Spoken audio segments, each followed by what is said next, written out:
Never underestimate a quiet mind, because silence is where the real wars are won. That's what they never understood about you, Chosen One. While they were busy showing off, bragging, gossiping, and fighting for attention, you were calculating. You were studying their every move like a master strategist, waiting for the perfect moment to strike. They called you slow. They called you weird. Some even called you crazy, but they had no idea you were playing chess while they were still learning how to move their pawns. Now imagine this for a moment. Chosen One, a lion sitting in tall grass, unmoving while the hyenas circle around laughing. The lion doesn't roar, doesn't react. It observes.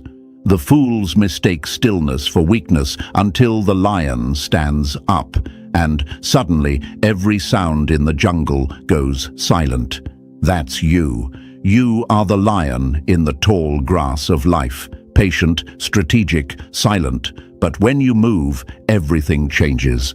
The reason people never see your power coming is because you never needed to announce it. Your mind is your greatest weapon, and the universe made sure it's wired differently for a reason. And here's a fact the enemies will hate.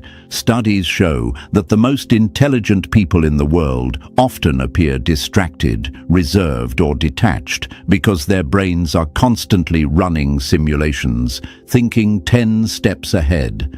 That's you. You don't react. You anticipate. You don't argue. You observe. You don't seek revenge. You let time expose everything. That's what drives them insane. Your ability to stay 3 moves ahead while they're still trying to guess what game you're even playing. And thank you, Chosen One, for being here. Don't forget to pay this message back by pressing like and subscribe to help spread this message to more souls. It's the responsibility of all of us to spread the light.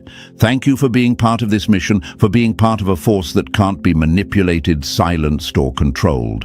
Now, let's get back to it.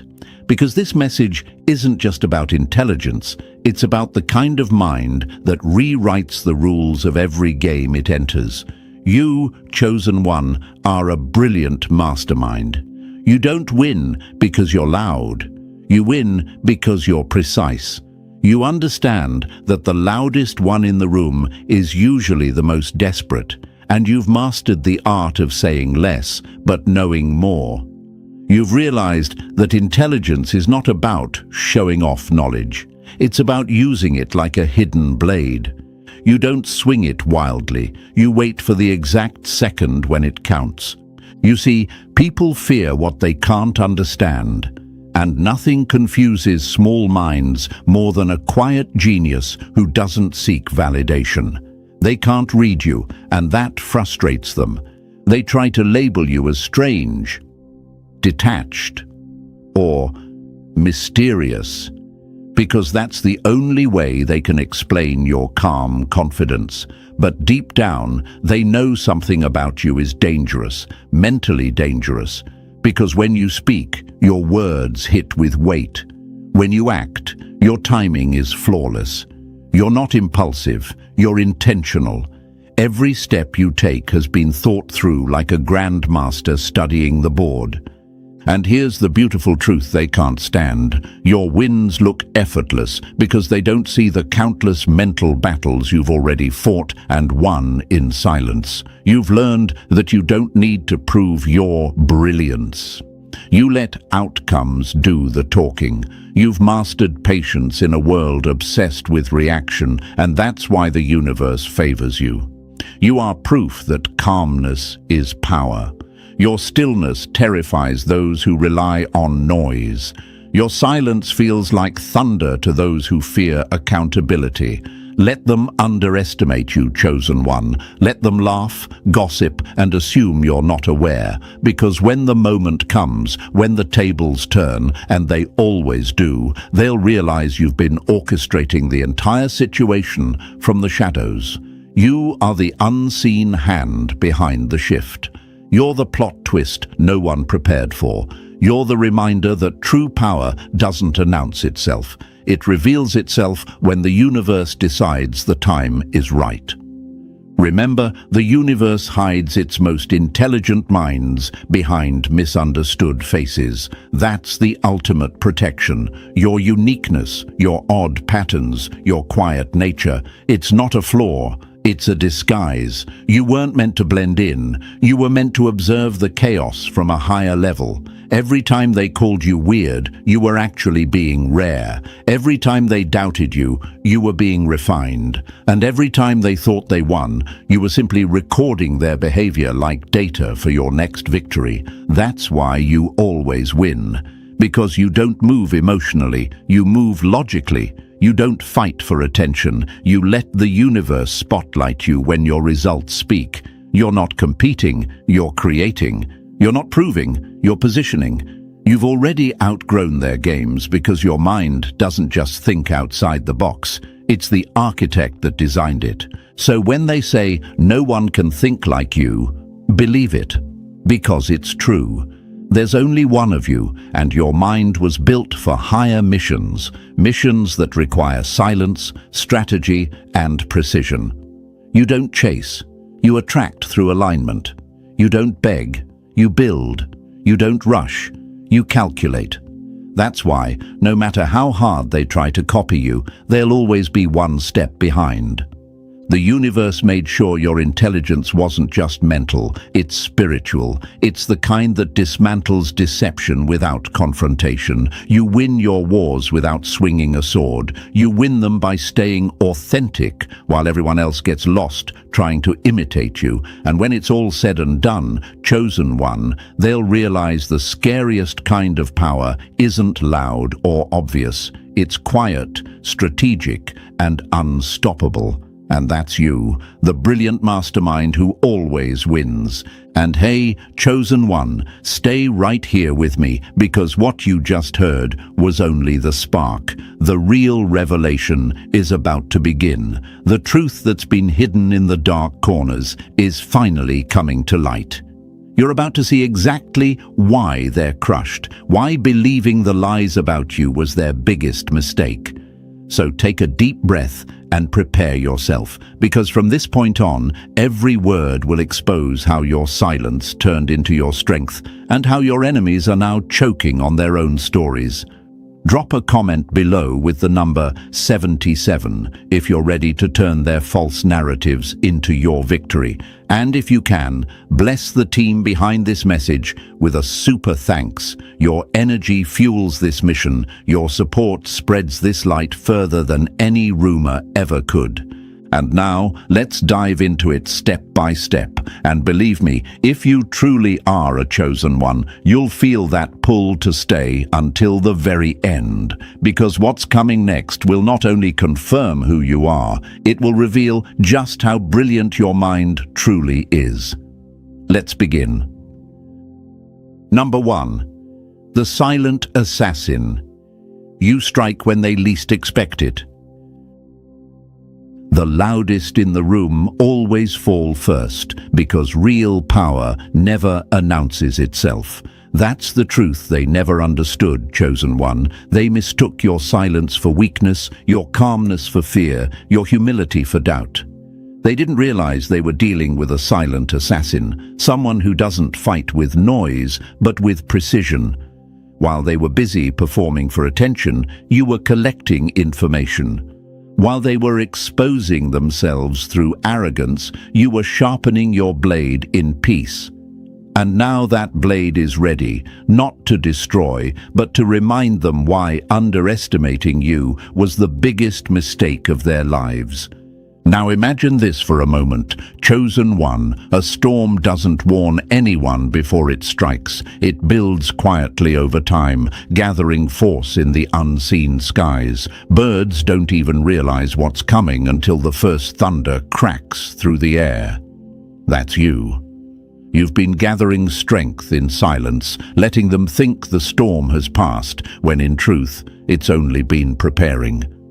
You've been watching every move, analyzing every lie, every smirk, every whisper behind your back. You've been calm, but never asleep. You've been patient, but never powerless. The universe gave you the kind of intelligence that studies the battlefield before it moves, because true masterminds don't rush victory. They calculate it. Here's a fact to remind you that you're not wrong for moving in silence. According to psychological studies, the most successful strategists in business, politics, and war share one trait: restraint, the ability to stay quiet while planning. Think of Warren Buffett, who once said, "The stock market is a device for transferring money from the impatient to the patient." Replace money with energy, and that's exactly what happens in your life. The impatient ones, the ones who mock you, doubt you, try to expose you, they end up handing their power to you without realizing it. Because while they react, you read. While they attack, you adjust. And when it's time to act, your timing is flawless.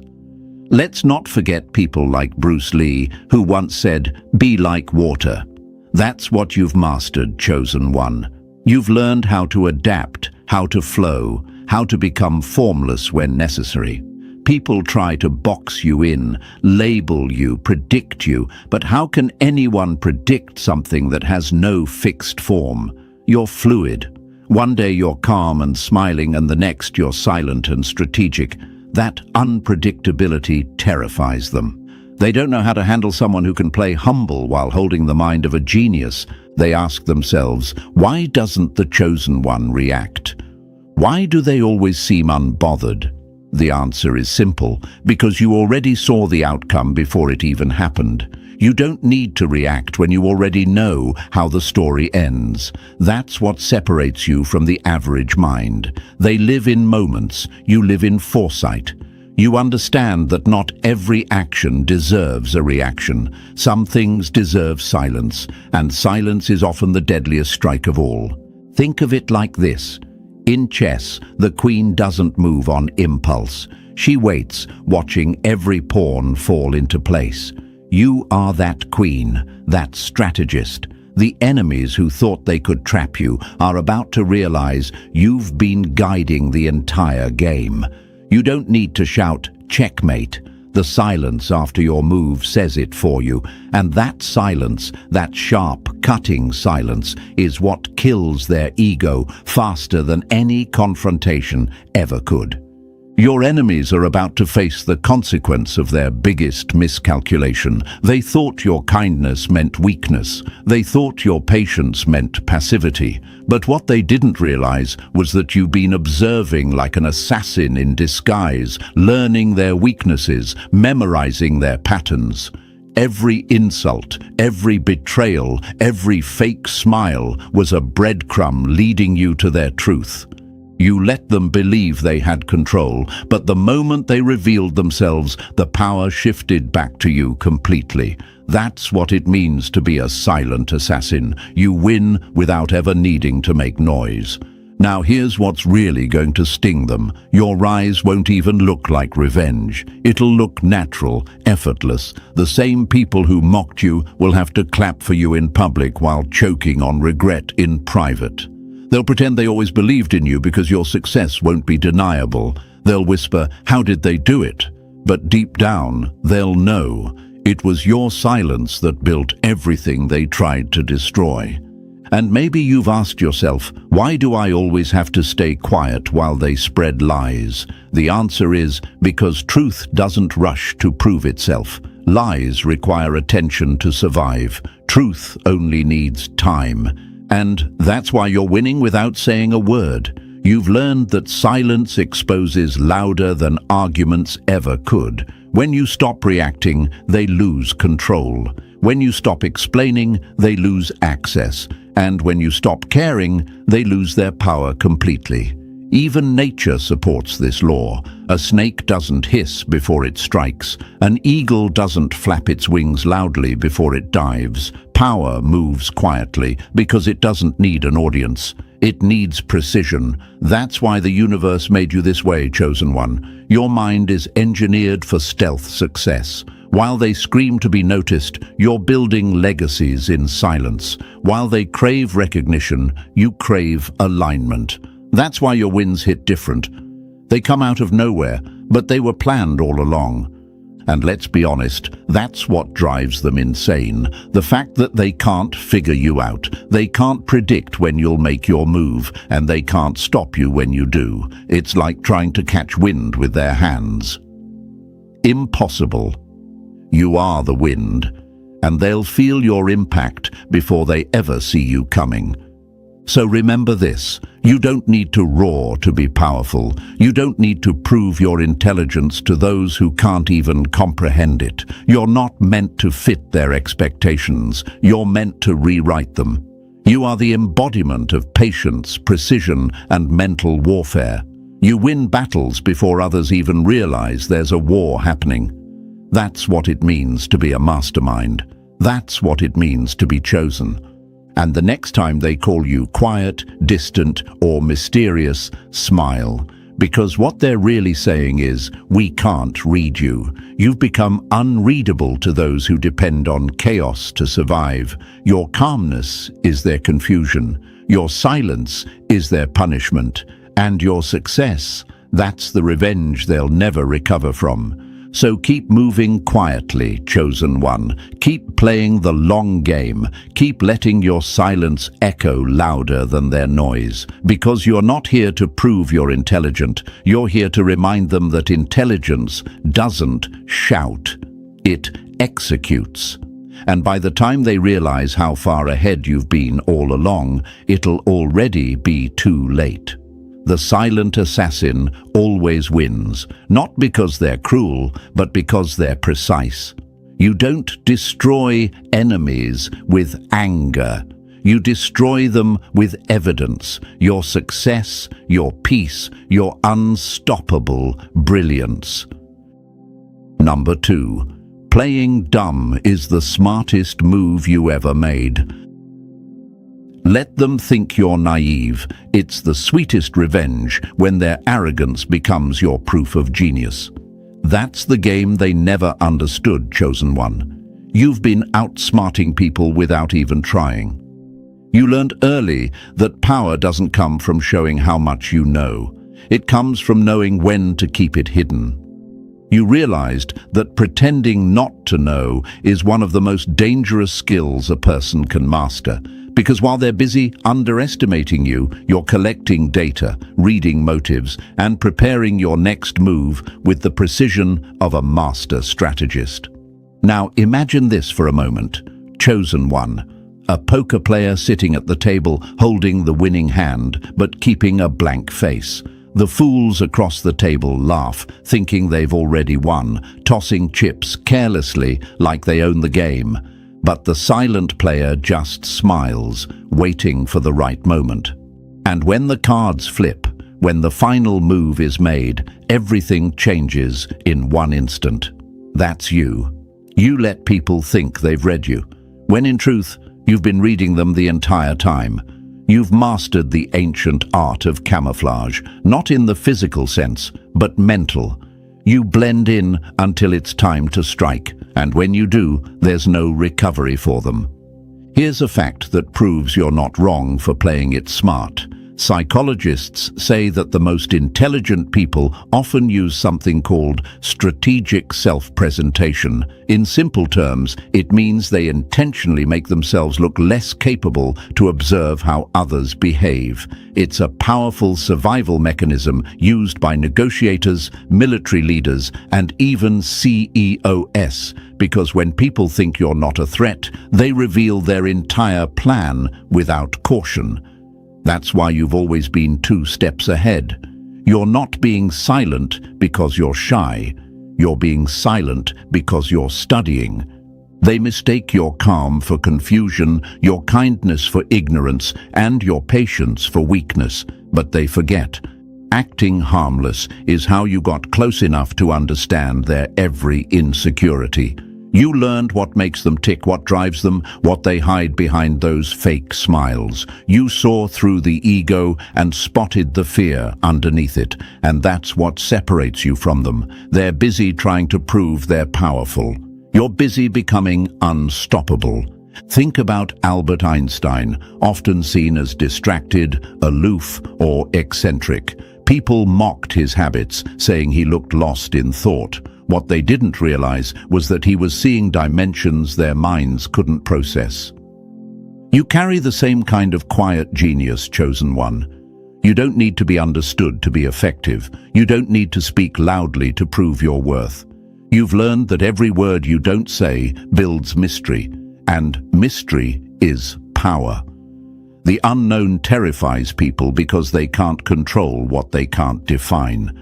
And that's why they talk, they gossip, they guess, they make up stories to fill the silence you leave behind. But that's your magic. Every time they underestimate you, you gain more ground. You've turned their ignorance into your invisibility cloak. While they're laughing, you're calculating. While they're boasting, you're planning. And when the moment comes, when all the pieces align, you deliver your move so quietly that it feels like destiny itself made it happen. Let's get something straight. Playing dumb isn't weakness, it's wisdom. The smartest hunters don't chase, they lure. They know that patience beats aggression every time. You, chosen one, have mastered that balance. You know that letting someone believe they're in control is the fastest way to make them reveal where they're not. You allow them to walk confidently into the trap they built for you, unaware that every step they take only tightens the net around them. That's brilliance disguised as innocence. Even Sun Tzu in The Art of War wrote, "Appear weak when you are strong, and strong when you are weak." That's the very philosophy your energy lives by. You allow others to underestimate your depth, and that's how you stay protected. Because if they ever saw the full force of your intelligence, they'd never sleep peacefully again. You are a mystery by design, a weapon disguised as peace, and that's exactly how the universe intended it. And maybe you've questioned yourself before. Maybe you've thought, why do I always hold back when I know I could expose them?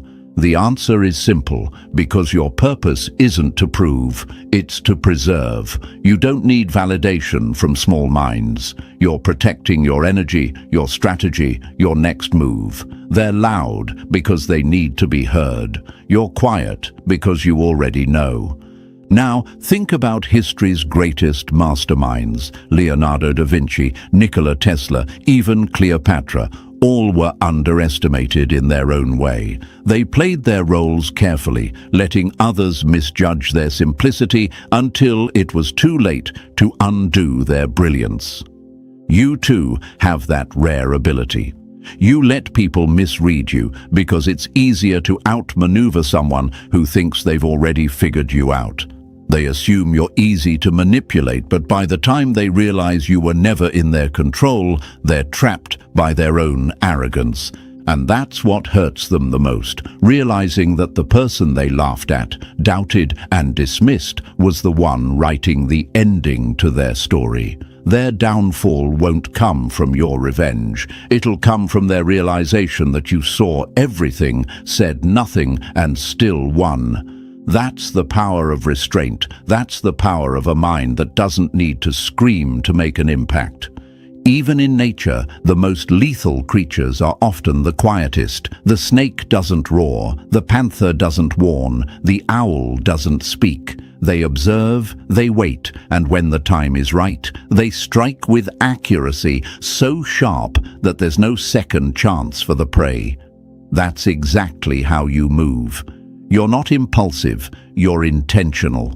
Every silence is a calculation, every pause is a setup, every "I didn't know" is a strategy. What your enemies never understood is that you don't react because you already know their intentions. You don't need to defend yourself because the truth always unfolds without your effort. You don't chase outcomes, you attract them through alignment. And the beauty of your silence is that it exposes people without you saying a word. Their actions always reveal who they are. Your restraint reveals who you've become. So when they whisper that you're too quiet, when they joke that you're slow, smile inside. Because while they were busy underestimating you, you were memorizing every play they made. And when you finally decide to move, it won't be noise. It'll be precision. Your victory won't require an announcement. It'll be undeniable. The same mouths that mocked you will one day speak your name with caution because they'll realize you were never naive. You were just observant. Chosen one, you are the definition of strategic power. You're the calm before every storm. You're the quiet before every shift. You win because you don't need to prove you can. You let reality do it for you. And by the time they realize the fool they thought they were playing was actually the mastermind running the game, their laughter will echo back at them as the sound of their own defeat. So never doubt your silence again. Never feel guilty for pretending not to know, because every time you play dumb, you're buying yourself time. Time to plan, time to watch, time to win. The world was built to reward the loud, but the universe favors the wise. And you, chosen one, are both the lesson and the test, the one who lets them believe they're winning, right up until they realize they were your strategy all along. Number 3. You don't show your hand, you just run the play. Real players never talk about their next move, they just score and let the scoreboard do the talking. That's the difference between you and them, chosen one. While they broadcast every step for attention, you keep your plans sealed tight. You've learned that power doesn't need validation, it needs execution.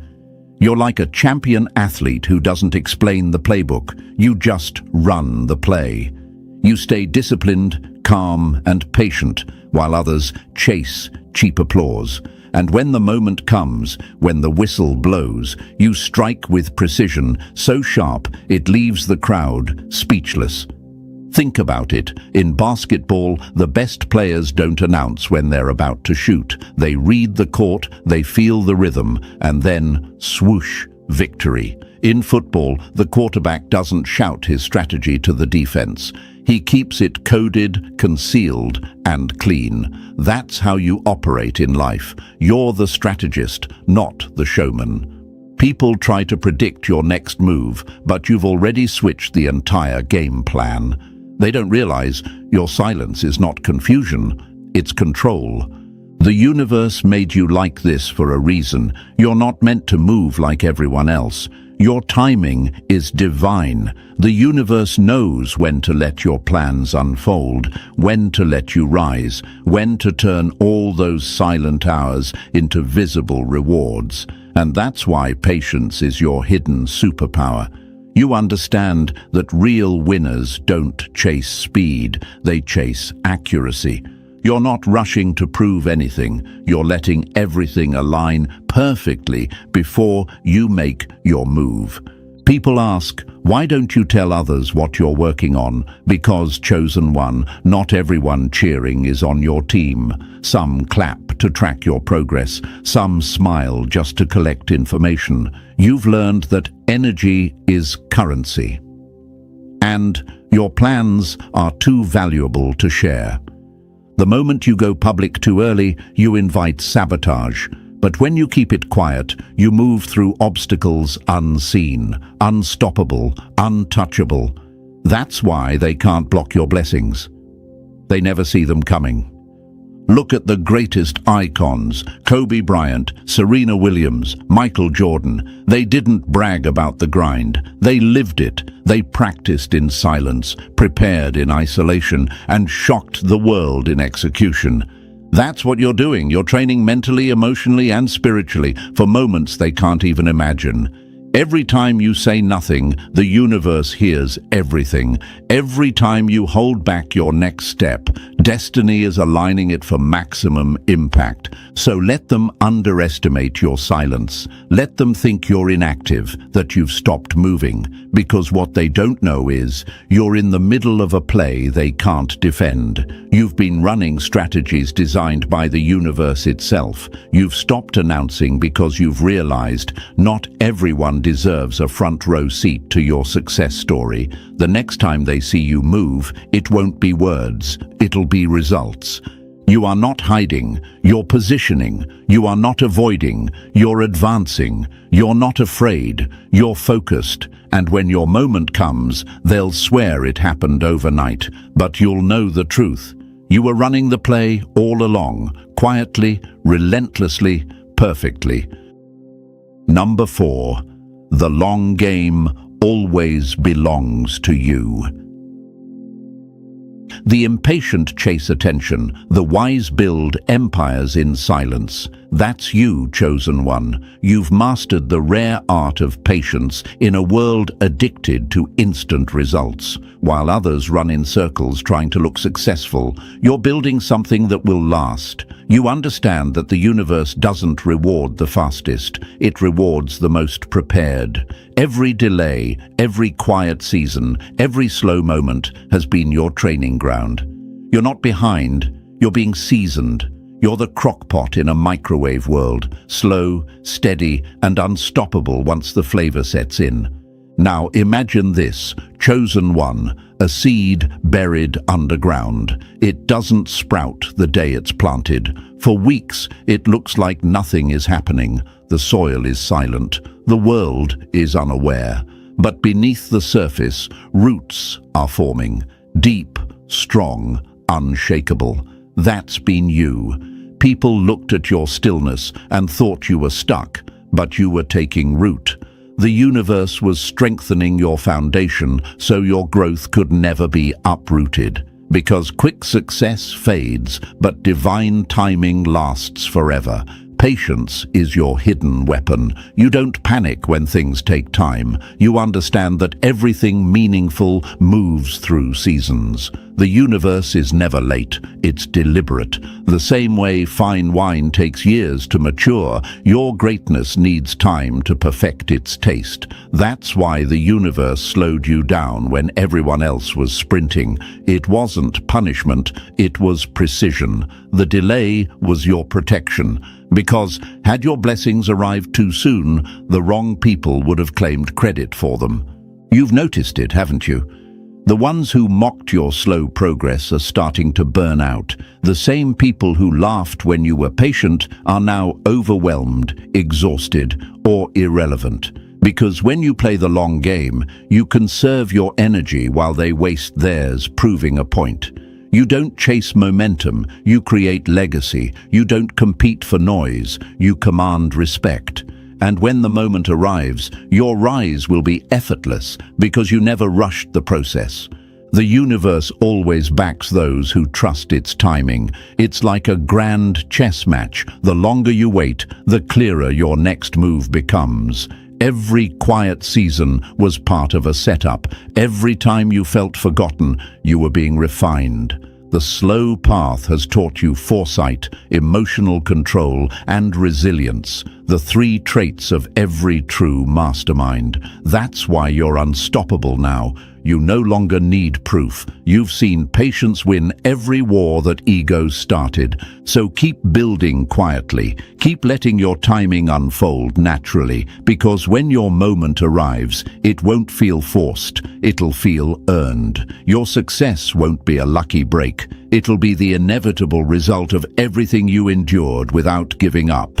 The universe doesn't rush perfection, and neither should you. You're not waiting, you're ripening, and when the world finally tastes what you've been creating, they'll realize why it took time. The long game always belonged to you, chosen one, because you never traded patience for popularity.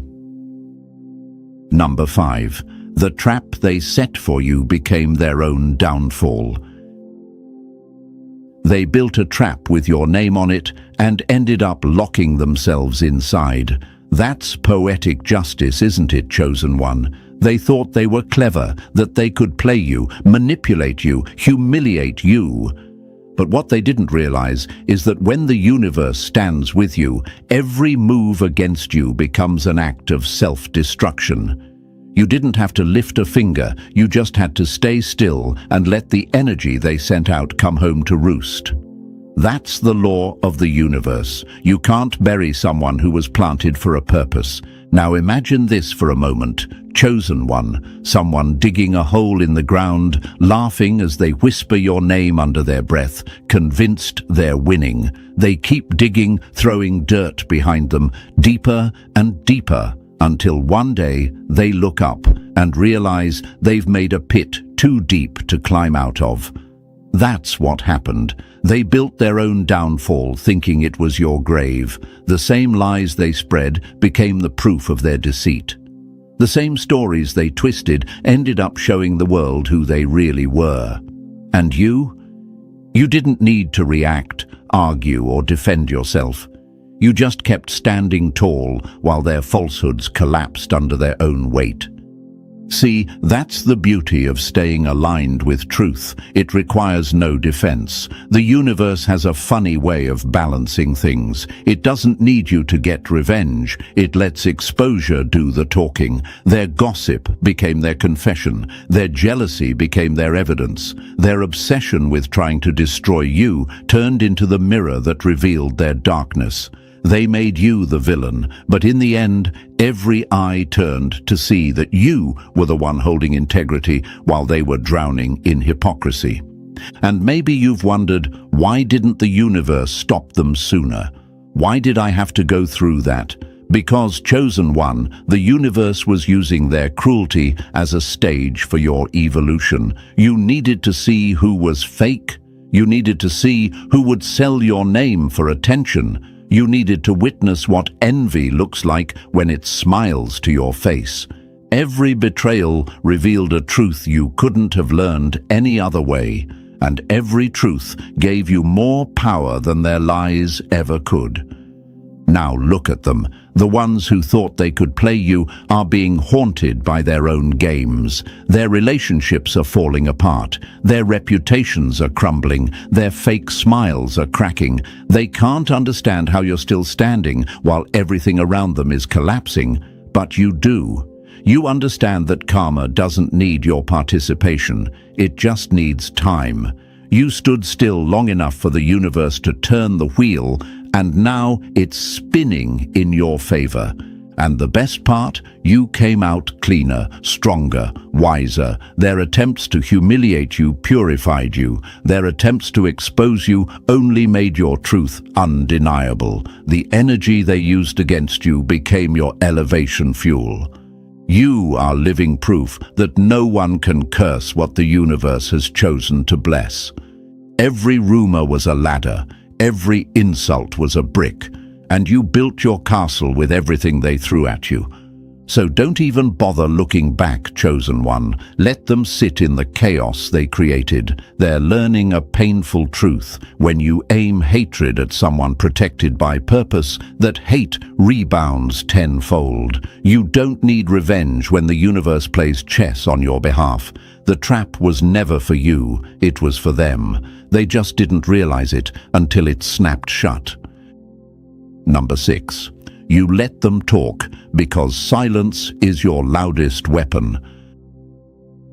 Let the fools make noise. Silence always wins the argument. That's been your quiet philosophy, chosen one. You've learned that real power doesn't respond, it observes. You don't waste breath trying to explain truth to people committed to misunderstanding you. You let them talk, laugh, and spread stories because you already know how this ends. When the dust settles, only one voice remains believable, and it's never the one that screamed the loudest. It's the one that stayed calm, confident, and unshaken.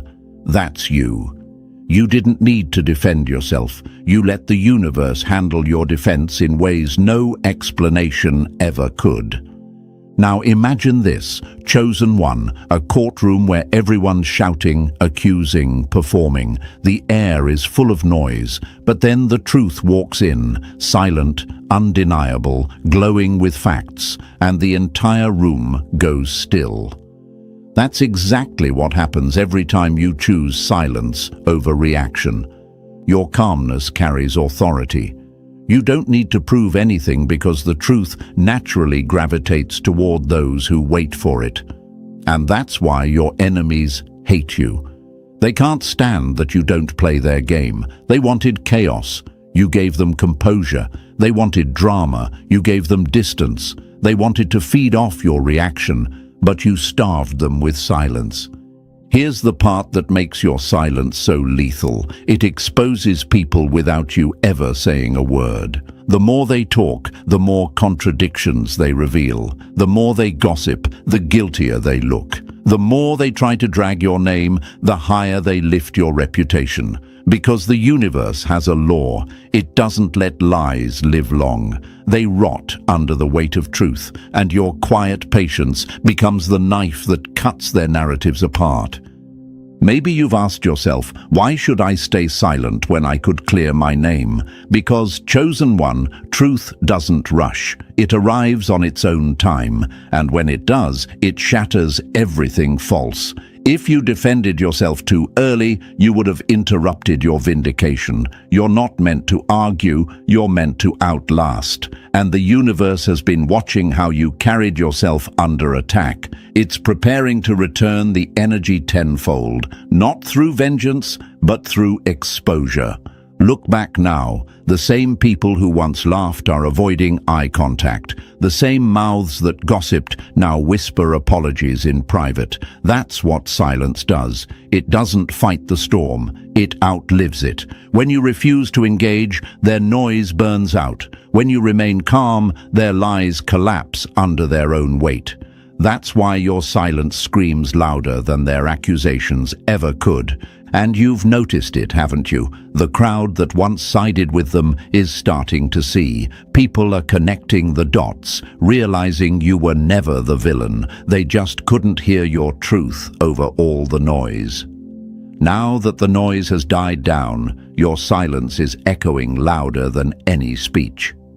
You've proven that restraint isn't weakness, it's strategy. So let them talk, chosen one. Let them throw words like stones, because every insult they cast ends up building your monument. Your silence has already spoken louder than their lies ever could. And when the universe finally unveils the truth, it will echo with one clear message. While they were busy performing, you were becoming. Number 7. The world is about to see what you've been building. They laughed because they couldn't see it, but soon they'll realize you were building an empire right under their noses. That's where you are now, chosen one. You've been silent, consistent, and invisible on purpose. You've been crafting something so powerful that the universe itself has been protecting it behind the veil of patience. Every quiet day, every moment of stillness, every night you questioned if your efforts would ever pay off. All of it has been leading to this. Something massive is shifting. The world is about to witness what you've been building in private, and when it unfolds, even your enemies won't be able to deny your brilliance. Now imagine this for a moment, chosen one. A sculptor working on a masterpiece behind closed doors. For months, maybe years, people walk by and see nothing but a block of marble. They mock, they doubt, they say, "There's nothing there." But the sculptor doesn't respond. He keeps chiseling, carving, refining. Then one day, the curtains lift, and what stands before them isn't a block anymore. It's art. That's you. You've been chiseling your craft, sculpting your future, and refining your power while everyone else was laughing at your silence. What they didn't know is that you were building something the universe itself approved.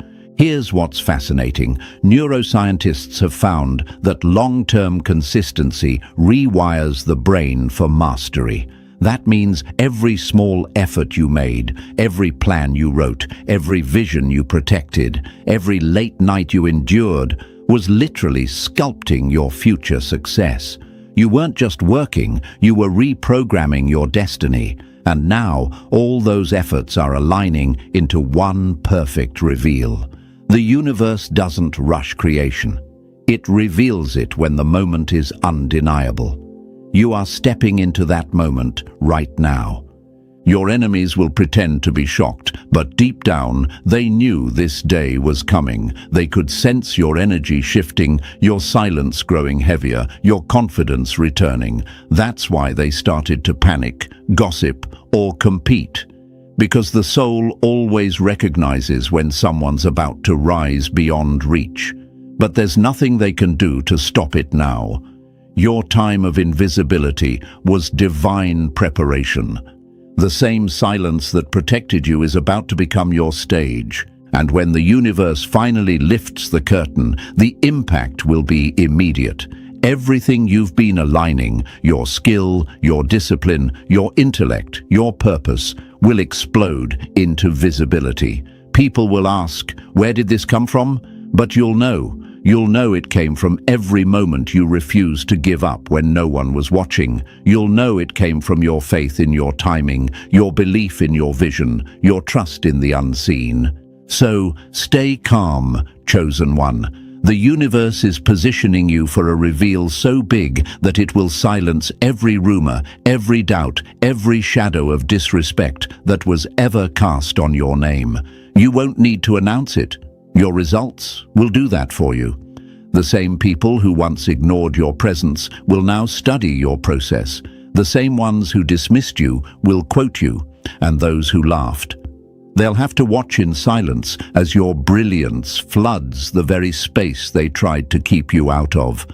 This is the part where the universe turns whispers into applause. This is where your private victories become public proof. You didn't chase clout, you built legacy. You didn't talk, you created. And now the world is finally ready to see what patience, purpose, and divine timing look like when they all move together.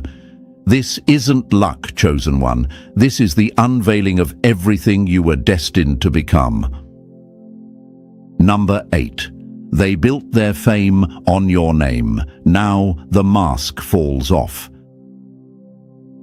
They borrowed your light to shine. Now the universe is cutting their power supply. That's what's happening right now, chosen one. For too long, people built their names on your back. They mimicked your ideas, twisted your truth, and fed off your energy like parasites pretending to be creators. They mocked your originality while secretly copying it, discrediting you in public but studying you in private. But the show is over. The mask is slipping, the curtain is falling, and the world is about to see who was authentic and who was performing. The truth is rising, and it's not gentle. It's coming like a storm to wash away everything fake that tried to wear your reflection. Now imagine this for a moment, chosen one, a spotlight shining on a stage where the actors have been pretending to be you. For a while, the audience believed it. The clothes, the tone, the words all looked convincing. But when the real you walks out, the difference is undeniable. The audience gasps. The imitation can't survive under real light. That's what's happening now. The universe is switching the lights back on, and every mask is melting. You never needed to expose them. Their own behavior has been writing their downfall, line by line. Here's a fact to satisfy your knowing. In psychology, there's something called identity envy. It's when people are so intimidated by someone's originality that they start to imitate them just to feel relevant. That's exactly what they did to you. They tried to wear your personality like a costume, thinking it would give them your power. But what they forgot is, energy isn't something you can steal. It's something you must embody. You were chosen, and imitation doesn't carry that frequency. The universe only backs what's authentic. And now, the energy they borrowed is expiring. Their audience feels it. Their words don't hit the same. Their presence feels hollow. Why? Because the source they siphoned from, you, has elevated. The universe cut the cord. What once seemed like confidence in them now looks like desperation. The illusion is collapsing in real time, and there's nothing they can do to stop it. You've probably wondered, why did the universe let them win for so long? Because exposure is sweeter when it's undeniable. You had to watch them build with stolen bricks, so the fall would reveal the truth with impact. Every time they claimed credit for your ideas, they were stacking evidence against themselves. Every time they mocked you, they were engraving their own guilt into the record. The universe doesn't forget, it just times its revelations perfectly. And now, the moment has come. People are starting to connect the dots. They're realizing that the originality, the ideas, the energy they admired elsewhere, all of it traced back to you. The real one, the source, the blueprint. Those who tried to bury your name are about to choke on it. Because when the universe decides it's time to reveal the truth, it doesn't whisper, it shouts, and it will shout through their downfall. So let the masks fall, chosen one. Let the false versions fade into dust.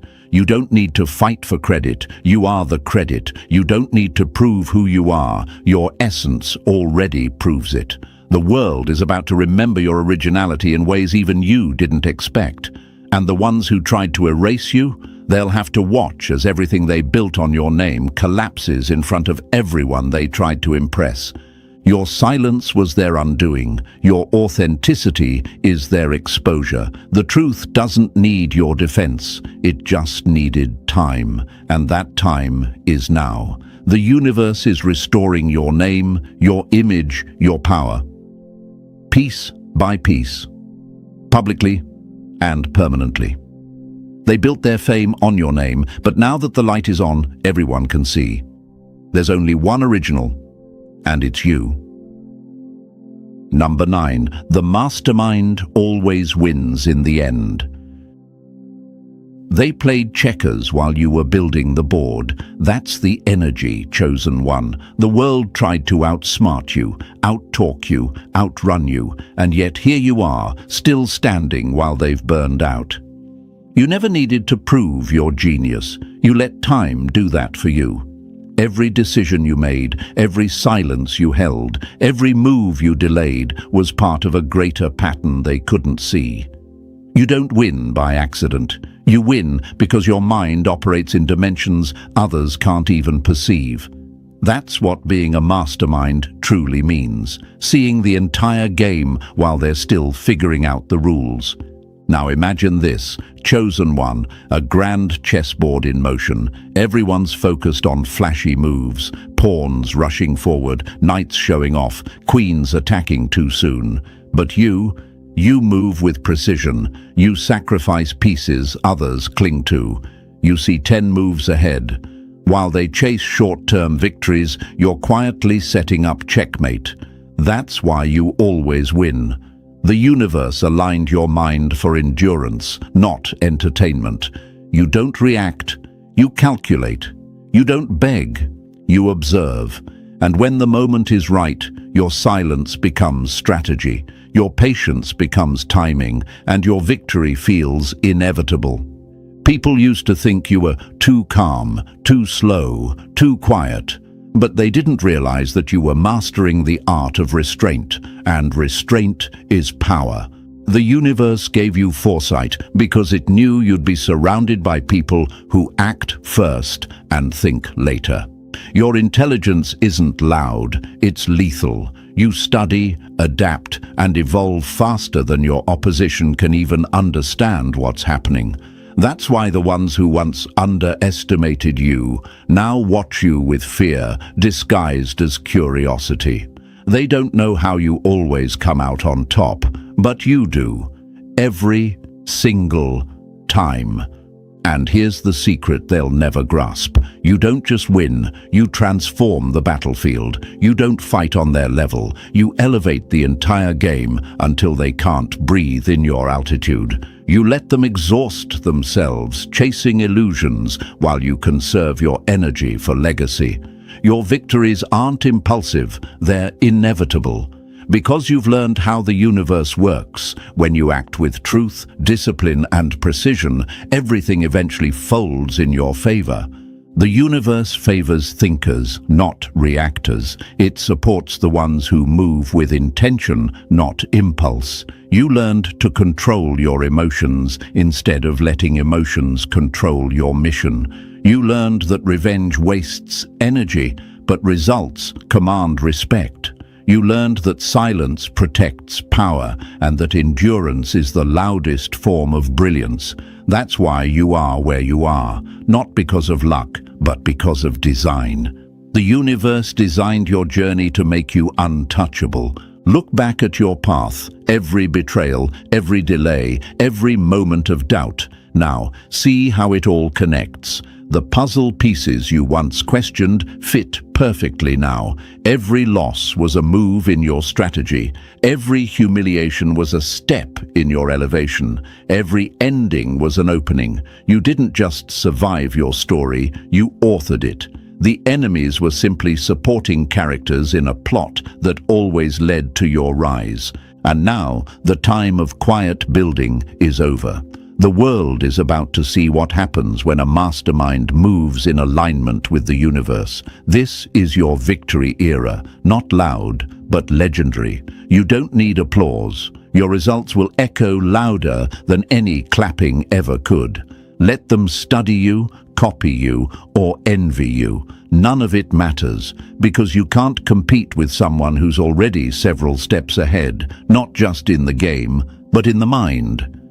So walk forward now, chosen one, with the calm of someone who already knows the ending. You've earned this moment. You've played every card with precision. You've turned pain into wisdom, silence into strategy, and waiting into winning. They'll call it luck. They'll call it fate. But you'll know the truth. You always win because you think on a level they can't even reach. The mastermind never brags, never begs, never breaks. And in the end, the mastermind always wins. And now, chosen one, as the final piece of the puzzle settles, remember this: everything they tried to use against you only confirmed your brilliance. You were never behind. You were building. You were never losing. You were learning. The universe has made sure your victory is permanent. So stand tall in your silence, in your strength, and in your strategy, because this is your winning era. And thank you, chosen one, for being part of this light. Don't forget to like, subscribe, drop the number 77 in the comments, and share this message. Let's awaken more masterminds just like you. The most dangerous mystery is the person who doesn't announce their power. They just appear with results nobody can explain. That's you. You became the quiet storm they never saw coming.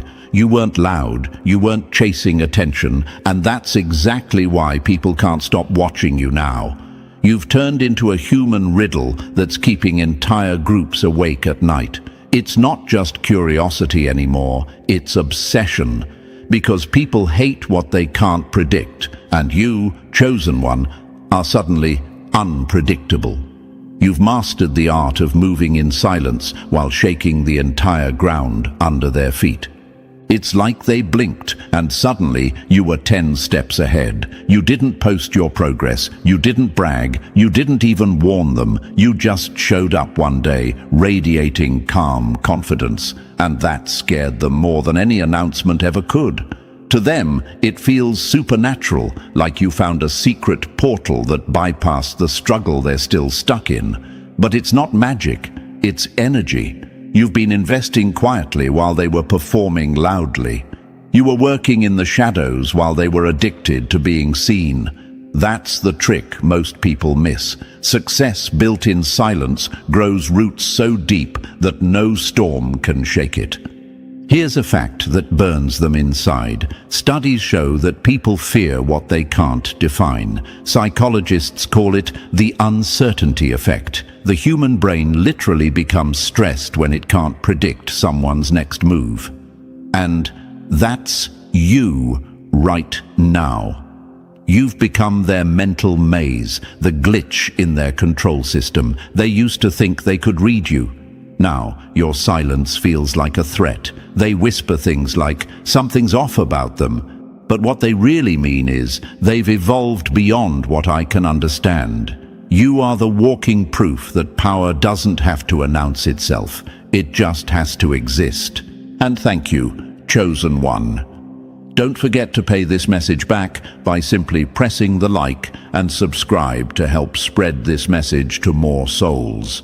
It's the responsibility of all of us to spread the light, to wake up those who are walking blind in a world that loves illusions. Thank you, Chosen One, for being part of this mission. You're part of a force, and your presence here means you've already broken through one layer of the matrix. Now, let's get back to it. People are trying to figure you out because your growth doesn't make sense in their logic. They live by shortcuts, validation, and performance, while you live by alignment, self-respect, and consistency. You don't chase, you attract. You don't explain, you execute. And that simplicity is confusing to people who survive off drama. You're not playing their game anymore, and that's what's driving them crazy. The universe has been using your silence as a mirror, showing them everything they could have been if they'd chosen peace over noise. You see, most people build an image, but you built substance. They wanted followers. You wanted freedom. They wanted applause. You wanted mastery. And now that you have it, they're scrambling to decode a process that only the authentic can understand. It's funny how energy works. When you were struggling, they were comfortable ignoring you. But now that you're calm, focused, and glowing differently, everyone suddenly wants to understand you.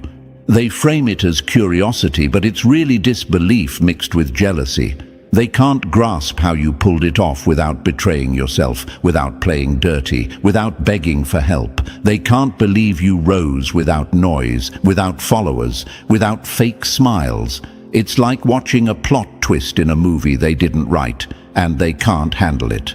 Let's be real, the world has trained people to underestimate quiet ones. They think silence means weakness, but you've proven silence is strategy. You've shown that discipline can make more noise than gossip ever could.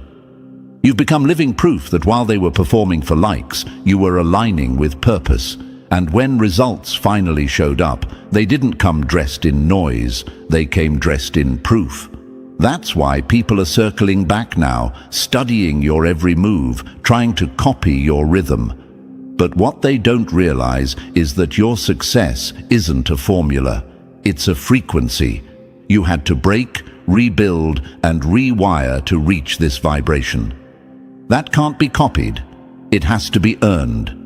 They say, you've changed, but what really happened is you outgrew their limits. You became too real for environments built on fakery, and that's what they're trying to figure out. Not how you did it, but how you stayed pure while everyone else got lost chasing validation.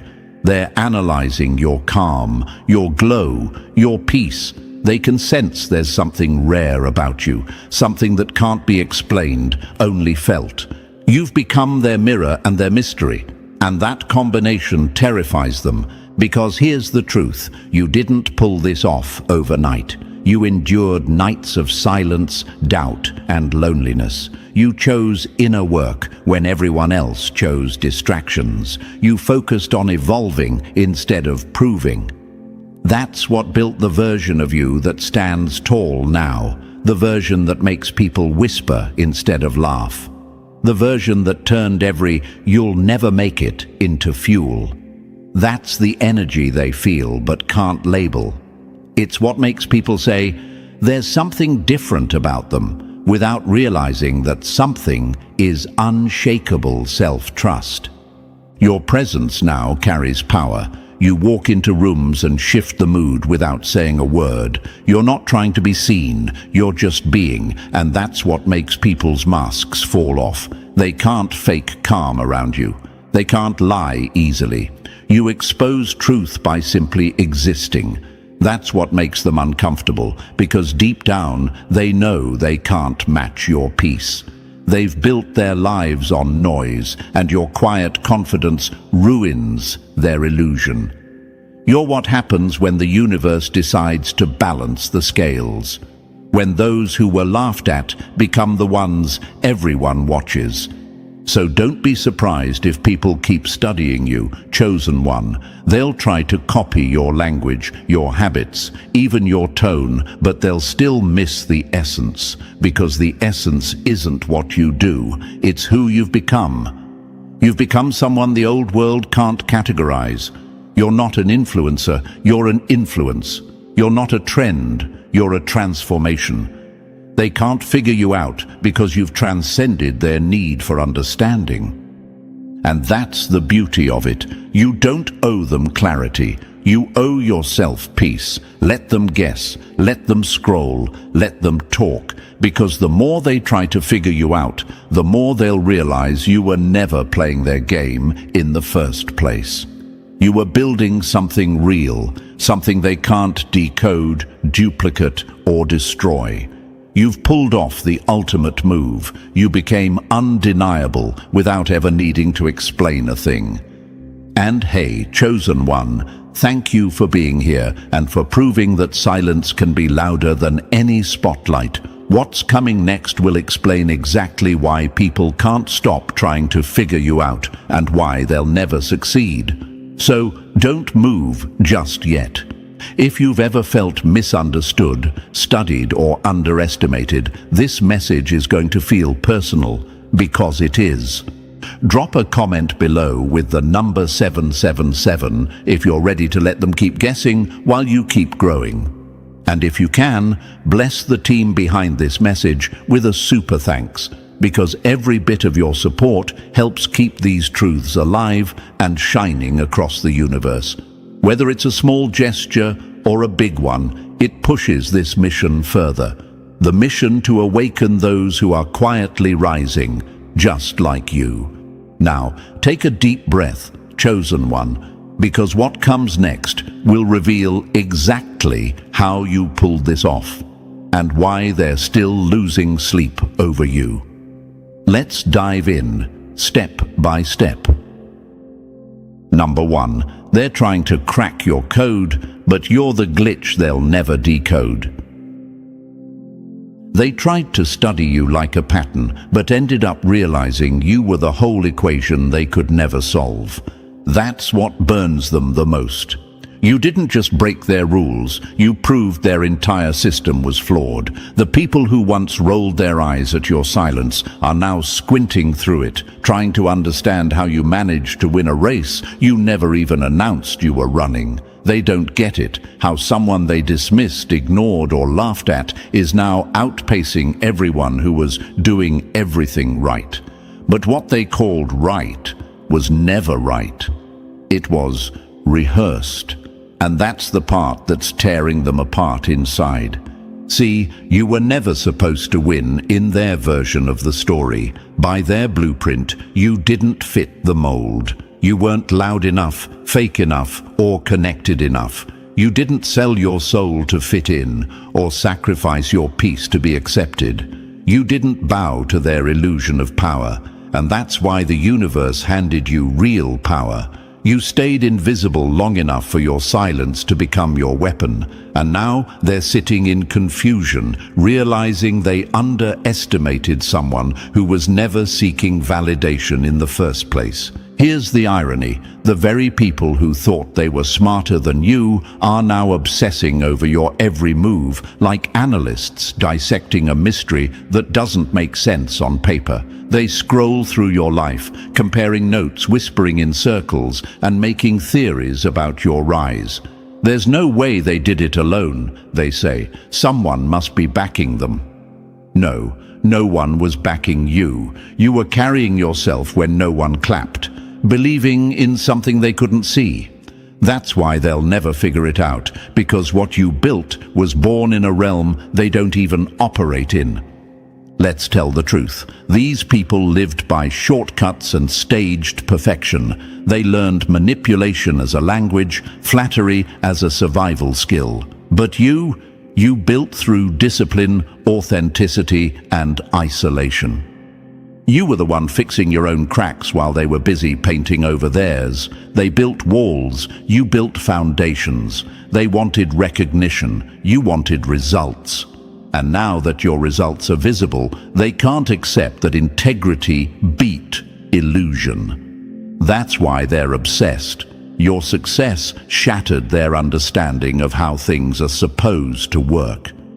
Think of it like this. They were studying the surface of the ocean, counting waves, predicting tides, thinking they understood it. But you were the deep current beneath it all, unseen but unstoppable. And now that you've surfaced, the shock on their faces says it all.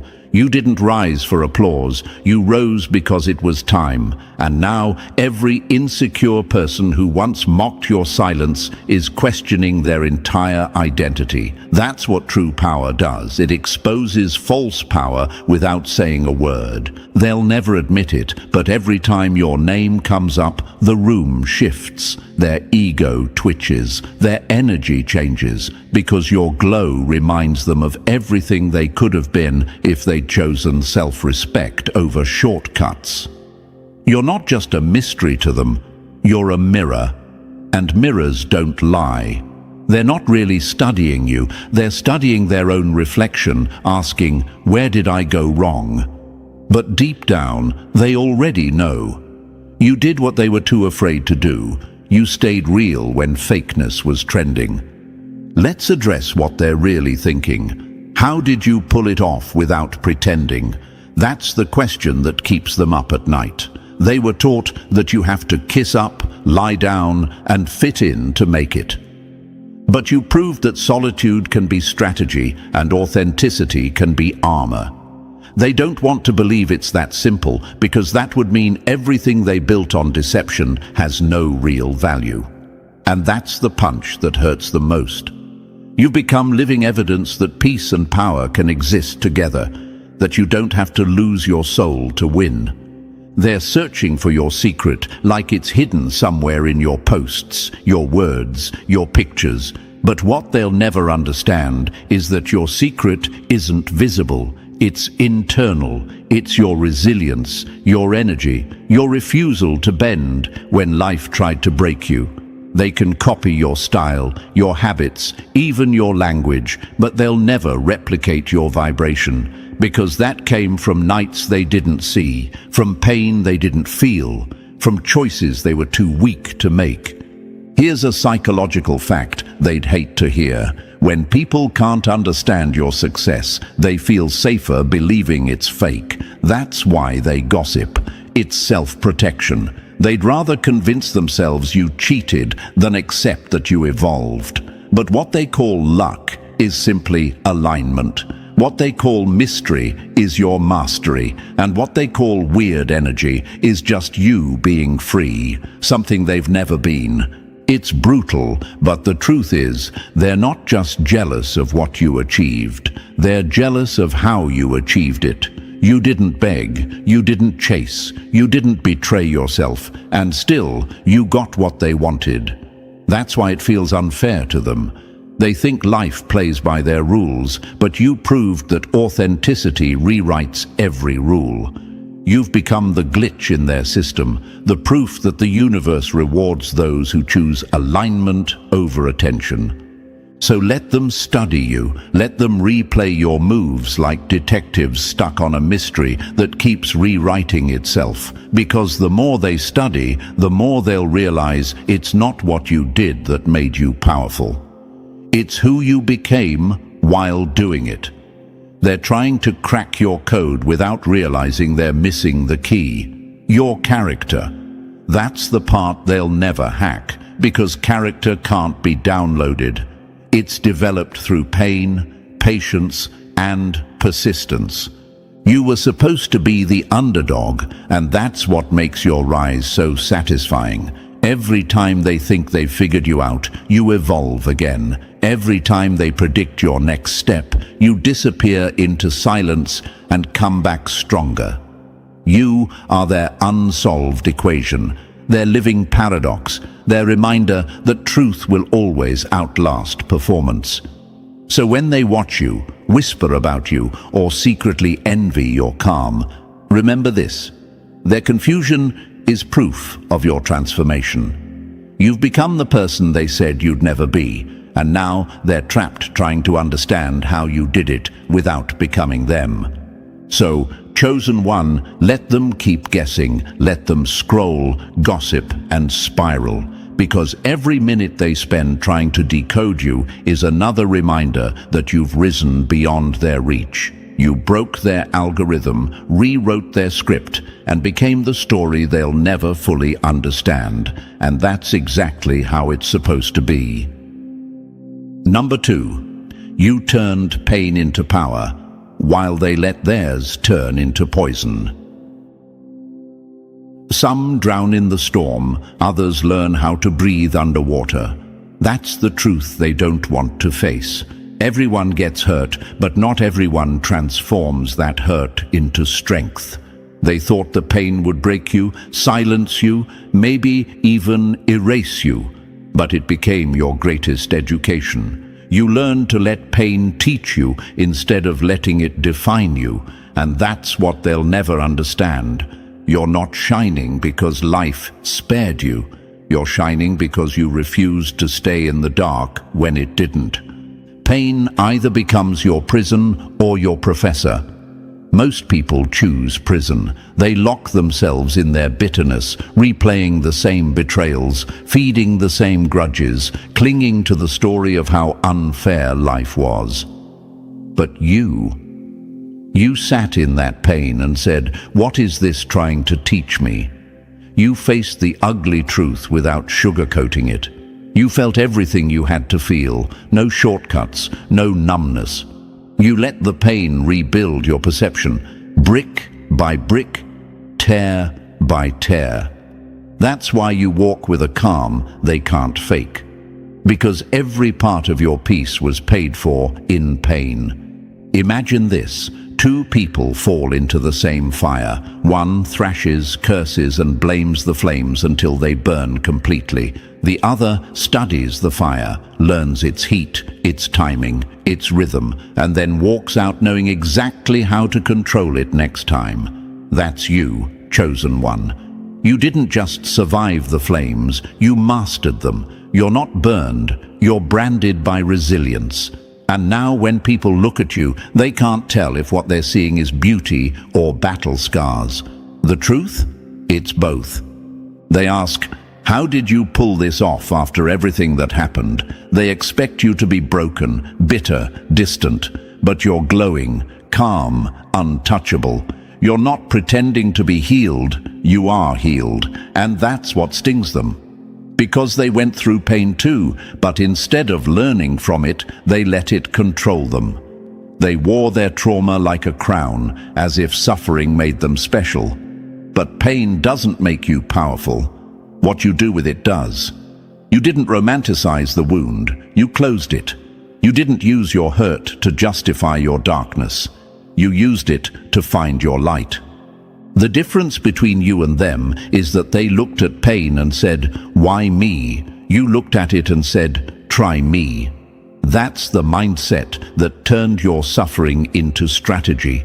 You realized pain wasn't punishment, it was preparation. It was showing you who you were when everything fell apart. It was stripping away illusions so the real you could stand uncovered.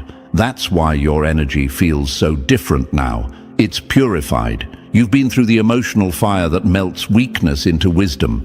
Imagine this. Life threw rocks at you, and instead of throwing them back, you built a throne. Every betrayal became a brick. Every heartbreak became armor. Every disappointment became direction. You didn't react. You reconstructed. And now, the same people who threw stones are standing below, squinting up at the castle they accidentally helped you build. That's poetic justice, isn't it? They fed your pain, thinking it would starve your spirit, not realizing it was nourishing your evolution. Let's be real. You didn't go through easy pain. You went through the kind of pain that made your soul question its purpose. The kind that made nights stretch into months. The kind that could have made anyone else bitter, but instead, it made you brilliant. You learned to stop asking, "Why me?" and started asking, "What now?" You became emotionally self-aware in a world that rewards numbness. You developed emotional discipline when others were busy escaping theirs through distractions. You faced the darkness until it had nothing left to threaten you with. That's not luck. That's mastery. Here's what confuses them. They saw you broken once, and they froze you there. In their mind, you weren't supposed to recover. You were supposed to stay the version of you that cried, begged, doubted. They didn't expect a rebirth. So when you came back, sharper, calmer, wiser, it broke something in them. Because your evolution proves that healing is a choice. You didn't wait for closure, you created it. You didn't need revenge, you outgrew the need for it. You didn't collapse under pressure, you used it as resistance training for your spirit. Imagine this: a diamond and a piece of glass both look similar until pressure is applied. That's when the difference shows. You were under pressure, but instead of shattering, you crystallized. You became valuable in silence, unbreakable through suffering. That's why they stare now, not because you're perfect, but because you made pain look purposeful. They can't comprehend how something so destructive became your source of discipline. They let pain poison their hearts. You let it polish your soul. That's the real distinction. While they're still replaying betrayals in their head, you've turned yours into motivation. While they're still talking about who hurt them, you've already built something that can't be taken from you. You learned that closure doesn't come from apology, it comes from acceptance. You stopped trying to rewrite what happened and started rewriting who you are because of it. That's a level of maturity that threatens people who cling to victimhood. Let's answer the question they secretly ask. Why them? Why do they keep growing no matter what happens? The answer is simple: because you stopped expecting life to be fair. You accepted pain as part of your curriculum. You let it sharpen your intuition, deepen your compassion, strengthen your patience. You made peace with not getting every answer. You learned how to move forward without needing validation. You realized pain doesn't end when you avoid it. It ends when you outgrow it. That's the difference between those who evolve and those who decay. Imagine this: two seeds are buried in the same dirt. One rots because it can't handle the darkness. The other uses the same darkness to sprout roots. Both experienced pressure, but only one understood its purpose. That's you, the seed that didn't rot. You let the dirt teach you, not drown you. And now you're growing in places where no one expected life to exist. That's what makes your story beautiful, and why it drives your enemies mad. They don't see the nights you cried, the days you doubted, the internal battles you fought. They only see the bloom, not the burial. They clap for your glow, but they'll never understand your grit. They want your strength, but not your story. They crave your peace, but not your process. And that's fine, because your pain wasn't meant for their understanding. It was meant for your awakening. You didn't pull this off because life was easy. You pulled it off because you let life educate you.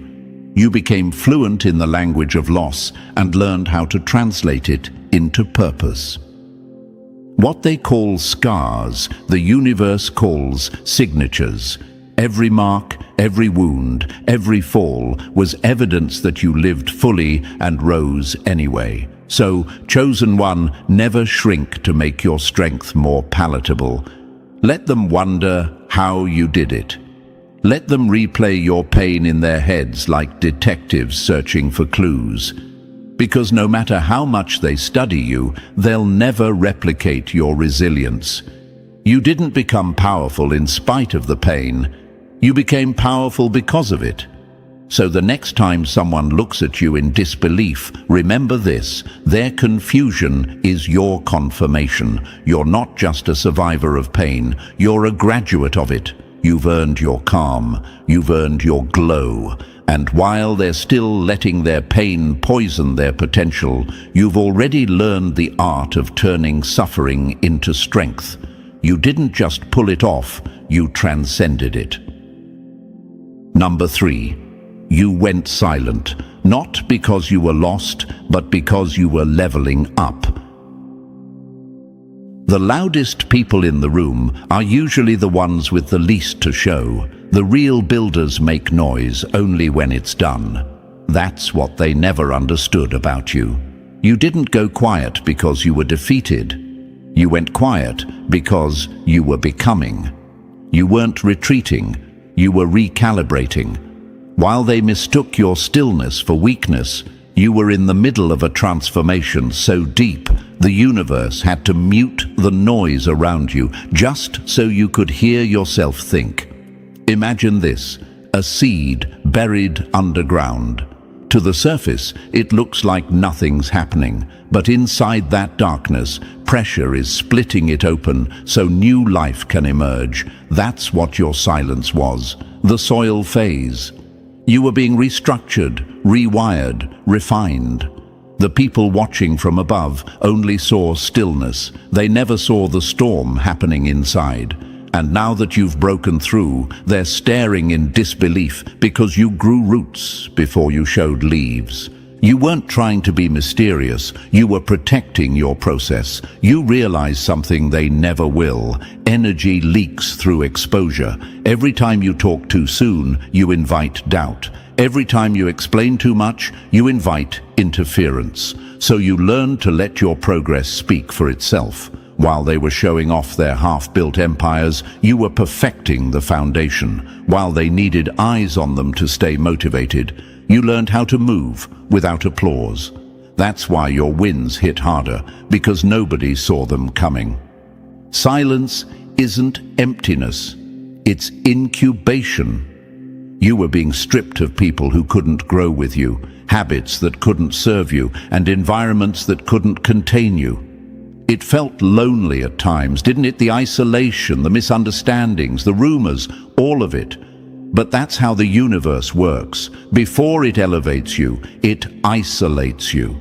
Because noise can't exist where truth is forming. You had to disappear to discover who you are without distractions. That's the part people will never understand. Your quiet wasn't a pause, it was a preparation. They measured your absence by silence, not realizing silence was the work. While they posted, you practiced. While they talked, you transformed. They thought you were irrelevant because you weren't visible. But the truth is, relevance built on noise fades. Relevance built on depth echoes forever. You didn't need their validation because you had vision. You weren't chasing followers, you were building frequency. You understood something crucial. Real power doesn't need to be announced. It reveals itself when the timing aligns. Imagine this. A volcano looks calm for years, but underground, pressure is building, magma is forming, waiting for the perfect moment to erupt. That's been you. They confused your quiet for dormancy, but you were gathering force. And now that you've erupted, the shockwave has everyone spinning, asking, where did this come from? It came from patience. It came from faith in the unseen. It came from the discipline to stay silent while others performed. They thought your silence was a sign of failure, but it was really the sound of focus. You didn't skip steps, you just took them in private. You didn't crave visibility, you craved victory. That's why you don't owe anyone an explanation now. Let them believe you came out of nowhere. It's better that way, because those who can't sit with silence will never understand power that grows without applause. You see, people addicted to attention can't fathom that silence can be sacred. They think movement only counts if it's seen. But your kind of movement, it's internal, it's spiritual, it's invisible until it's undeniable. That's why they're so rattled now. They can't trace your steps because you stopped leaving footprints the moment you outgrew their level. And now that you've re-emerged, they're scrambling to explain it. They'll call it luck, timing, coincidence, anything but what it really is: alignment. They can't admit that while they were busy performing, you were preparing. While they were chasing relevance, you were mastering resilience. You didn't rush the process, you respected it. And the universe rewards that kind of patience every single time. So let them wonder, let them study your silence like it's some mysterious art, because the truth is, it was never silence, it was sacred construction. You weren't gone, you were growing, you weren't lost, you were leveling up. And now, chosen one, the echoes of that quiet season are so loud, they can't ignore them even if they try. Number 4, you didn't win overnight. You survived long enough to deserve it. You didn't climb the mountain because you were fearless. You climbed it shaking, bleeding and tired, but you never stopped. That's the truth they refuse to see. They look at your results and assume it was a straight path, a lucky break, a clean victory. But what they call success was actually survival. You didn't pull it off, you endured until it happened. Every inch of your rise was earned in silence, in pain, in persistence. You were fighting invisible wars while they were counting visible wins. People love to praise outcomes, but they never honor endurance. They want to believe you had a secret, something easy to replicate, something they can copy. But what you had can't be copied, it can only be lived. You didn't master shortcuts, you mastered suffering. You didn't skip steps, you stumbled through every one of them with grit in your teeth and fire in your chest. And still, you moved. You kept moving when your legs felt like lead, when hope felt like fiction, when everything inside you whispered, maybe this isn't meant for you. Imagine this: a boxer in the final round, bruised, half-conscious, but still swinging, not because he thinks he'll win, but because he refuses to fall.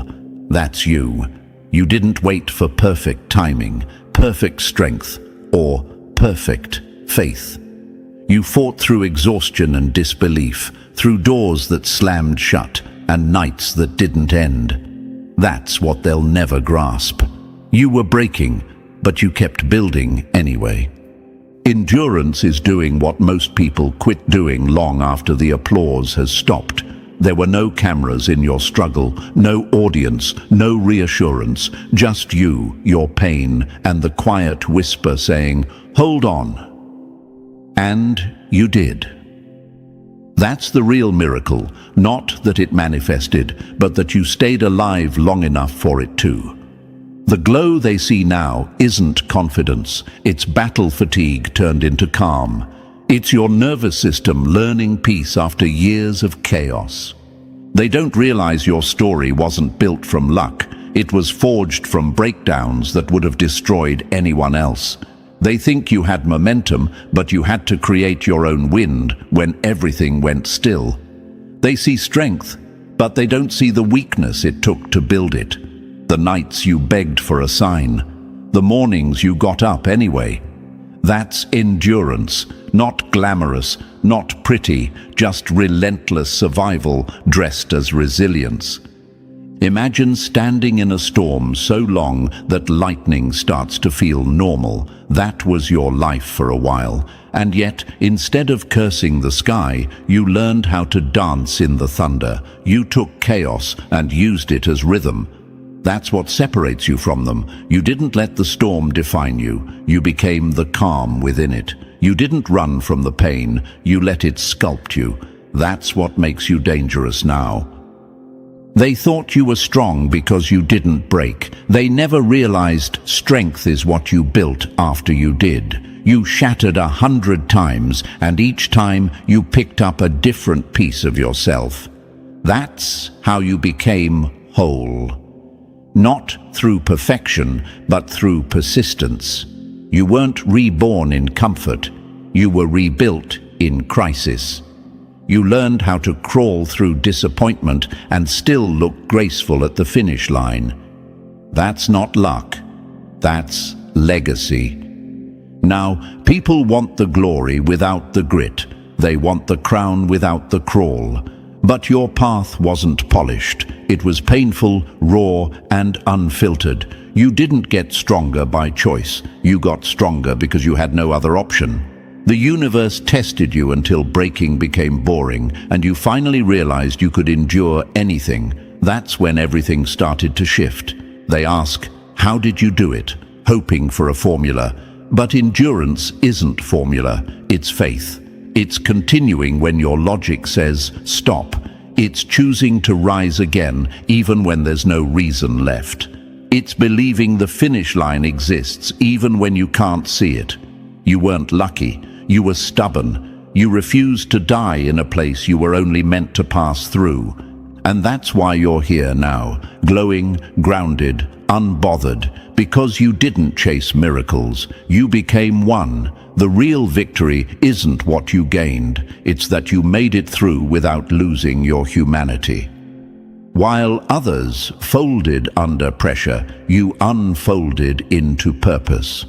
That's the kind of success they'll never understand. The quiet kind, the patient kind, the kind that looks like failure until it wins. So let them think you pulled it off. Let them guess at your secret. The truth is, you didn't have one. You just refused to quit. You survived long enough to be seen, and that, chosen one, is what makes your story legendary. Number 5. You stopped begging for seats, and the universe built you a table. When you stop knocking on locked doors, life stops mistaking you for someone desperate. That's the moment everything changed for you. You stopped trying to earn entry into places that weren't aligned with your spirit. You stopped twisting yourself into smaller shapes just to be digestible for people with fragile egos. There was a time when you believed humility meant shrinking, when you confused tolerance with acceptance, but that version of you no longer exists. The breaking point came quietly, the day you realized peace costs less than approval.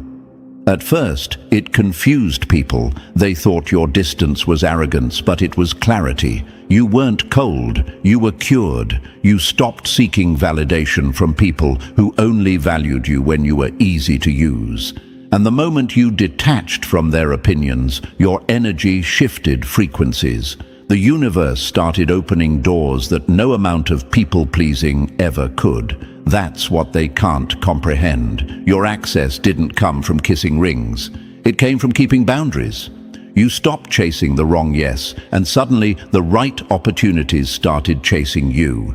Approval is rented. Alignment is owned. They never taught you that. For so long, you mistook rejection for failure, not realizing it was redirection. Imagine this. You're trying to fit through a doorway that's too small for your destiny. You keep bending, apologizing, shrinking, until one day you finally stand up straight, and the door breaks instead. That's what happened. You outgrew their dimensions. The very rooms that once made you feel unworthy could no longer contain the version of you that learned self-respect. You used to think the right people would like you if you just worked harder to be understood, but real ones don't need explanations. They feel your frequency. You no longer beg to be seen because you understand something deeper.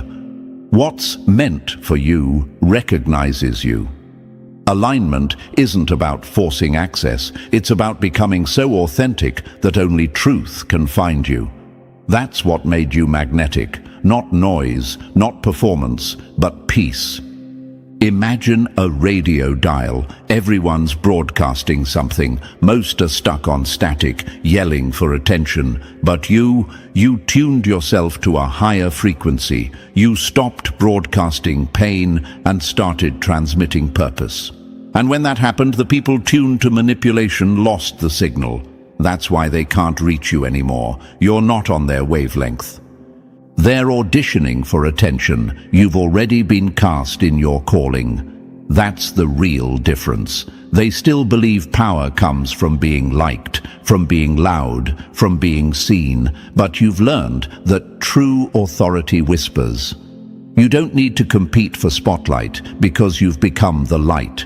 You don't chase, you attract, naturally, quietly, effortlessly, and it's driving them crazy because they can't copy calm. They can't fake authenticity. They can't manufacture what you've become by surrender. Now they call it luck, but it wasn't luck, it was release. You didn't get rewarded for doing more. You got rewarded for doing less of what wasn't aligned. You walked away from fake circles, manipulative opportunities, and low-energy connections. And the moment you said no to what drained you, life started saying yes to what was designed for you. That's not magic, that's mathematics. Subtract what's not meant for you and watch what multiplies. They'll never admit it, but your peace makes them uncomfortable because your existence exposes their dependence on approval. You're moving differently now, not seeking, not proving, not performing, just being. And that being threatens every system that survives on validation. You've become the kind of energy that doesn't chase connection, it commands it. You no longer walk into rooms hoping to be noticed. Rooms shift because you walked in. So when people wonder how you suddenly got access, smile, because what they call sudden was really the reward for every silent boundary you set, every no you spoke, every mask you refused to wear. You didn't network your way up. You aligned your way forward. You didn't seek permission. You stepped into purpose. That's why your energy feels untouchable now. It's not approval-based. It's purpose-fueled. And that's what confuses them. They're still out here auditioning for acceptance, memorizing lines for a play that no longer fits your script. But you've already signed the contract with your destiny. You don't need applause to validate what alignment already confirmed. That's the secret they'll never decode. You didn't win by being chosen. You won by choosing yourself. Number 6. You won the war. They couldn't see because you played a game they didn't understand. They thought you were doing nothing, but you were doing everything that mattered. That's what haunts them now. While they were busy performing for visibility, you were training for mastery. They mocked your patience, called your stillness weakness, and laughed at your discipline, not realizing they were laughing at the very blueprint that built your success. They thought you were naive because you didn't react. They called you passive because you didn't chase. But you were learning the unseen game, the one where energy moves before anything physical does. You see, they were addicted to control, always plotting, forcing, pretending, but you were studying something they couldn't measure: frequency. You were learning how emotion affects manifestation, how energy precedes evidence, how alignment bends opportunity. You realized early that no matter how much noise people make, nothing real moves until the vibration matches. While they were trying to manipulate outcomes, you were mastering the laws that govern them. Power built on strategy can be taken. Power built on energy is untouchable. You played by that rule. You learned to plant your seeds in silence and trust that the universe doesn't forget effort. It simply waits for divine timing. They couldn't grasp that. They were hustling for speed. You were aligning for precision. They wanted attention, you wanted accuracy, and in the end, accuracy always wins. Imagine this: 2 people climbing a mountain. One runs fast, loud, arrogant, racing for applause. The other moves slow, steady, observant, studying the terrain, adjusting with every step. The first gets tired halfway up. The second reaches the summit without making a sound. That's you. You didn't need a crowd to validate the climb. You had clarity about where it led. They call it luck now because it's easier than admitting you were right. They can't understand how you kept rising without selling out, how you glowed without gossip, how your presence grew louder while your words stayed few. What they never realized is that every quiet no, every moment of restraint, every time you didn't engage in chaos, it was spiritual strategy. You weren't ignoring them, you were conserving power. They chased the spotlight. You became the source of light. That's why they're stuck in cycles that no longer involve you. They were chasing illusion while you were mastering intention. They thought you were waiting.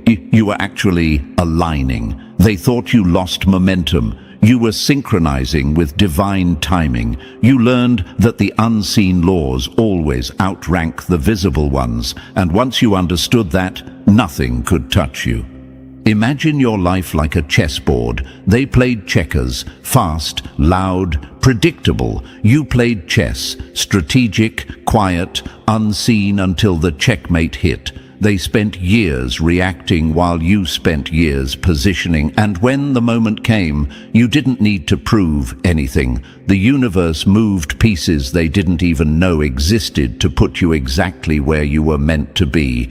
They mocked your surrender because they mistook it for submission. They didn't know surrender was the highest form of power. You let go of the illusion of control, and suddenly control was no longer necessary. The things you used to chase started finding you.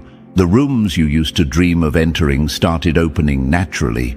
Because that's how the unseen game works. When you stop fighting the flow, the current carries you further than effort ever could. They mastered manipulation. You mastered magnetic energy. That's the difference. They forced outcomes. You attracted alignment. They spoke empty words. You moved in silent certainty. You knew something they didn't. Everything external is a reflection of the internal. So you stopped fixing the outside and started upgrading the inside. And when your energy leveled up, your reality had no choice but to follow.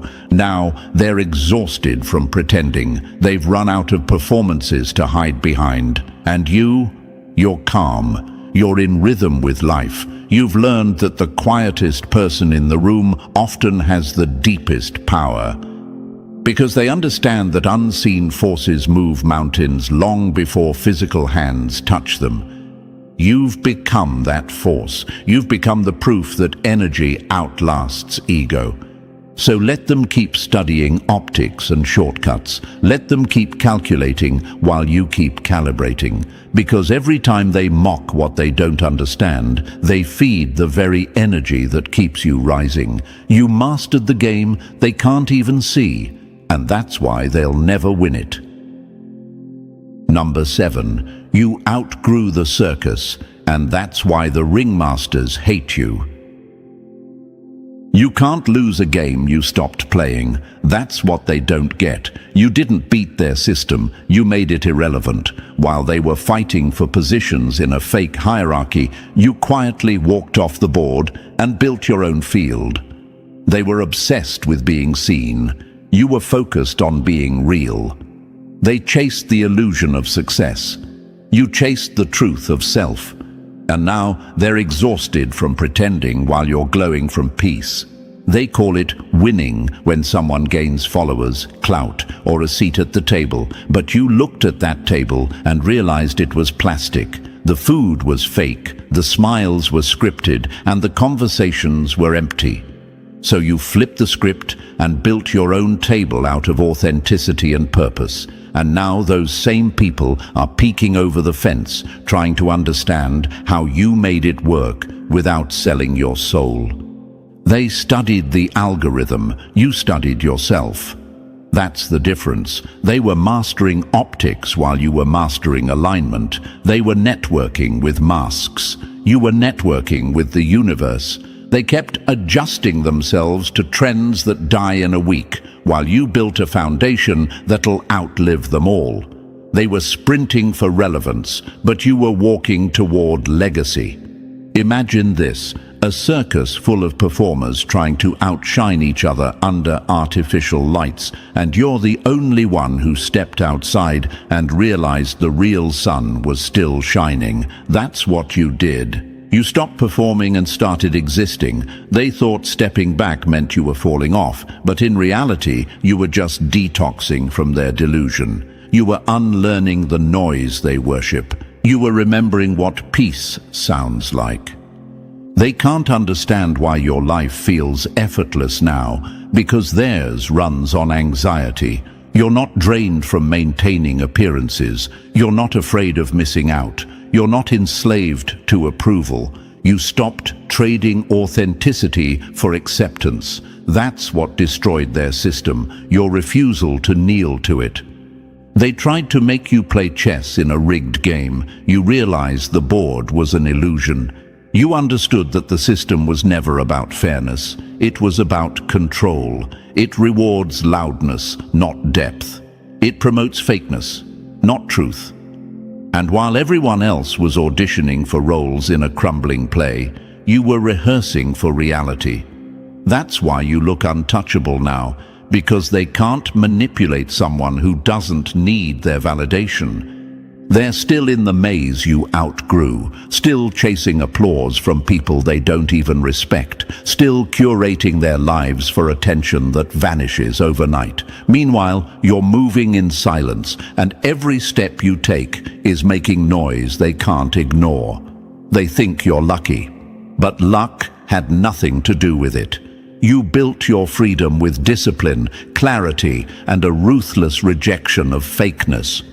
You didn't beat them. You outlasted their illusions. You refused to participate in the rat race because you realized the prize was poison. You didn't want to win their fake game. You wanted to live your real life. You stopped trying to prove you were enough and started being enough. That shift broke every rule they thought was sacred. Now they're glitching. Their algorithms can't explain you. Their metrics can't measure you. Their gossip can't touch you, because you're not operating on their frequency anymore. You're building from something timeless. Truth. And truth doesn't chase, doesn't compete, doesn't crumble. You didn't beat the system. You walked out of it, and that's why you're free. And that's the truth, chosen one. They can study your every move, but they'll never recreate your soul. You've outgrown imitation, outlasted betrayal, and now you're standing in your own light, untouchable and undeniable. If this message hit your spirit, press that like button if you haven't already. And if you're still not part of our family, make sure to press that subscribe button, because your support helps this mission reach more souls who are walking this same silent path of power. Stay grounded, stay glowing, and remember, the universe never forgets the ones who rise in silence. Obsession is a sickness that starts with envy and ends with admiration, but only after it's too late. Chosen one, that's exactly what's happening right now. They never cared when you were quiet, when you were doubted, when they thought you'd always stay behind. But the moment you broke through the walls, they tried to keep you trapped inside. The game changed. Suddenly, your name is heavy in their mouths. You are no longer invisible, you are unforgettable. Think of it like this: a fire ignored is harmless, but when it grows into a wildfire, it consumes everything around it. That's what you've become to them, a blaze they can't put out. And here's a fact the universe never fails to prove. Humans become obsessed with what they can't control. Psychologists have found that when someone challenges another person's sense of certainty, it sticks in their mind like a thorn. The more they try to ignore it, the deeper it presses in. That's you, chosen one. You're the thorn they can't pull out, the wildfire they can't contain. And thank you, chosen one. Don't forget to pay this message back by simply pressing the like and subscribe button to help spread this message to more souls. It's the responsibility of all of us to spread the light. Thank you for being part of this mission. You are part of a force. Now let's come back to it.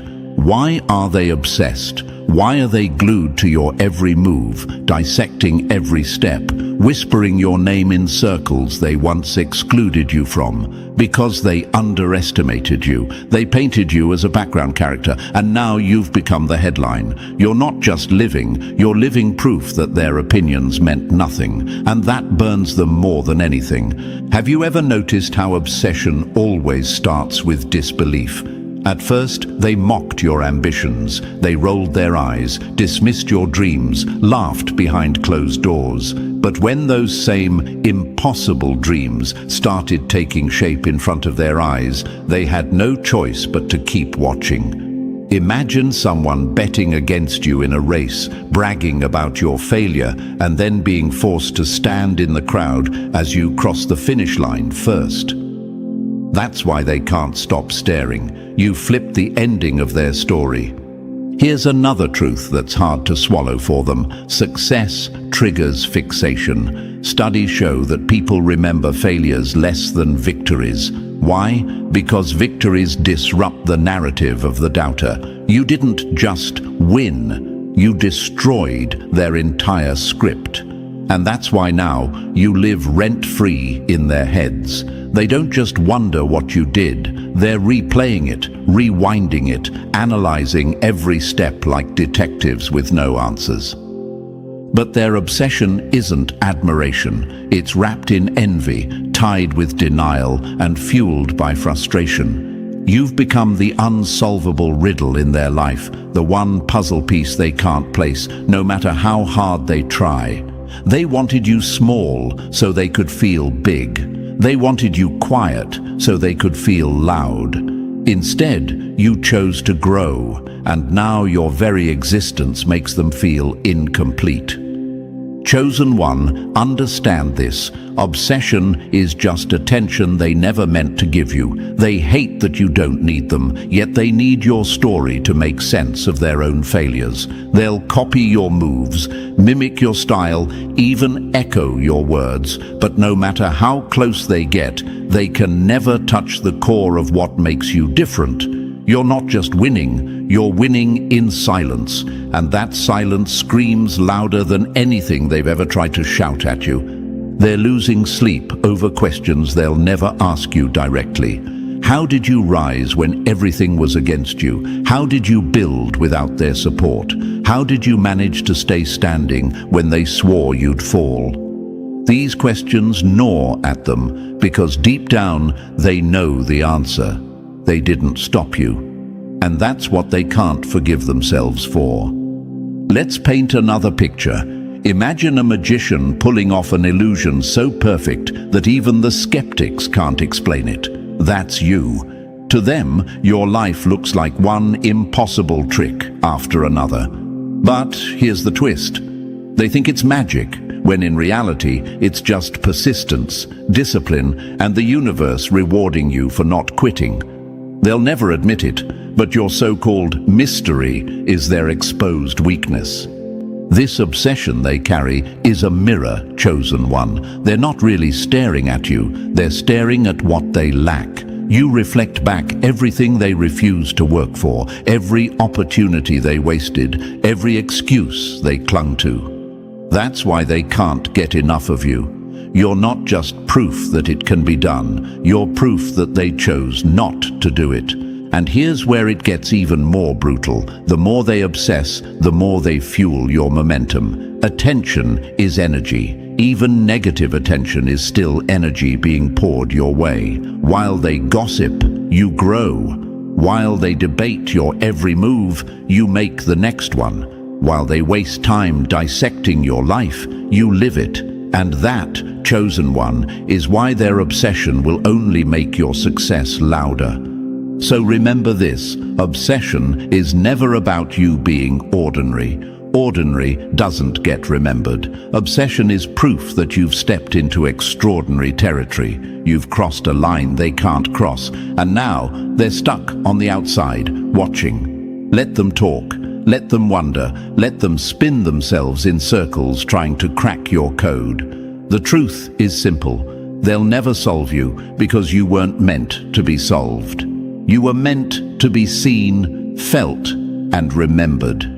Chosen one, now they're obsessed with who you are and how you did it. They can't get enough, no matter how hard they pretend otherwise. And the more they try to understand, the more lost they become in the mystery of you. And listen closely, chosen one. Thank you for being here, because this message was made for you. What's coming next will hit even harder, and you don't want to miss a single word. If you're ready to claim the truth about why they can't stop thinking about you, drop a comment below with the number 111 so I know you feel this energy too. And if you'd like to bless the team behind this message with a super thanks, know that every bit of support, whether it's small or big, keeps this mission alive and pushes it further. You're not just a listener, you're part of a movement that's shaking the silence and turning whispers into thunder.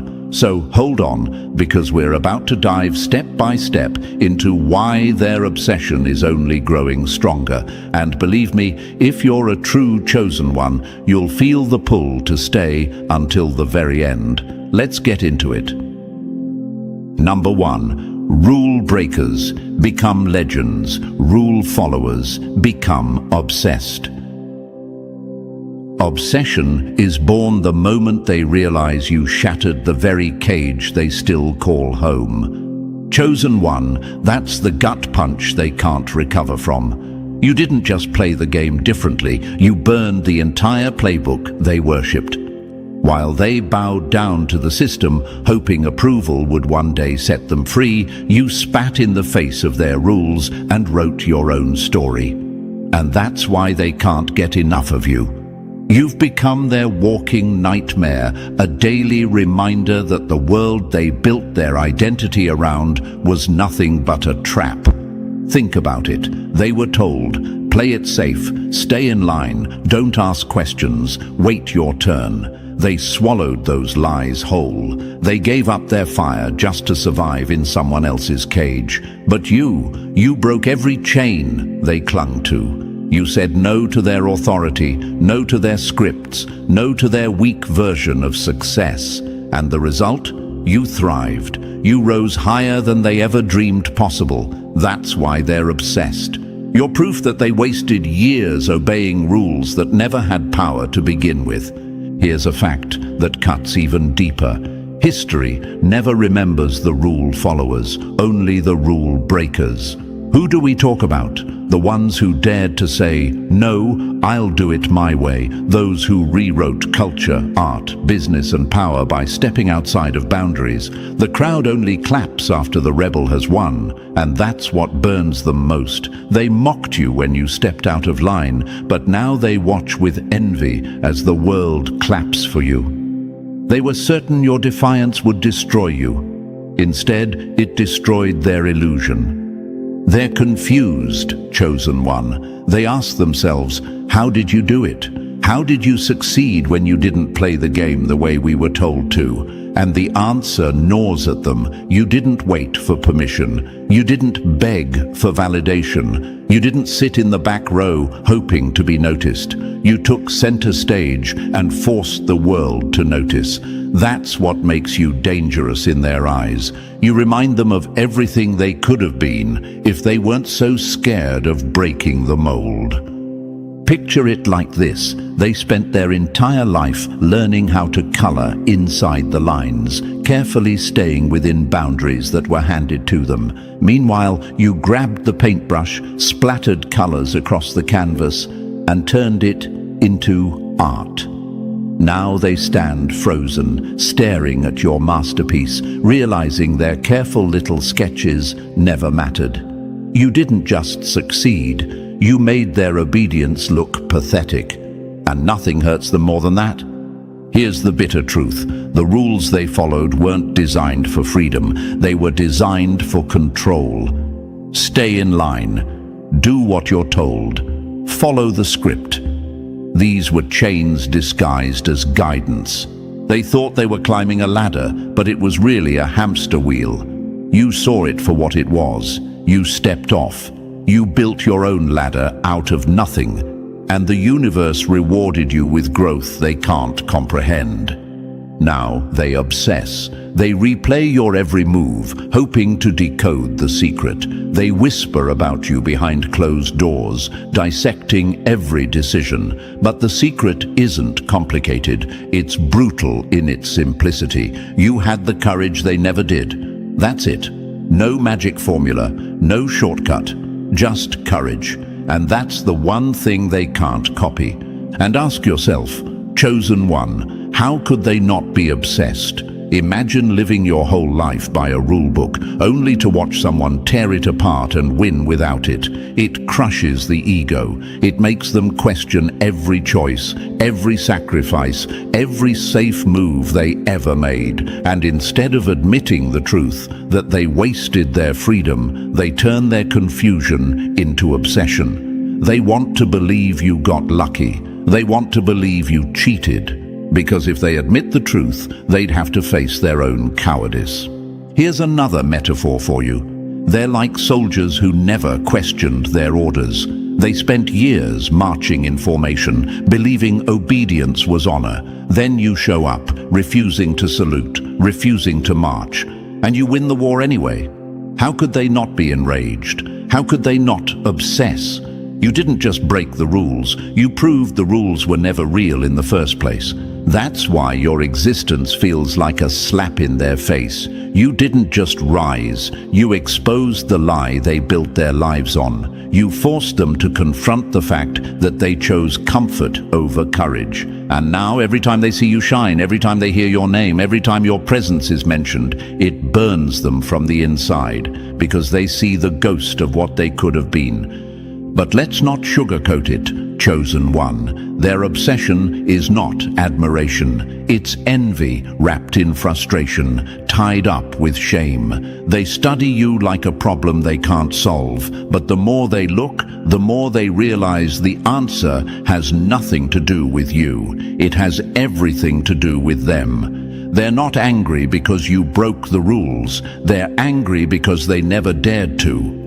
Here's where you win even more. While they waste time obsessing, you keep moving. You don't look back. You don't explain yourself. You don't shrink for their comfort. Every new move you make is another reminder that you're untouchable. That's what keeps them hooked. You're always 2 steps ahead, playing a game they never even knew existed. So yes, chosen one, you broke the rules they blindly followed. You shattered their illusions, and now they can't stop staring at the pieces. That's why they're obsessed with who you are and how you did it. You didn't just succeed. You became the living proof that their obedience was nothing but wasted time. And that's a truth too painful for them to ignore. And here's the final gut punch they'll never recover from. Rules may keep you safe, but they'll never make you unforgettable. Obsession is the tax they pay for mocking you when you chose freedom, and the longer you shine, the longer they'll stay trapped, staring at the rulebook that failed them, while you live a life they'll never touch. Number 2, you made the impossible look like breathing. Nothing stings worse than watching someone turn your greatest excuses into their warm-up exercise. Chosen one, that's the dagger twisting in their chest. You didn't just achieve what they thought was impossible. You made it look natural, like it was second nature, like it was as simple as taking a breath. That's why they're obsessed. They're sitting in the same old place, clinging to the same old reasons, while you turned every too hard into already done. But let's set the record straight. It wasn't easy. It wasn't handed to you. Behind every step they call effortless was a battlefield of sleepless nights, sacrifices, and heavy choices. They didn't see you carrying the weight, they only see you standing tall at the finish line. And here's the painful truth they choke on. They thought the mountain was unclimbable, but you climbed it and built a home at the top. That image will haunt them forever. Effortless is only what discipline looks like to the lazy. That's another truth they can't digest. Imagine a student skipping years of class and then watching another walk across the stage to graduate. To them, it feels unfair, impossible, unreal. But the difference isn't luck, it's commitment. That's you. You committed to the grind they avoided, and when the results showed up, you didn't wave flags or demand applause. You just let the universe expose the truth. Their excuses were lies. And ask yourself this, chosen one, how could they not obsess? When you make the impossible look like breathing, it challenges every excuse they've ever made to themselves. I don't have time. I don't have the connections. It's too risky. Every excuse burns to ashes when they see you because you lived through the same storms and still came out shining. You didn't need validation. You didn't need applause. You didn't need permission. And that's what terrifies them. You proved that their biggest obstacles were only illusions. Imagine this. They were drowning in a pool, flailing, screaming, swearing the water was too strong. Meanwhile, you dove into the same pool and swam across like it was nothing. Can you blame them for staring? Can you blame them for obsessing? They hate you for making what nearly drowned them look like a calm swim. Here's another metaphor. Think of a magician who practices for years in the dark. To the crowd, the trick looks like impossible sorcery. To the magician, it's just muscle memory. That's you. They see the trick, the effortless magic. What they don't see are the years of cuts, bruises, and practice behind the curtain. Their minds can't compute it, so they label it unfair, mysterious, undeserved. That's why they can't let you go. You've become their unanswered riddle. Your silence is the loudest applause you'll ever need. That's the part that makes their obsession unbearable. You never shouted about your grind. You never paraded your hardships. You let your results do the talking. That quiet confidence eats at them because they've been conditioned to scream, to beg, to prove themselves just to feel noticed. You never begged, you just became undeniable, and now their noise sounds hollow next to your silence. They wonder, how can someone move like this without asking for help? How can they rise without needing our validation? How can they look so calm when we're sweating in the same struggle? The answer is simple, but it's one they'll never want to hear. You stopped waiting, you stopped doubting, you chose to act. Here's a fact. Studies show people are most jealous when success seems out of reach and out of explanation. If they could point to luck, money, or connections, they could soothe themselves. But with you, they can't. You gave them no excuses to hide behind. Your rise looks like pure inevitability, and that's why they can't stop replaying your story. They're searching for cracks that don't exist. Imagine another scene. They're running on a treadmill, sweating, gasping, going nowhere. You step off, open the door, and walk straight into the world outside, while they stayed trapped in the illusion of progress. You found the real path forward. Now they obsess over you because you remind them of how long they've been stuck in place. And let's not pretend they admire you. No, admiration would mean admitting they respect you. What they feel is envy wrapped in confusion. They can't decide whether to call you lucky, sneaky, or blessed. So instead, they stay glued to your every move, hoping one day they'll figure it out. But obsession isn't admiration. It's frustration turned into fixation. Impossible doesn't mean it can't be done. It only means they won't do it. That's the line they can't swallow. Your life screams it at them every day. And while they debate, you act. While they gossip, you move. While they hesitate, you conquer. That's why you're unforgettable to them. You're a mirror showing them everything they failed to become. The cruel part for them is this. The harder they try to dismiss your success, the deeper it cuts. They'll tell themselves it was luck. They'll whisper that you cheated. But every time they repeat those lies, they feel the sting of knowing you actually earned it. And that sting turns into obsession. They'll scroll through your life, analyze your choices, and wonder how you made it look so easy when their lives feel like heavy chains. But chosen one, remember this: your calm power is their chaos. Your silence is their storm. The more effortless you appear, the louder their doubts become. You don't need to lift a finger. They're tearing themselves apart, trying to decode you. And the beauty is, you don't even care. You're too busy living. Imagine one last picture: a bird soaring across the sky, wings wide, gliding with no visible effort. Below, people stand, necks craned, frustrated. They're flapping their arms wildly, trying to imitate, but they never leave the ground. That's why they're obsessed. You remind them that they were born to fly, but chose to crawl. So yes, you made the impossible look effortless. You became the breathing proof that their excuses were nothing but illusions. And now their obsession with you will never end, because you didn't just achieve the impossible, you made it look like the easiest thing in the world. Number 3, your rise shattered their foolish predictions. They wrote your ending before your story began, and now they choke on every wrong word. Chosen one, that's the knife twisting in their ego. They thought they had you figured out. They labeled you weak, average, incapable. Some even laughed at the idea of your success.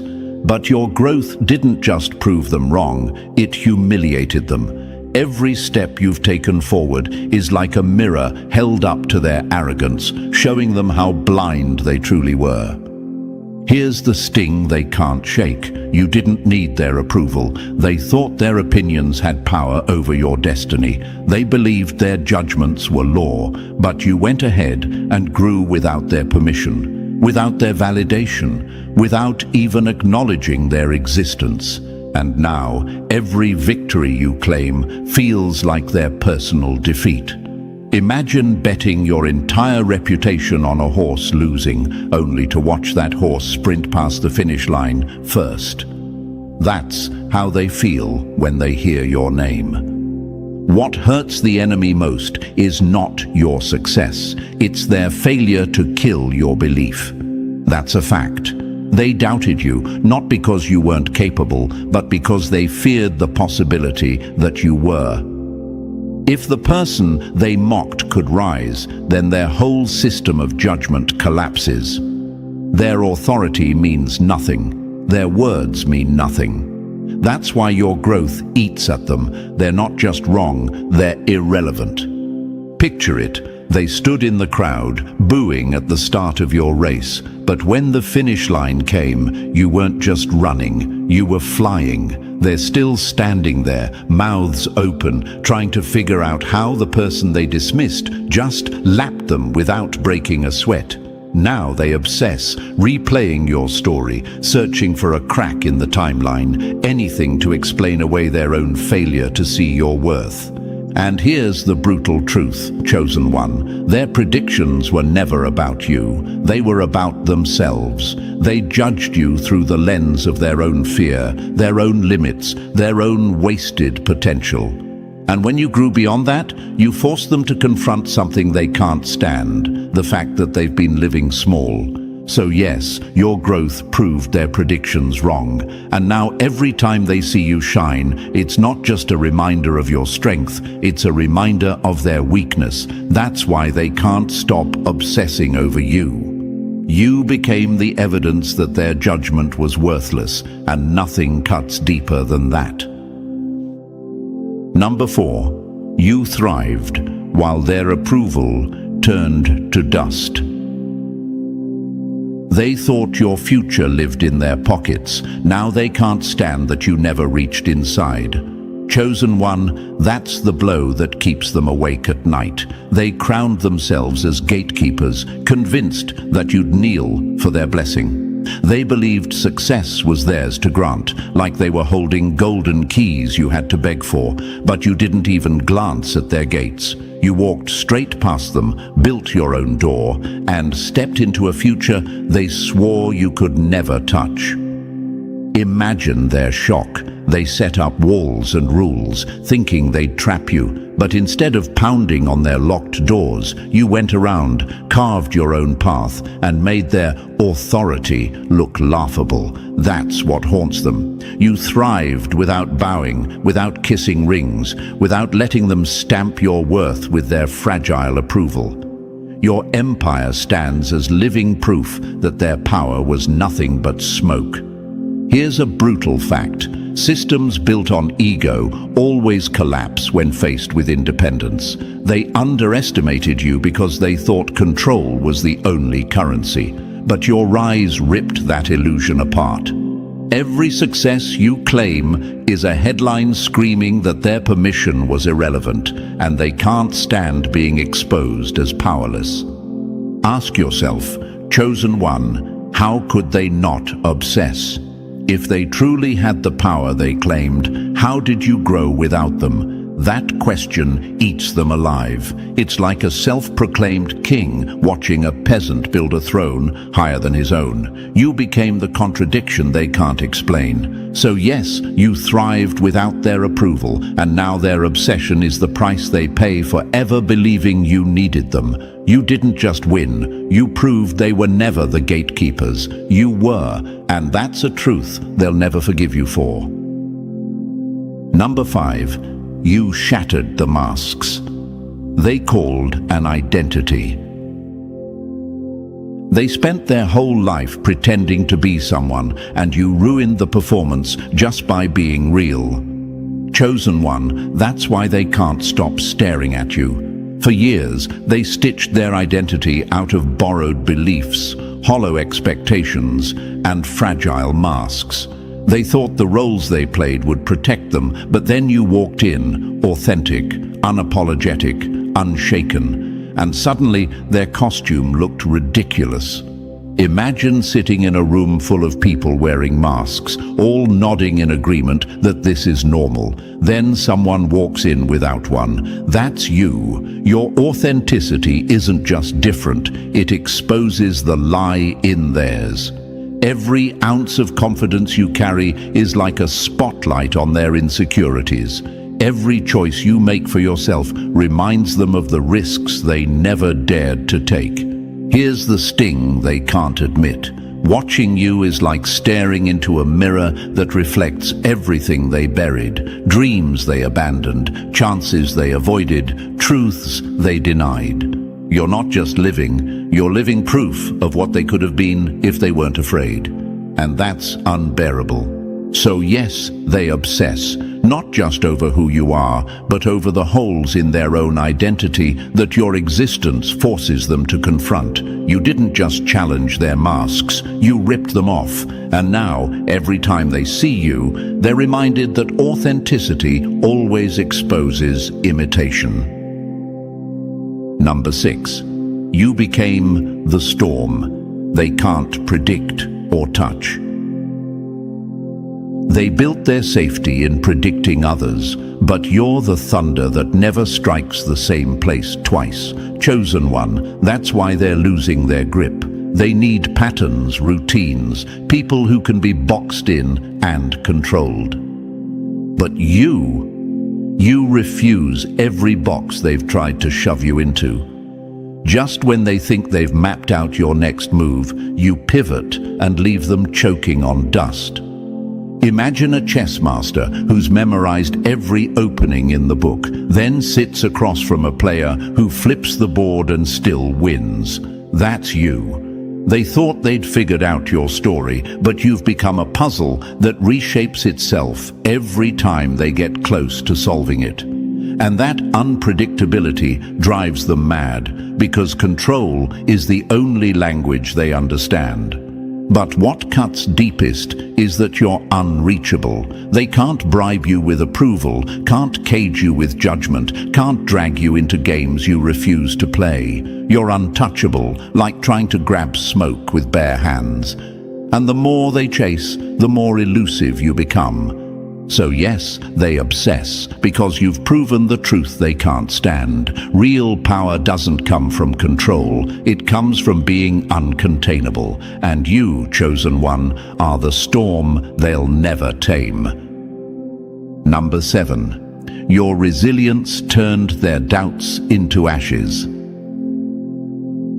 They prayed for your failure like rain, but every drop only watered your roots. Chosen one, that's the wound they can't heal. They've seen you stumble, and they thought it was over. Some even smiled when you fell, waiting for the universe to bury you under your own mistakes. But every single time, you rose again, taller, stronger, sharper.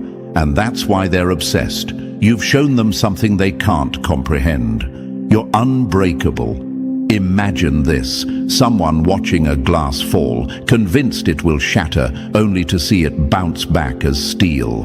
That's you. They expected your storms to drown you, but instead, they forged you. Every setback became your training ground, every scar a medal, every defeat a lesson. That's why your resilience terrifies them, because it exposes how fragile they are in comparison. Here's the truth. They avoid risk because they fear loss. They think safety is strength. But you've proven the opposite. Real strength is born in fire, and every time you stepped into the flames, you came out forged, not broken. Your resilience mocks their weakness, and that's why they can't look away.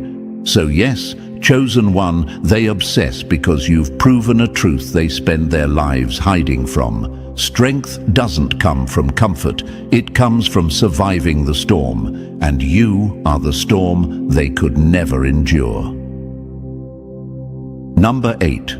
Your success exposed their comfortable mediocrity.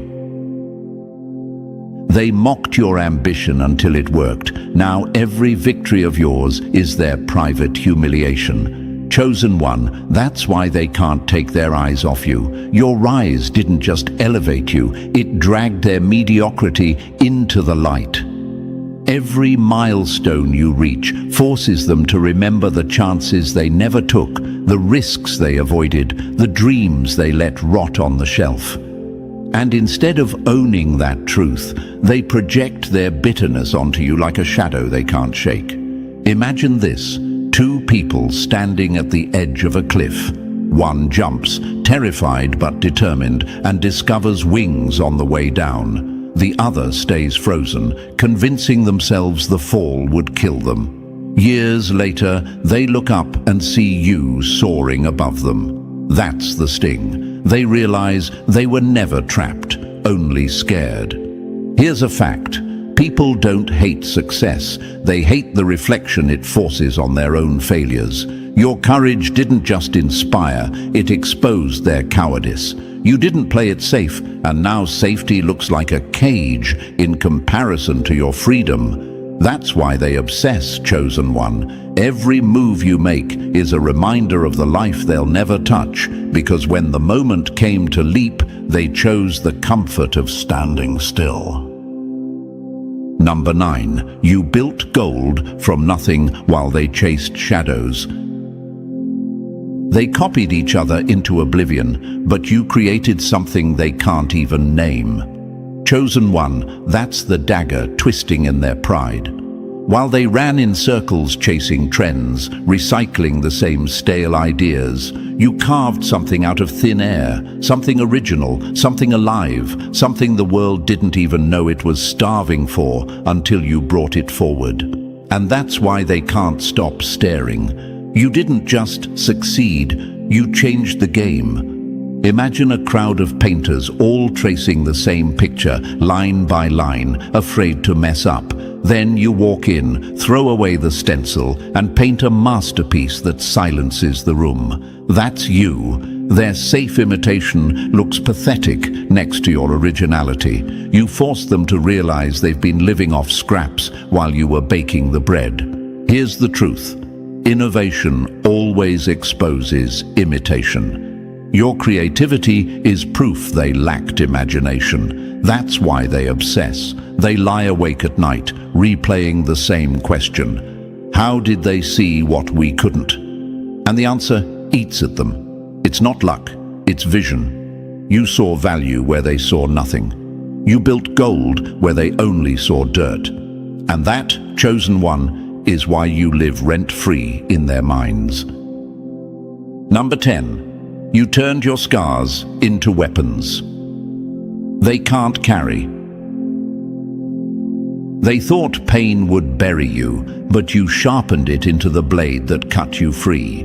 Chosen one, that's the reality they can't stomach. They expected your struggles to break you, to cage you, to define you as weak.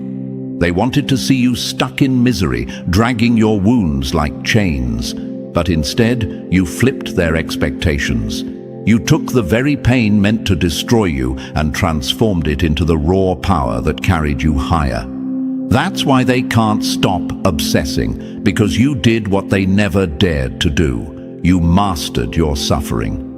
Think of it this way. Two people go through the same fire. One comes out burned, scarred, and bitter, cursing the flames forever. The other walks out holding the fire itself, using it to light their way forward.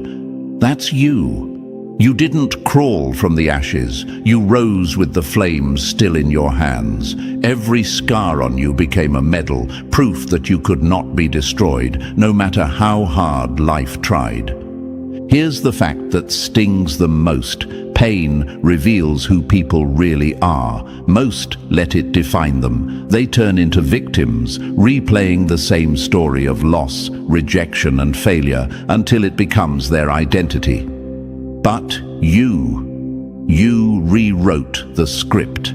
Your scars don't define you, they refine you. You turned pain into momentum, setbacks into stepping stones, and heartbreak into hunger.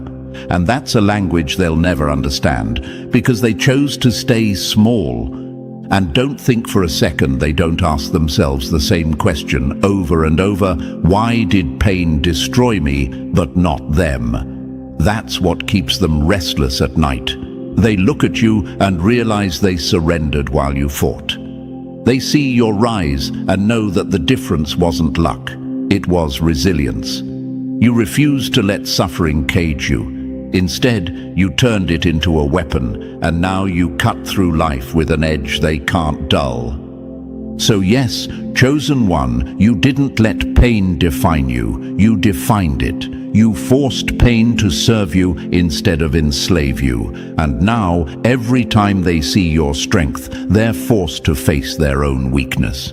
That's why they'll never stop obsessing, because your scars became your crown, and theirs became excuses.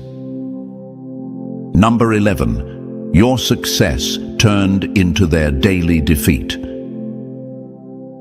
They wanted your failure to be their victory. Now every win of yours is the reminder that they lost the war.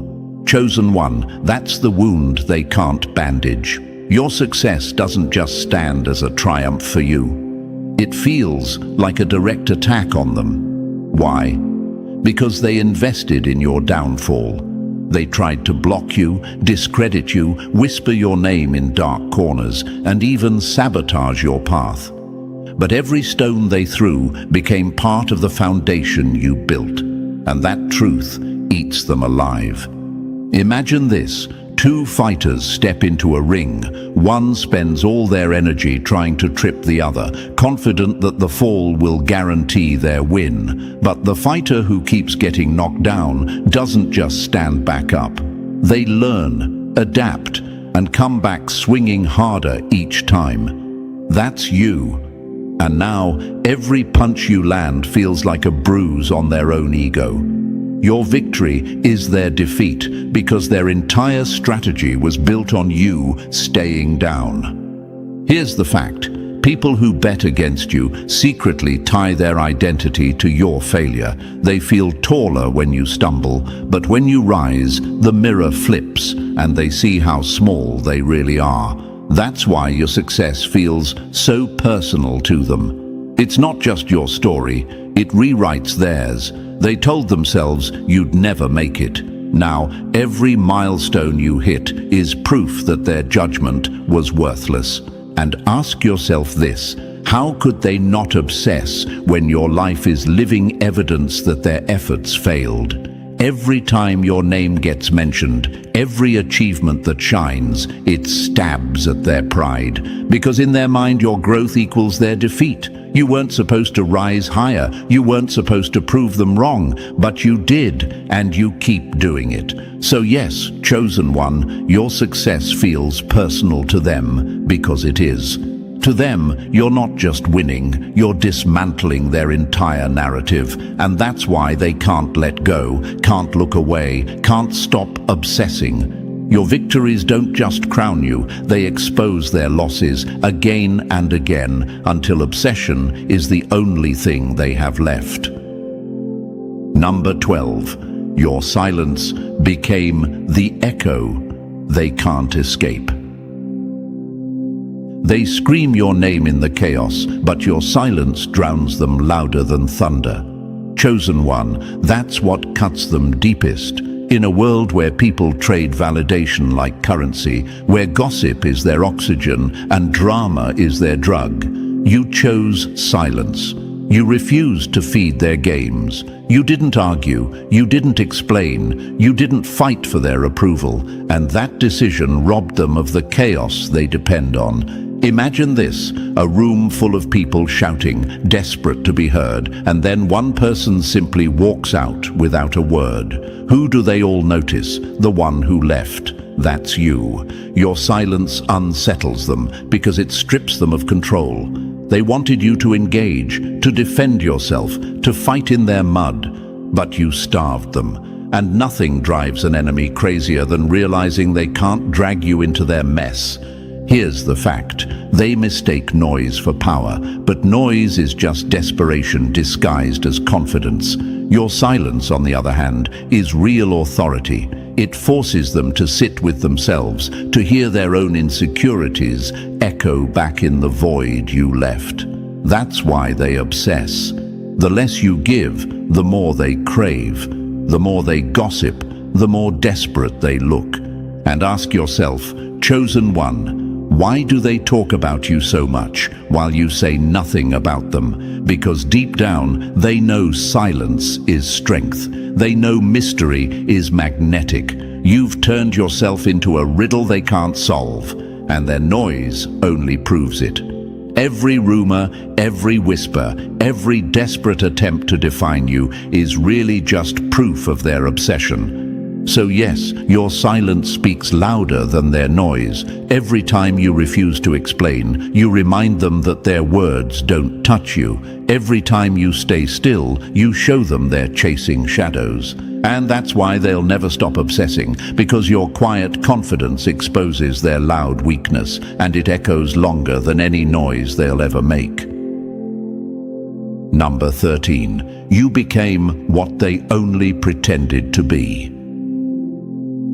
They wore the mask of greatness. You became the real thing. Chosen one, that's the wound they can't stop scratching. For years, they've lived as actors on a stage, playing roles of strength, confidence, and success, hoping no one would ever notice the cracks beneath their costumes.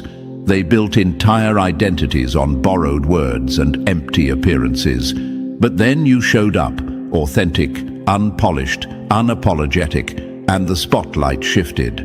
Suddenly their masks looked cheap, their act exposed, their illusions shattered. Imagine a room full of people holding fake trophies, smiling proudly for the cameras, until someone walks in carrying the real one. That's you. They pretended to embody greatness, but when your presence entered the scene, their performance collapsed. Because no matter how polished their masks, realness always outshines imitation. Your existence made their pretending impossible to maintain, and that truth burns them every time your name comes up. Here's the fact that crushes them. Faking confidence works until the genuine article arrives. They thought their loud voices, their staged success, their curated images would make them untouchable, but your quiet authenticity tore through all of it. You didn't have to announce yourself, you simply lived it, and the contrast exposed their lies without you saying a word. And ask yourself, chosen one, how could they not obsess? If their entire identity was built on illusion, then you are the living proof that they wasted years pretending instead of becoming. Every time you succeed, every time you rise, every time your presence demands respect, it forces them to realize they never had it to begin with. They only acted while you became. So yes, they're obsessed, because you embody what they spent their lives faking. You became what they only pretended to be, and no mask in the world can hide the shame that truth brings. That's why they whisper, why they speculate, why they can't look away, because you are the reality they'll never reach, the standard they can't fake their way into, and the proof that authenticity always wins. Number 14. You stole the crown they thought was reserved for them. They thought the crown was theirs until you walked in wearing it. Chosen one, that's the poison burning in their veins.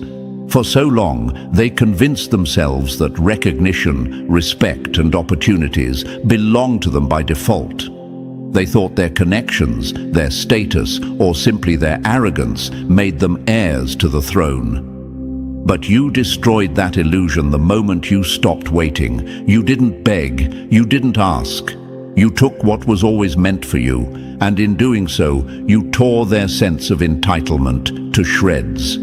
Imagine a table full of people guarding an empty chair, insisting it's theirs. Then one day, you walk in, pull the chair out, and sit with full confidence. That's you.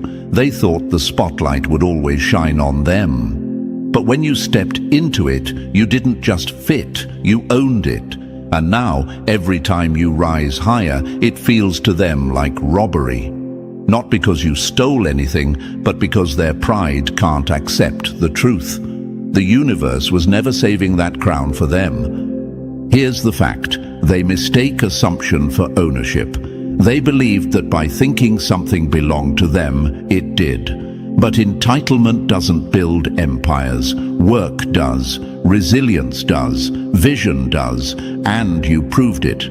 You earned everything they thought would simply fall into their laps. That's why your victories feel personal to them, why your success stings like betrayal, because your rise is the reminder that nothing in this world is promised, not even to those who act like they deserve it. And ask yourself, chosen one, why do they obsess so much over your wins? Because deep down, they know every crown you wear is one they thought would rest on their own head. Every milestone you reach exposes their wasted chances. Every time you succeed, it screams the truth they can't bear. It was never theirs. So yes, they're obsessed. You didn't just step into the spotlight, you shattered their illusion that the spotlight belonged to them. You claimed what they were too arrogant, too lazy, or too fearful to earn. And that's why they'll never stop watching, because you are living proof that the crown belongs to the one who dares to wear it, not the one who assumes it's already theirs. Number 15. You outgrew the cage they built to contain you. They built walls to contain you, but you grew roots that cracked the foundation. Chosen one, that's the sight that torments them every time your name comes up. They thought they could box you in, keep you small, dismiss your potential, and convince the world that you'd never rise beyond the limits they placed on you. But instead of suffocating in their cage, you expanded. You stretched beyond every boundary, cracked through the concrete of their control, and proved that no prison built on lies and doubt could ever hold you. Imagine planting a seed in a tiny pot, convinced it would only grow so far. Then one day, that seed bursts through the clay, shattering it into pieces, reaching toward the sun. That's you. They underestimated your roots, your growth, your strength. They thought their walls would define you, but instead, you used those very walls as leverage to grow stronger. And now, the ruins of their cage stand as a monument to their failure to contain you. Here's the fact they choke on. People who try to limit others are only exposing their own limits. They wanted you trapped because they themselves were trapped. They wanted you small because they lacked the courage to grow. But you refused to shrink. You refused to stay boxed in. And that's why your freedom feels like betrayal to them, because it exposes how willingly they accepted their own cage. And ask yourself, chosen one, why are they so obsessed with you now? Because every time they see you free, they're reminded that they stayed behind. You didn't just escape their walls, you outgrew them completely. You became proof that their limits were never real. So yes, they obsess. They can't ignore the fact that the cage they built to contain you now looks like rubble beneath your feet. You're out in the open, thriving, untouchable, and they're still sitting inside their self-made prison, staring at the cracks you left behind. That's why they'll never stop watching, because your freedom is the evidence of their captivity. And listen, chosen one, now you see the truth. Every move you've made, every rise you've claimed, has left them obsessed, confused, and powerless to ignore you. Their noise, their bitterness, their obsession, it all proves your strength. And if this message hit home, make sure you press the like button if you haven't already. And if you're still not part of our family, press that subscribe button right now. Together, we spread this light, this truth, and this unstoppable force even further. Stay strong, stay untouchable, because they'll never stop watching and you'll never stop rising. The most devastating truth is not that they lied about you, it's that they believed the lie so easily, without question, without hesitation, as if your name meant nothing to them. Now imagine this for a moment. Chosen one. A fire spreads in a dry forest. It doesn't take proof, it doesn't take evidence. All it takes is one spark, one careless whisper, and the flames leap out of control. That's exactly how the lies about you spread. People didn't test the story, they didn't check the facts, they just poured gasoline on the rumor and watched you burn in their minds. But here's the thing about fire. It leaves behind ashes that reveal what truly survived, and now the truth stands untouched in the open while their faces are covered in soot. And facts don't lie. Chosen one. Psychologists say humans are wired with something called confirmation bias. They cling to whatever fits the narrative they want to believe, even if it's false. That's why it took nothing for them to accept the worst about you. But time always exposes the bias, always shatters the illusion. The final puzzle piece has clicked into place, and the full picture shows you were never the villain. The villains were the ones who ran with lies, and now they are crushed beneath the weight of their own foolishness. And thank you, chosen one, for holding your ground. Don't forget to pay this message back by simply pressing the like and subscribe to help spread this message to more souls, as it's the responsibility of all of us to spread the light. And thank you, chosen one, for being part of this mission. You are the part of a force, a movement that can't be silenced. Now let's return to the truth. Those who believed the lies about you are facing themselves in the mirror, and what they see isn't pretty. Back then, those lies seemed airtight, almost reasonable, as if they were obvious. People didn't need proof. They didn't even hesitate. They leapt on it because deep down, jealousy, insecurity, or resentment had been waiting for a reason to pounce. The lie gave them that excuse.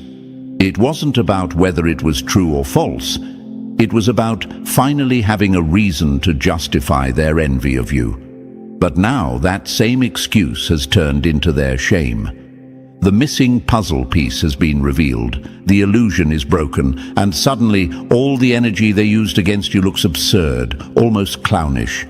Think of it like this. Imagine a jigsaw puzzle that's been half-built, the picture unclear, and yet someone stands there swearing they already know what it is. They mock you, point fingers, claim certainty. But when that last piece drops into place, it doesn't just finish the puzzle. It proves every smug word they spoke was wrong. That's where they are now. They look ridiculous, exposed by the very truth they tried to bury. And the irony is, Chosen One, that their downfall isn't just about being wrong. It's about realizing they could have had everything with you.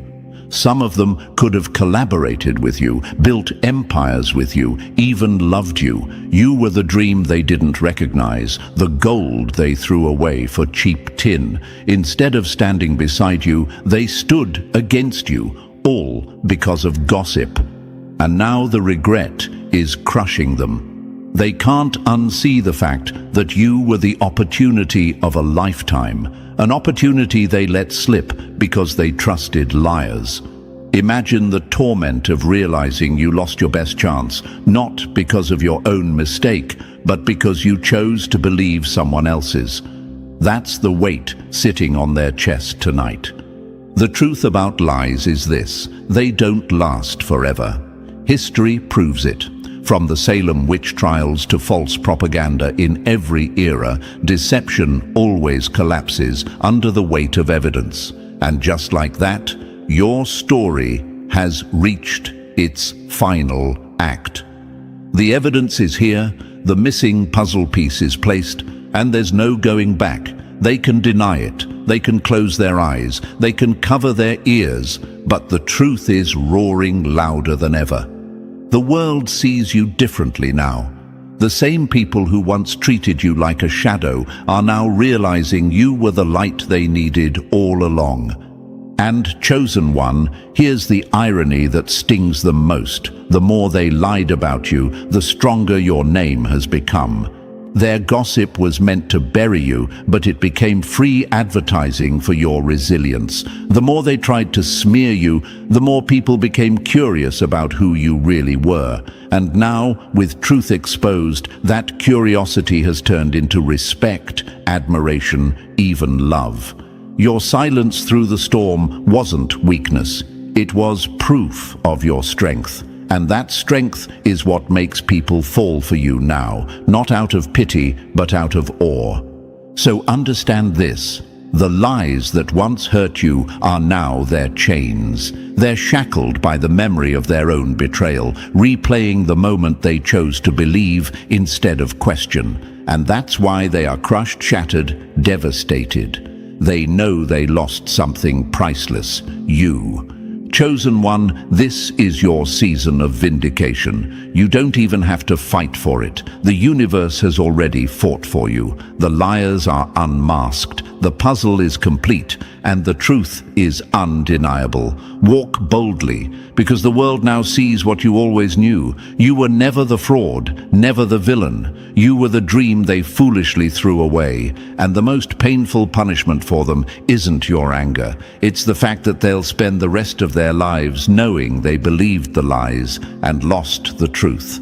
And Chosen One, don't move just yet, because what you've heard so far is only the spark.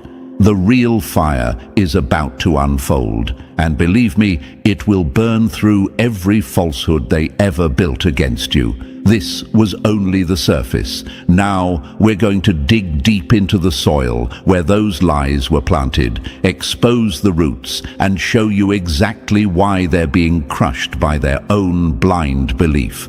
So if you're ready to step fully into this truth, drop a 777 in the comments right now to mark your confirmation that you see beyond illusion. And if you feel called, bless the team behind this message with a super thanks. because your energy fuels this mission of exposing lies and spreading truth across the world. Thank you, Chosen One, for being more than a listener. You're part of a force that flips the script on deception. And now, let's move into this step by step. Stay with me, because if you are truly chosen, you'll feel the pull to stay locked in until the very last word. What comes next will hit harder, cut deeper, and prove why their belief in those lies has become the weight that's breaking them. Let's begin. Number 1. The mockery that backfired. The joke isn't funny when the punchline is your own face in the mirror. That's the truth that your enemies are choking on right now, Chosen One. They thought they were comedians, spinning stories, mocking your name, dragging your character through the mud. They laughed. Oh, how they laughed. But here's the part they never saw coming. The laughter was never really on you. It was always on them. Because every lie, every insult, every rumor they spread was a boomerang. And now that boomerang has spun all the way back, smacking them square in the face with the reality that you are still standing, still rising, and stronger than ever. The mockery they weaponized has backfired in front of everyone, and it's not you who looks foolish, it's them. Now imagine this for a moment, Chosen One. A group of people in a theater pointing at the stage, laughing uncontrollably at the character in the spotlight. They're convinced the play is about mocking that character. But then, the curtain rises higher, and the full script is revealed. They weren't watching your downfall. They were watching their own reflection acted out for the crowd. The punchline lands, but it doesn't land on you. It lands on them. And suddenly, the room goes quiet. Because laughter built on lies never lasts. It eventually collapses into silence, and silence is louder than any joke they could have made about you. Here's a fact that can't be denied. History is full of chosen ones who were mocked, ridiculed, and doubted until the very truth turned everything around. Think about Nikola Tesla, brushed off as crazy, ridiculed for his visions of free energy, mocked by the very men who stole from him. Think about Oprah Winfrey, laughed at for her background, told she didn't have the right look, the right voice, the right skin to be on TV. Today, she's a billionaire whose influence stretches across the globe. Or Albert Einstein, called slow, dismissed as a boy who could barely speak properly until he revolutionized science. Do you see the pattern? The chosen ones always carry the weight of ridicule because they stand outside the mold. But that same ridicule becomes the proof of their power once the truth unfolds. The enemies who mocked you thought they were exposing your flaws. What they were really doing was exposing their own insecurities. Let's be honest, chosen one, why do people laugh at you? Why do they point, whisper, and spread false stories? Because deep down, they know you carry a weight they could never hold. They know you are built differently. And when someone is built differently, the small-minded have no tools except mockery. It's their crutch, their shield, their distraction from the fact that they could never stand in your shoes. They laugh because they are weak, and weakness always hides behind jokes. Now let me ask you a question. Didn't their laughter ever sting at first? Didn't it make you question, even for a moment, if they might be right? That's the real cruelty of mockery. It plants seeds of doubt. But here's the secret the enemy never wanted you to discover. Those seeds don't take root in chosen soil. Instead, they turn into fuel. Every whisper became firewood for your determination. Every insult became a stepping stone. Every laugh became a reminder that they couldn't break you, no matter how hard they tried. That's why today their laughter is gone, replaced by the silence of regret. And, oh, chosen one, regret is heavier than ridicule. They can't laugh now, they can't point, they can't mock, Because the proof is in front of them. You are still here, still shining, still walking with your head high. And the very things they ridiculed you for are the very things people now admire. Isn't it ironic? They called you different, weird, too much, not enough. And now that difference is what sets you apart. That weirdness is what makes you untouchable. That too much is exactly what the world needed from you. They thought they were insulting you, but in reality, they were giving you free advertisements for your strength. Think of it like this. Imagine a diamond in the dirt.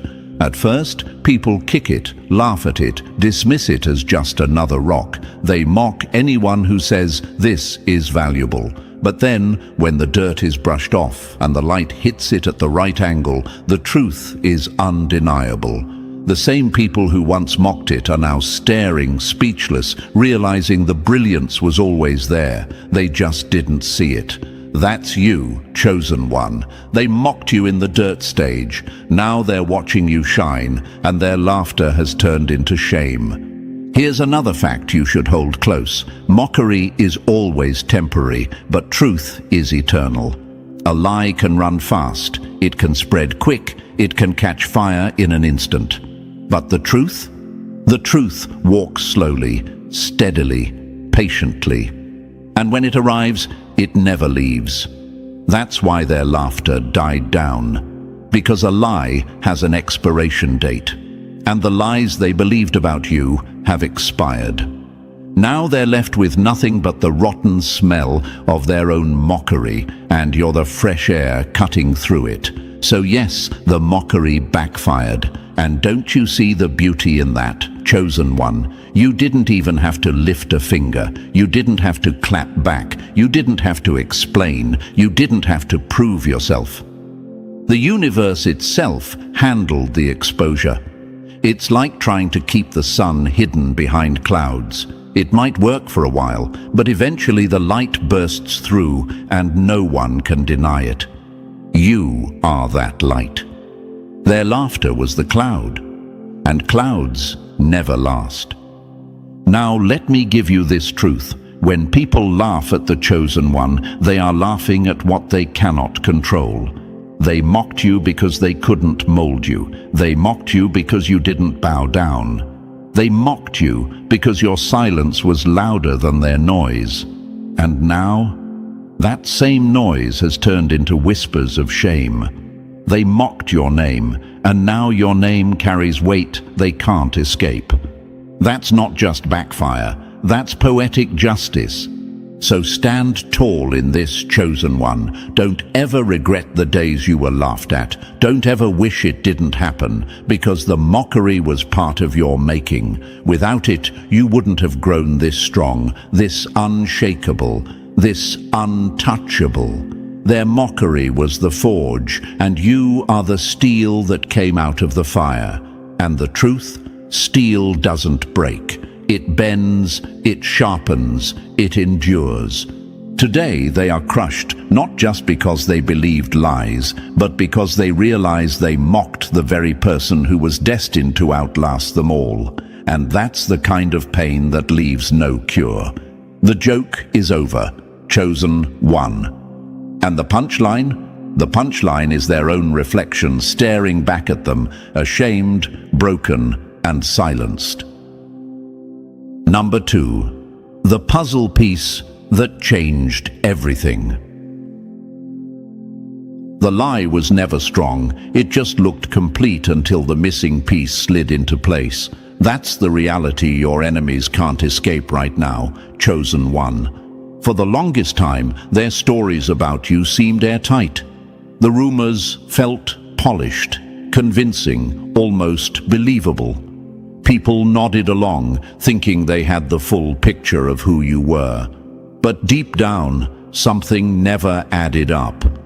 The puzzle looked almost finished, but there was always that one empty space, that one missing truth. And now, boom, that final piece has dropped into place and the entire lie has shattered. Now imagine this, chosen one. A 1,000-piece puzzle is spread across the table. Everyone's been standing around it for months, maybe even years, thinking they see the full image. They point, they whisper, they speculate. And because the picture looks almost whole, they assume the missing piece doesn't matter. But when that one crucial piece is finally placed, the whole scene changes.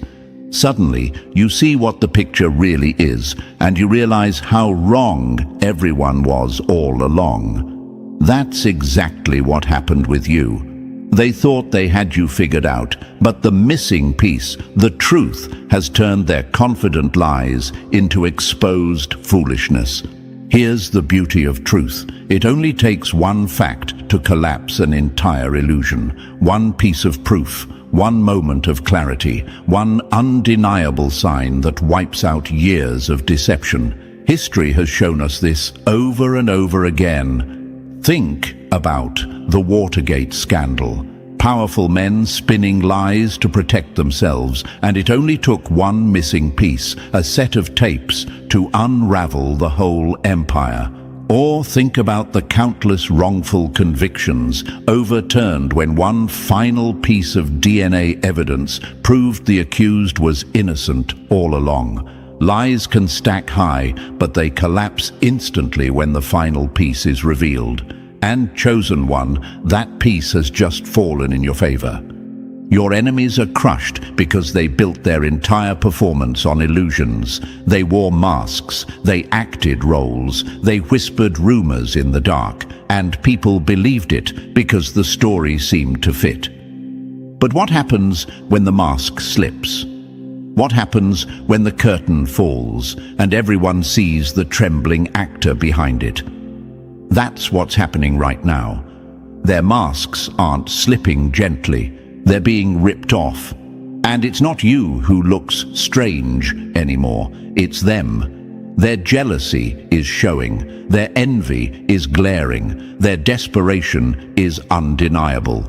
The missing puzzle piece didn't just clear your name, it exposed theirs. Let me ask you this, chosen one. Have you ever noticed how one detail can change everything? You hear a rumor and it almost sounds right, but then you learn a single fact and suddenly the whole story collapses. That's what people around you are realizing. They're standing there in disbelief, asking themselves, how did I ever believe this about the chosen one? And the answer is simple. Lies always look believable until the truth arrives. Once the truth is on the table, lies look ridiculous, childish, desperate. And that's what they're dealing with now.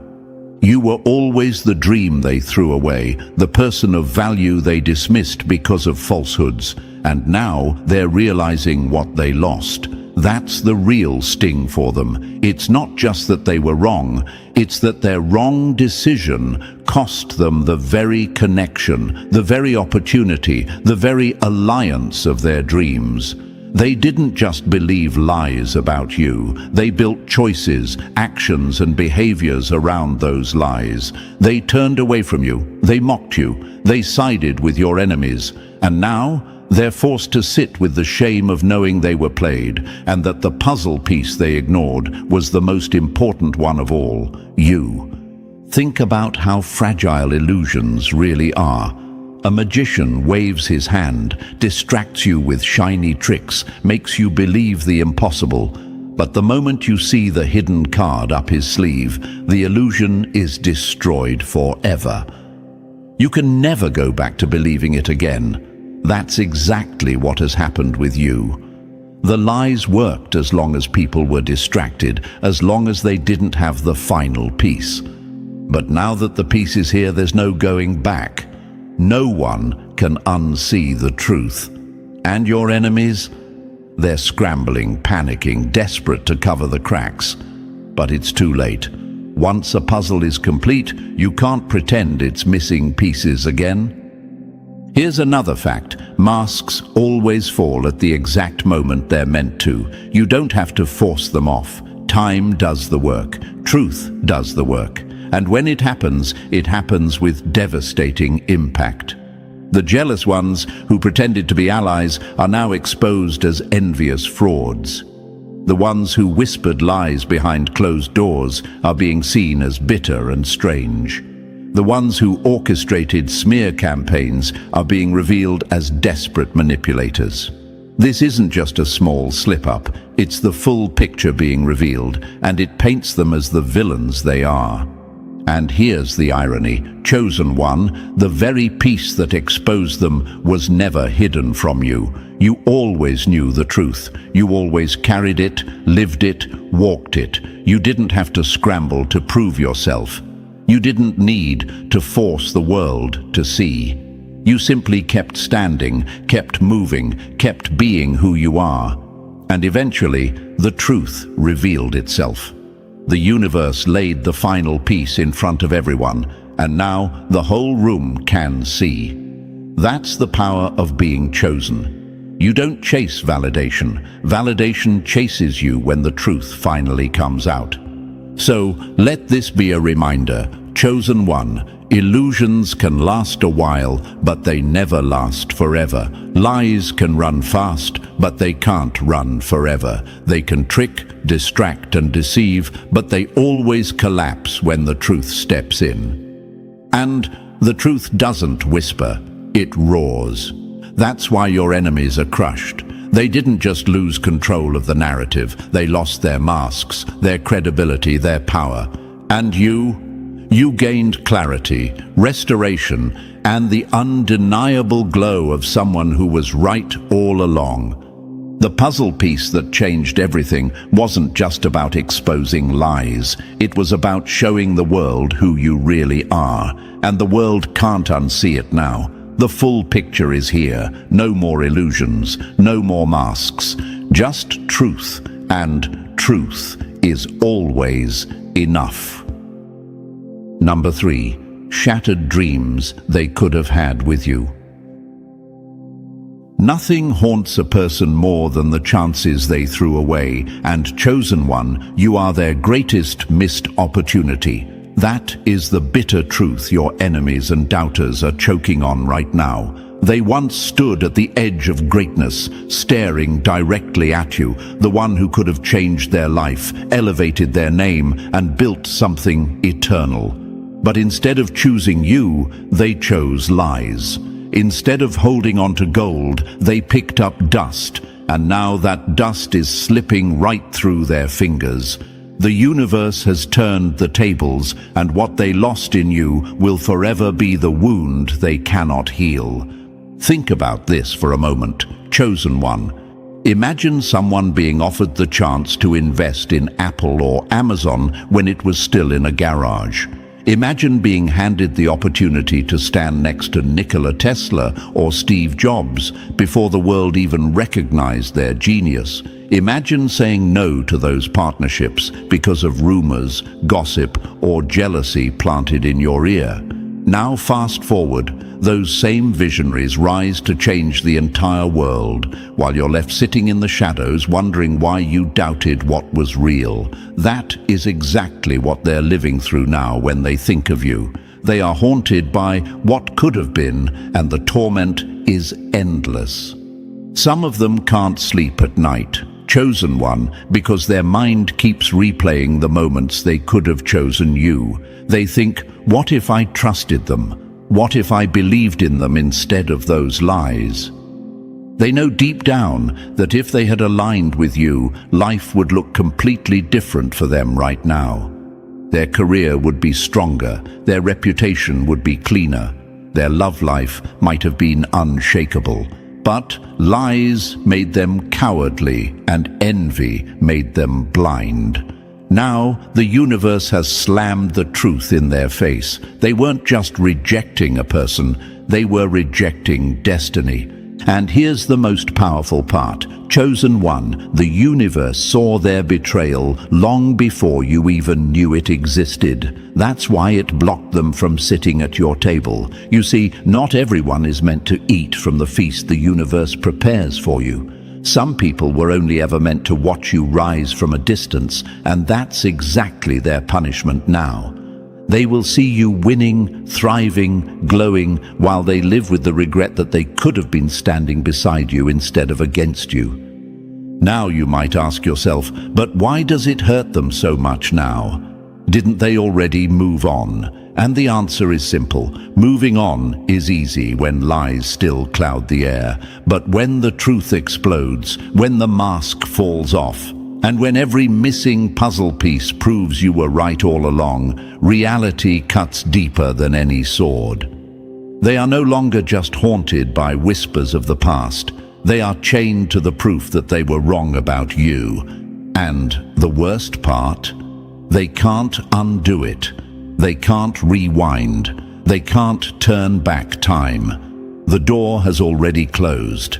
History is full of examples, chosen one. How many artists died broke and laughed at, only for their paintings to later be sold for millions? How many leaders, inventors and thinkers were mocked, ignored or betrayed, only for their work to reshape the future? The world eventually wakes up to the truth, but by then it's too late for the ones who doubted. That's your story too. They will forever say, if only I had believed, if only I had trusted, if only I hadn't thrown away my chance. That's the torment they deserve, and that's the lesson the universe designed just for them. So do not waste 1 second pitying them. Do not waste your energy reopening doors that the universe already slammed shut.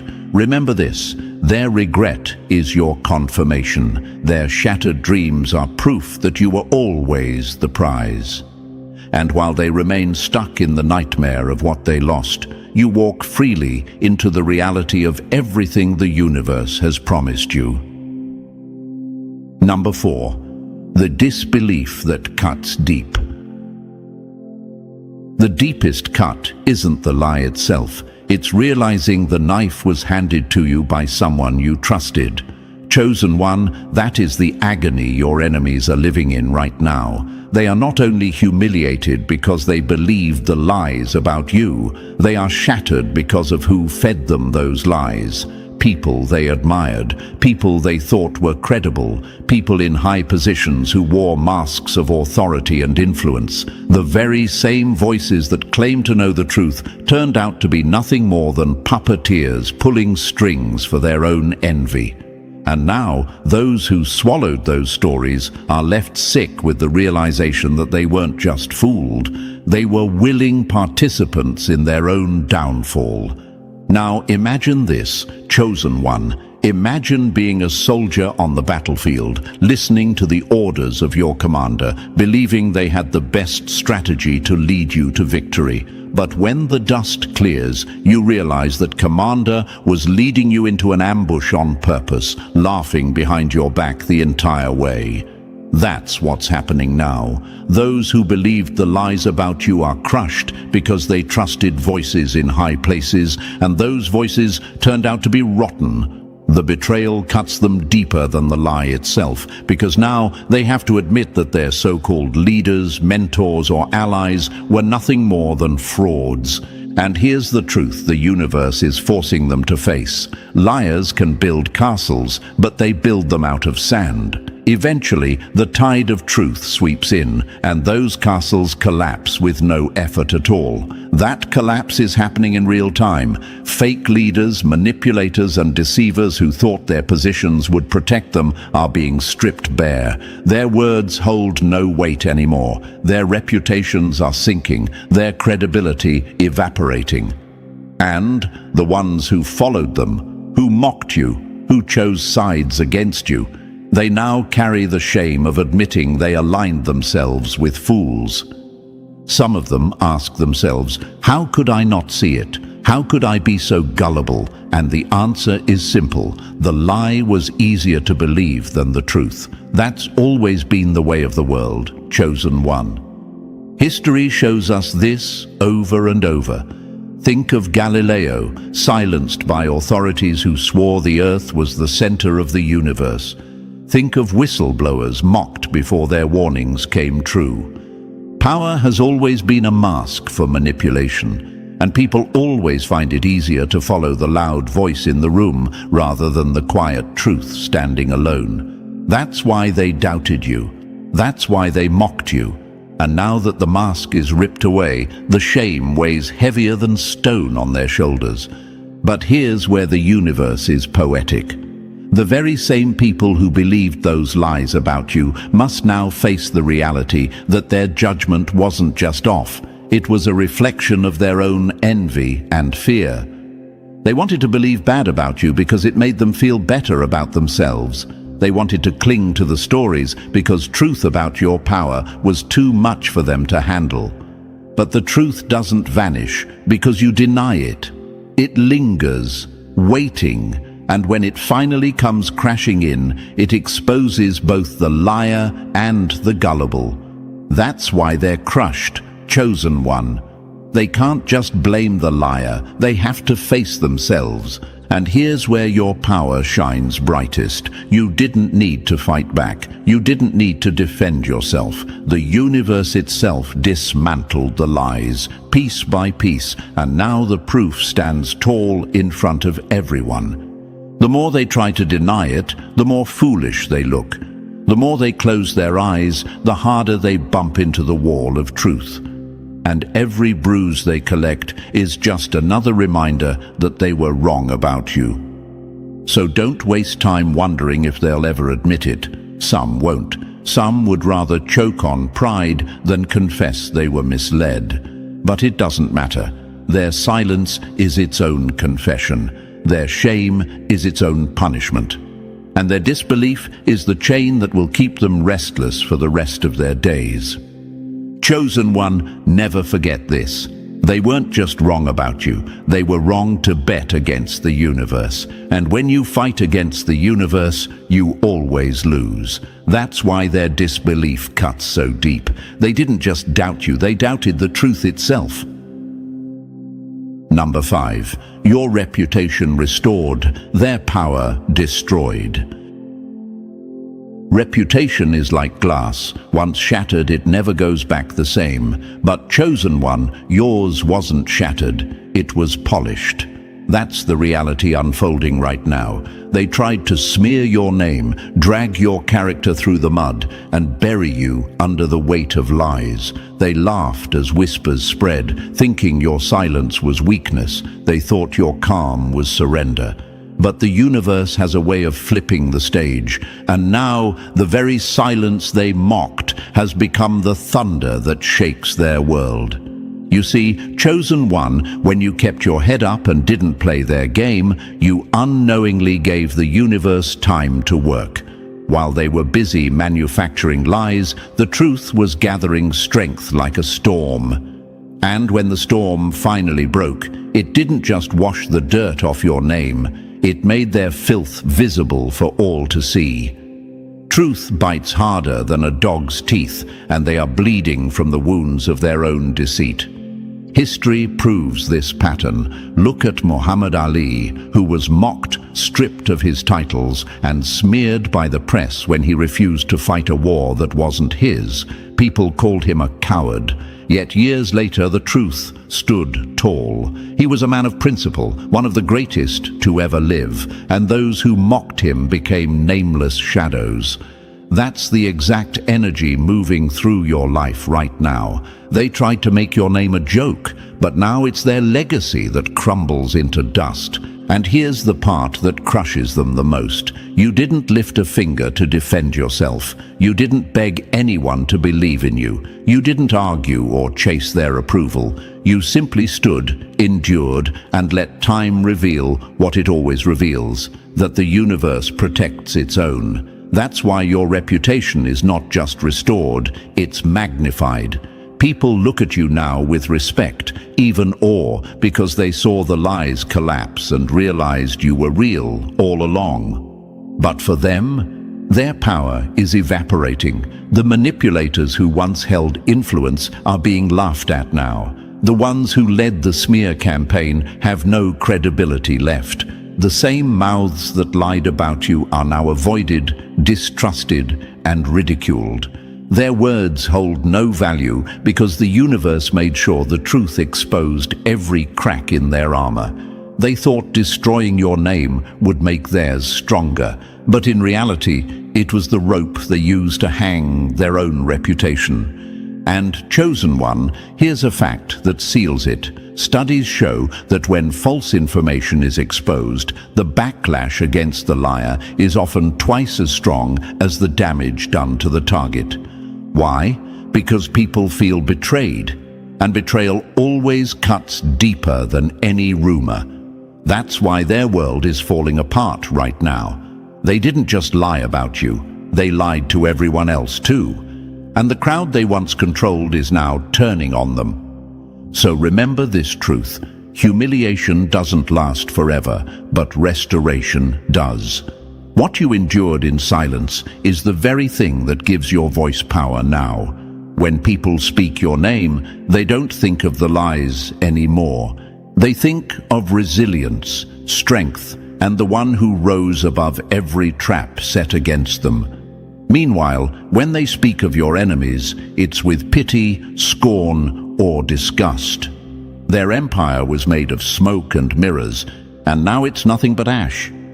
Chosen one, stand tall. You are living proof that the universe never lets truth stay buried.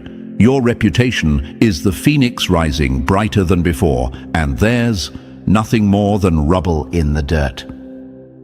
Number 6. The begging for bonds to be strengthened. Apologies are easy when the truth exposes you, but chosen one, don't forget they weren't sorry when the lie was working. That's the stage you're in now. The masks are off, the truth is out, and suddenly the same people who laughed at you, abandoned you, or turned cold when the rumors spread are knocking on your door. They want to return, to apologize, to fix things, but their desperation isn't love, it's survival. And survival always comes with an agenda. Now imagine this for a moment, chosen one. Imagine someone poisoning your drink, watching you writhe in pain, and then, when the antidote finally proves you never needed them, they come back holding a new cup, smiling, saying, "Trust me this time." That's exactly what's happening. They offer their apologies like medicine, but what they hand you is another poisoned cup, filled not with sincerity, but with the hope you'll forget their betrayal. Their timing says it all. When the lies benefited them, they had no problem standing against you. Now that the lies are ashes, they want to stand beside you again. And here's where the universe hands you the power. Their return isn't a blessing, it's proof of your worth. People don't beg for bonds they don't value. They see your light shining again, your reputation restored, your image untouchable. They want access to what they once mocked. They want a seat at the table they tried to flip over. But chosen one, you must remember, betrayal doesn't erase itself just because truth has surfaced. A snake can shed its skin, but it's still a snake. Some of you might ask, but what if they've changed? What if their apology is real? And the answer is this: change is proven by action, not words. The universe is showing you their pattern. The first chance they got, they turned against you. Do you really think they wouldn't do it again if it benefited them? Forgiveness doesn't mean access. You can release the weight of their betrayal without ever letting them near your energy again. That is true power. Look at history. How many great figures were rejected before being celebrated? Van Gogh died poor and alone, yet the same society that ignored him now worships his art. But he never got to see those same people return with apologies. That's the bitter reality. People often don't realize your value until it's too late. The difference with you, chosen one, is that you're alive to watch them beg. And their begging is proof they know they lost the best thing they ever had.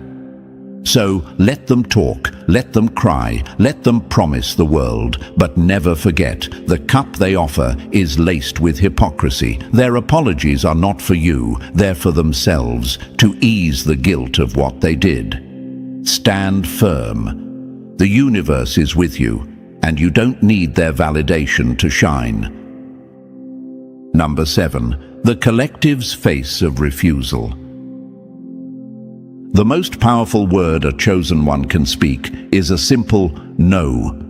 That's the blade cutting through the fog right now. After all the chaos, after all the lies, after all the betrayals, you now stand with a strength they never expected. You don't need them, and when they crawl back with offers, apologies, and empty promises, your refusal is the thunder that shakes their bones. They thought you would be desperate for their approval, hungry for their validation, ready to welcome them back just because they finally realized the truth. But chosen one, the tables have turned. You are the one who decides, and your decision is final. No, you picked your side. Stay there. Now imagine this. A ship sets sail, leaving the dock while you stand on the shore. They laugh at you, convinced the journey without you will bring them treasures. But storms hit, the ship breaks, and suddenly they come crawling back, begging for a place on the raft you built with your own 2 hands. And you, chosen one, simply look at them and say, "No, you had your chance. You laughed when I was on the shore, but now you can sink with the choice you made." That's the image that burns in their mind right now. And don't think this refusal doesn't haunt them. It does. In fact, rejection cuts them deeper than the truth ever could. Why? Because they never expected it. They thought the moment they admitted the lies were false, you would jump at the chance to reconnect. They thought you would be so grateful for the scraps of attention they offered that you would forget every insult, every whisper, every betrayal. But instead, you remind them of the one thing they can't stand. Their choice was permanent. They chose shadows over light, and now they can't crawl back into the sun.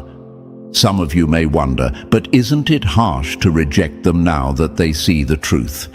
The answer is simple. It's justice. When they rejected you, it wasn't just a decision, it was a declaration. They declared that lies were more comfortable than your truth. They declared that betrayal was easier than loyalty. They declared that your value was disposable, and when someone declares war on your soul, chosen one, they don't get to come back just because they lost the battle. That's not cruelty, that's accountability. Look at history. How many times did great figures face rejection before their brilliance was recognized?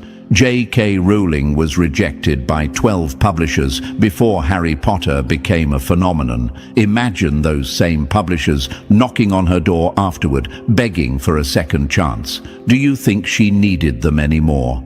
Of course not. Once you've been dismissed and disrespected, their offers become meaningless. That's exactly your position now.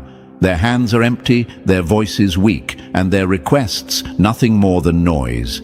Your no is more than rejection. It's a symbol. It shows that you no longer live in the shadows of their opinions. It shows that your light was never theirs to control. It shows that you are untouchable, chosen not just by destiny, but by resilience. And that's why it burns them so badly, because deep down they know the truth. They don't deserve your yes. Chosen one, hold your ground. The universe is proud of you for reclaiming your power with one word. They had their chance. They chose wrong. And now their punishment is to watch your light grow brighter while they remain stuck in the darkness they chose. Number 8. The harsh truth of permanent loss. When you stand with liars, you fall with liars. That is the harsh truth echoing in their lives right now, chosen one.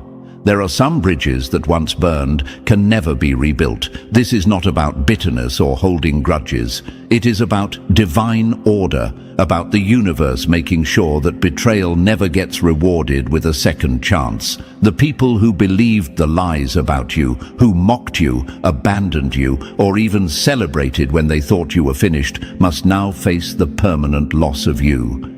They gambled against the truth, and they lost. And the universe does not deal in refunds. Imagine this for a moment.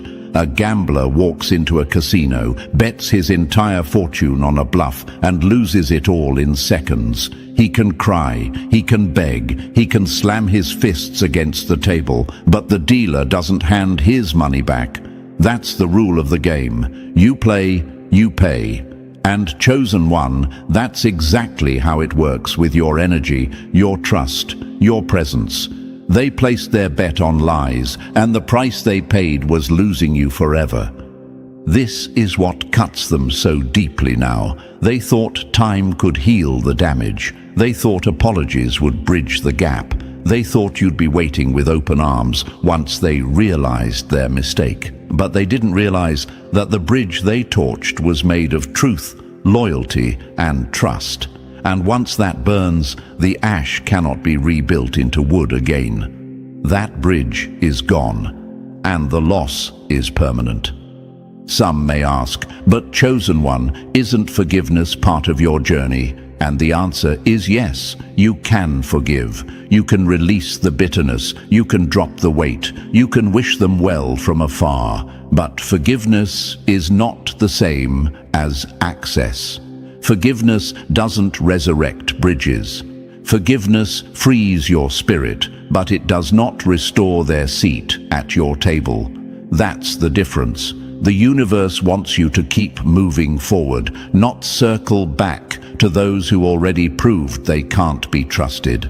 Look at history for proof. Think of Julius Caesar and Brutus. Once trust was broken with betrayal, there was no return. Think of great innovators like Thomas Edison, who cut off associates that tried to steal or discredit him. Those people never regained his trust, no matter what excuses they made. Why?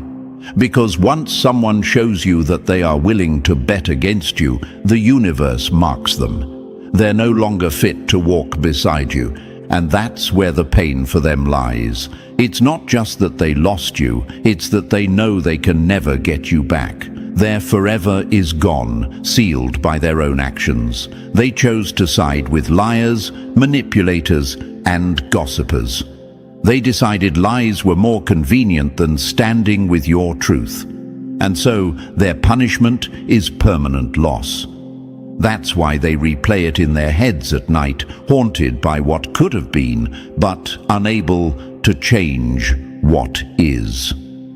Chosen One, let this empower you. Their loss is your confirmation. The universe has removed them for good reason. If you ever wonder why the bridge burned so completely, remember this: it was for your protection. Because if they betrayed you once, they would betray you again. If they bet against you once, they would gamble your worth again. And the universe is too invested in your mission to let that cycle repeat. So stand firm in this truth. They had their chance, they failed the test, and the door has closed forever. That's not cruelty, that's justice. Their permanent loss is proof that your value is non-negotiable, and their fall is the price of standing with liars. Number 9. The accountability they can't escape. Accountability is the bill that always arrives, whether you're ready to pay it or not. That's what your enemies are facing right now, Chosen One. For so long, they thought they could outrun the truth. They thought their lies, their smear campaigns, their whispers in the dark would go unanswered. But the universe is a perfect accountant. It doesn't forget, it doesn't overlook. And now the debt has come due, and every single one of them must pay.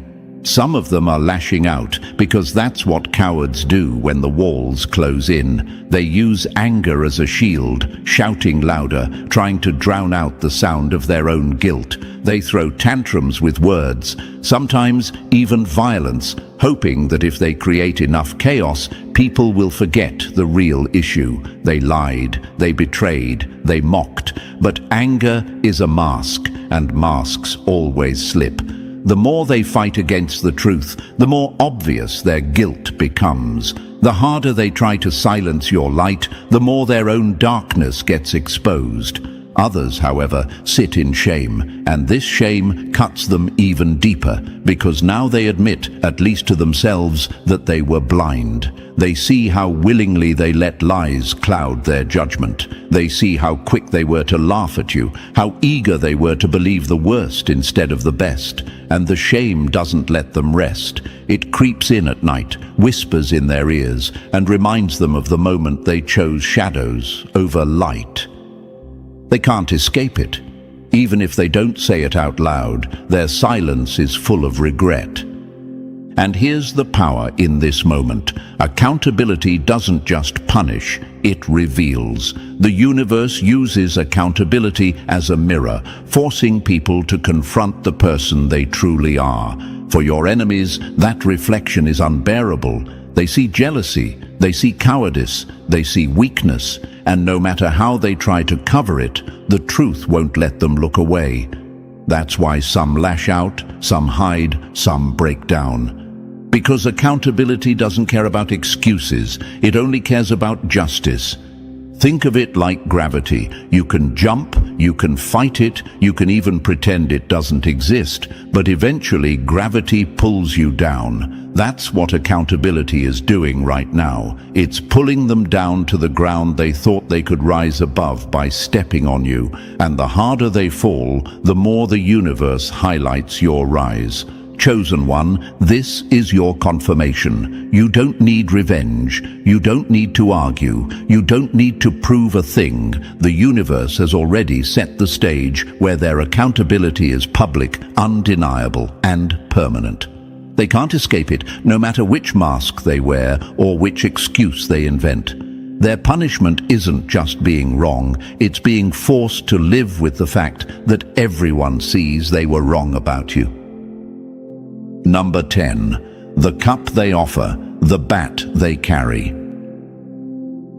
The hand that offers you a cup while hiding a bat behind its back is never a hand to trust. That's exactly what you're dealing with now, chosen one. Some approach you with soft words, dripping in false humility, pretending to be sorry. Others come in swinging, full of aggression, desperate to intimidate or scare you back into silence. But whether they come smiling or snarling, it doesn't matter. Their cup is poisoned, their bat is empty noise, and none of it touches you anymore, because the power has shifted. You are the one holding all the cards now. Think of this like a stage play. On one side, you have actors desperately trying to play roles they think will win them back into your presence. One actor wears the mask of forgiveness, offering apologies they never mean, hoping you'll forget the venom they once spit. Another wears the mask of power, swinging threats and insults like a bat, hoping to scare you into submission. But the spotlight isn't on them anymore, it's on you. And under that spotlight, their masks look cheap, their performances pathetic. They don't realize it yet, but you've already outgrown the entire show. Here's the truth. People reveal themselves when truth is exposed. The ones offering false apologies aren't doing it because they love you. They're doing it because they love access to your light. And the ones bringing aggression aren't strong. They're desperate because their old tricks don't work anymore. Either way, both groups are powerless, and the reason is simple. You don't need them. You never did. The universe already gave you everything you need to rise without them. And let's be clear, chosen one, power isn't in loud threats or fake kindness. Power is in silence. Power is in boundaries. Power is in knowing that the cup they offer is irrelevant and the bat they carry is useless, because you've already won. Their tools are nothing but echoes of the old game they thought they were playing. But you're not on that field anymore. You've moved into a space where their apologies and aggression can't touch you. So whether they come with sweet words or sharp blows, remember this: both paths end the same way, with them exposed, empty and powerless. You don't need their apologies, and you don't fear their threats. The universe has made sure the scales have tipped, and all the power rests in your hands now. Number 11. The choice is before you now.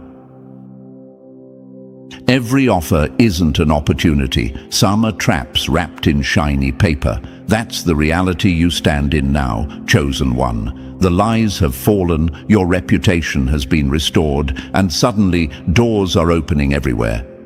People want to work with you, stand beside you, even love you. But here's the twist. The same world that mocked you yesterday will try to embrace you today. And that's why discernment becomes your sharpest weapon. Not all glitter is gold. Some of it is just dust polished to look bright in the light. Now imagine this for a moment. A miner digging through stone finds a rock that sparkles. At first glance, it looks like gold. But once tested, it turns out to be nothing more than fool's gold, worthless to the core. That's exactly what's happening with some of the offers being placed in front of you now. They sparkle with opportunity, they shimmer with promises of love or partnership, but when you look closer, it's hollow. These are the same types of people who would have thrown you under the bus yesterday. Why? Because their loyalty isn't to truth, it's to convenience. The universe has sharpened your eyes through pain, chosen one. You know now that true value isn't found in appearances, in promises, or in words. True value reveals itself in consistency, integrity, and action. And because you endured betrayal, mockery, and abandonment, you now carry something rare, discernment that can see through masks. That's why not everyone will be allowed near you anymore. Your energy is too precious to be squandered on those who haven't earned it. And some of you may wonder, but doesn't this mean I'll miss out on opportunities? Absolutely not. What it means is that the wrong opportunities will no longer trick you. The wrong people will no longer have access to you. And that's a gift. The universe is aligning the right collaborations, the right love, the right partnerships, those who match your frequency, not just your image. Those who carry truth in their spirit, not lies in their pockets. That's why discernment is your weapon. It's not about being closed off. It's about protecting the treasure that is you. So as the offers come in, as hands stretch toward you, remember this. You don't need every hand extended to you. You need the ones that are real, steady, and aligned with your purpose. Everyone else, let them sparkle from afar. Their shine is meaningless because your light is the only glow that matters. Number 12. The full picture. They can't deny. The truth doesn't knock politely. It kicks the door down and leaves no room for excuses. That's where you are now, chosen one. The lies that once circled your name like vultures have finally collapsed under their own weight. The rumors, the whispers, the accusations. They are corpses now, lifeless and powerless. And what stands in their place is undeniable evidence. The full picture is here, and it cannot be painted over, no matter how hard your enemies try. They can close their eyes, but closing your eyes doesn't stop the sunrise. Now imagine a courtroom where every piece of false testimony has been stacked against you. For a while, it looks like the jury is convinced. Heads nod, whispers spread, and your silence is mistaken for weakness. But then, that one piece of undeniable evidence is brought forward. A single truth that demolishes every false word that came before it. Suddenly, the crowd shifts. Those who once smirked in satisfaction now avoid eye contact. That is your life right now. The evidence has been laid, the masks ripped off, and the illusions shattered. The joke is no longer on you, it's on them. The universe has always had your back, but it waited for this moment, for the tables to turn so dramatically that no one could spin the narrative anymore. Even the boldest liars are shrinking into the shadows, realizing that their stories don't hold up under the light of truth. And the beauty of it is this: you didn't have to scream, you didn't have to beg, you didn't have to force anyone to believe you. You simply kept walking, kept surviving, And now the truth itself roars louder than any defense you could have made. Some people will still pretend not to see it. They will cover their eyes, cling to denial, and walk headfirst into walls rather than admit they were wrong about you. But even in their stubborn blindness, they cannot erase the evidence. Everyone else can see it. And deep down, even they know the truth they're running from. That's why the weight of guilt and embarrassment presses so heavy on them now. They're trapped, not you. They're stuck in the prison of their own lies, while you stand free, restored, and stronger than ever. The tables have turned forever, chosen one. This is not a temporary win. This is the permanent restoration of your name, your dignity, your power. You are bold now, tenacious, unstoppable. What once crushed you has now become your crown. What once mocked you has now become your proof. And as you stand tall in this moment, remember, the universe didn't just vindicate you, it elevated you. This is your era, and nothing, no lie, no smear, no enemy can ever take this victory away. And so, chosen one, we've reached the end of this revelation. The lies have collapsed, the truth has stood tall, and you remain the one who could not be broken. Their shame is heavy, but your victory is undeniable. This is your moment to walk forward with strength, clarity, and unstoppable courage. And thank you, chosen one. Don't forget to return this energy by pressing like, subscribing, and dropping 77 in the comments to seal this message.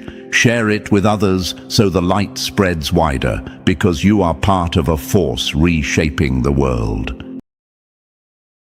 The most dangerous weapon in this world isn't a gun or a bomb. It's the person who sees the plan before it even happens. That's you, chosen one, and that's exactly why they fear you. For 50 years they crafted a script so detailed it was meant to control entire generations like actors on a stage. Yet you weren't fooled. While others applauded the show, you caught sight of the director hiding in the shadows. That single glance, that piercing awareness, shattered everything they thought was secure. Think about it. A magician survives by misdirection. The crowd gasps at the bright flash in his left hand, never realizing the real trick happens in his right. For half a century, they've been dazzling humanity with headlines, wars, scandals, and endless noise. But somehow, you never got lost in the distraction. You stared straight at the hand behind the curtain. And here's a fact most won't admit. Governments, corporations, and secret think tanks really do operate on 50 and even 100-year plans. Documents and archives prove it. Entire nations are steered on blueprints drawn up decades before the people living in them even existed. Yet, out of billions, you were the one who noticed the invisible lines connecting today to plans written half a century ago. That isn't chance. That isn't luck. That's the kind of vision they can't explain. And thank you, chosen one. Don't forget to pay this message back by simply pressing the like and subscribe to help spread this message to more souls, because it's the responsibility of all of us to spread the light. Thank you for being part of this mission. You are part of a force far greater than you can imagine. Now, back to our topic. Let's make one thing clear. They never expected someone like you to exist. Normal people can't even plan their lunch break without second-guessing, yet you somehow read the blueprint of an empire stretching 50 years deep. They called you paranoid. They mocked you for overthinking. But here's the truth. They mocked you because they couldn't see what you saw. Your vision was the threat. Your awareness was the glitch in their perfect machine. And when their well-polished stories started to unravel in your presence, they realized something terrifying. You're not like the rest of humanity. The average person moves through life blindfolded, content with the distractions handed to them. endless arguments, trivial debates, the latest scandals carefully placed to split their attention. But you, chosen one, tore through that blindfold without hesitation. You didn't just glance at the stage, you dissected it, exposed the trapdoors, and spotted the strings holding the puppets in place. That kind of perception isn't normal. It's alien. It's almost not human. And that's exactly why you've unsettled them so deeply. Imagine building a house of cards for 50 years, layer after layer, steady hands, absolute patience. You're proud because no one else in the room even notices what you're doing. Then suddenly, one person walks in, takes a single look, and blows on the structure. Collapsed. That's you, chosen one. Their 50-year plan, their carefully guarded project, toppled the moment your eyes cut through the illusion. What they thought would outlast generations is now trembling under your awareness. This is why you frighten them, because you don't just see tomorrow, you see the next 50 tomorrows. While they're playing checkers, you've already memorized the chessboard, the strategies, and the inevitable checkmate. They built entire systems believing no one would ever figure it out in time. But you've already exposed the punchline before the joke could land, and the universe has a strange way of favoring those who refuse to be blind. So tonight, we dive into the truth. We're going to break down how you, someone not wired like the rest, saw through a half-century of deception, why your mind, your instincts, your pattern recognition makes them whisper that you're not human, and most importantly, why their empire shakes every time you simply notice. Because in their world of hidden scripts and staged realities, awareness is the deadliest weapon of all. And listen, chosen one, thank you for standing here with me in this moment. What you're about to hear isn't something you stumble across every day. It's the kind of message that can flip your entire view of the world.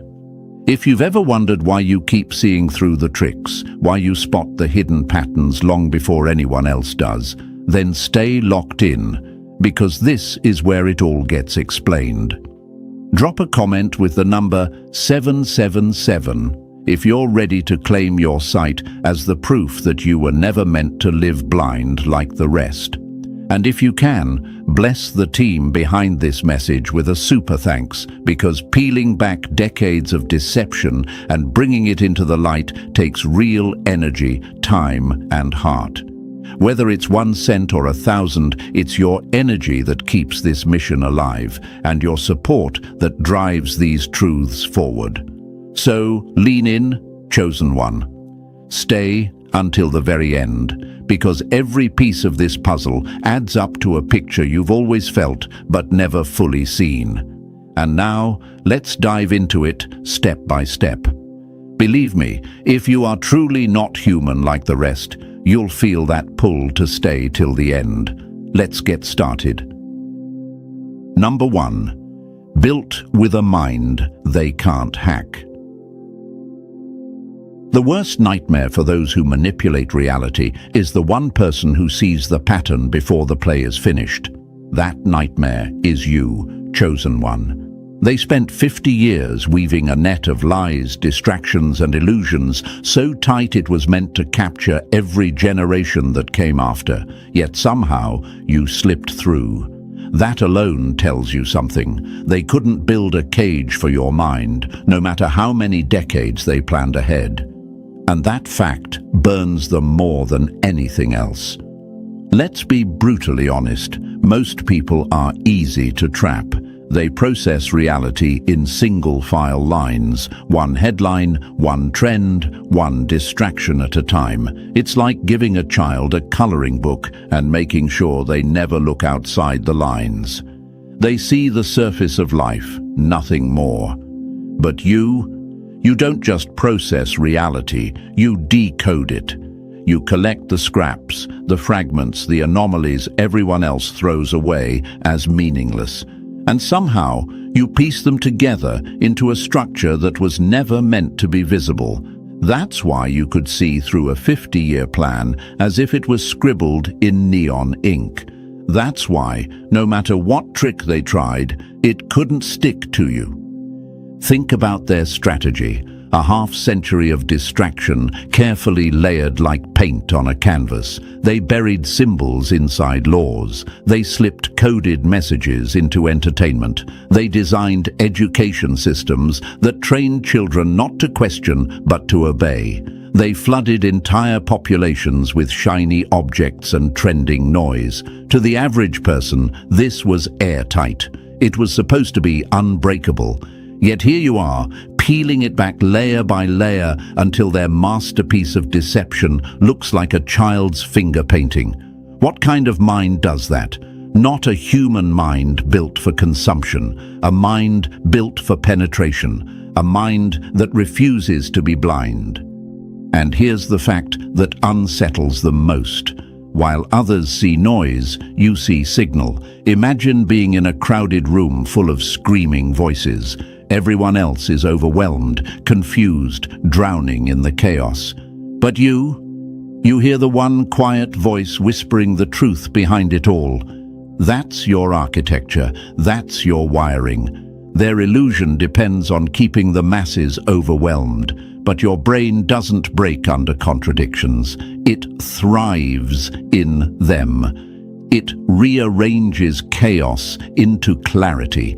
It strips away the shiny wrapping until the naked truth is staring back at you. That's why their 50-year empire starts to collapse the second your eyes land on it. Now, maybe you've asked yourself, why me? Why do I see what others can't? Why does the deception unravel in my hands when everyone else is still clapping for the performance? The answer is brutal, chosen one, because you're not built like them. You weren't designed to consume their script. You were designed to recognize the author. That alone makes you a glitch in their machine, and nothing terrifies a system more than a glitch it can't erase. Picture their plan as a grand chessboard. For decades, they've been moving pawns, setting up positions, making sure every move was calculated far in advance. The average person? They see a single checkerboard square and think that's the game. You, however, are already reading the board 50 moves ahead. You see the end game before they've even lifted a piece. That's why they can't outsmart you. Because you're not reacting, you're anticipating. Their advantage collapses the second you stop playing by their rules. But here's the irony. They call you paranoid. They call you obsessive. They mock you for overanalyzing. And yet, when history unfolds exactly as you predicted, when the pieces align exactly the way you warned, they fall silent. Because, in truth, your so-called paranoia was pattern recognition, your obsession was clarity, and your isolation was protection. They hate that you were right because it proves their control was never total. Here's a metaphor they can't stand. Imagine building a dam for 50 years to control the flow of water. Engineers, scientists, generations, all dedicated to ensuring that no drop escapes. Then, one day, a single person walks up and points out a crack invisible to everyone else. Suddenly, the whole dam begins to shake. That's you. You are the crack they never accounted for, the flow of truth that bursts through their half-century of effort. And no matter how fast they try to patch it, the water is already rushing out. Your ability to hold contradictions without collapsing is another reason you're different. Most people shut down when they encounter opposing facts. They can't reconcile two truths at once, so they deny, avoid, or retreat into comforting lies. But you can stare straight at the contradiction and see the bigger picture forming behind it. That's why you can track long-term patterns without being drowned in the details. That's why you're not paralyzed by complexity. They needed people who would look away. Instead, they got you, someone who leaned in closer. And maybe this hurts them more than anything. You don't just resist the trap, you expose it. You don't just see through the illusion, you reveal the strings so clearly that others start to see them too. You are their blind spot, chosen one, the flaw in their system, the mind they couldn't predict, couldn't control, couldn't overwrite. Every time you speak, every time you reveal, every time you refuse to play the part they scripted for you, their decades-long architecture shakes. So when you wonder why they're angry at you, why they're threatened by your existence, remember this: you weren't meant to be blind. You weren't meant to follow. You were built differently, wired in a way that makes their lies transparent. And that's why they whisper you're not human. Because in their world, humanity was supposed to mean submission. But in your case, humanity evolved into awareness. And awareness is the one thing their empire can never survive. Number 2, secrets were never invisible to you. The greatest trick of power isn't hiding the truth, it's convincing the world it was hidden. That trick worked on billions, but not on you, chosen one. They planned, they layered, they disguised, but their so-called secrets were never hidden from you. That is what makes you a danger to their entire structure. You didn't stumble on their 50-year plan like a detective stumbling on a locked briefcase. You were never hypnotized by their illusions in the first place. That's what burns them most. You were born with sight they couldn't take away. Here's the brutal reality. Most people don't see reality. They see shadows on the wall, projections designed by media, family programming, cultural myths, and carefully packaged distractions. They argue about headlines, repeat slogans as if they were original thought, and treat traditions like unquestionable truth. They live inside a movie directed by someone else, unaware they're extras in a script written decades before they were even born. But you don't fall for projection. Your perception cuts straight through the wrapping. You weren't trained to filter reality through what's socially acceptable or officially approved. For you, the truth was never locked away. It was always in plain sight, waiting for someone with eyes sharp enough to see it. And let's pause for a moment, chosen one. You might be asking yourself, why does this matter? Why does seeing through what others accept as normal make me so threatening? The answer is viciously simple. Their power depends on invisibility.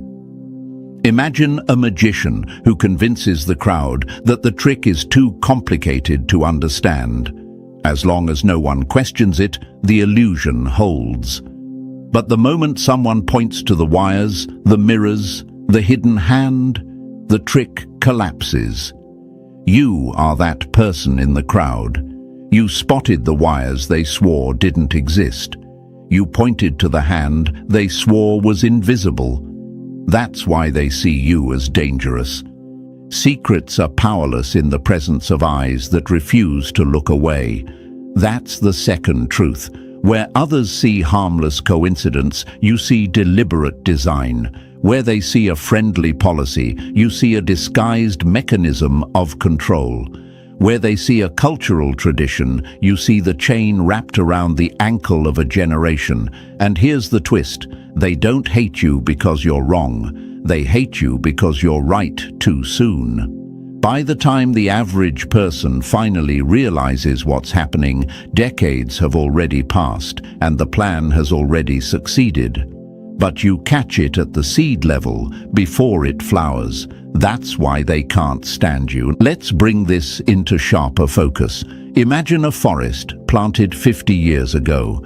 Every tree was placed strategically to grow into a wall so thick no one could see what lies beyond.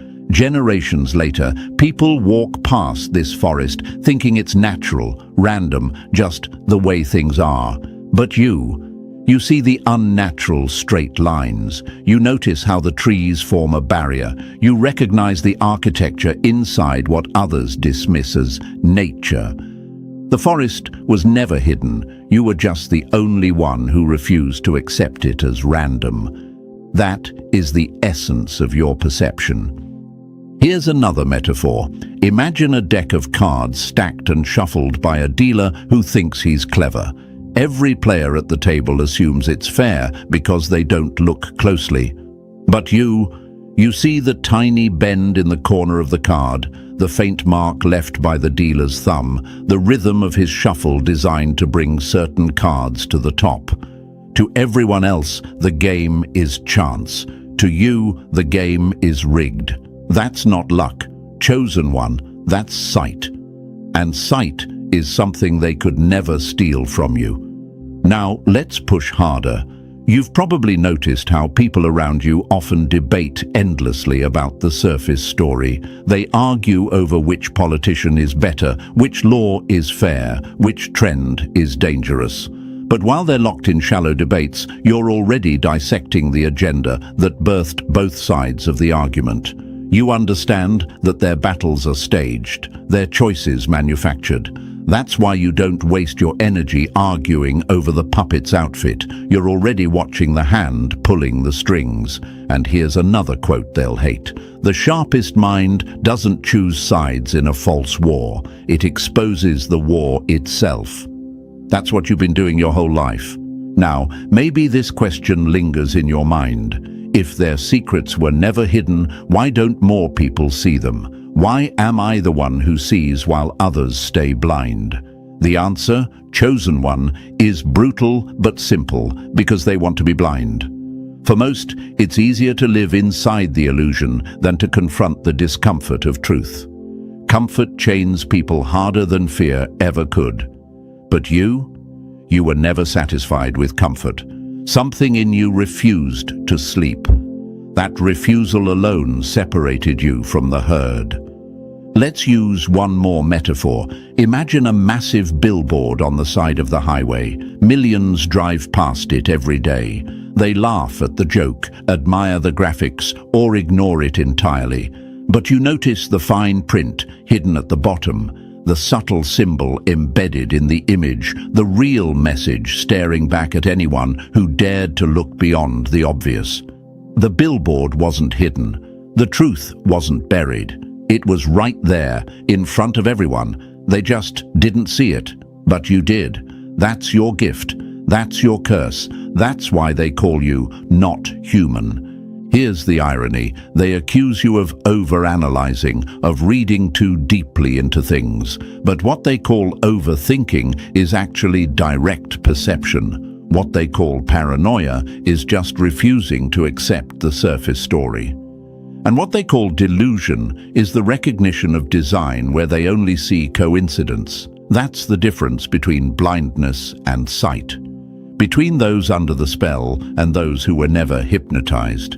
So remember this, chosen one, their so-called secrets were never hidden from you. You were never under the spell. You never swallowed the projections they fed the masses. While they staged one story for the world, you were already reading the script underneath. And that is why their entire empire trembles in your presence.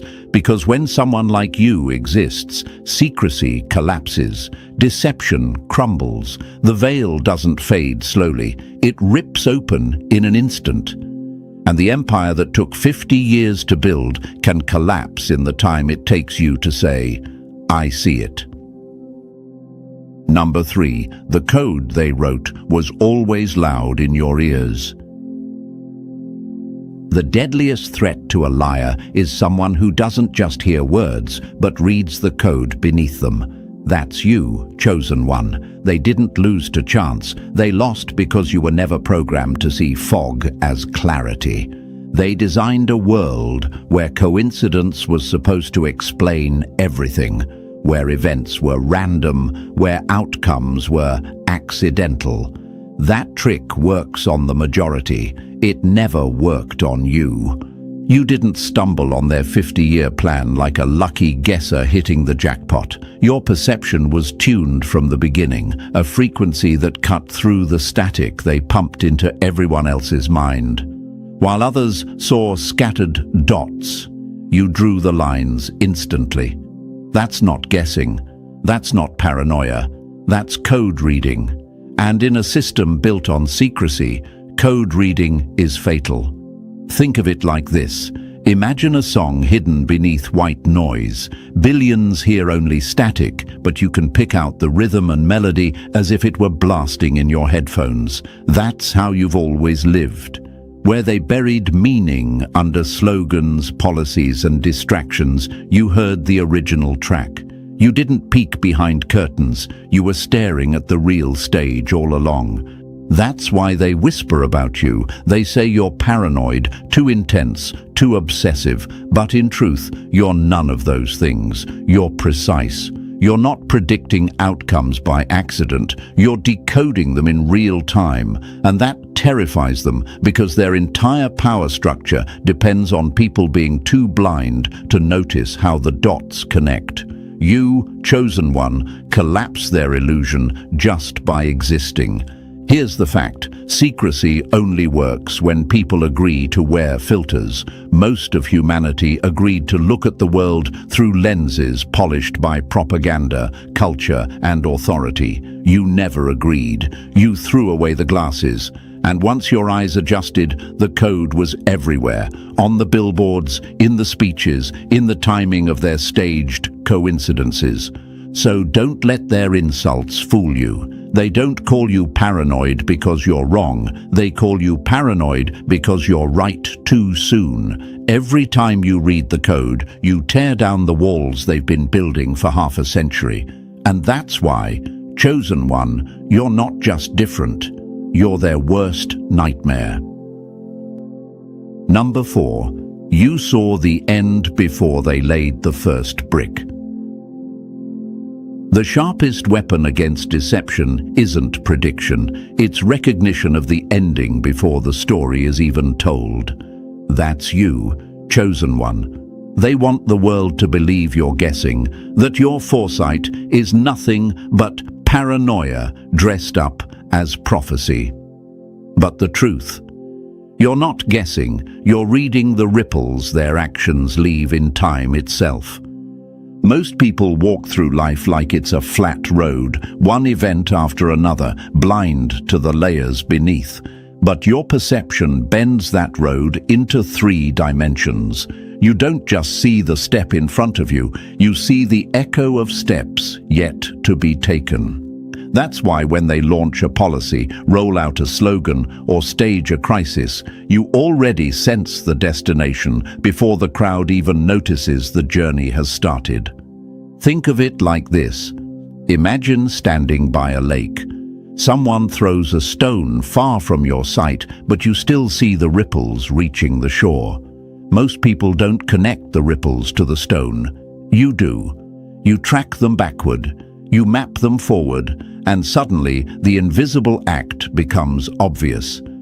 That's how you dismantle their 50-year designs in seconds, because every brick they place leaves tremors that betray the whole structure. Here's another example. Architects spend decades drafting blueprints for a city. To the ordinary eye, it's just scaffolding and dust.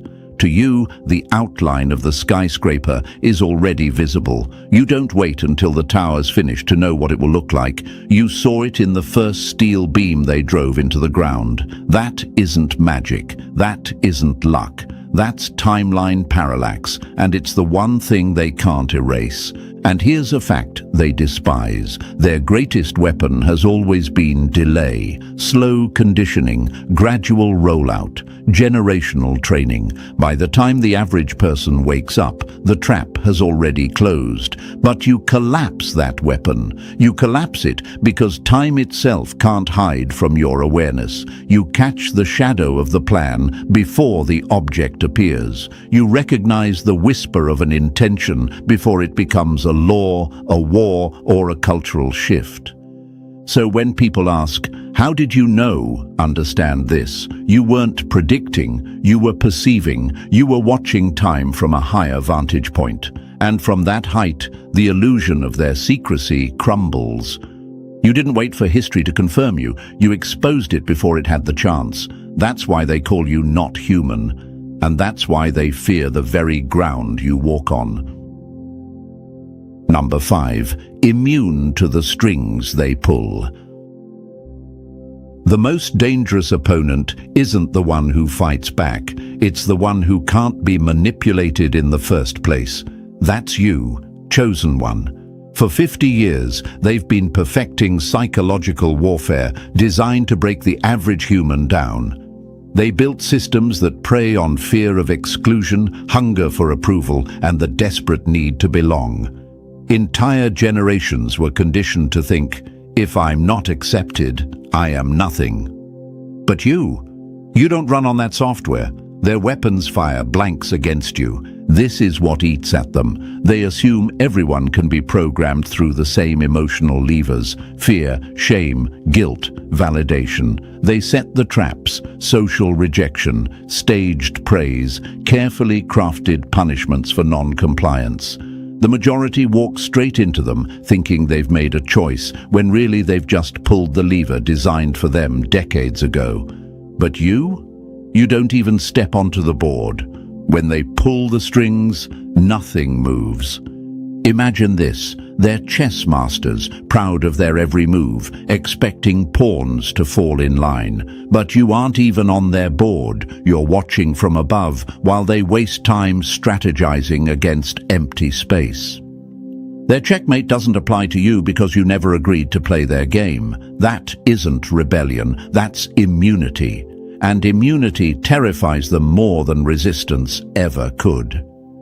Another way to see it: imagine a virus designed to infect every operating system on Earth. For decades, it spreads flawlessly, but then it encounters a system it wasn't coded for: your mind. The virus doesn't just fail, it exposes itself, revealing its tricks and mechanisms. That's what happens every time they try to manipulate you. Their tactics don't just bounce off, you decode them in the process. Here's the truth: they never prepared for someone like you. They built a world for predictable humans, programmable variables, compliant minds. But you are the unprogrammable variable, the anomaly in their formula, the crack in their structure. And every time you prove immune to their psychological warfare, their empire loses control. So remember this, chosen one: it's not that you're defiant, it's that you're untouchable. And nothing unsettles a manipulator more than the realization that their strings can't reach you. Number 6. You see the skeleton behind their words. Words are the cages where they trap the masses, but you never stepped inside. That's what makes you different, chosen one. Their entire system of control depends on language, propaganda campaigns, advertising slogans, political speeches, corporate mantras. For the average person, words are the beginning and the end. But you don't stop at language. You don't get hypnotized by the pretty costume. You scan the structure underneath, and once you see the skeleton, the costume collapses. Think about how they operate. They repeat phrases until they become gospel. They twist language until it creates emotional triggers: safety, fear, unity, progress. To most people, these words are spells. They obey without even realizing it. But you don't fall for the spell. You dissect it. You ask, who benefits from this slogan? Why now? Why repeat it this way? And suddenly, the framework of manipulation is exposed. Once you see the scaffolding, the illusion dies. Imagine walking into a theater. The crowd is mesmerized by the play on stage, swept away by dialogue and emotion. You, however, notice the wires holding up the backdrop, the trapdoor in the floor, the lighting rig overhead. While everyone else is crying at the performance, you're already mapping the mechanics that make it work. That's why their narratives don't control you. You've seen the mechanics. Here's another metaphor. Most people treat words like food. They consume them whole, never questioning the ingredients. You, on the other hand, break it down into nutrients, chemicals, and toxins. You don't just swallow, you analyze. And in that analysis, the poison loses its sting. They depend on the blindness of language. They rely on people to hear freedom and not realize it means obedience, to hear progress and not realize it means control, to hear safety and not realize it means surveillance. But you, chosen one, move above the frame. You don't just decode the message, you study the architecture, timing, repetition, beneficiaries, incentives. By mapping that skeleton, you strip their words of power. So while others drown in language, you breathe in structures. That's why they can't cage you, because liberation isn't about breaking the words, it's about seeing the frame behind them, and you already do. Number 7. You remember what they pray you'll forget. The strongest weapon of control is repetition disguised as reinvention, but it fails against the one who never forgets. That's you, chosen one. Their greatest trick isn't new, it's recycled. They reuse the same tactics, the same scripts, the same illusions, only dressed in different clothes. For the masses, it feels fresh, unfamiliar, and convincing. But your memory doesn't play in fragments. It weaves like a living network. You don't just recall moments in order. You connect echoes across decades. This is why your intuition feels so sharp, almost instant. It isn't magic, it's recognition. You've seen this move before. You've watched the same trick, pulled under a different banner. While others are fooled by the rebranding, you recognize the fingerprints. A law passed today feels eerily like a policy rolled out 20 years ago. A cultural shift in this decade smells exactly like the propaganda campaign from a generation past. They count on humanity's forgetfulness to recycle control, but you're the one variable they never planned for. You don't forget. Imagine standing in a hall of mirrors. Most people see only reflections, losing themselves in the endless repetition. You, however, track the single flaw etched into every mirror, the scratch that repeats, proving they're all copies of the same design. That scratch is their fingerprint, and your living memory makes it impossible for them to hide it. Another metaphor, think of their schemes like fashion trends. They vanish, then return under a new label. To the crowd, it's exciting, revolutionary, the future. To you, it's the same recycled outfit in a different color. That's why their new ideas bore you. They're old tricks with new names. And because you never shut down your memory, you spot the rerun before the episode even starts. They fear you because reinvention is their lifeline. Their control survives only if people forget yesterday's script. But your memory doesn't just archive, it connects, weaves, and reveals the structure across time. That's why when you see a tactic resurface, you don't need years to understand it. You already know the ending. So remember this, chosen one, you are their blind spot. Where others forget, you connect. Where others accept the new, you expose the recycled. And that is why their 50-year plan collapsed the moment you remembered what they prayed you'd forget. Number 8. Your silence was their fatal miscalculation. The most dangerous person in the room isn't the one who speaks the loudest. It's the one who says nothing while recording everything. That's you, chosen one. For decades, they mistook your silence for ignorance. They thought your stillness meant you were blind, that your lack of reaction meant you weren't paying attention. In reality, you were absorbing every detail, every shift in tone, every breadcrumb they dropped without realizing it. They misread you because they're programmed to equate noise with intelligence. They expect panic, arguments, debates. They don't understand someone who can sit in silence while building an internal map of the entire empire. But that's exactly what you were doing. Your silence wasn't weakness, it was strategy. While they strutted around bragging about their illusions, you were sketching the skeleton beneath it all. Imagine this, A predator circles, convinced the prey is unaware. What it doesn't realize is that the prey has already tracked every step, memorized every movement, and knows the attack before it happens. That's you. They thought you were asleep. You were awake with your eyes closed, seeing more than they could with theirs wide open. Another metaphor, think of a courtroom.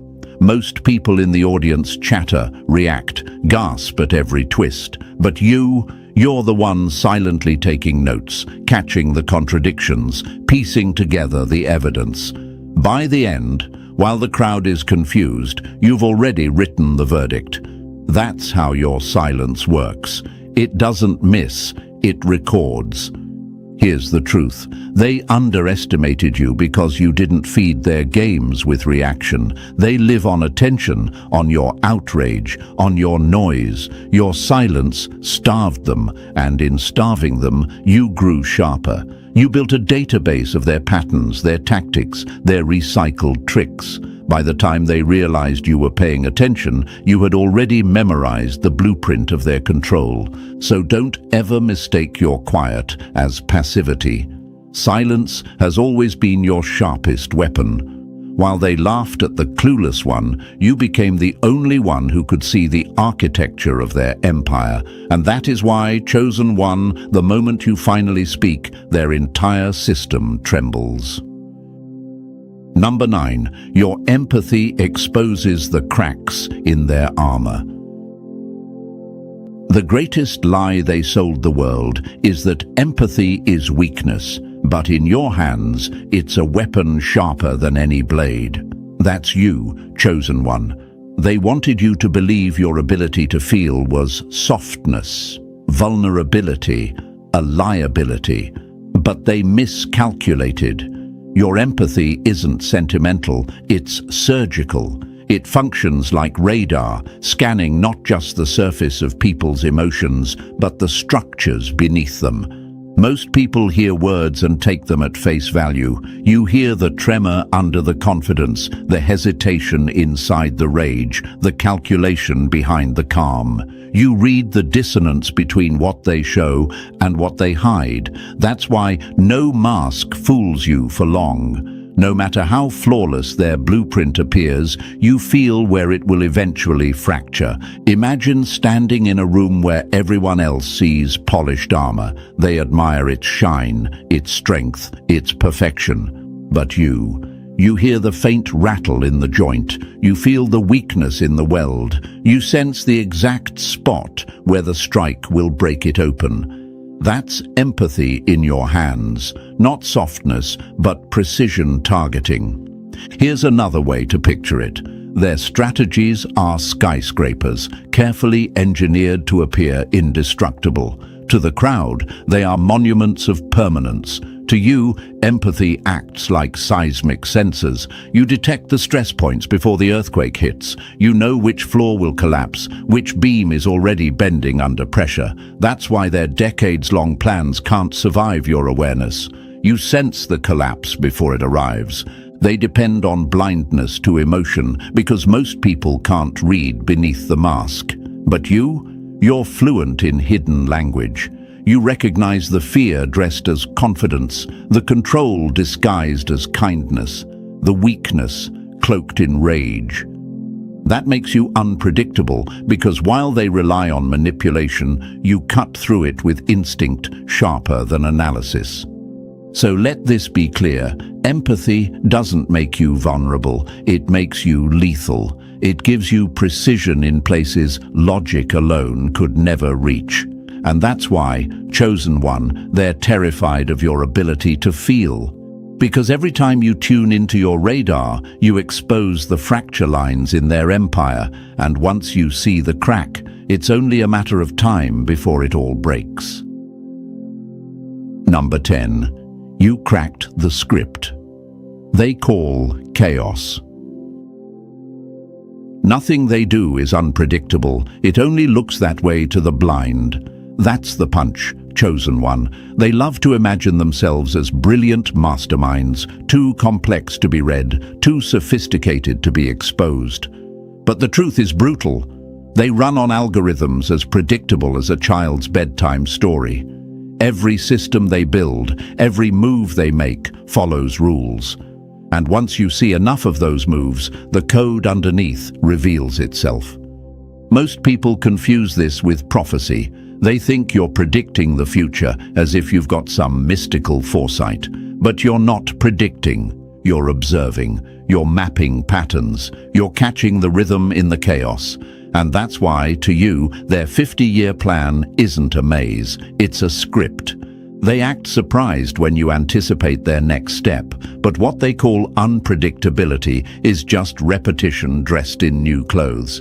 Imagine watching a magician perform the same trick hundreds of times. The crowd gasps every time, convinced it's magic. But you've already seen the sleight of hand, the misdirection, the hidden compartment. To the crowd, your knowledge looks supernatural. To you, it's just paying attention. Here's another metaphor. Think of them as a computer running outdated software. Every action they take follows predictable lines of code. Manipulate, distract, divide, repeat. Most people can't see the program because they're too busy reacting to the output. But you went under the hood, straight into the source code, and once you've seen the source code, every flashy move they make becomes laughably transparent. That's why they hate you, because their greatest illusion, the myth of unpredictability, crumbles in your presence. Their entire power depends on convincing the masses they can't be tracked, can't be anticipated. But you've seen the rhythms, the cycles, the endless recycling of tactics. What they call strategy, you call copy-paste. So remember this, you're not gifted with random foresight. You're not lucky or psychic. You're precise. You're reading the patterns they hoped no one would notice. And because of that, every time they make a move, you've already mapped the next 10 steps. Their empire runs on script, and you've cracked it. That's why, chosen one, they'll never outsmart you, because you already read the ending before they started the show. Number 11. The glitch that breaks their whole system. The collapse of every empire begins with one anomaly the architects never accounted for. That's you, chosen one. They spent 50 years designing a machine that thrives on predictability, on charts, on psychological models, on human behavior. They can measure and manipulate. To them, humanity is math. Push this button, get this response. Threaten here, reward there, and the crowd moves exactly as designed. But then you appeared, and the math broke. You don't respond the way their formula demands. You are the glitch they couldn't code for. They expected everyone to chase approval, to shrink under fear, to obey when threatened. And when most people do, their system hums along like a well-oiled engine. But you don't bite the bait. You don't bend for fear. You don't drool for rewards. The moment you stepped outside those rules, their confidence began to crack. Because if one person exists who can sidestep their traps, the illusion of total control shatters. Imagine a massive computer program running flawlessly, billions of lines of code firing in perfect sequence. Then, suddenly, one unaccounted-for input breaks the entire system. Error, crash, reboot. That's you. Chosen one, the line of code they never wrote, the anomaly they couldn't erase. And every time you refuse to react as predicted, their machine stutters. Here's another way to picture it. Their empire is a chessboard where every piece is supposed to move by their rules. But you're not a piece. You're the hand flipping the board. You don't play the game. You don't even recognize it as your battlefield. And nothing terrifies strategists more than realizing their opponent refuses to follow the rules they built the strategy on. They'll try to label you reckless, rebellious, unstable because they can't understand someone who isn't programmable. But the truth is the opposite. You're not reckless. You're precise. You're not rebellious. You're free. You're not unstable. You're the one stable element in a system built entirely on illusion. That's why they can't control you. So remember this, chosen one, you destabilize their entire empire simply by existing outside it. You don't need to fight, argue, or rebel. Your unprogrammable nature is the rebellion, and every time their carefully built structure glitches in your presence, it reminds them of a truth they can't escape. You were never theirs to control. Number 12. You see in dimensions they can't even imagine. Deception only works on those who see flat, but collapses when faced with a mind that sees in depth. That's you, chosen one. Their entire system was built on the assumption that people would remain two-dimensional, seeing surface images, hearing surface words, obeying surface rules. And for most, that conditioning worked. The masses live inside flat screens, flat slogans, flat choices, never realizing reality has depth. But you were never fooled by the surface. You perceive holograms where others see outlines. You process reality like a multi-dimensional map, not a picture book. That's why their illusions crumble the moment you notice them. Think about it. The average person consumes information the way they scroll through a feed, one frame after another, disconnected, shallow. But you don't just look, you layer. You register timing, patterns, incentives hidden in the shadows, echoes stretching decades into the future. While they argue over the pixels, you've already seen the whole image. That's not a trick, it's the way your consciousness is wired. Imagine standing in an art gallery. The crowd stares at a painting, mesmerized by the colors and brushstrokes. They argue about the surface, missing the deeper symbolism. But you step closer, tilt the canvas, and see the hidden sketch beneath the paint, the outline of the original design the artist thought no one would catch. You're not impressed by the surface. You're decoding the foundation. Here's another metaphor. They're trained to read sheet music as flat notes on a page. You hear the orchestra, the full harmony, the rise and fall of sound across time.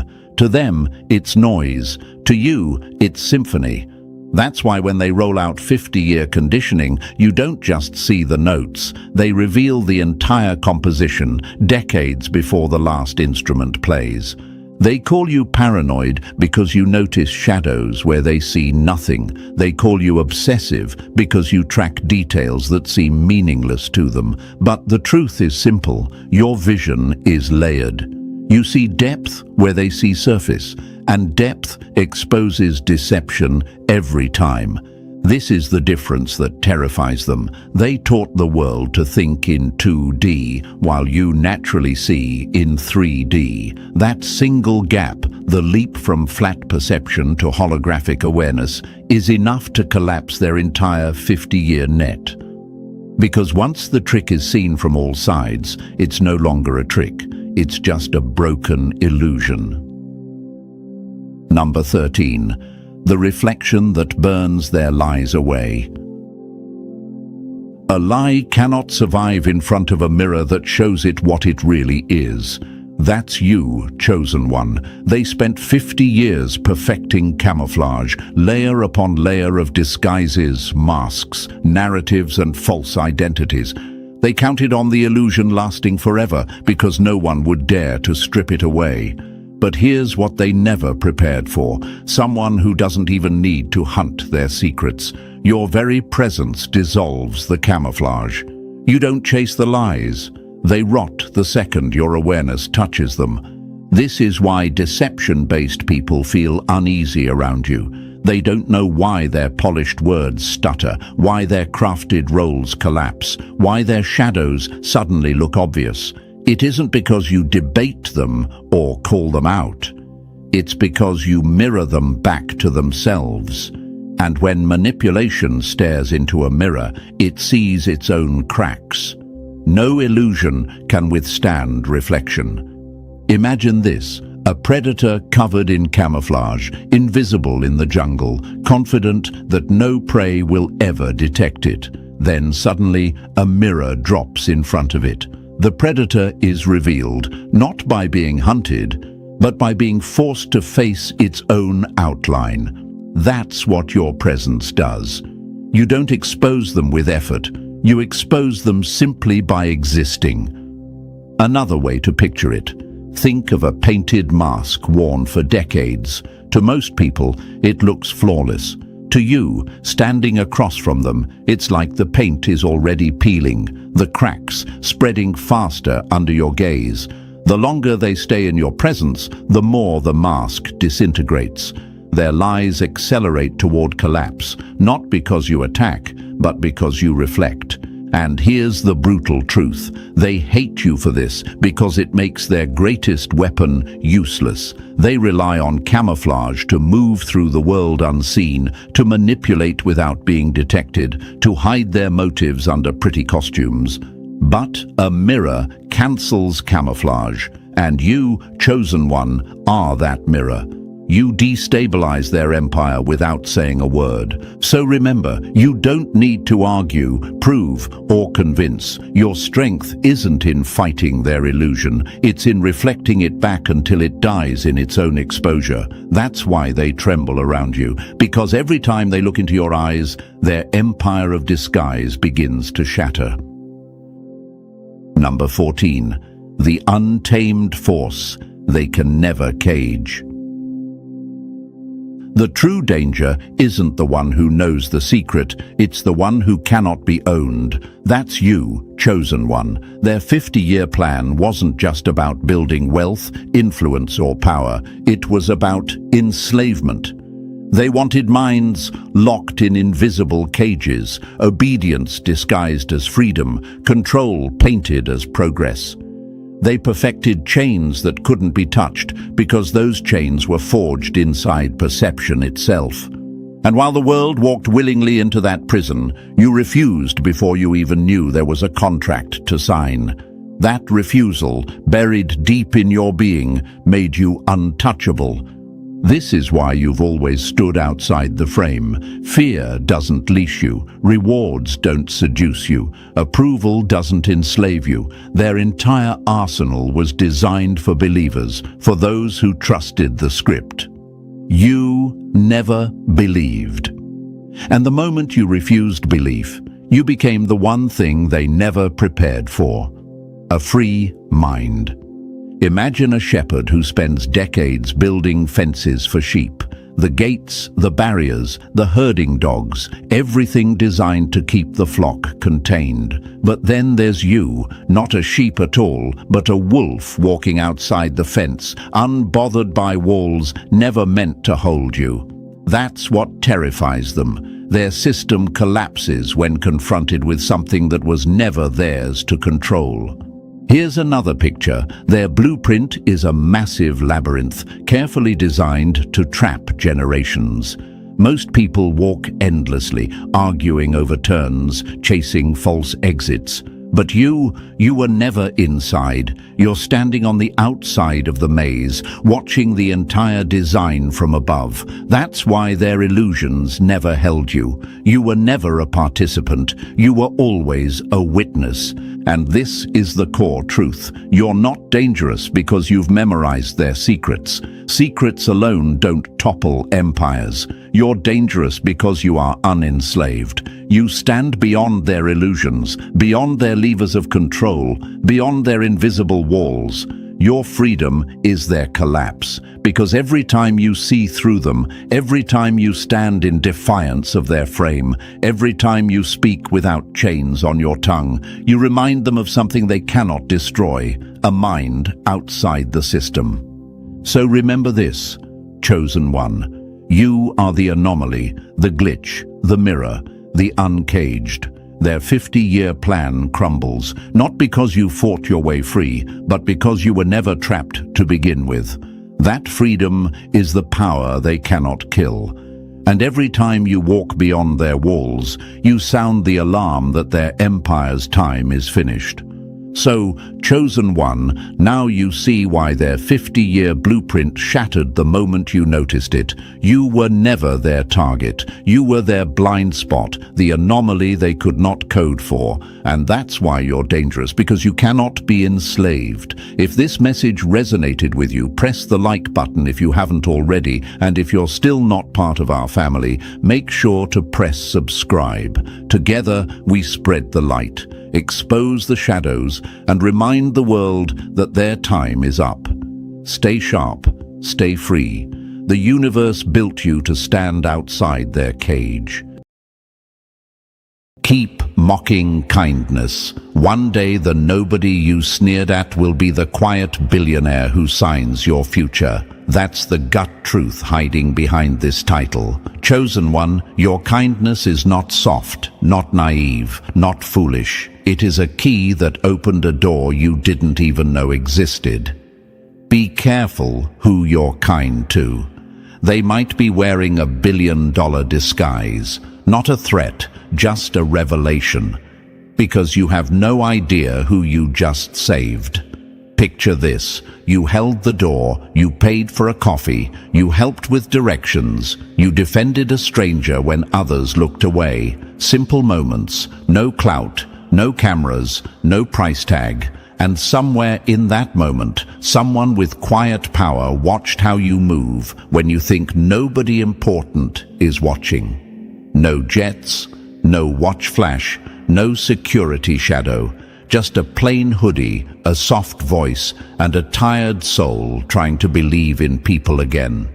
While the loud ones were busy chasing attention, you were building trust in silence. And that is what power respects most. Here's the part that stings the enemy. Users of people think value only shows up dressed in gold. They talk down to anyone who doesn't perform status. They treat waiters different from CEOs. They think kindness is a costume for weak people, but the universe loves irony. The same mouth that laughed at you for being too nice will soon speak your name carefully. Why? Because real wealth often hides on purpose. Many of the richest people keep low profiles by choice. They wear basic clothes, they move without noise, they watch how others treat the unimportant. That is their test. It's not new. Power has always disguised itself to see who is real when there is nothing to gain. Think about that the next time someone tries to make you feel small for choosing grace. Let's make it crystal with a sharp metaphor. Some folks are moths. They chase the nearest bright light, burning out for cheap glow. You are a lighthouse. You hold a steady beam in storms, not for applause, but because that's who you are. Moths crowd a street lamp today and forget it tomorrow. Ships remember the lighthouse for life. That is the difference between clout and character. Clout flashes, character guides. And when people with real reach look for partners, they don't look for moths, they look for lighthouses. Fact that backs you up, loud and clear. A lot of high net worth people deliberately keep a low profile to observe how others treat them without the mask of status. It's a common pattern in hiring, partnerships, and private philanthropy. Quiet tests, no labels, no hints. Another fact: simple acts of help create stronger memory anchors than big staged gestures. People remember how you made them feel in a moment of stress far longer than they remember what you posted. One more for the skeptics. Professionals with power often rely on character filters before money talks. How you treat the receptionist, the driver, the person you think can't help you. You pass that filter without even knowing the exam existed. And thank you, Chosen One, for being here and for how you move. Don't forget to pay this message back by simply pressing like and subscribe to help spread this to more souls. It's on all of us to spread the light. Thank you for being part of this mission. You are part of a force. Now, let's get right back to our topic. Your kindness is about to pay off big time because it wasn't a performance. You weren't networking. You weren't fishing for favors. You weren't trying to look good. You were just being consistent, calm, grounded, helpful. You gave what most people with money can't easily buy: sincerity. You showed respect without calculation. You helped without asking for a receipt. That is rare, and rare gets rewarded, often in quiet ways at first. Maybe a follow-up call appears out of nowhere. Maybe an introduction lands in your inbox that changes your path. Maybe a coffee turns into a door that people line up to open for years. You think it's small. It isn't. It's a pivot point. Those show up looking normal until they don't. Let's talk about what likely happened in that moment you already forgot. Someone powerful was measuring a room full of energy, loud laughs, fast hands, eyes that only light up for status. Then there was you, steady, kind, not trying to climb on someone else's back to stand taller. You said, "Thank you." You noticed details. You offered help without putting a spotlight on yourself. You didn't treat anyone like a background character. That tells a story. It says you are not for sale. It says you are stable under pressure. It says you won't embarrass them in private or in public. To people who carry weight, that is priceless. It lowers risk. It signals wisdom. It signals loyalty. And if there is anything power respects more than raw talent, it's low-risk character. The people who doubted you will say this is luck. It isn't luck. It's compound interest. Every quiet act of kindness you made was a deposit.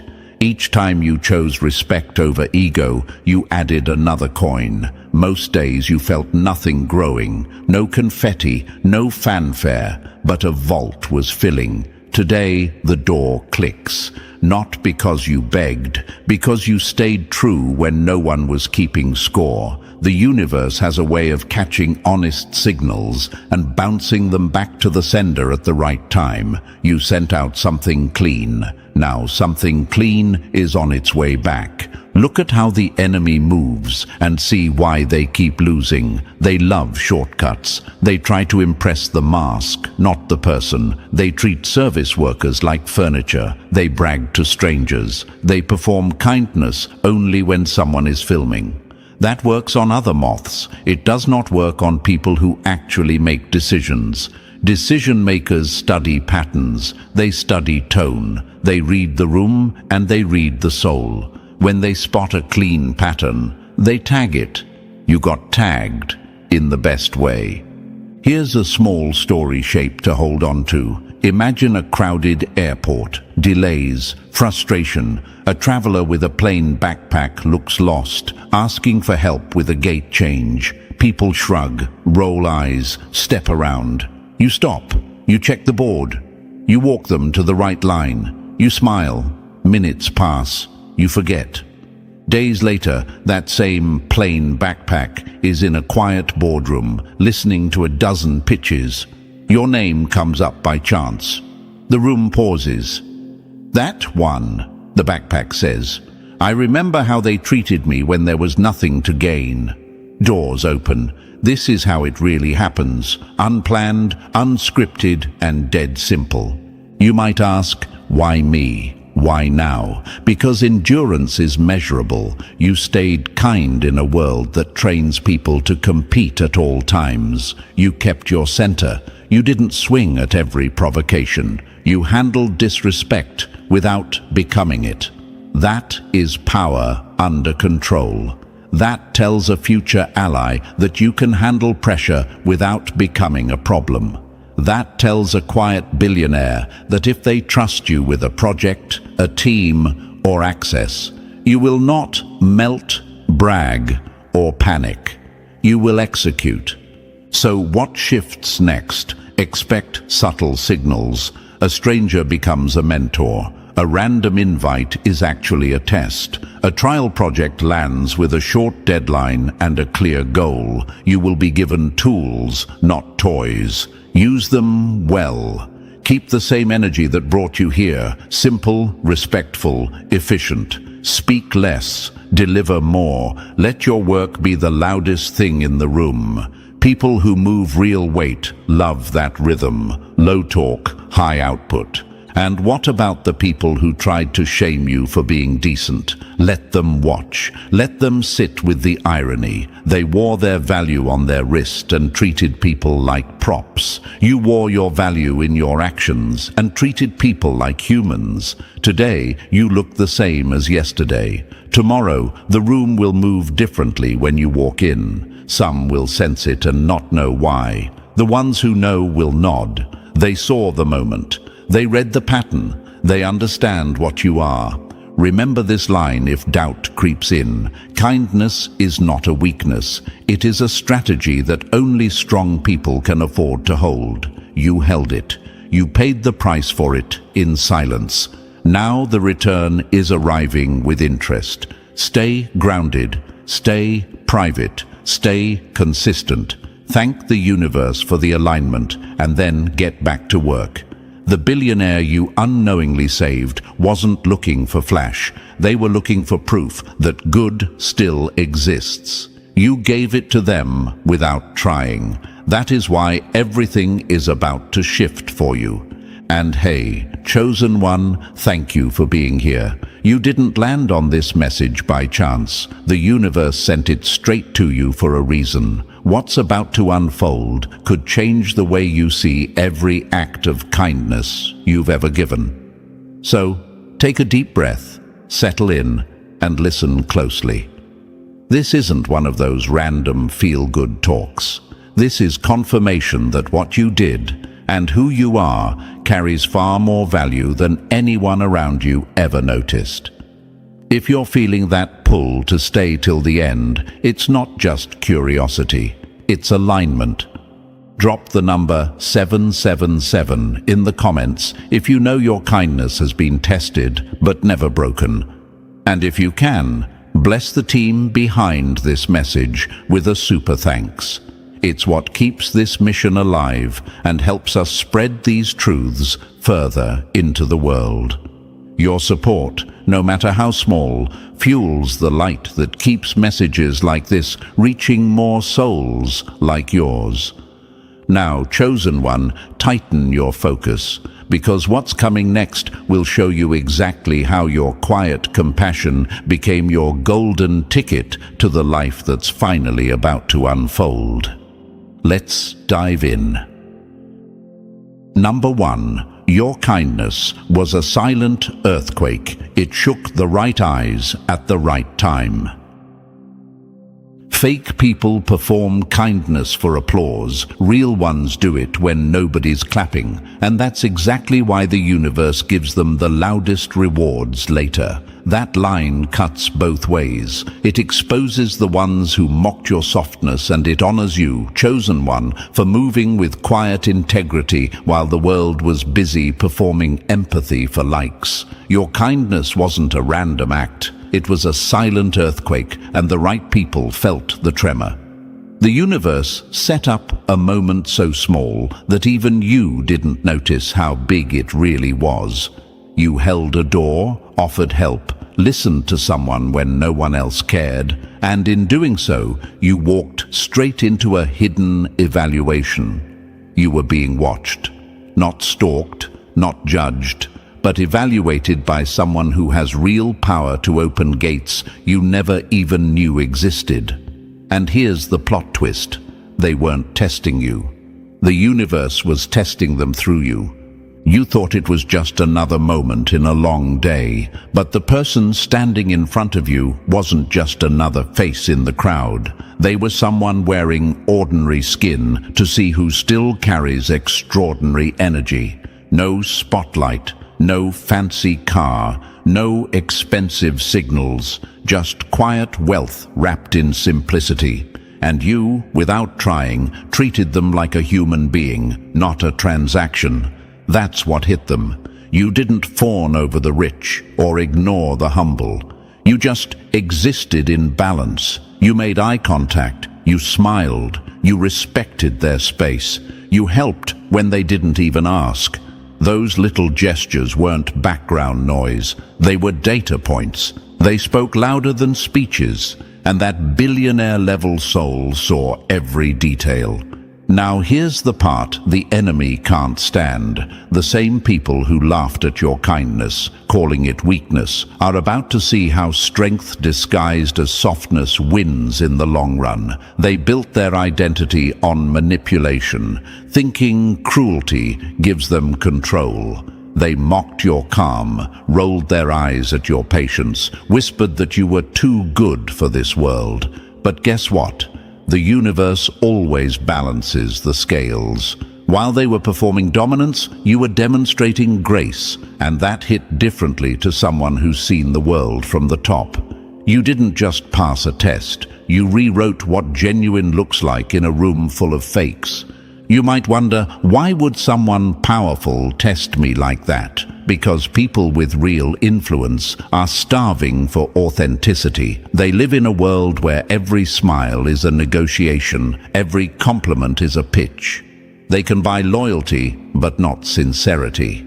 So, sometimes they hide among the ordinary, just to remember what decency feels like. They want to see how people treat them when they don't seem valuable. And you, pure-hearted, unfiltered, real, you passed that test like you were born for it. That's why your name will start moving in rooms your feet haven't even stepped into yet. Let's talk in metaphors. Imagine you're in a dark theater and the spotlight isn't on the loudest actor, but the one quietly hitting every note with precision. That's you. The audience may not clap right away, but the director, someone sitting in the back row, hidden in the dark, just circled your name. They saw how you stayed on rhythm when nobody was watching. That's what this billionaire did. They recognized something most people lost long ago: genuine kindness with no strings attached. And here's another fact that most people don't know. Many powerful people intentionally downplay their wealth to test the room. They'll show up in hoodies, take economy seats, or drive average cars just to study behavior.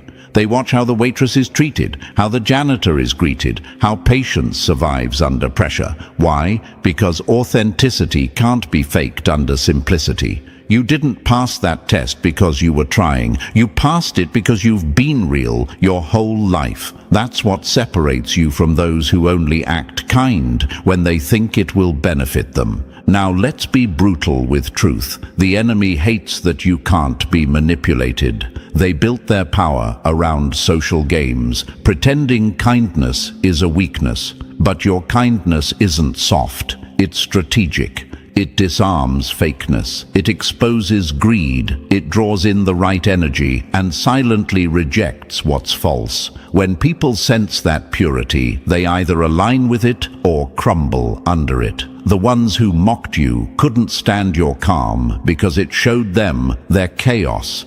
They needed you to break so they could feel superior. But you didn't. You stayed solid. You kept being kind, even when it wasn't returned. That consistency scared them more than anger ever could. So here's what's happening now. The same act they ignored is becoming the seed of your elevation. The same moment they said didn't matter is echoing in the mind of someone with influence. Maybe they already made a call. Maybe they're waiting for the perfect time to reappear. Maybe they've already started something that will circle back to you soon. You're about to find out that your simple gesture wasn't forgotten. It was documented, mentally stamped, and tied to your name. Ask yourself this: what if every act of kindness you ever gave was actually a recorded investment, and now the universe is calculating your payout? That's not fantasy, it's pattern. Life is full of quiet observers. Every CEO, investor, and innovator knows how to spot authenticity. They've been tricked too many times not to. They're constantly looking for people like you, unshakable, kind, uncorrupted. You are their fresh air in a polluted room. And when that kind of soul spots you, they don't forget. They keep you in mind for moments that matter. And for the doubters who still think kindness doesn't pay, let them drown in their own bitterness, because the payoff isn't just money, it's transformation. It's networks, doors, partnerships, opportunities that seem random, but are actually divine timing disguised as coincidence. The same people who once ignored you will soon ask how you got there so fast. But the truth is, you didn't climb, you were lifted. Your energy did what networking couldn't. Your decency did what flattery never achieves. You're the kind of person who helps a stranger without checking their shoes or their status. You give time without tracking profit. You listen without pretending. That is your wealth. That is what the universe recognizes.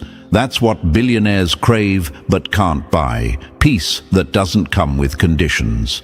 When you offered kindness without knowing who was watching, you did more than help someone. You restored their faith. You reminded them that humanity still exists beneath the noise. So yes, chosen one, your kindness wasn't random. It was recorded. It was witnessed, and it hit someone powerful enough to shift your entire timeline. Keep that energy, because soon, when opportunities start chasing you, when people begin connecting dots that seem impossible, you'll realize that every small, humble act you gave away for free was actually a hidden currency.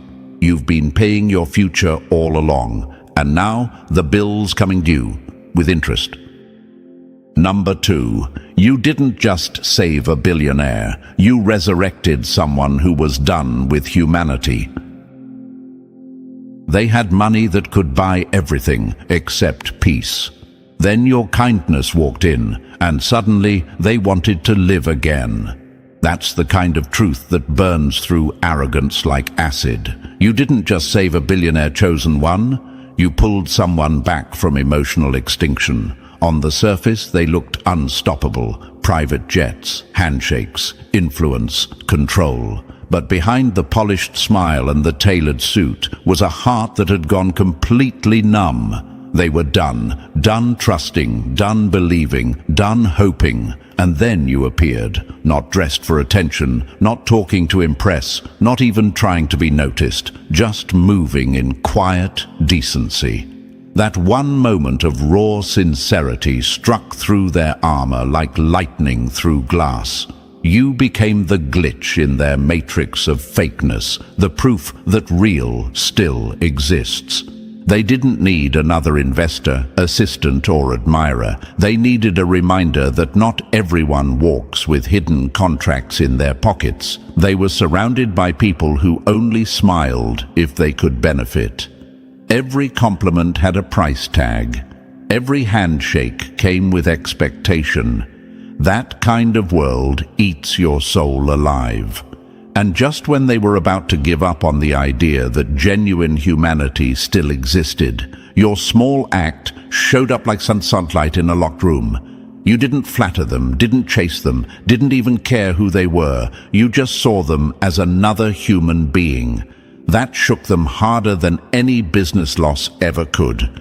Imagine this, a billionaire sitting alone in a penthouse that overlooks the entire city. The skyline glows like a digital kingdom, but their heart feels like a cold, empty vault. They have noise all around, but not one real connection. Then, one afternoon, a stranger offers them something they can't purchase.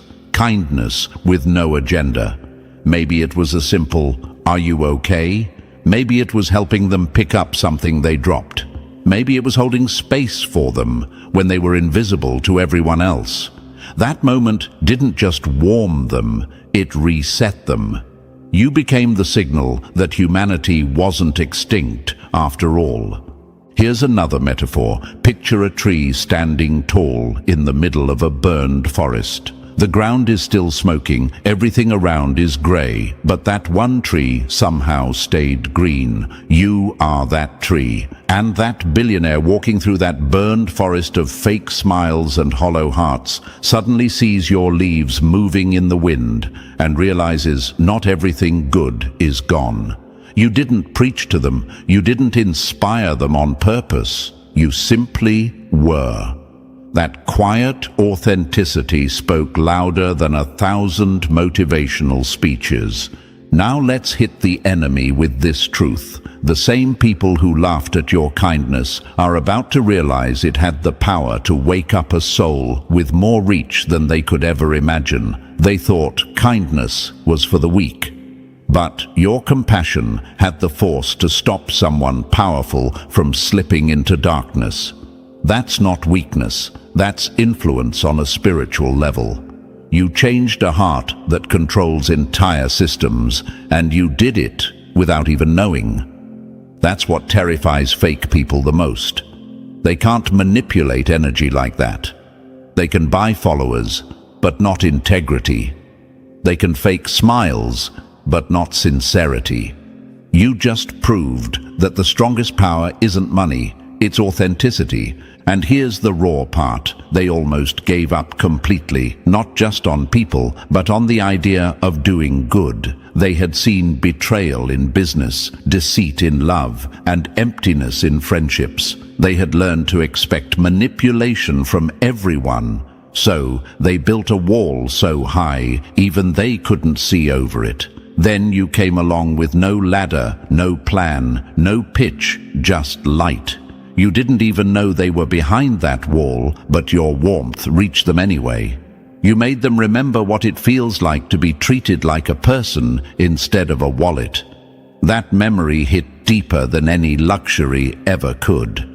You might ask, why would someone with everything be so broken? Because when the world constantly takes from you, eventually you start believing there's nothing left worth giving. They had surrounded themselves with people who drained them dry while pretending to adore them. They stopped opening up. They started moving through life mechanically, until your energy, pure, kind, undemanding, broke that cycle. You became their pause button in a world that only played noise.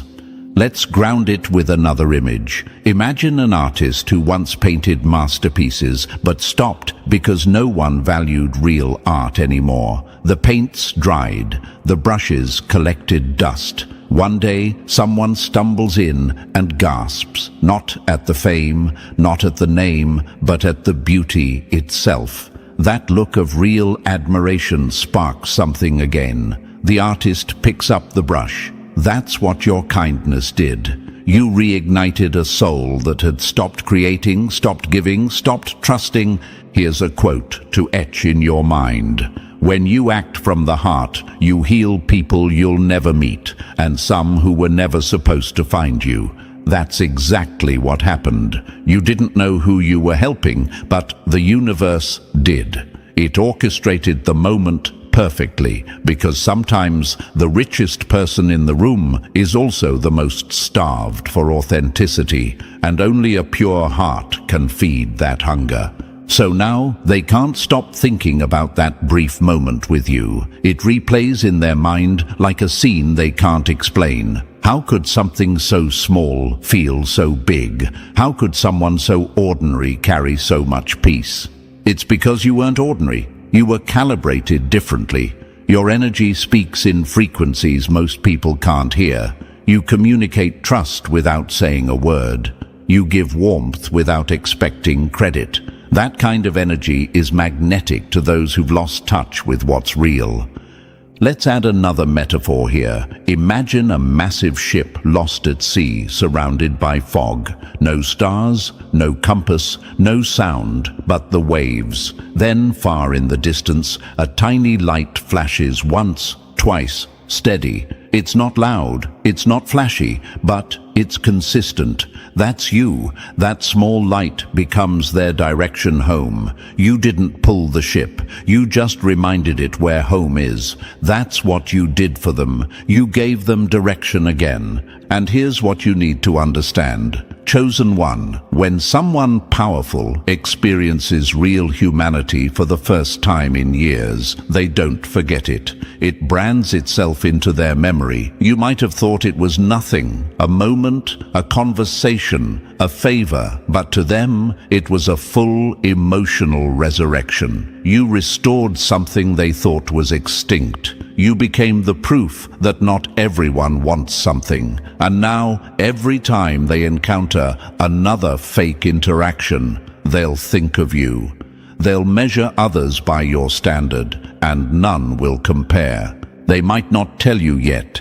People like that rarely do, but they're thinking about you. They're making moves behind the scenes. They're realigning their life because of the light you showed them. That's why things in your life will start aligning too. That's how energy works.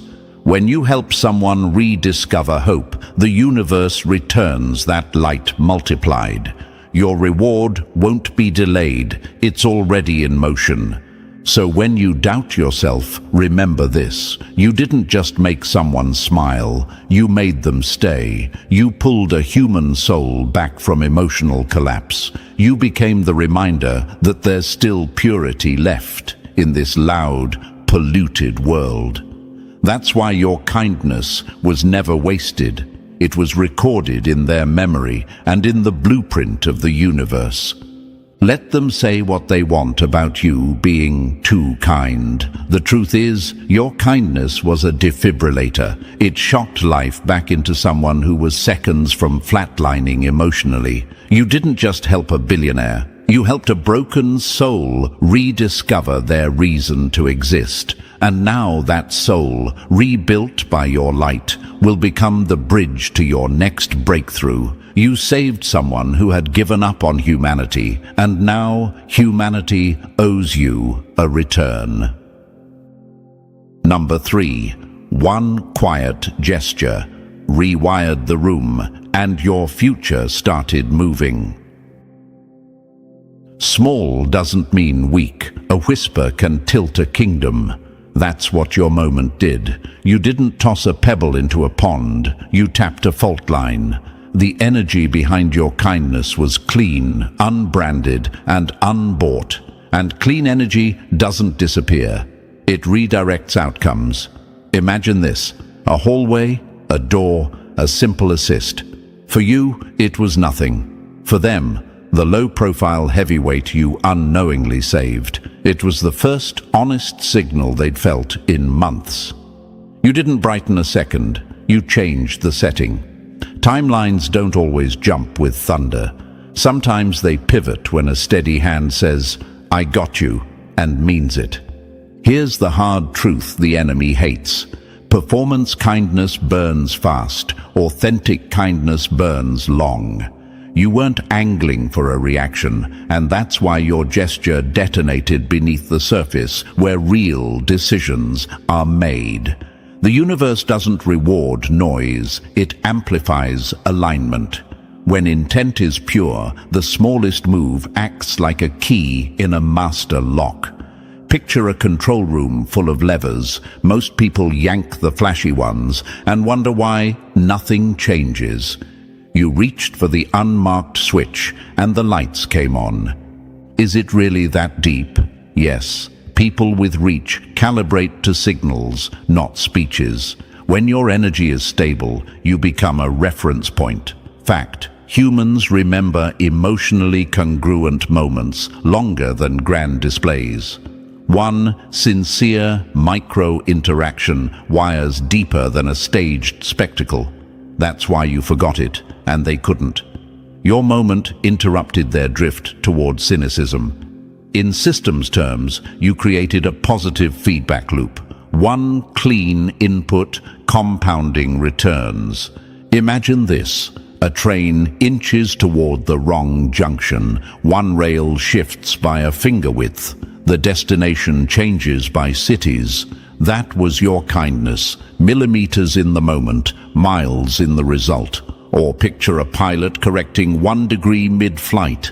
Nothing looks dramatic at takeoff, but the landing strip is now a different life. That's how pure gestures work. They don't scream, they steer. You're about to feel the echo, not as random luck, but as structured return. The universe is a ledger. It tracks intent, not Instagram. You logged credit when no one was watching, and now the account matures. Expect subtle doors first. Names that shouldn't know you do. Invitations that accidentally land. Problems that part when you step forward. Wondering if you deserve it.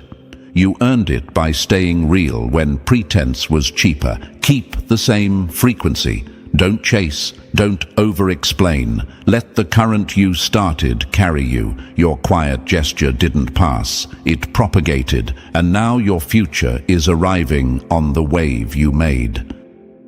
Number 4, you shattered their illusion, proving that integrity can't be bought. Money can rent loyalty, but it can't purchase soul. That's the line that cuts deepest into the elite psyche, because it's the one thing their wealth can't fix. You didn't just prove that purity still exists. You force the powerful to confront the truth that no amount of money can replicate genuine energy. The moment you extended kindness without calculation, you broke their system. You disrupted an entire economy of fake affection and transactional respect. They're used to people performing gratitude when cameras are rolling, but you didn't perform. You were. Imagine sitting in a room where every smile has a price tag, every conversation is a negotiation, and every friend is a contract. That's their world. And then you show up, quiet, grounded, offering kindness with no strings attached. It hit them like a glitch in their matrix. Why would someone do that? Without wanting something, they wondered. That single question kept echoing in their mind because nobody in their circle moves without an angle. You did. That's why they remember you. Here's a fact that would surprise most people. The wealthiest individuals often report the highest rates of loneliness and distrust. When everyone around you has a motive, sincerity feels like a myth. But your presence proved that purity still exists outside a price tag. You became the evidence that money hasn't bought every good thing out of this world yet. You didn't flatter them. You didn't bow. You didn't talk to their status. You talked to their soul. And that shook them harder than any business loss. Think of it like this. Imagine a rare diamond being shown a piece of clear glass. Normally, it wouldn't care, but then it realizes the glass doesn't reflect greed, it reflects light. That's you. You weren't there to sparkle. You were there to shine naturally. And for the elite, used to synthetic gems and forced shine, that authenticity hit different. You didn't sell yourself, you revealed yourself, and that's why they're still watching, quietly, studying, admiring, because they can buy beauty, but not depth. They can buy comfort, but not connection. You reminded them that the most valuable currency on earth is still humanity, and that's what you carry, value that can't be auctioned, borrowed, or stolen. Number 5. Your presence spoke volumes before a single word left your lips. Some people walk into a room and make noise, others walk in and make gravity. That's you, chosen one. Before you said a word, before anyone even knew your name, your energy had already introduced you. The atmosphere shifted when you entered, not because you tried to impress, but because your frequency carried weight.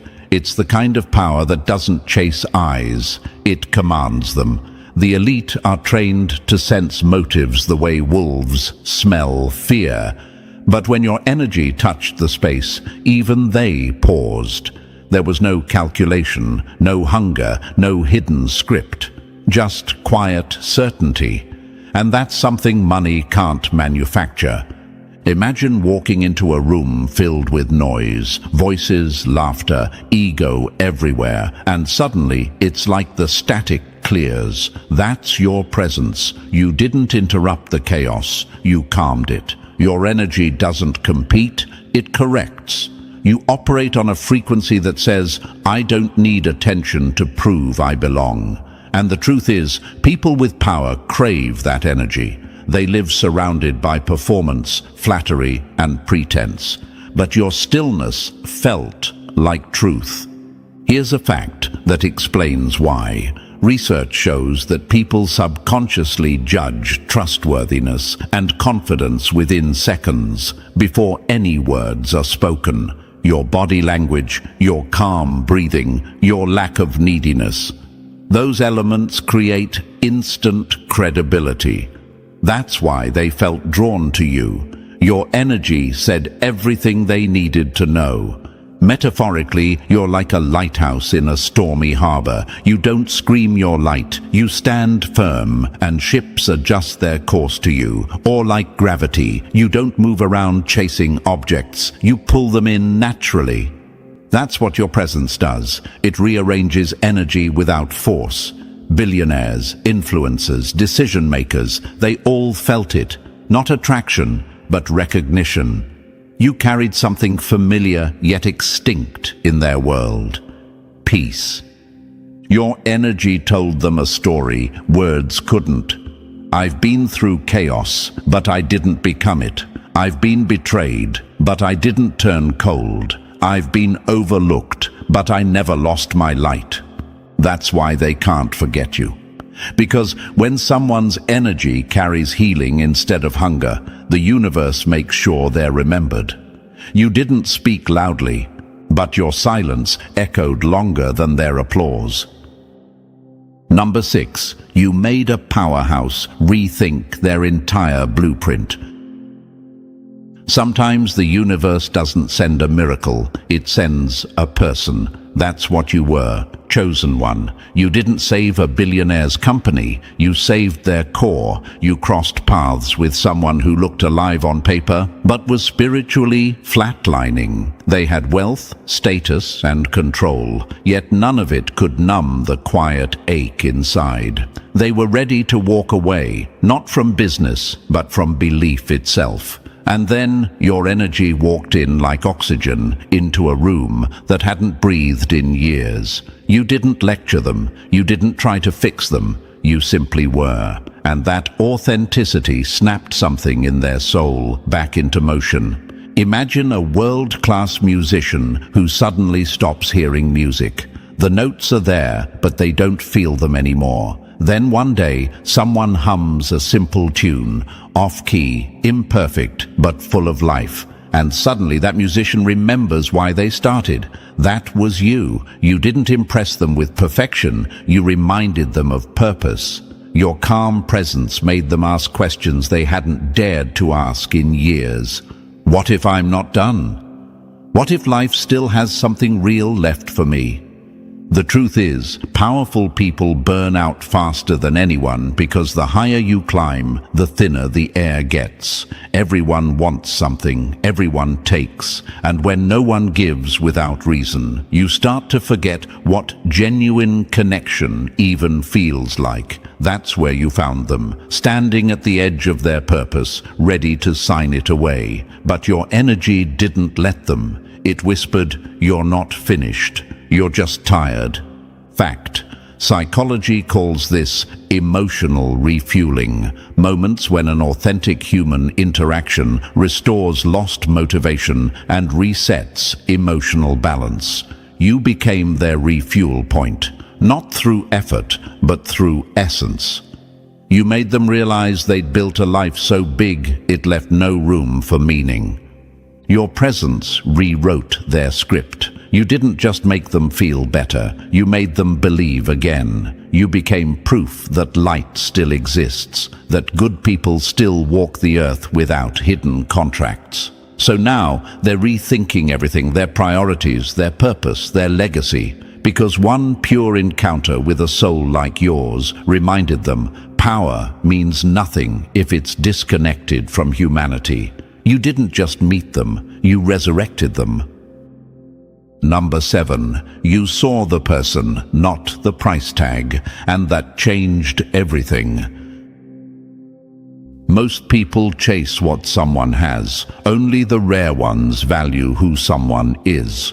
That's what set you apart, chosen one. You didn't walk into that moment with hungry eyes or calculating energy. You didn't see a dollar sign wrapped in a designer suit. You saw a human being. And for someone who's been reduced to a living ATM for most of their life, that was revolutionary.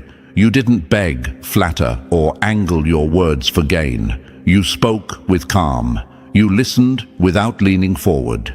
You looked at them the same way you'd look at anyone else. That's what pierced through the noise. They felt safe in your silence. Imagine spending years surrounded by people who only show up when your bank account can solve their problems. Every "how are you" means "what can I get from you?" Every laugh is a down payment on a favor. That's the life of the powerful, constant transactions disguised as relationships. Now picture what happens when someone finally shows up with no contract, no hidden terms, no performance. It confuses them at first. What do they want? They ask themselves. But then they realize, you don't want anything. You were simply being kind, and that truth hits harder than any business deal they've ever made. Fact. Studies show that people of high status often experience social isolation at the top, where genuine relationships vanish because most interactions are filtered through power dynamics. You broke that filter. Without realizing it, you gave them something priceless: peace. You made them feel human again in a world that constantly turns them into capital. Metaphorically, it's like being surrounded by vending machines that only work when you insert coins. Then suddenly, someone walks in and offers water freely. No button, no price. That's you. You weren't vending kindness. You were embodying it. You reminded them that generosity still exists in its pure form. That's why you left a mark that can't fade. They'll forget the people who praised them, but not the one who didn't need to. Because when the noise dies down and the room is empty, what echoes in their mind isn't your words. It's how peaceful they felt around you. You didn't see a wallet, you saw a soul. And for someone who's been commodified for decades, that's the rarest gift of all. Number 8. They laughed at your kindness, not knowing the gatekeeper had you on their radar. They called you naive for choosing peace, but the universe calls it proof that you can handle power. That's the punchline, chosen one. While they rolled their eyes at your kindness, someone important was taking notes. The same people who told you nice guys finish last didn't realize that your patience was being graded by the real gatekeeper, the one who decides who gets through the next level. Every time you stayed calm when insulted, every time you forgave when you could have exposed, every time you chose class over chaos, you were earning access they can't buy. They mocked you because they couldn't understand you. In their world, kindness equals weakness. But in the higher systems of influence, kindness is strategy. It's emotional intelligence wrapped in grace. They thought you were losing because you weren't fighting their way, but you were playing chess while they were still bragging about checkers. The powerful ones noticed that. The universe noticed that. Imagine this, a security camera in a grand hallway, dozens of people rushing past, pushing, shouting, desperate to get noticed, and then you, steady, calm, opening the door for someone else, even while others ignored you. You didn't know the camera was recording, but it was. That's the metaphor of your story. You weren't auditioning, but your integrity was being broadcast to the one who mattered most.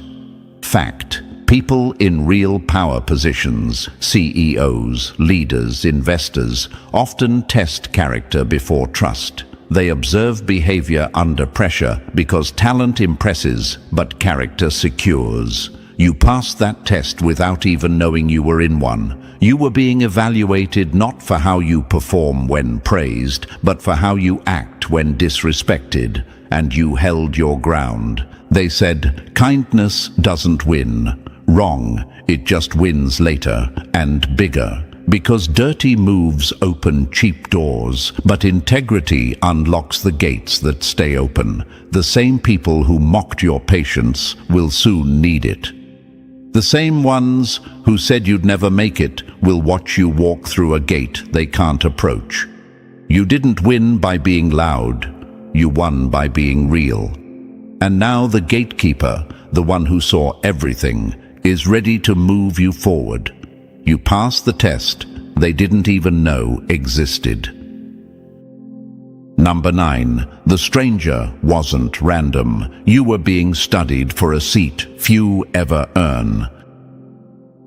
They were never a stranger. They were an observation in motion. That's the truth most people will never catch. Chosen one. You thought it was a casual encounter, a normal day, a forgettable moment, but it wasn't. That person wasn't there by accident. They were placed in your path as a living test, one designed to reveal who you really are when no one's keeping score. People with power don't hand trust to those who audition for it. They hand it to those who prove authenticity under no spotlight. You didn't know the room had cameras, but the universe did. Think about it. How many times have you met someone who seemed oddly grounded, quiet, almost too observant? They were listening, not to your words, but to your energy. Power tests differently. It doesn't ask, what can you do? It asks, who are you when you think I'm nobody? That's the exam you unknowingly took and passed. You didn't shrink to please them, nor inflate to impress them. You met them with the same calm respect you'd show anyone. That's how they knew you were the real deal. Imagine a scientist dropping a priceless gem into a pile of stones just to see who recognizes value without labels. Everyone steps over it, except you. You stopped, noticed, treated it with care. That's how they test hearts. Or picture an undercover king walking through a crowd, dressed like the poor to see who still bows in respect. You didn't need the crown to show kindness. You gave it freely. That's what set you apart. Here's a fact most overlook. Top-level recruiters, CEOs, and investors often conduct blind interactions to test authenticity before opportunity. It's not paranoia, it's protection. Because when you hold power, the wrong ally can destroy more than money. You were their quiet filter test, and your character passed where thousands failed. And now the silence is ending. The test is complete. They've seen enough to know your kindness isn't a performance, it's your default setting. You were never being ignored, you were being observed. They were watching how you treated the unseen, how you responded to the ordinary. And now that your truth has been verified, the real invitation begins. The stranger was the gatekeeper, and the door you didn't chase is about to open wide. Number 10. The reward will fit so perfectly it'll silence every doubter. When the universe repays you, it doesn't guess. It custom builds the blessing to fit your scars. That's what's about to happen, chosen one. What's coming isn't random, vague, or general. It's surgical. This next reward will feel so precise, it'll make you stop mid-breath. It won't just meet your needs. It'll answer the thoughts you never said out loud. The kind of alignment that makes you realize this wasn't chance, it was choreography. For so long, you've wondered if the universe even noticed the quiet sacrifices, the patience, the humility, the times you chose peace when it hurt. It noticed. Every delay, every rejection, every loss was a calibration, setting the coordinates for a return so specific that it could only be meant for you. This isn't just a blessing, it's evidence. Imagine finding a missing puzzle piece under your shoe years after the picture was abandoned, only to realize it completes the image perfectly. Or imagine a melody you hummed years ago suddenly playing on a radio from another car. Same rhythm, same key. That's how this reward will hit. Eerily exact, deeply personal, impossible to explain logically. Fact: when intention and integrity stay consistent, reality reorganizes itself to match that frequency. It's called energetic convergence, when outcomes lock into alignment with your authentic signal. That's what's happening now. What once felt like unanswered effort is now becoming magnetic return. You're about to witness divine precision disguised as coincidence. The right person will show up at the right hour. The right opportunity will appear with your name already on it. The timing will be too sharp to call luck. And the same people who dismissed your patience will have no vocabulary for this kind of accuracy. This isn't the universe paying you back. It's acknowledging the math of your energy. Every time you chose love over bitterness, you wrote a line in your rewards blueprint. Every moment you gave without demanding, you shaped the form of what's coming. Now the structure is finished and it's being delivered on schedule. Chosen one, what's next won't just bless your life, it will fit your life. So perfectly, so unmistakably, that even your skeptics will whisper, this had to be something higher, and they'll be right. Number 11, you were the asset all along. Now the market finally prices you in. Status flashes, substance accrues. That's been your story from the start. Chosen one. You were never broke. You were undervalued by people who couldn't read real wealth. While others waved receipts, you built equity in silence. Compassion, truth, consistency, restraint. That's capital. It doesn't glitter, it compounds. And now the world is catching up to a price you quietly set with your character years ago. Here's the gut punch for the enemy. Clout is a costume, character is collateral. They dressed loud, you accrued quietly. They rented attention, you owned respect. The rooms you're entering now aren't impressed by noise, they're stabilized by it. You're being placed where markets, people, power, opportunity must mark to truth, not hype. Your inner balance sheet finally gets audited by reality, and the numbers are undeniable. Imagine this, a masterpiece misfiled in the back room with the unknowns. One day, a trained eye pulls it into the light, and the entire gallery shifts its prices. That's you. Or picture a blue-chip stock everyone overlooked because it didn't swing wildly. Then earnings hit. Clean, consistent, undeniable, and the chart re-rates in a single afternoon. That's your life right now, a re-rating event, not a makeover. Fact you can hold on to. Reputation works like compound interest. The longer it stays consistent, the faster it grows. And then, suddenly, it looks overnight. You weren't waiting for validation. You were accruing credibility. Decision makers respect that graph. They don't chase fireworks. They anchor to steady stars. You might ask, why now? Because visibility without readiness is a liability. The universe timed this so your exposure can't collapse you. You learn to operate without applause, to deliver without drama, to stay kind without being used.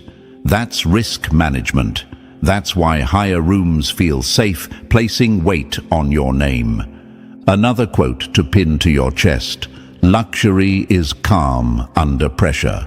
You've had that for years. Money can buy the furniture of success. It cannot buy that silence in your spirit when the stakes rise. That silence is what sponsors trust. It's why introductions roll in, not as favors, but as acknowledgements. So yes, your value is about to be displayed, publicly, plainly, and without debate. Not because you changed, but because the lens did. Let others scramble for stage time. You're past auditioning. Stand still and let the market adjust. You were always the asset. Now the chart is catching up to the truth you've been living. Chosen one, before you scroll away, take a deep breath and remember this moment. You didn't find this message by accident. Everything you've been through, every loss, every delay, it all led right here. Your kindness is finally cashing in, and what's ahead will prove it was all worth it. So, if this message hit something inside you, press that like button if you haven't already, and if you're still not part of our family, make sure to subscribe. Stay connected, stay grounded, and stay ready, because your payback season is already in motion, and the universe isn't done showing off for you yet. Those who tried to break you were unknowingly training you for your final exam. That's the quote the universe just wrote beside your name, Chosen One. Because while they laughed at your silence and mocked your delays, the truth is, you've just scored 100% on a test you didn't even know you were taking. This wasn't a test of knowledge. It was a test of endurance, patience, and inner power.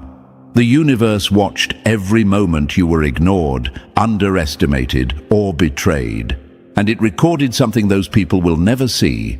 You never folded. You never gave in. You passed the kind of exam that doesn't use paper and ink, but pain and pressure. Think about it like this. A diamond doesn't take written tests. It survives fire. You did too. When everyone else took shortcuts or quit early, you stayed in the heat until it shaped you. And here's a fact. Psychologists say resilience isn't something you're born with. It's built through pain. Every time you got back up when it would have been easier to quit, you were literally rewiring your brain to handle more pressure, more chaos, more responsibility. You weren't failing, you were being refined, and that's exactly what separates you from them. And thank you, Chosen One, for being here, truly. Don't forget to pay this message forward by simply pressing like and subscribe. Help spread this light to more souls, because it's all of our responsibility to remind others of their strength. You're not just watching a message, you're part of a movement. You are a part of a force that the universe itself is backing. Now, let's come back to what's really happening. The universe has been keeping score. While you were crying in silence, it was watching your reaction. While you were betrayed, it measured your restraint. While you were ignored, it tested your patience. And while you were being laughed at for failing, it was silently checking boxes that others couldn't even see. The truth is, Chosen One, you were in an invisible exam the entire time. Every heartbreak, every delay, every disappointment, it was all part of a bigger assessment to see how strong your spirit truly was. And you didn't just survive it, you mastered it. When others panicked, you stayed calm. When others begged for validation, you built yourself quietly. When others tried to destroy you, you let the universe do the teaching. That's why you're standing where you are now, wiser, sharper, and calmer. The universe isn't handing out sympathy medals. It gives rewards to those who've proven they can hold power without letting ego corrupt them. That's you. You didn't just get through the storm. You learned how to dance in the rain while everyone else was running for shelter. Let me make something clear. This wasn't luck. The universe doesn't roll dice with your destiny. It planned every setback, every betrayal, every delay as part of your preparation. People think exams are about answers, but this one was about choices. You were tested when you forgave instead of retaliating. You were tested when you walked away instead of explaining yourself. You were tested when you kept your vision alive, even when everyone else doubted you. Those were your essay questions, and your actions were the perfect answers. And now, chosen one, the universe is announcing your results. It's saying, you're ready. Ready for the elevation others prayed you'd never see. Ready for the recognition they tried to bury. Ready for the abundance that your patience has earned. This isn't about revenge. It's about revelation. The people who once called you weak will soon realize you were being strengthened in secret. The ones who mocked your stillness will see that silence wasn't weakness. It was wisdom. It's funny, isn't it? They thought they were hurting you, but in reality, they were helping you pass. Every insult trained your humility. Every betrayal increased your awareness. Every loss sharpened your focus. You weren't losing. You were learning. You weren't being delayed. You were being developed. The universe was creating a version of you that can't be shaken by storms or seduced by illusions. That's why you passed this exam with perfection. Because your answers came from experience, not ego. Let me tell you something most people never realize. The universe hides your rewards behind struggle on purpose. It knows if you got everything too easily, you wouldn't learn discipline. If people had always treated you right, you wouldn't know the power of detachment. And if every door opened instantly, you wouldn't know how to build your own. That's why the universe sent resistance, to make sure you could handle the very blessings that are now coming your way. You scored 100%, not because life was kind to you, but because you mastered it when it wasn't.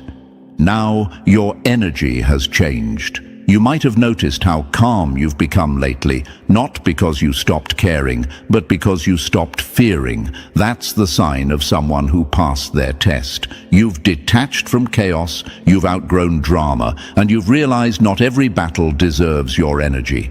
You've learned the rare art of silence, an energy that shakes rooms louder than words ever could. That's graduation-level awareness.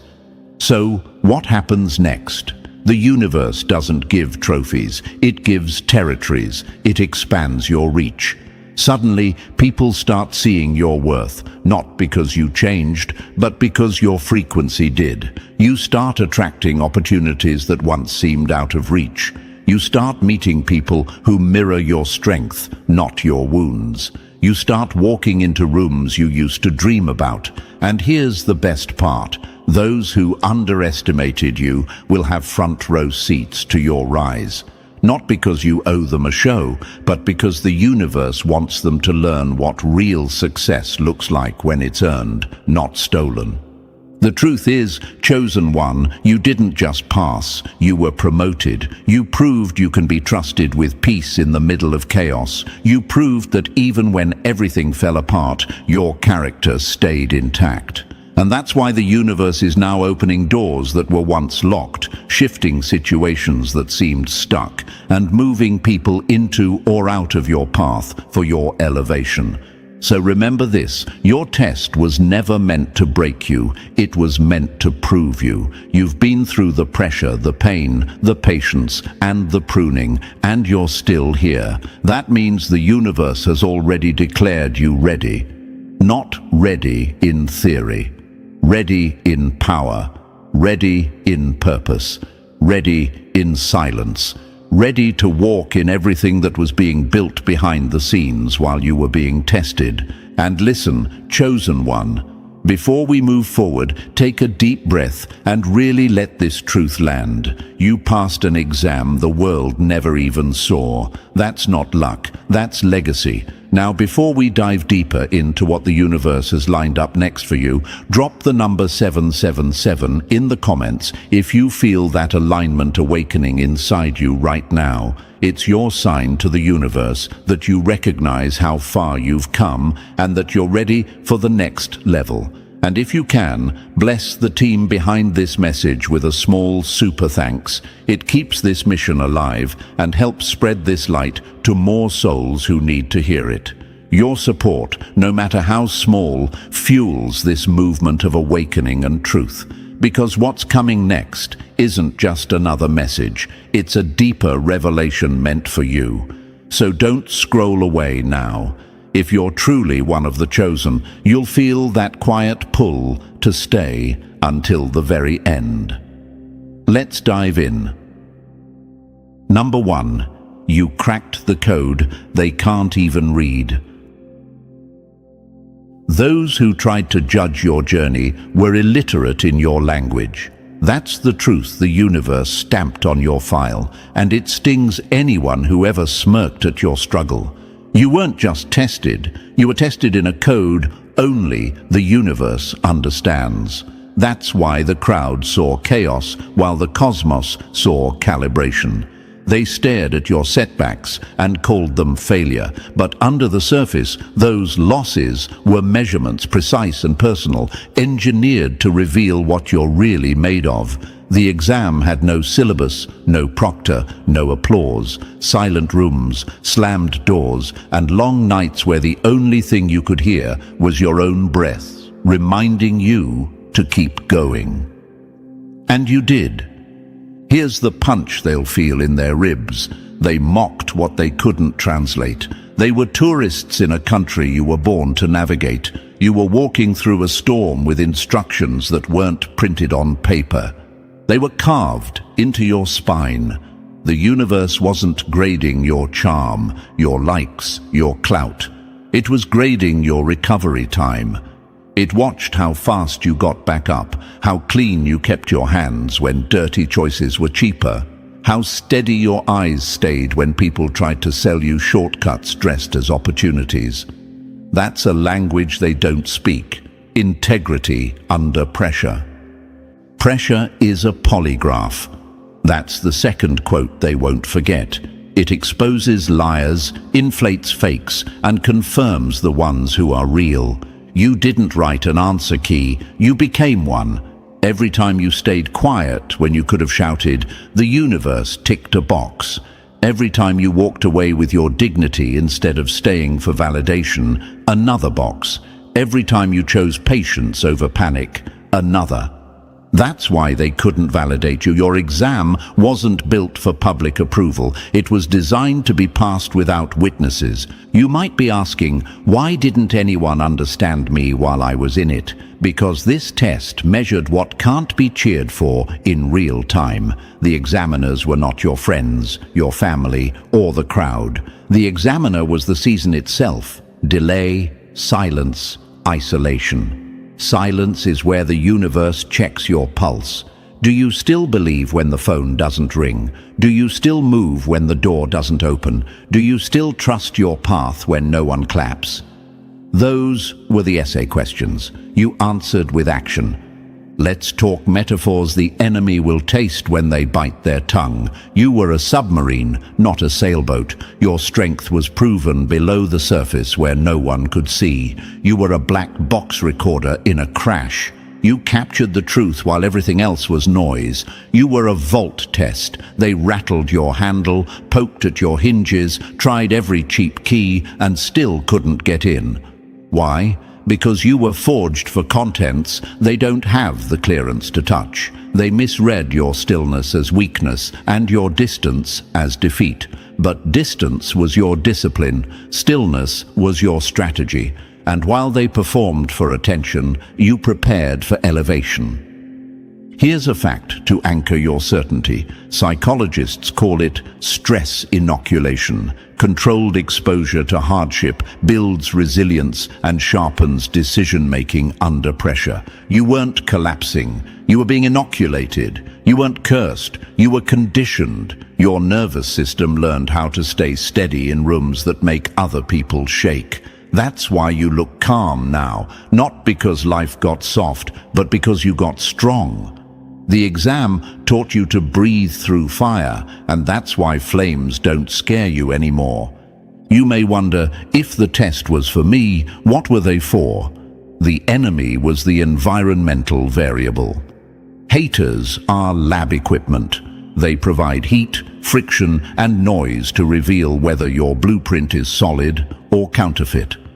They help set the temperature that turned you from clay into ceramic, from ceramic into stone, from stone into diamond. Their gossip, soundproofing, their envy, altitude training, their betrayals, quality control. The universe let them try everything just to document that nothing worked. There's another question. If I passed, why did it take so long? Because mastery takes time. The universe won't hand you what you can't hold. You weren't just being tested to pass. You were being tested to be trusted. Trusted with momentum that won't break you. Trusted with rooms where impulsive people self-destruct. Trusted with resources that amplify whatever's inside you. Impulsive anger, it would have ruined you. Insecure ego, it would have exposed you. But you cleaned that out in the quiet, which is why you're safe now to carry weight that would crush amateurs. Look back at those nights when your chest felt heavy and your mind felt loud. That wasn't punishment, that was calibration. Your thresholds were being set, your values were being welded into place. Your future self was asking your present self a simple question: will you trade your crown for comfort? You didn't. You took the long road, and the long road took you to the high ground. While they were counting likes, you were counting lessons. While they were gaming the system, you were learning its wiring. Now, you don't fear the dark because you understand the circuit. Your scars aren't decorations, they're documentation. Anyone can brag about strength when the weather's perfect. You learn to steer in crosswinds, navigate with broken instruments, and land with one engine out. That's why rooms will start bending toward you now. That's why people who never noticed you will suddenly want your direction. Not because you've become convenient, but because your frequency changed. You don't chase. Gravity does the work for you when you've passed the altitude test. Let's be brutally honest for the enemy's sake. They didn't miss your rise. They failed their own exams. They had the same chances to choose honesty over hype and discipline over dopamine. They chose shortcuts. You chose character. They chose spectacle. You chose structure. They will call your win luck to protect their pride, but luck can't mimic longevity. Systems do. You didn't get lucky. You got licensed. Licensed by the universe to handle what you were begging for years ago. Now you're ready because you earned ready. You might still ask, what if I made mistakes? You did, and that's exactly why you passed. The test wasn't about perfection, it was about correction. Could you self-correct without an audience? Could you apologize, adjust, and advance without turning your healing into a performance? Mistakes were required. Denial was optional. You chose growth over posing, and growth always graduates.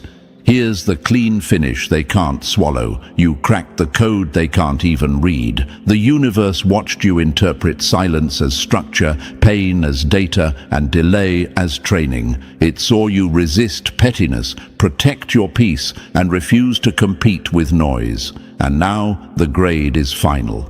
You didn't just pass, you posted a perfect score under conditions designed to make you fold. So when doors open, don't stutter. When opportunities call, don't shrink. The same people who laughed at your language will need a translator just to keep up with your pace. Stand up straighter, shoulders back, chin forward. The exam is over, the license is active. Those who tried to humiliate you only helped calibrate you. Those who tried to confuse you only clarified you. Those who tried to block you only built your detour into a runway. You aren't stepping into a new season, you're stepping into jurisdiction. The universe doesn't waste readiness, and you are ready. Walk like it, speak like it, move like it. And when the enemy asks how you made it, tell them the simplest truth. I stopped asking for your language to validate my code. The universe read it, stamped it, and set me free. Number 2. You were being scored by a system they'll never understand. Let them count trophies. You were collecting character. That's the punchline the universe whispered while they were busy keeping score with money, followers, and fake smiles. They graded you on visibility. The universe graded you on invisibility. Down here, the loudest person in the room gets applause. Up there, the quietest one with consistency gets crowned. That's why they never understood your progress. It wasn't meant to be public. You weren't in a popularity contest. You were sitting in an unseen examination hall where the only judge that mattered was the universe itself. See, the world measures success in noise, titles, possessions, status, but the universe measures success in stillness, resilience, patience, and integrity. While they were chasing recognition, you were learning self-control. While they were networking for attention, you were mastering emotional detachment. You weren't falling behind, you were just being graded differently. They looked at your delays and laughed. But every delay was a calibration. Every rejection was an answer key. Every no you got was proof that you were being protected from something beneath your standards. Remember, gold isn't weighed in applause, it's weighed in fire. That's the difference between you and them. Imagine this, two people running the same race, but one's track is visible and the other's underground. The crowd only sees one runner and declares a winner. They don't realize the other runner is building endurance in darkness, breathing dust, tripping over roots, yet still moving. That was you. And when you rise through the surface, they'll call it sudden success. But you and the universe will know it was a long-distance test disguised as delay. You might be wondering, why does the universe test me in ways no one else seems to face? Because your syllabus isn't theirs. Your journey was designed with higher stakes and tighter lessons. They're learning how to play the game. You're learning how to design it. The universe doesn't promote you when people understand you. It promotes you when you're misunderstood, but still consistent. You kept showing up when no one clapped. You kept believing when logic said stop. You kept your dignity when disrespect was easier. That's what the universe was grading, not your comfort, but your control. Imagine this, two houses side by side. One is built fast with cheap material, the other takes longer because it's built to survive storms. The first one looks finished earlier and everyone claps for it. But when the rain comes, only one still stands. That's you, chosen one. You were never behind. You were being built with precision. Every storm, every disappointment, every season of silence was another layer of reinforcement. The universe doesn't rush what's meant to last. Here's another truth. You were invisible because your results were incubating. The world saw you as idle, but the universe saw incubation. You were gathering wisdom while they were gathering attention. They thought you lost momentum, but really you were learning how to move without noise. And now that your foundation is stable, everything will accelerate so fast that even time will look confused. Because while they celebrated early, you prepared correctly. You might ask, then why did it look like I was losing everything? Because the universe doesn't reward those who hold on too tightly to what's temporary. Some of those losses were divine subtractions. People, jobs, and chances fell away, not because you were unworthy, but because they couldn't survive the altitude you were heading toward. You can't climb Everest with dead weight. The universe removed what couldn't handle your evolution. Rejection isn't redirection. It's filtration. Only what's pure passes through. Imagine standing in a classroom where everyone else is showing off their grades and you're sitting quietly with no paper in your hand. You start to think you failed, but later the teacher calls you aside and says, "Your test was different. You were being graded on leadership, not memorization." That's exactly what happened.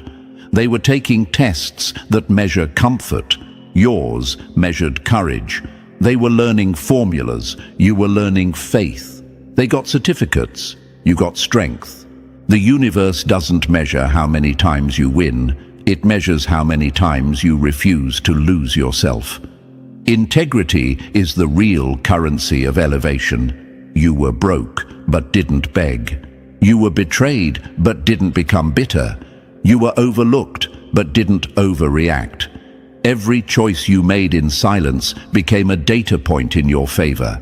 And while they thought you were losing, the universe was recording your patience as proof of qualification. Now, let's flip the question. Why do their shortcuts seem to work? Because shortcuts work until they don't. The universe allows temporary wins to expose long-term frauds. Some people get fast results because their lessons are shallow. But chosen ones are tested deeper because what's being built through you has to last generations, not moments. They got ahead by skipping chapters. You became the chapter others will study. That's why it took longer. You weren't being punished, you were being preserved.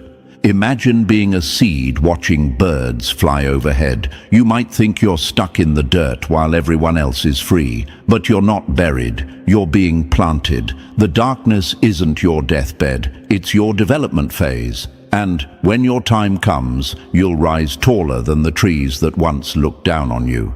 That's how the universe works. It doesn't clap for sprouts, it crowns survivors.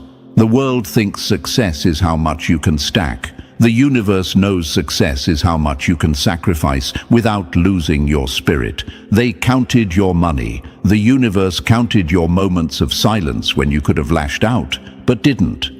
They measured your followers. The universe measured your self-control. They celebrated your absence from the spotlight as evidence of failure. The universe recorded it as proof of maturity. And now, chosen one, the results are out.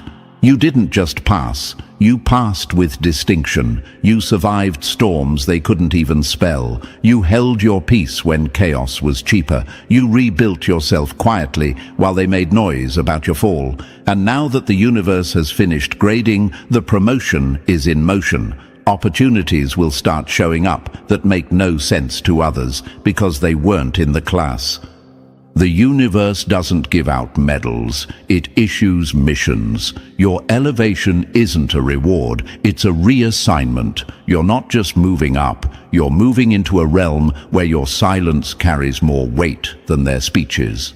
Where your calm presence intimidates their loud insecurities. Where your results expose their exaggerations. And the same people who doubted your delay will now have to decode your speed.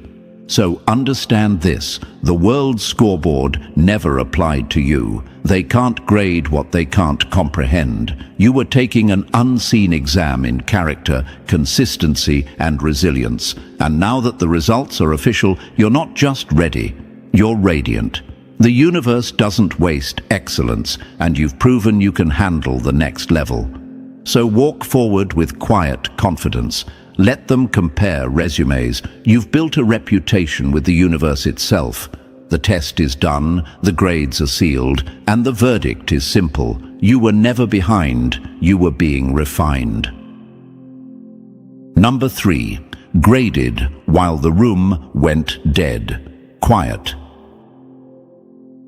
Silence isn't a void, it's the soundproof room where the universe measures your spine. That's why your hardest nights felt empty, chosen one. No signs, no confirmations, no sudden rescues, just a thick, surgical quiet. But quiet isn't neglect. It's the exam protocol. When the test begins, the proctor stops speaking. No hints, no lifelines, only what you've built inside you. That's where you were, under a still sky, proving you could steer without a voice in your ear. They said you were ignored. They said nothing was moving. They asked if you'd taken a wrong turn. They were wrong. The universe wasn't absent. It was observing. Imagine this, a pilot in instrument flight rules. Clouds swallow the horizon, no landmarks, no sun, only gauges. Amateurs panic. professionals trust their panel. You learn to read your instruments, values, boundaries, discipline when visibility dropped to zero. That's maturity, not misdirection. Real faith is staying seated when the exit sign glows. The silence asked brutal questions. Will you wait or force it? Build or beg? Stay principled or grab the shortcut that stains your hands? Many fail here because they mistake quiet for abandonment and start swinging wildly at the air, over-texting, oversharing, overdosing on quick fixes that turn wins into warnings. You didn't. You held your ground. That restraint wasn't passivity. It was power under control. Imagine a bakery at dawn. No crowd, no applause, just heat, timing, and patience. Open the oven too early, the bread collapses. That's what the universe tested. Could you let things rise without tearing the door open to check? Or picture a photographer in a dark room. No spotlight, only process. Expose the film too fast, the image dies.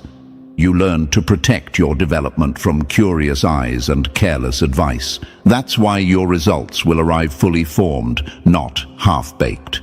Here's a fact. Psychologists call it distress tolerance, the ability to endure uncertainty without impulsive behavior. It's a predictor of long-term success. You built that capacity. You chose alignment over attention, timing over temptation, data over drama. The universe recorded it all. The message you didn't send, the meeting you didn't chase, the bridge you didn't burn. So if you're asking, why did it have to be so quiet? Because influence requires internal navigation. Leaders can't need constant weather reports to move. The silence certified you. It proved your engine runs without external fuel. Now the lid lifts. Locked doors click. Hidden pathways light up. Not because you begged louder, but because you passed the quiet.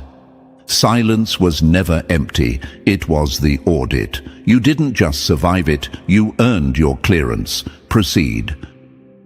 Number 4. Your mistakes were loaded questions you were meant to answer.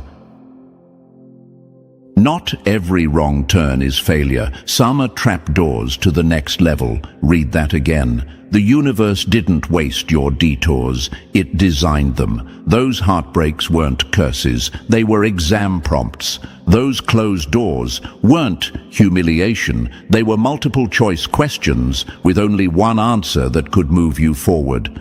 Protect your character. Every betrayal asked, will you go bitter or get sharper? Every disappointment asked, will you let this crack you or craft you? Every delay asked, do you trust timing or only when timing flatters you? Imagine this. You're in a maze with one-way mirrors. From the outside, people swear you're lost. Inside, you're learning the map by touch. Or picture a pilot told to hold in a storm. Circling isn't failure. It's survival protocol until the runway is safe. Or a chess game where you sacrificed a piece. The crowd gasps, but your gambit opens the board. That was you. You answered the hard questions in real time. You forgave without an apology. You paused when panic pushed you to chase. You chose dignity when drama tried to bait you. The universe took notes. You might ask, if it was all a test, why did it sting so much? Because pain is how the question is printed. Experience is a lie detector. Your choices tell the truth. Some people keep repeating the grade because they keep picking resentment, retreat, and envy. You didn't. You returned the paper with cleaner answers each time. Restraint over revenge, patience over shortcuts, boundaries over begging. That's why your path, though slower, is safer. The universe can promote what it can trust. Here's a fact to anchor you. Behavioral science shows that repeated adversity met with adaptive responses builds stress resilience and better long-term decision-making. Translation: you trained your future not to panic. You learn to let doors close without clawing at them, to let people exit without staging a chase scene, to let silence pass without filling it with self-sabotage. The so-called wrong turns rerouted you away from traps you couldn't see from the ground. So no, the people who hurt you were never steering this car. They were speed bumps proving you can keep control. The opportunities that got away were decoys with strings attached. Rejection is a filter, not a verdict. And because you kept choosing the answer key, character over comfort, the grading is complete. You didn't dodge hardship, you denied it the power to rewrite who you are. That's why the next road will look strangely clear. You didn't get lucky, you got licensed. Proceed. Number 5. Your hidden battles were the bonus points that changed everything. Anyone can perform when the lights are on. It's what you do in the dark that earns distinction. That's the line the universe wrote beside your name, Chosen One. Because what no one saw were the nights you bled in silence, patching yourself up just enough to keep moving. No cameras, no sympathy, no applause, only grit. The world celebrates the highlight reel, but the universe grades the behind-the-scenes footage. Those sleepless nights when you whispered to the ceiling instead of quitting. Those were the extra credit questions that others skipped. Imagine this, a soldier polishing his armor long after the war has ended. No crowd, no reward, just discipline. That's what your private sacrifices looked like. Or picture an athlete training at dawn when the stadium's empty. The sweat no one sees is what builds the form everyone praises later. Greatness is forged in the hours that don't trend. You didn't just endure, you executed in silence. You kept pouring into others while your own cup trembled. You kept showing up when your spirit was half-charged. That's extra credit. Not required, but rewarded beyond calculation. You might ask, did any of it matter? Every second did.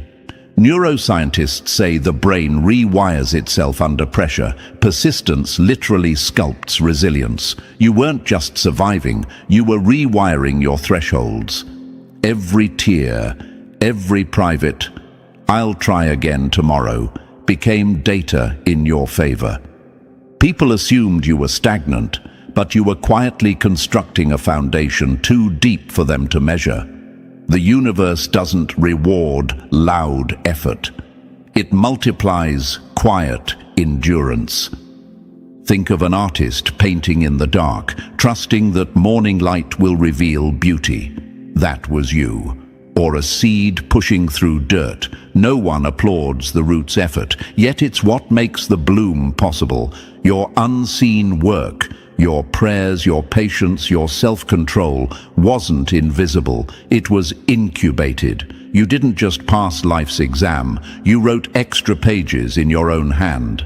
And now, Chosen One, the universe is cashing those points in. The balance is tilting. Those quiet efforts are about to echo loudly. Every sacrifice compounded interest. Every tear was a receipt. You didn't aim to impress. You aimed to endure. That's why your reward won't just reflect what you did publicly, but everything you survived privately. The world saw nothing, but the universe saw it all, and it's about to grade in your favor. Number 6. You survived the storm that was meant to erase you. Some people were sent to destroy you and ended up building your legend instead. That's the line the universe stamped across your story, Chosen One, because let's be honest, what you went through wasn't just difficulty, it was warfare. There were nights you weren't fighting circumstances, you were fighting to stay sane. There were attacks aimed not at your goals, but at your soul.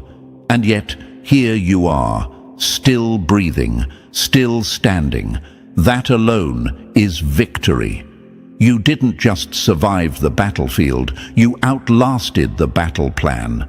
Think about it. Some of those moments were structured to collapse you completely. Emotional ambushes, betrayals from people who swore loyalty, seasons where you lost everything that made you feel safe.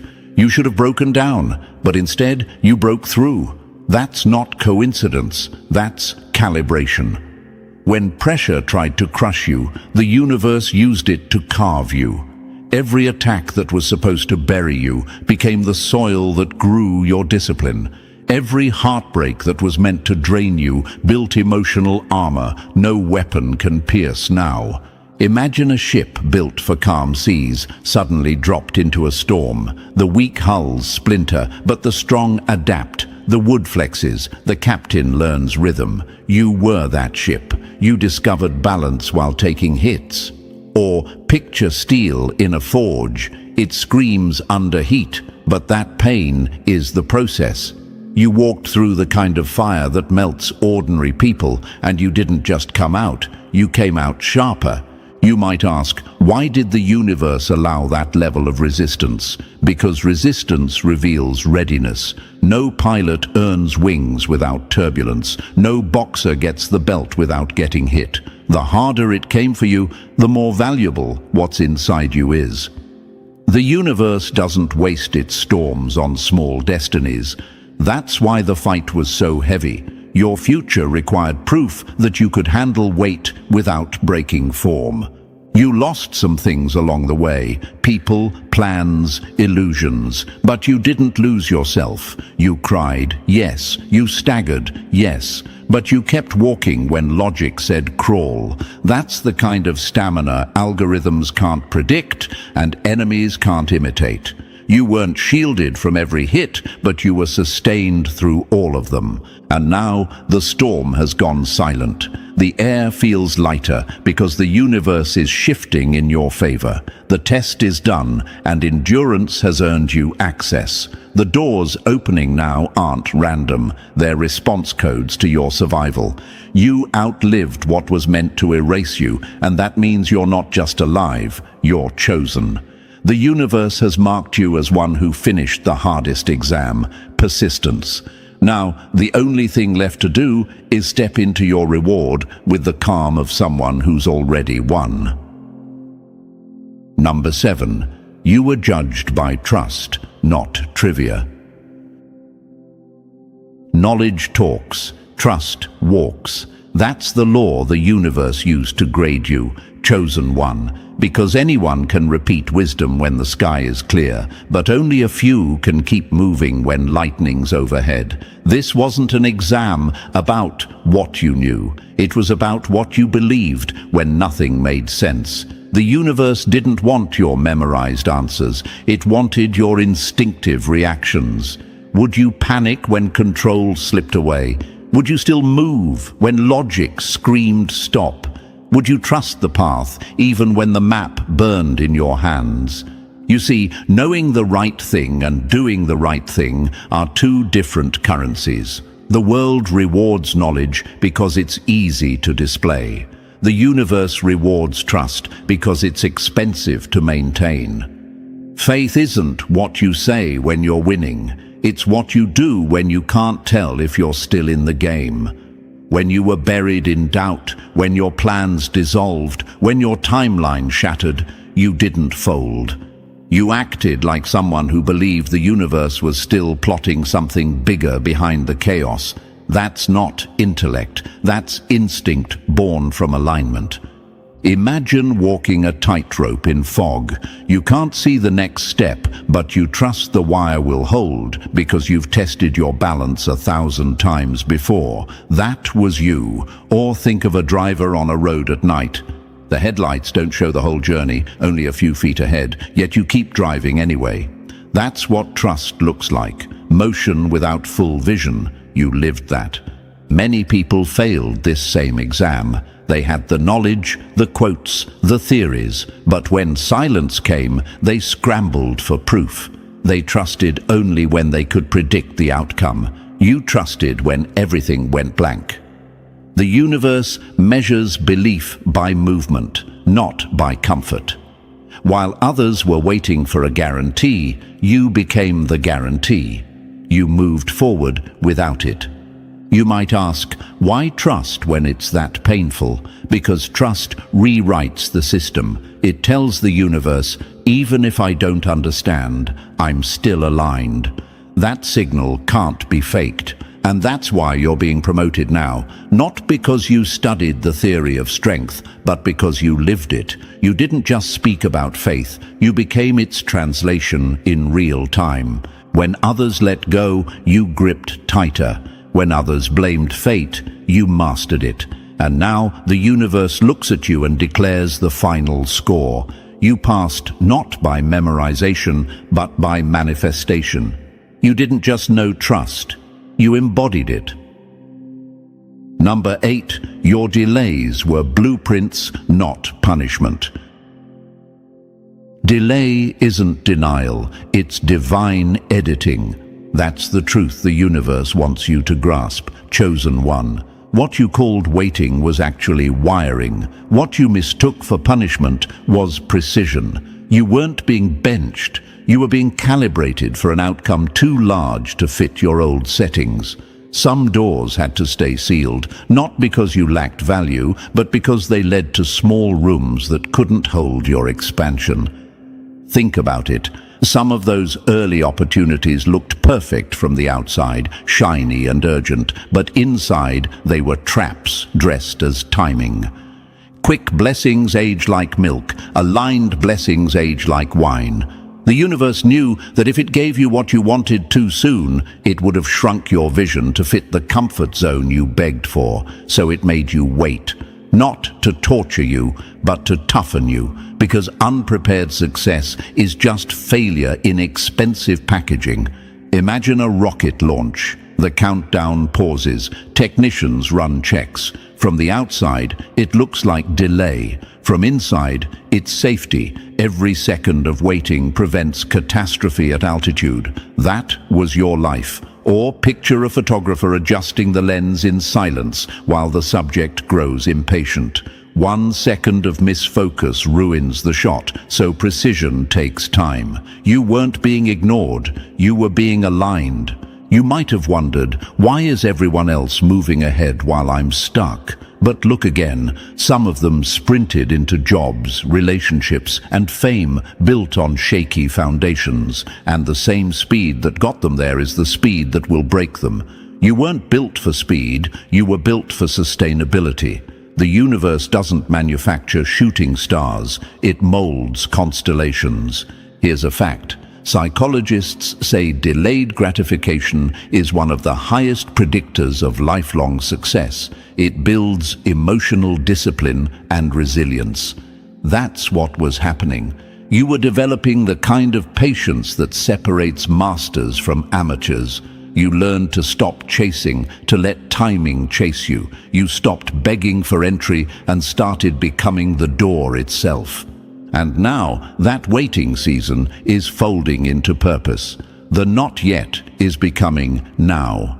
The doors opening next won't demand you to shrink, beg, or compromise. They'll recognize your vibration before you even knock. What looked like wasted time was the universe syncing every moving piece, people, places, and moments to match your frequency. So walk forward calmly.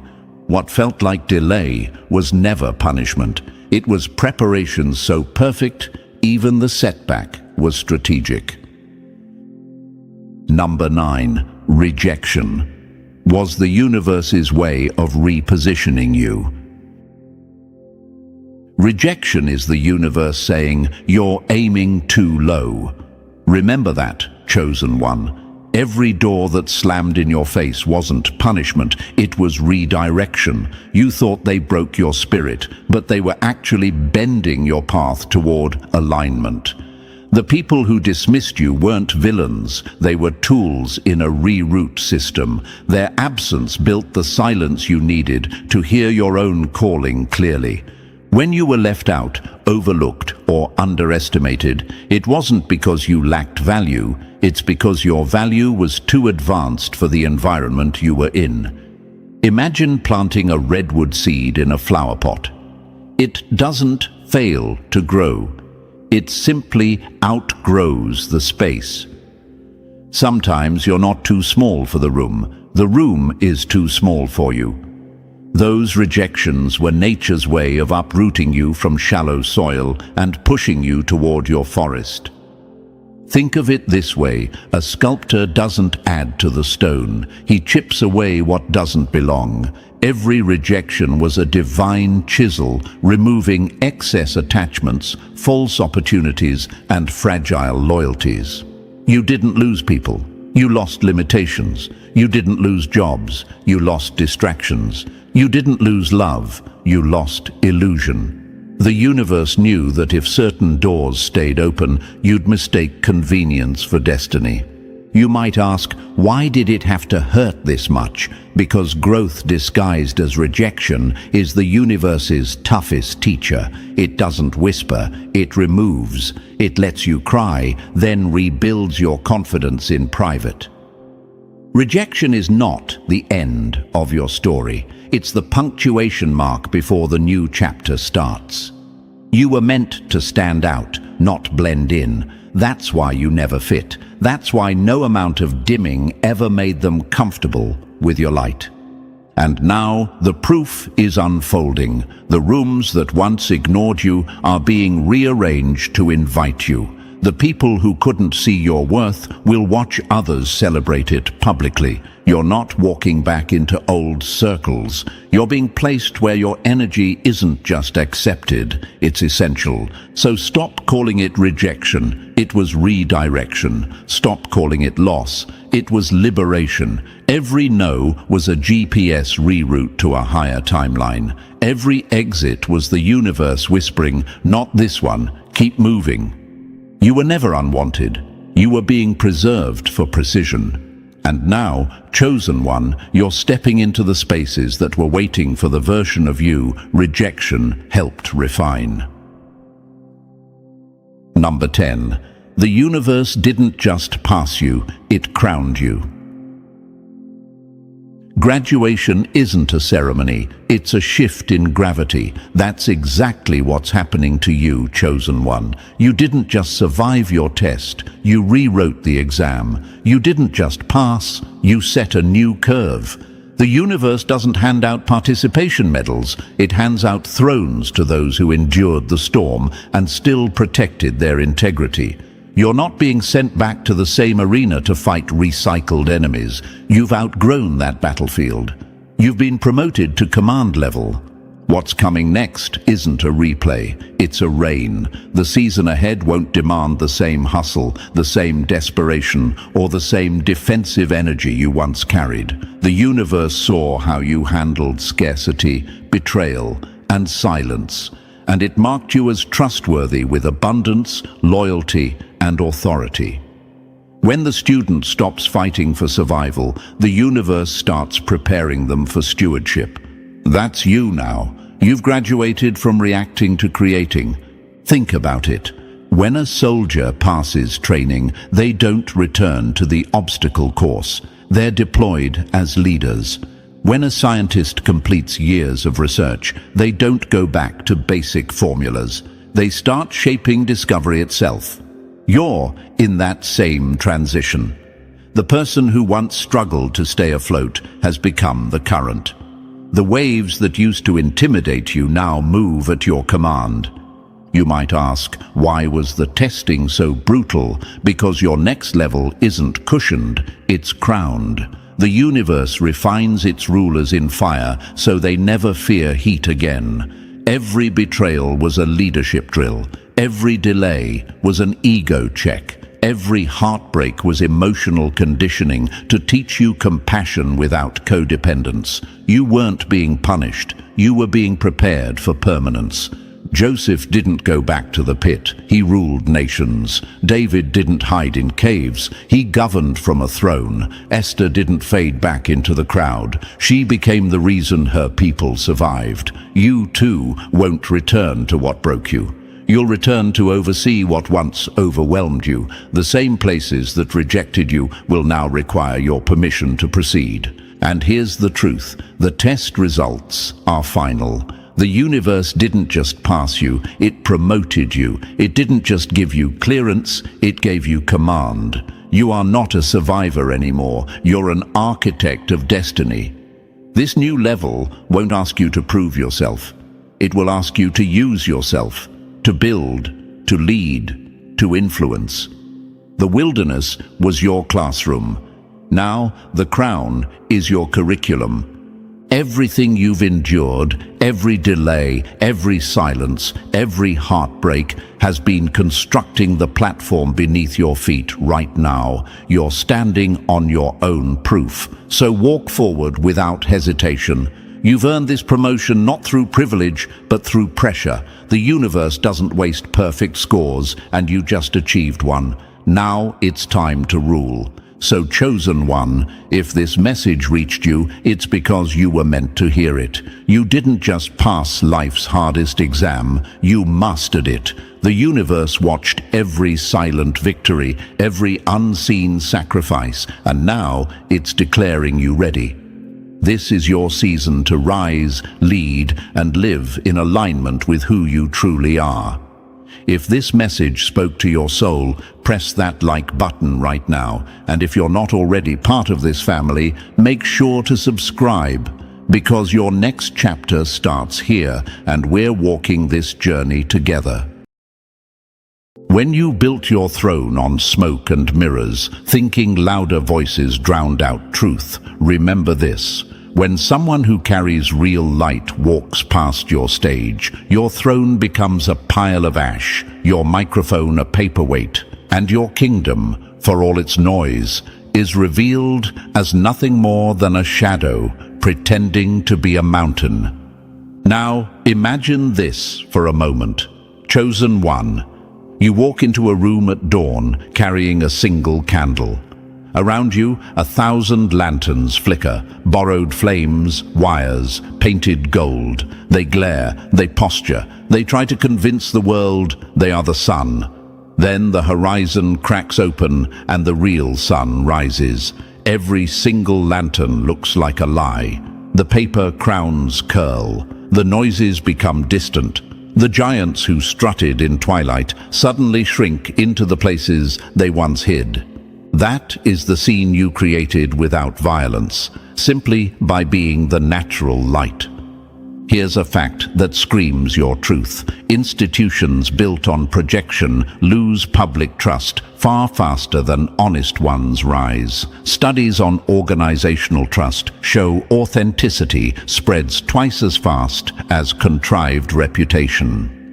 Another truth in social dynamics: a single authentic leader can dismantle hollow hierarchies simply by being consistent. Exposure does the rest.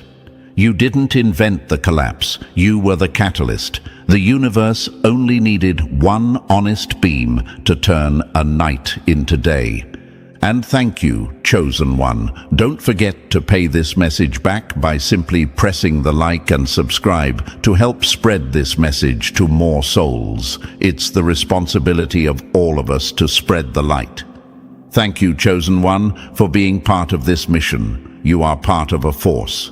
Back to the moment. This isn't petty victory or childish gloating. This is correction. You stood as a mirror, and the mirror did its job. When someone's power is counterfeit, exposure is the only fair sentence.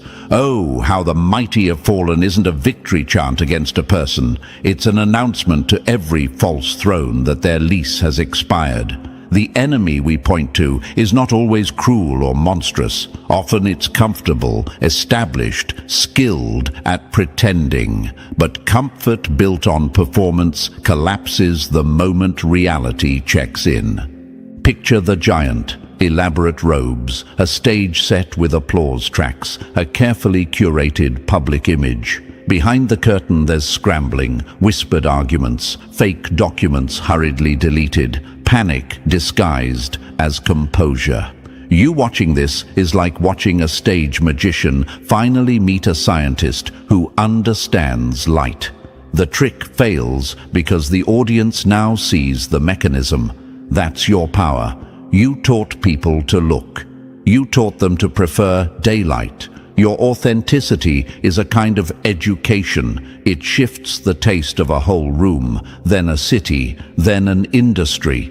Listen to this. They built ivory towers to impress those who never mattered. You built a doorway, and now the crowd walks through. Say it again when doubt creeps in. Giants don't fall because you attacked them. They fall because their foundation was never capable of holding the truth.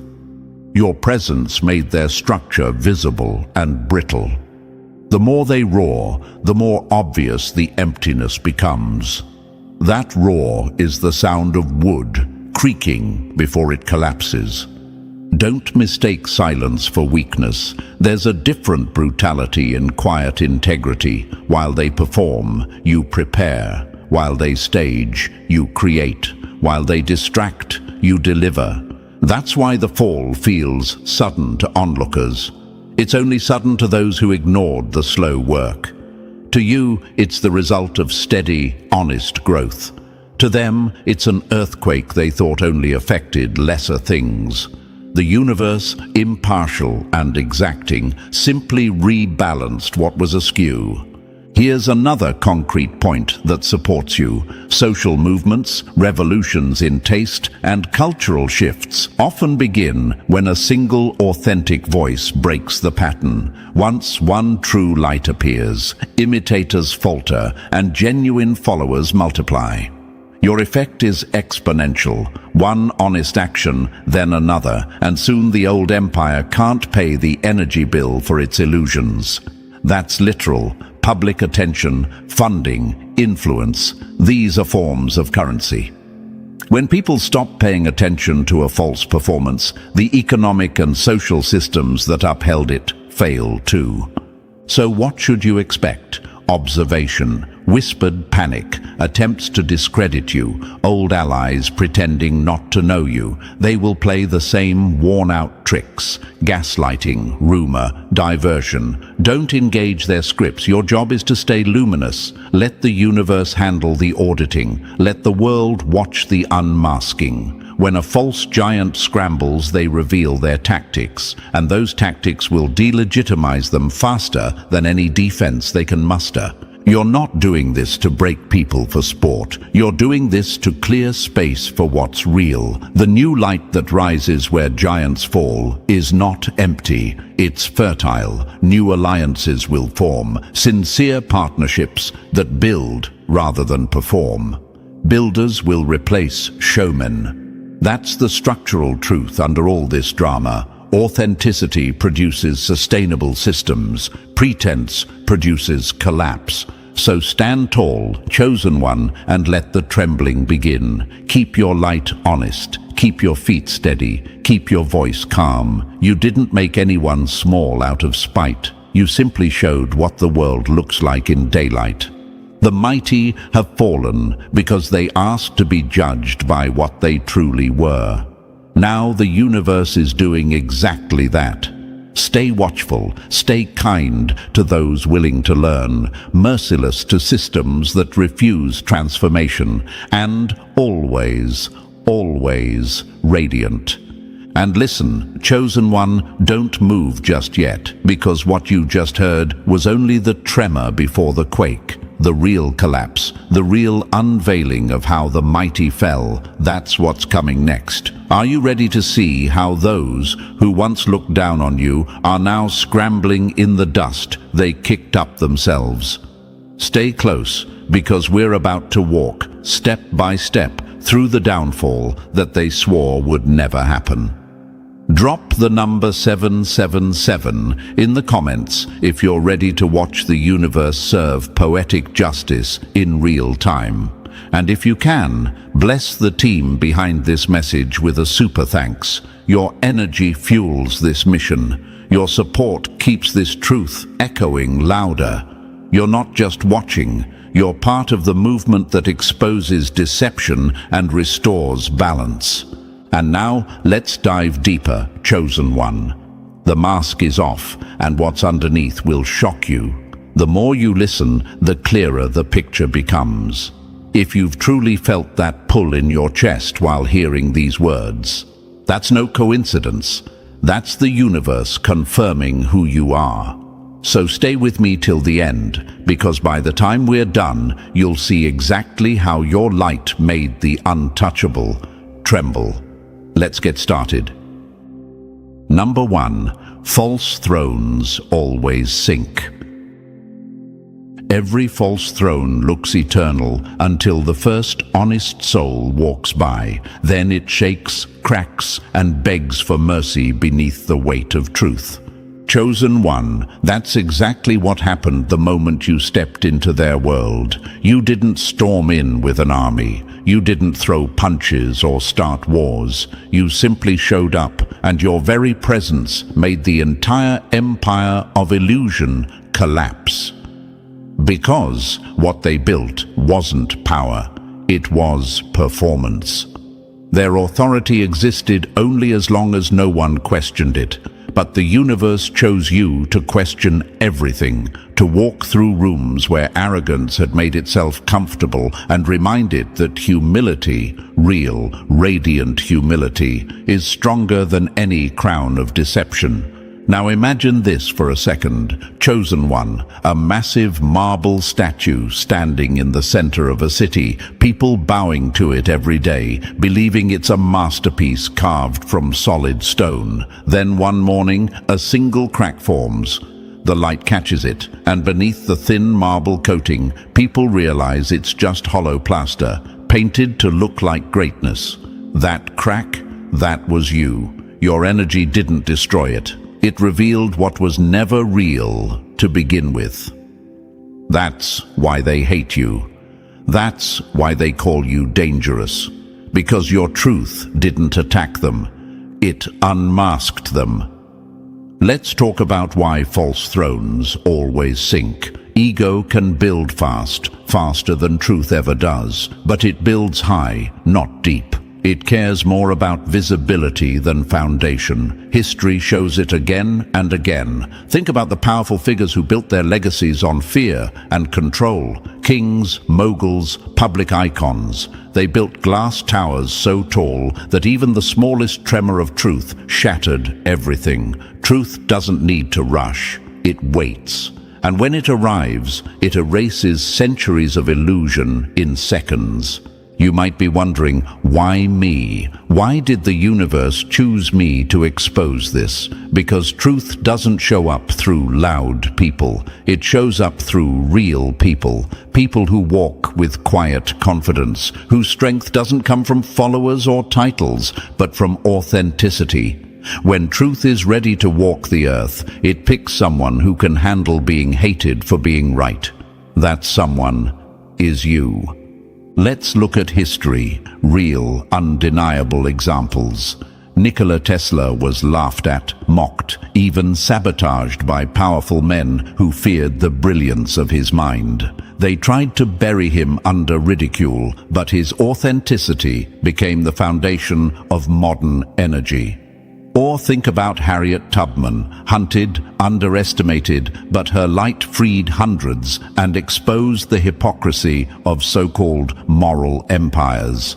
Or even more recently, people like whistleblowers who risked everything to show the world what power tried to hide. What's the pattern? Truth always uses one person to bring down a false throne, one beam of light to end the night. That's why your rise feels uncomfortable, because when the universe decides to use you as a wrecking ball against deception, it won't always look glorious. Sometimes you'll feel isolated, misunderstood, even betrayed by those who once called you an ally. But understand this, false thrones can't stand beside real ones. They must fall first, and that fall begins with you walking in the room. You didn't break anything, you just turned the lights on. Now here's an interesting fact. According to psychological studies, people who build their image on dominance, manipulation, or narcissism inevitably face what researchers call ego decay. The moment their control weakens, their entire identity disintegrates. The very mask that once earned them admiration becomes a prison. When truth enters through someone like you, they panic because you represent what they pretended to be. Your peace threatens their performance. Your humility insults their pride. Your light exposes their shadow. And chosen one, that's your advantage. You don't have to fight fake kings, you outlast them. While they scramble to maintain appearances, you grow roots. You keep building quietly, without needing to be seen. You're like an oak tree surrounded by balloons. They look taller for a moment, but one breeze and they're gone. Your growth is slow, silent, inevitable. That's how the universe operates. Slow justice, perfect timing. They called themselves untouchable, giants, legends, leaders. But every false leader eventually forgets that respect isn't inherited, it's earned. They thought loyalty was control, but real loyalty only follows integrity. The universe was just waiting for their mask to slip. And you, chosen one, were the mirror that showed the world the difference between borrowed greatness and the real thing. And when you made them feel small, that wasn't cruelty, it was alignment. The universe never humiliates, it harmonizes. It simply brought them back to their true size. You didn't shrink them, you just stopped standing beneath them. Let's look at it from another metaphor. When the tide goes out, it doesn't attack the ships. It simply reveals which ones were never seaworthy. Some ships were anchored deep, they'll survive. But the shallow ones, the flashy ones built for attention, end up stranded and exposed. That's what's happening now. The false thrones, whether they're individuals, companies, or entire systems, are sinking. You, chosen one, are the tide. Now you might ask, will they come back stronger? Maybe they'll try. False thrones always try to rebuild quickly, but speed is their curse. Truth takes its time. Illusion rushes. That's why every comeback they attempt looks desperate. Every public smile hides panic. Every new project smells of fear. And every word they speak trembles with the echo of the fall you triggered. So let this be your reminder. You didn't steal anything from them. You didn't wish for their fall. You simply existed as proof that light doesn't fake itself. Your authenticity was the earthquake. Your peace was the rebellion. Your growth, quiet and unstoppable, was the end of their illusion. And one day when you look back, you'll realize this entire collapse wasn't about revenge or karma. It was about balance. The universe doesn't destroy, it reorders. The false thrones had to sink so that space could exist for real ones to rise. And that's you. You are the throne that doesn't need a crown, because your power doesn't sit above others, it stands within truth.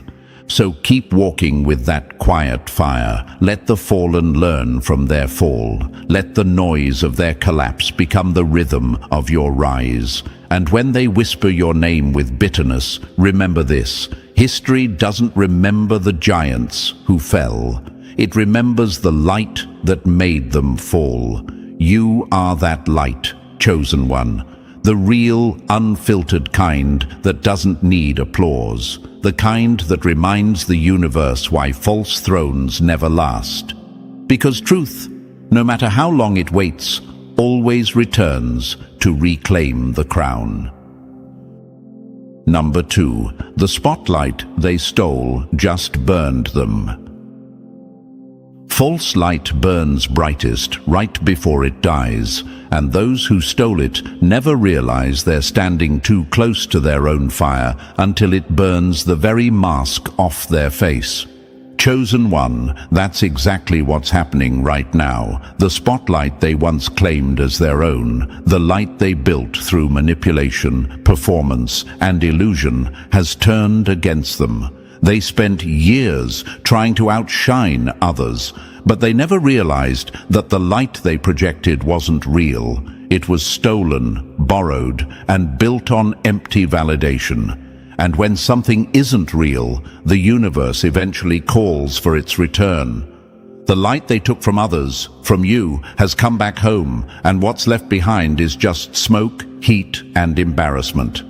Now, imagine this for a moment, chosen one. Picture a stage covered in glitter, loud music, and flashing lights. The crowd is cheering, the actors are smiling, and everything looks perfect. But as the show goes on, one of the stage lights flickers, then another, and suddenly there's a single beam of real sunlight peeking through the curtain. In that instant, the entire illusion collapses. The paint on their faces looks unnatural. The fake gold starts to peel. The stage makeup melts. That sunlight was you. Your authenticity was the natural light that made every artificial shine look desperate. You see, real light never needs to compete. It doesn't chase attention, it commands it. The universe designed you to be the type of person who doesn't need to perform for recognition. You are the recognition. The people who once tried to imitate your energy or copy your grace thought they could maintain their performance forever, but pretending to be light is exhausting. They thought you were naive, unaware, or too quiet to notice what they were doing. The subtle mockery, the attempts to mirror your words, your rhythm, your energy. But what they didn't understand is that stolen light has a time limit. Let's talk about it from a deeper perspective. Psychologically, when people rely on projection, when they build a public image that doesn't match who they truly are, they enter what experts call imposter fatigue. Over time, the brain starts to rebel against the act. Their smiles get forced, their tone becomes shaky, and their presence loses weight. It's not you exposing them, it's their own nervous system rejecting the lie.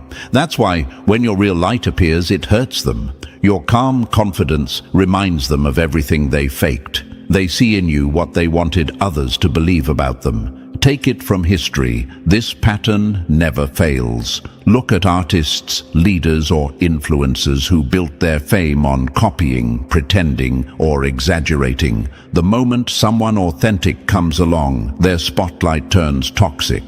The same audience that once cheered for them starts seeing the cracks. Think of Thomas Edison and Nikola Tesla. Edison had the money, the attention, the spotlight. But Tesla had the genius. Edison's fame was borrowed. Tesla's brilliance was eternal. The crowd may have cheered for the louder man, but time remembered the real light. And that's you, chosen one, the one time remembers. You are the quiet but permanent flame that truth protects. They didn't see it coming. They thought you were small, harmless, easily ignored. They thought they could take your ideas, your energy, your kindness, and use it to feed their own image. But the universe doesn't allow counterfeit light to last. It lets them borrow it for a season, just so their exposure becomes poetic when it ends. Here's a fact that'll make you smile. Even in science, artificial light sources, LEDs, spotlights, fluorescent bulbs, degrade much faster than natural light. The human body even reacts differently to real sunlight versus artificial light. One nourishes, the other drains. You are the sunlight, chosen one, nourishing, natural, impossible to imitate. They are the fluorescent bulb, bright but cold, short-lived and prone to burnout. You might ask, why did the universe let them shine for so long? Because truth doesn't rush. The universe allows illusion to exist for a time, so when it finally collapses, no one can deny the contrast. It lets the fake sparkle long enough for everyone to see what it truly was, a projection, not power. Your moment of exposure isn't random, it's cosmic timing. When false light burns out, real light takes its place effortlessly. But here's the twist they never expected. The spotlight they stole to glorify themselves became their own interrogation lamp. The same attention they used to inflate their image is now the same light exposing every lie. Every smile looks stiff, every post feels hollow, every word trembles with self-consciousness. That's how the universe balances energy. It turns deception into self-destruction. They aren't being punished, they're just standing too close to their own fire. Let's use a metaphor from nature. Moths chase artificial light, thinking it's the moon. They flutter around it endlessly, burning their wings in the process. But the moon doesn't move for them, doesn't compete, doesn't apologize. It stays still, shining as it always has. The moths eventually fall, but the moon remains untouched. You are that moon. You didn't chase, you simply stayed true to your orbit. Their downfall was their obsession with imitation. You see, authenticity is dangerous to those addicted to attention. It makes their achievements look rehearsed and their confidence look hollow. They hate that your light doesn't come from performance, but presence.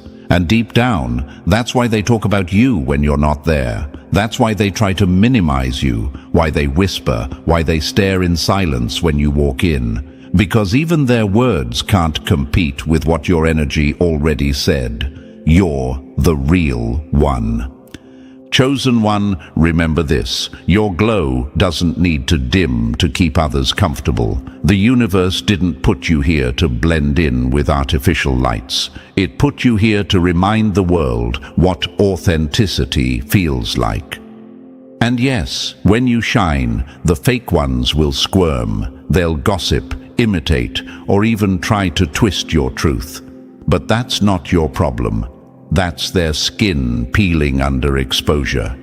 Some of the greatest names in history were once accused of being too much, too different, or too bright. Yet they never dimmed. Think of Maya Angelou, who wrote, "Nothing can dim the light that shines from within." They tried to silence her, misrepresent her, but her voice outlived the noise. Or think of Freddie Mercury, mocked for his flamboyance, criticized for his authenticity, yet his art outshone every critic. Giants fall, but real light, your kind of light, echoes forever. So the next time they look your way with envy or disdain, understand this: they aren't seeing you, they're seeing their reflection in the light they tried to fake. You didn't steal their attention, you reclaimed what was never theirs to hold. The spotlight isn't a weapon, it's a truth detector. It burns the imposters and blesses the authentic. That's why it's called light. So stand tall, chosen one. Don't step back into the shadows to make them comfortable. Let their false glow fade into history while your steady flame keeps rising. Because at the end of every performance, the stage lights shut off, the audience leaves, and only one light remains, the one that never needed electricity, applause, or validation to burn. That light is you. You didn't outshine them. You simply reminded the world that real light doesn't flicker. It transforms everything it touches. Number 3. You made the room awkward for pretenders. When truth walks into the room, every mask starts sweating. Chosen one, that's exactly what happens when you arrive. You don't even have to say a word. Your silence alone makes pretenders nervous. Their jokes dry up, their smiles freeze, and that easy confidence they had around everyone else suddenly disappears. Why? Because you carry something that can't be faked: authenticity. You are what they pretend to be. And when the real thing enters the room, every imitation instinctively bows or hides. You didn't embarrass them, you simply turned the lights on. Now imagine this for a second, chosen one.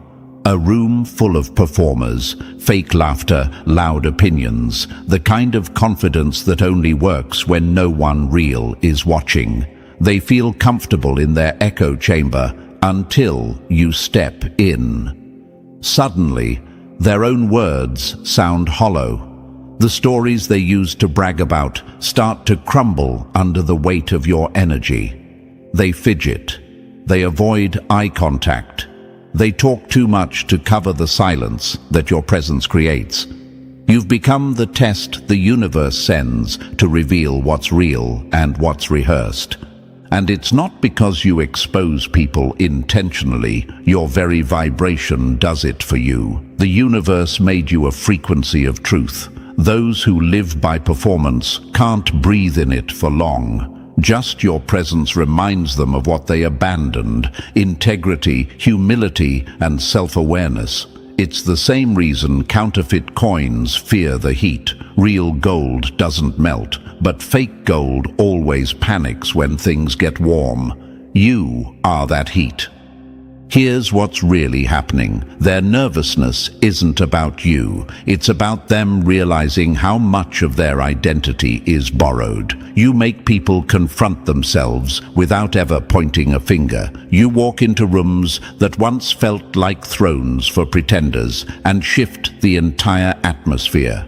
The vibration changes from shallow to sacred, from performance to presence. That's not arrogance, chosen one. That's alignment. The universe walks with you, and where truth walks, illusion trembles.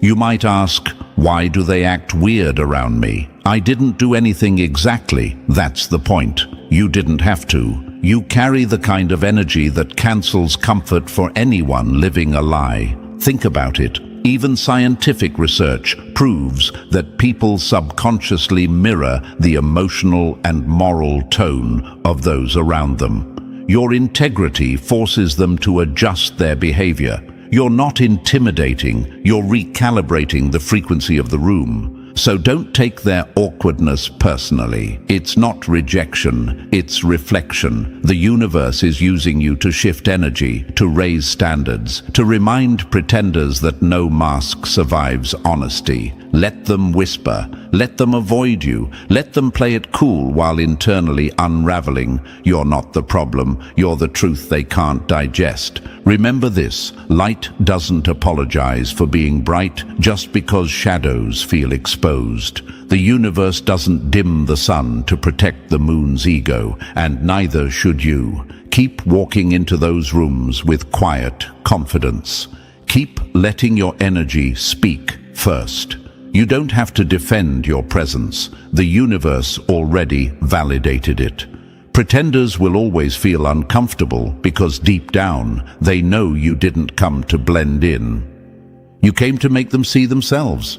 So stay still, chosen one. Don't shrink, don't explain, don't overthink the tension. It's not hostility, it's transformation. You were sent to make fake comfort collapse, to awaken what's asleep, and to remind the world that truth doesn't fit in. It resets the entire atmosphere.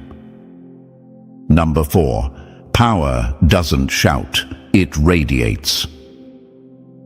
True power doesn't roar, it rearranges the room without saying a word. Chosen one, that's what they never understood about you. The loudest ones always mistook volume for influence. They thought power came from shouting, from taking up space, from forcing others to notice them. But you never needed an audience. You walk in quiet, composed, unbothered, and somehow that still silences every voice that tries too hard to be heard. That's because real power doesn't need permission to be seen. It's naturally magnetic. Now imagine this, chosen one. A lion doesn't have to roar every second to remind the jungle who it is. It's the silence before the roar that holds the most weight. The stillness of the lion sends waves through the savannah, not the noise. You carry that same essence. While they were busy performing strength, you became strength.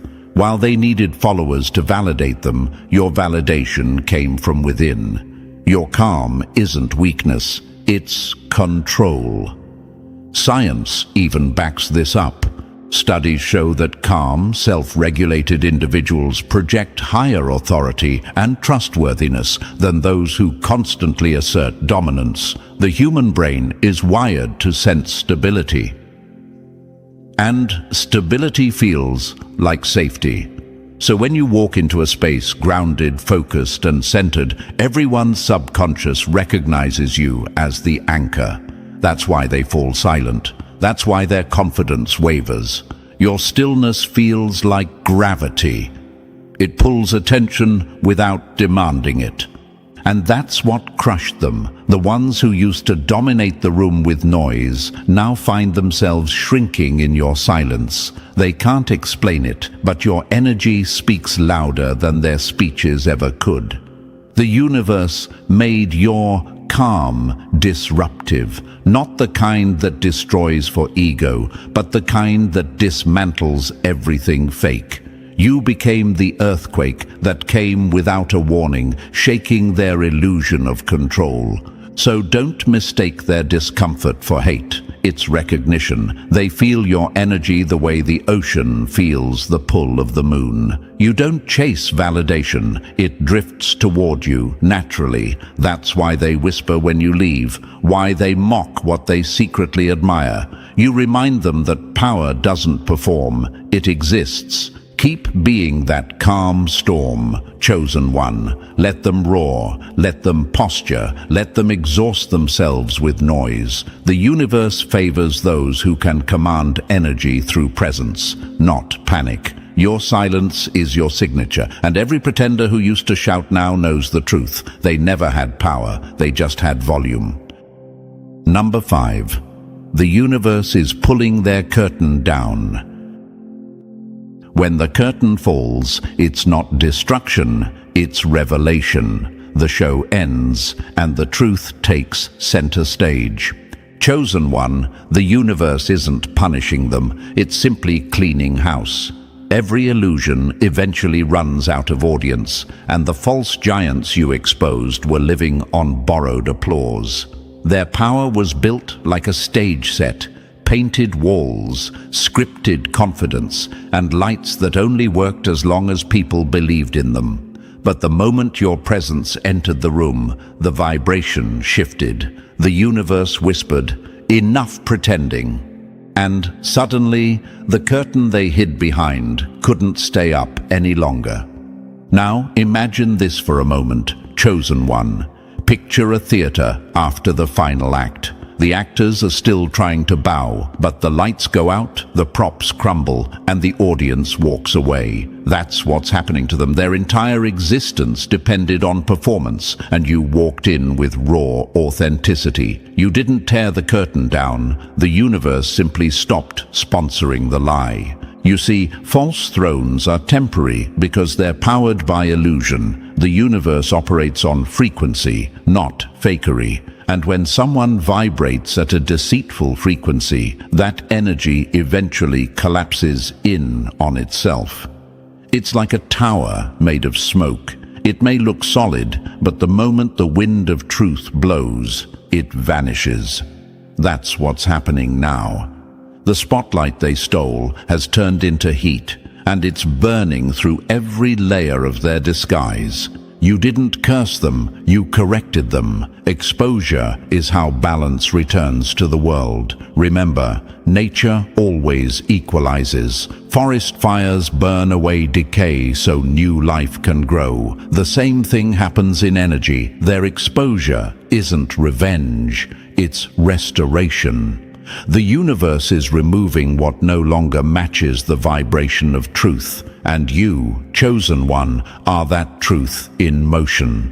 So let them panic as their empire flickers. Let them scramble to tape the curtain back up.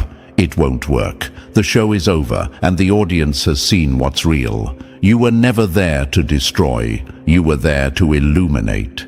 And when the universe uses you as the light, shadows can't survive. So stand tall, chosen one. Don't feel pity for their downfall. They wrote the script. You just arrived as the ending. The universe isn't being cruel, it's being accurate. The mighty didn't fall. They were never mighty.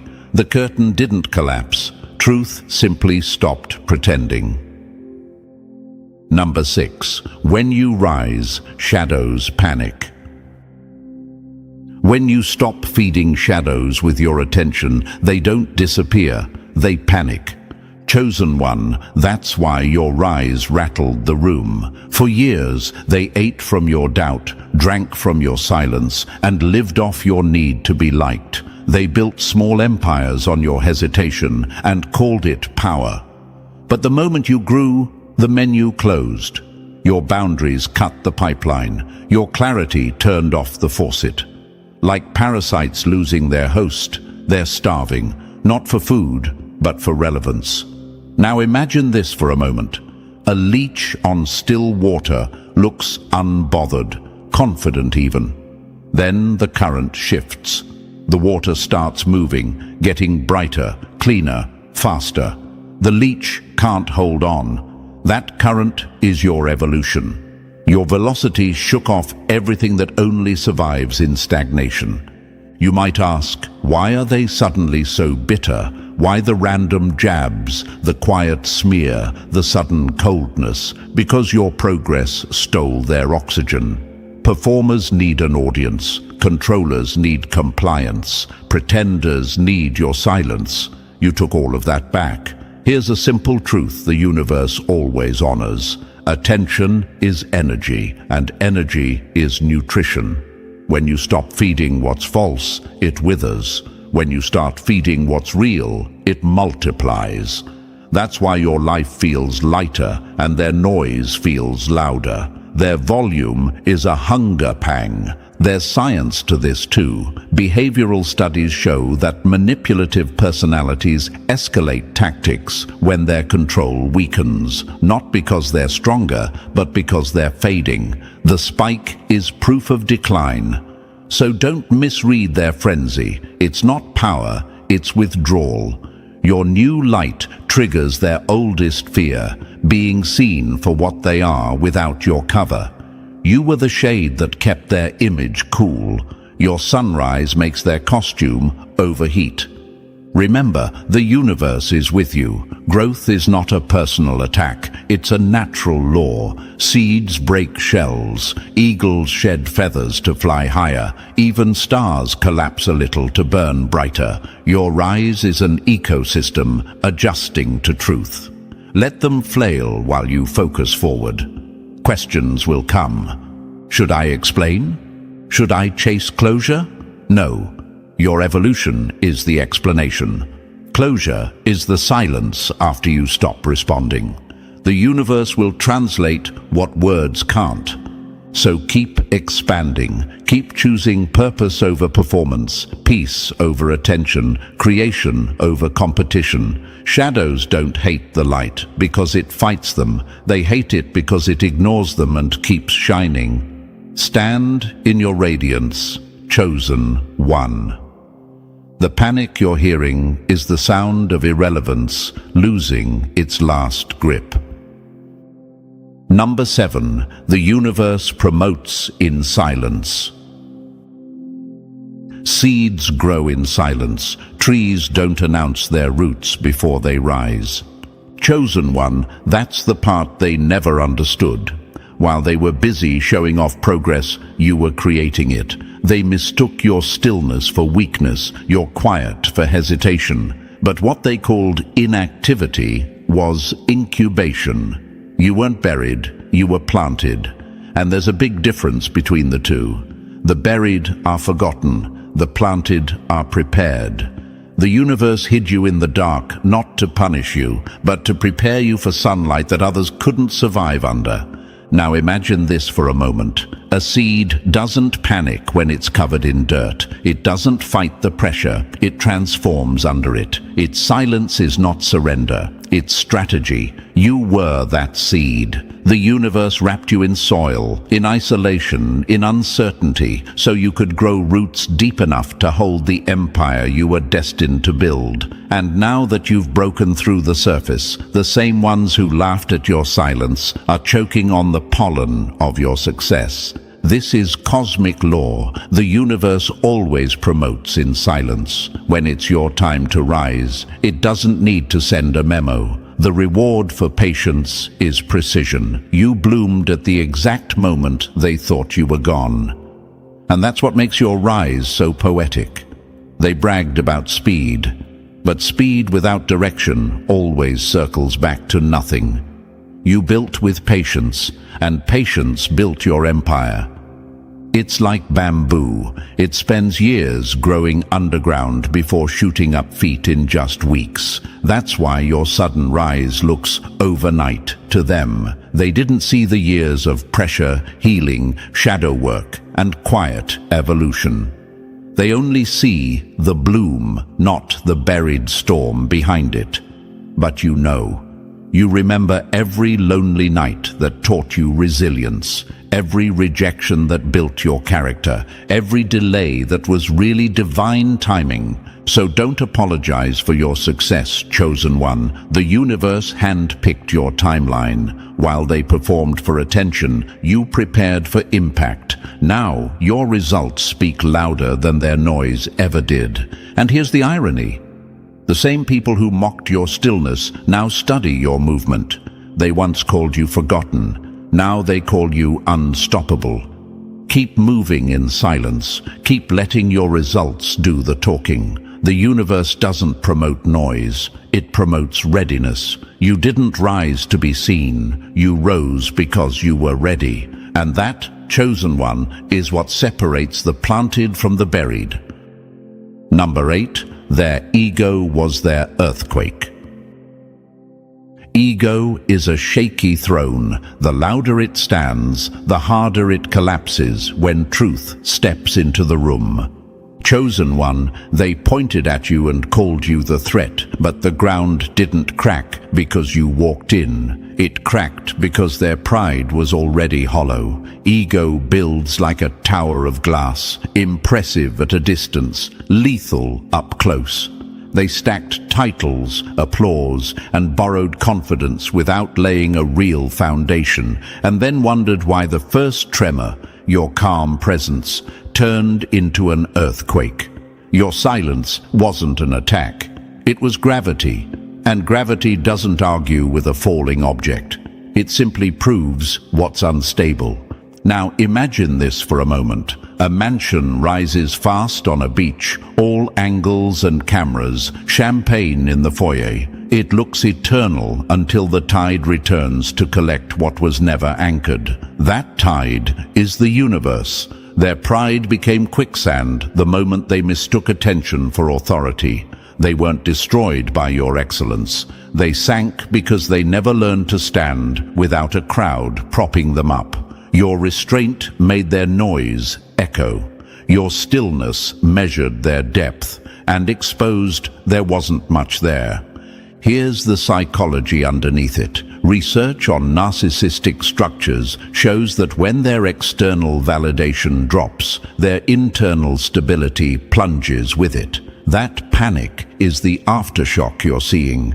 The smear, the sudden distance, the desperate reinventions. It isn't strength, it's collapse. They built an identity on applause, and your authenticity unplugged the speakers. The earthquake they blamed on you was the implosion of a persona that couldn't hold its own weight. Real power doesn't shatter under silence, only performance does. You might ask, should I help them, defend myself, explain? No, explanations won't cure a fault line. The universe already issued the correction. Anything built on ego must meet gravity. Your role isn't to rescue what refuses to rebuild with humility. Your role is to keep walking on bedrock, principles, discipline, integrity. Let them learn what the ground teaches all towers. Height without depth is a promise of collapse. You didn't push, you proved. And proof is undefeated. So stand steady, keep your center. Let their dust settle while you keep building below the surface where earthquakes can't reach. Giants only truly stand when humility is the foundation. You cannot be shaken by their aftershocks because your rise wasn't a stunt. It was structure. The universe is with you, chosen one. And in the end, the only thing that falls is what refused to be grounded. Number 9. You're the mirror they can't escape. Mirrors don't chase liars. They simply stand there and make pretending impossible.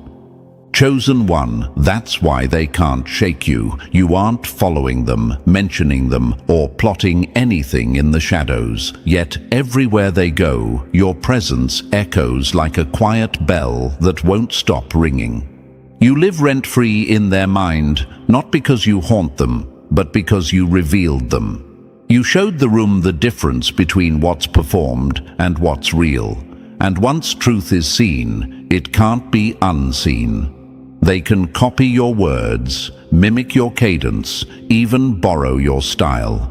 But they can't fake what you naturally are.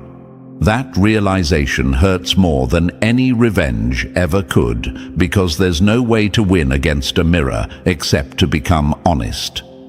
Now imagine this for a moment. Chosen one, a corridor lined with polished glass. A pretender sprints from pain to pain, searching for a version of themselves that looks powerful, but every reflection shows the same thing: panic behind a practiced smile.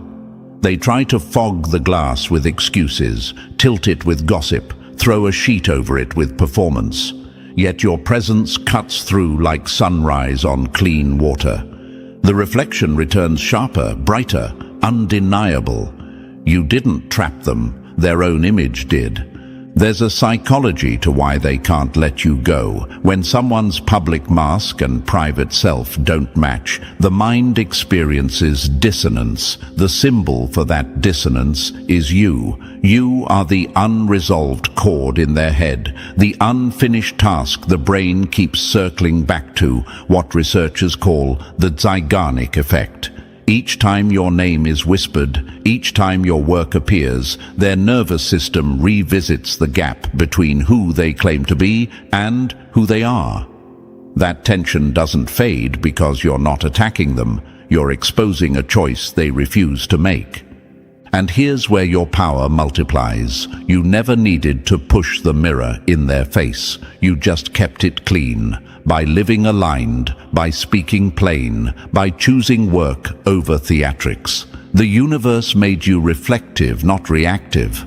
That's why silence works in your favor. Their attempts to smear only polish the mirror. Their noise only makes the contrast clearer. The more they perform, the more obvious your authenticity becomes. So when doubts creep in, should I respond? Should I clap back? Should I soften my light? The answer is no. Truth doesn't chase, it reflects. Your job is to keep your mirror spotless, boundaries firm, purpose-focused, path steady. Let them wrestle with their own reflection while you walk forward. The universe is with you, and momentum is your reply. Remember this, chosen one. History forgets the actors who dodged the mirror, but it never forgets the ones who held it still and made the world braver by looking.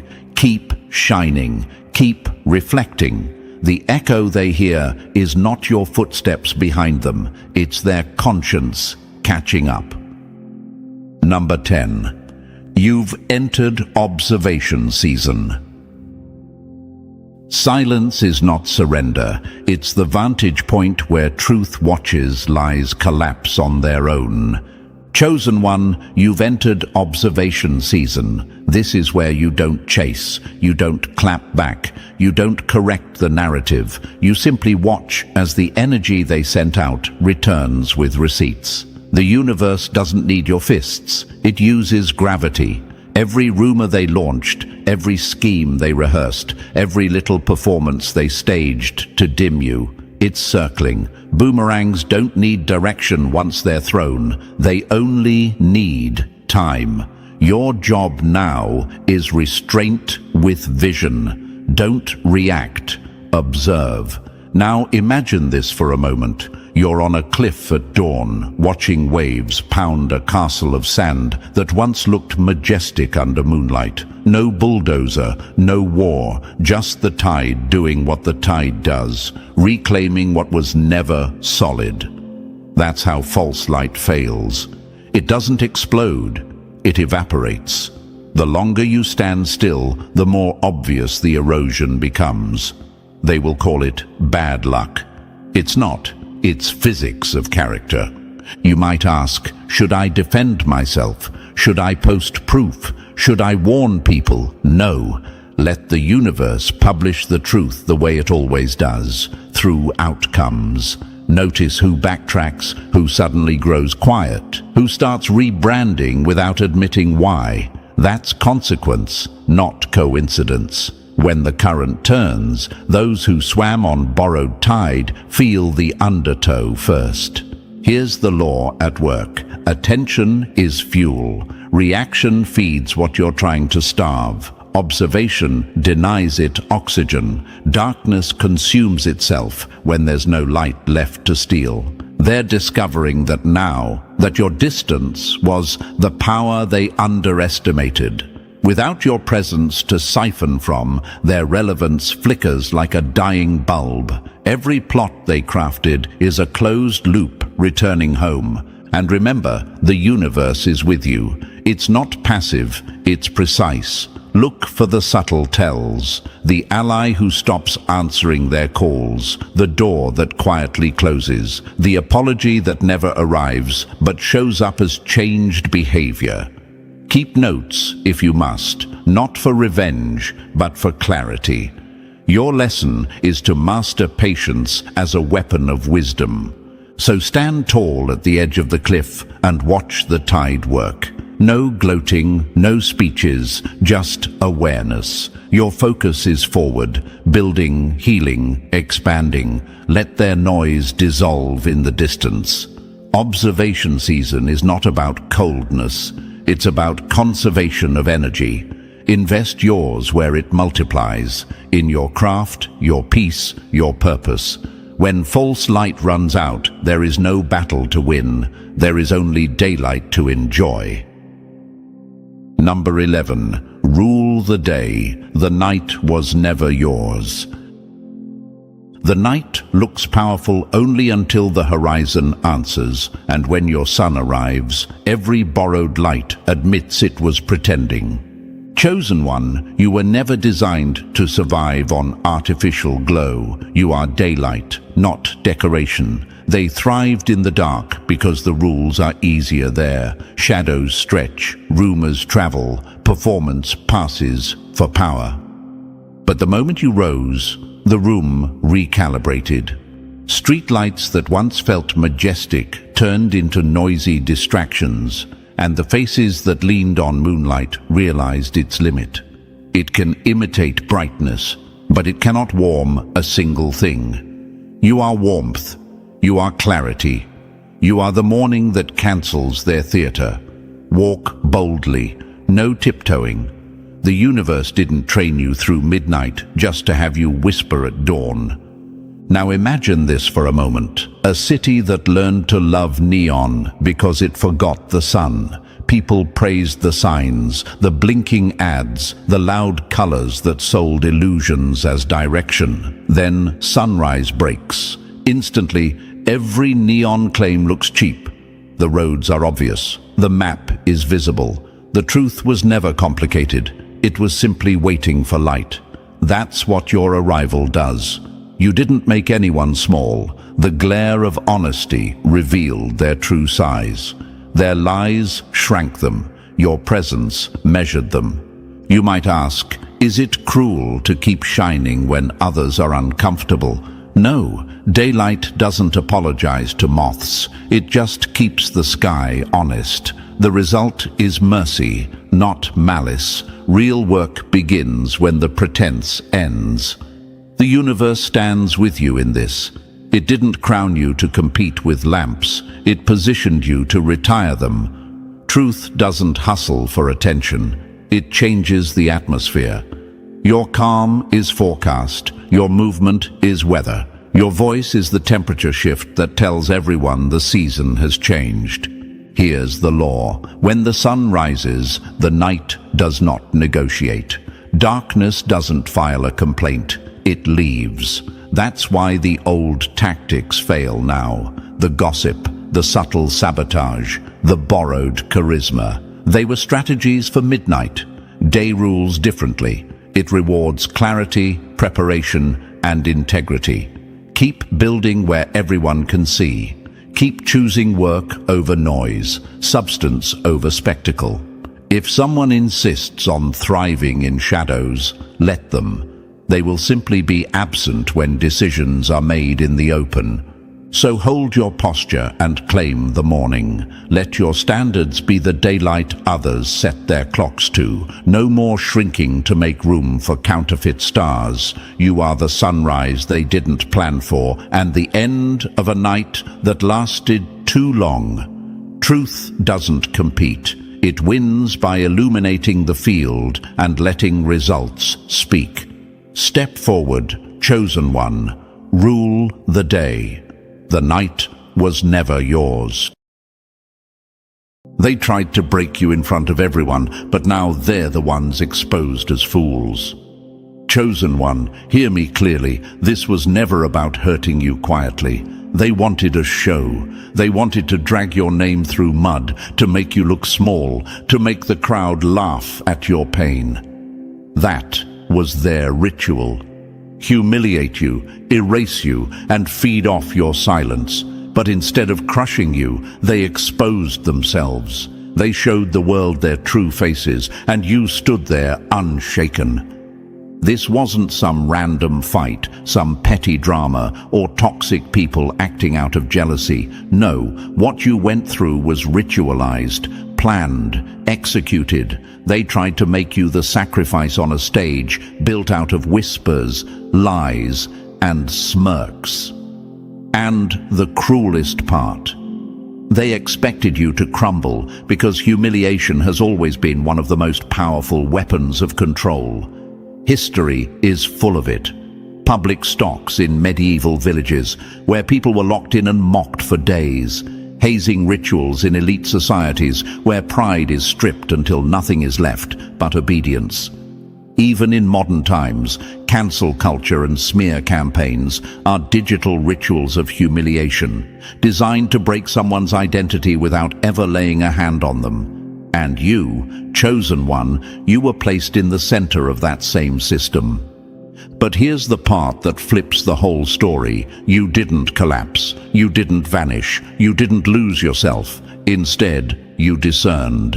While they thought you were drowning, you were watching. While they thought you were broken, you were learning. You saw through their smiles, their fake concern, their staged pity. You knew their applause was hollow, their laughter rehearsed. And while they thought the spotlight was crushing you, you realized the spotlight was exposing them. That is what makes your survival so dangerous to them, because humiliation is only effective if you accept it, and you didn't. Let's be real, humiliation hits harder than almost anything else. Science proves it. Brain scans show humiliation triggers the same pain centers as being cut or burned. That's why most people never recover from public shame. It rewires how they see themselves. It tells them they are worthless, undeserving, finished. That's why it's used as a weapon in war, in schools, in relationships, in politics. But here's the slap in their face. You survived the very thing that breaks almost everyone else. You didn't accept their script. You didn't internalize their lie. You walked away with your identity intact, and that makes you untouchable. And thank you, chosen one. Don't forget to pay this message back by pressing like and subscribe, because it helps this truth reach more souls who are still stuck in these traps. It's our shared responsibility to spread the light, to wake people up, to remind them they are not crazy. Thank you for being part of this mission. You are not just a listener. You are a force standing with something greater than yourself. Now, let's dive back. Look at what really happened to you. This wasn't a mistake. This wasn't bad luck. This was a humiliation ritual, carefully crafted. They dressed it up as discipline, concern, just a joke, or just a misunderstanding. But that's how the ritual always works. It wears a mask so people think it's harmless. Behind closed doors, they plotted how to tear you down in public. They wanted to see you sweat. They wanted to see you cry. They wanted to see you apologize for bleeding after they stabbed you. But instead of humiliation consuming you, it revealed them. Their cruelty was louder than your silence. Their malice was clearer than their lies. Do you know what really eats them alive? The fact that you didn't react the way they wanted. They wanted you to scream, to lash out, to confirm their narrative. They wanted the crowd to nod and say, "See, they deserve it." But you didn't give them that satisfaction. Your silence wasn't weakness, it was power. Your calm wasn't fear, it was strategy. You studied their faces, their nervous eyes, their desperate smirks, and you knew exactly what game was being played. And that calmness, chosen one, that discernment, burned them more than any explosion ever could. Because humiliation is supposed to end you. But your silence turned it into their embarrassment. Think about it like this. Imagine a snake that strikes at its prey but misses. The venom doesn't hit the target, it spills into the dirt. Wasted. That's what happened with you. Their venom didn't stick. It didn't poison you. It stained the ground around them, leaving everyone else wondering why they needed to go that far to tear you down. That's why they're restless now. That's why they avoid your eyes, why they whisper in corners, why they keep bringing your name up even after it's over, because deep down they know the ritual failed, and a failed ritual always exposes the people behind it more than the one they targeted. If your life were a series, that humiliation ritual was supposed to be the season finale, the grand ending where you disappear, but you flipped the script. You renewed the show, and you cut the snakes out of the cast. You kept moving forward while they stayed stuck in the same pit they dug for you. And now they're furious because you turned their weapon into your testimony.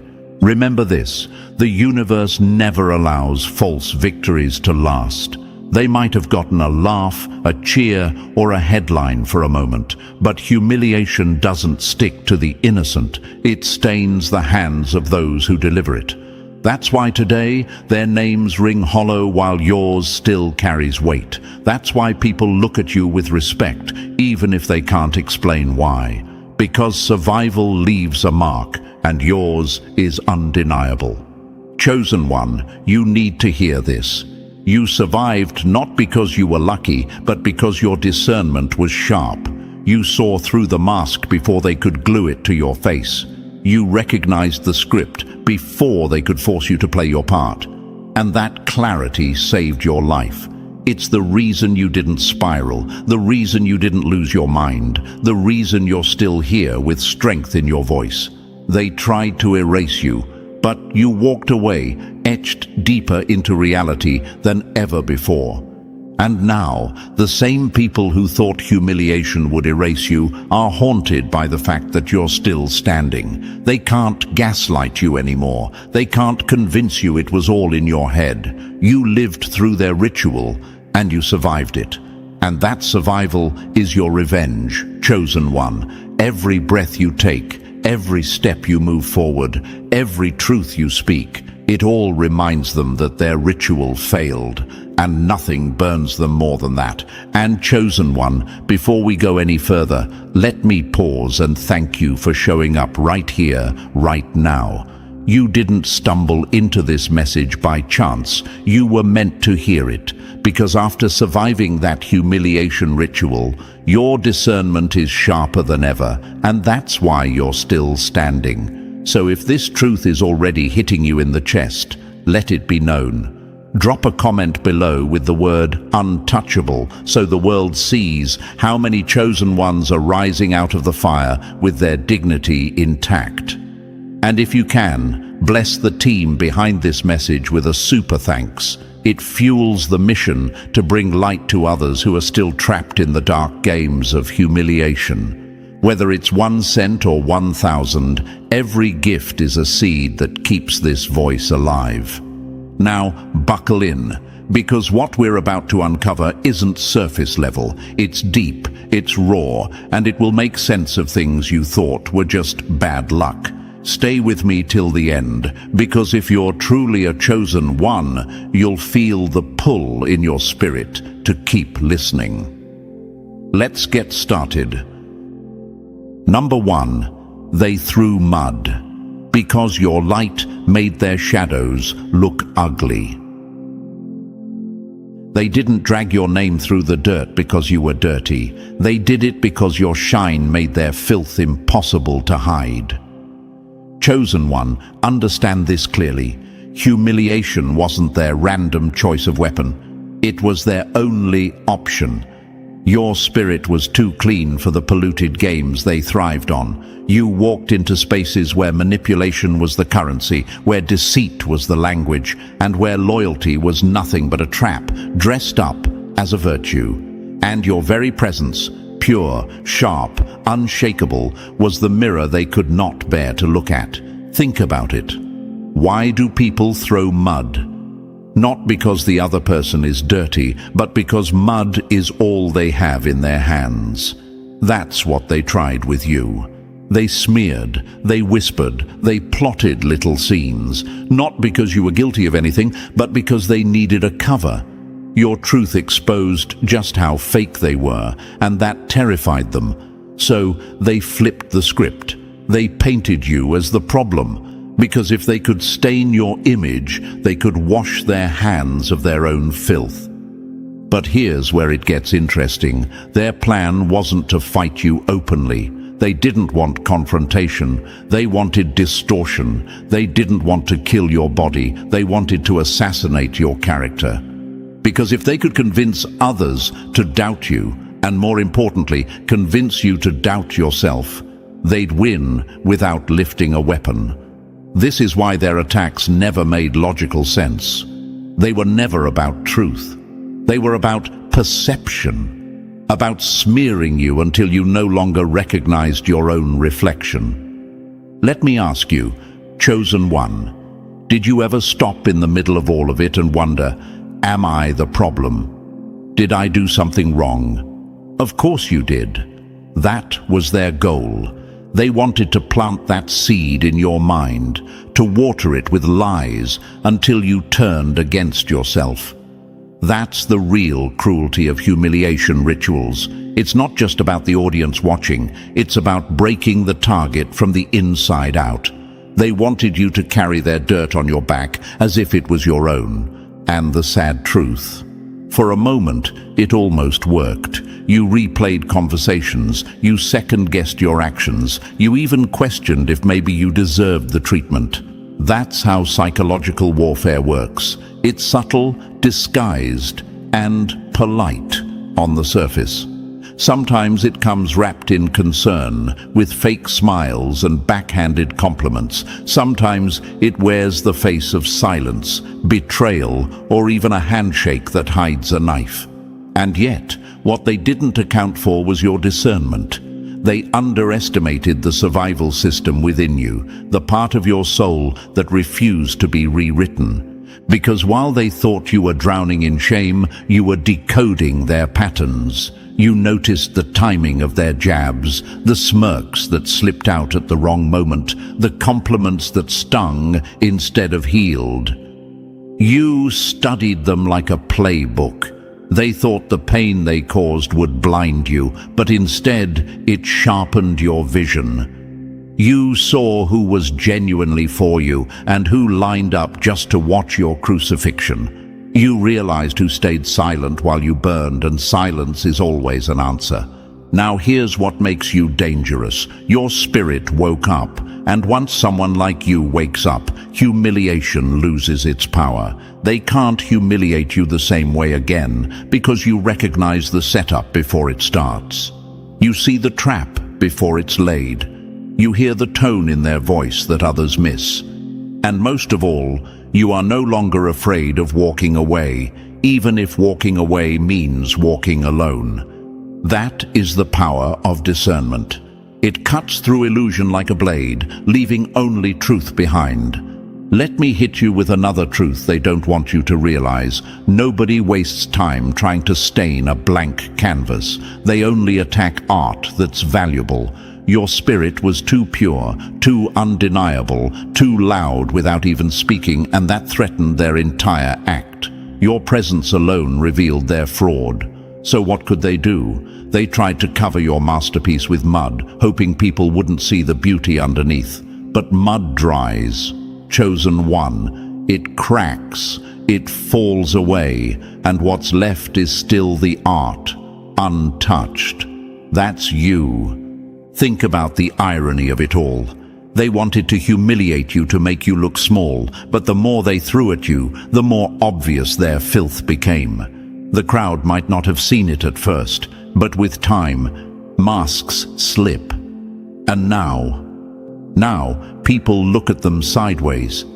Now their laughter sounds nervous, their silence sounds guilty, and their stories don't add up. They tried to stain you, but they ended up staining themselves. That's the curse of every failed ritual. And don't forget this, the universe keeps receipts. Lies fade, truth lingers. Stains may cover for a moment, but time always reveals what's real. You didn't need to defend yourself, because your life, your actions, your spirit speak louder than their smears ever could. While they wasted their energy plotting against you, you were being sharpened. While they performed for the crowd, you were being prepared. And when the dust settled, who remained standing? You, not them. So ask yourself, what does that say about their power? What does it say about yours? If humiliation, the oldest and most effective tool of control, couldn't break you, then what can? If they dragged you through public shame and you still came out with your discernment intact, then what weapon do they have left? The answer is none. They have nothing left but the bitterness of knowing you survived their best shot.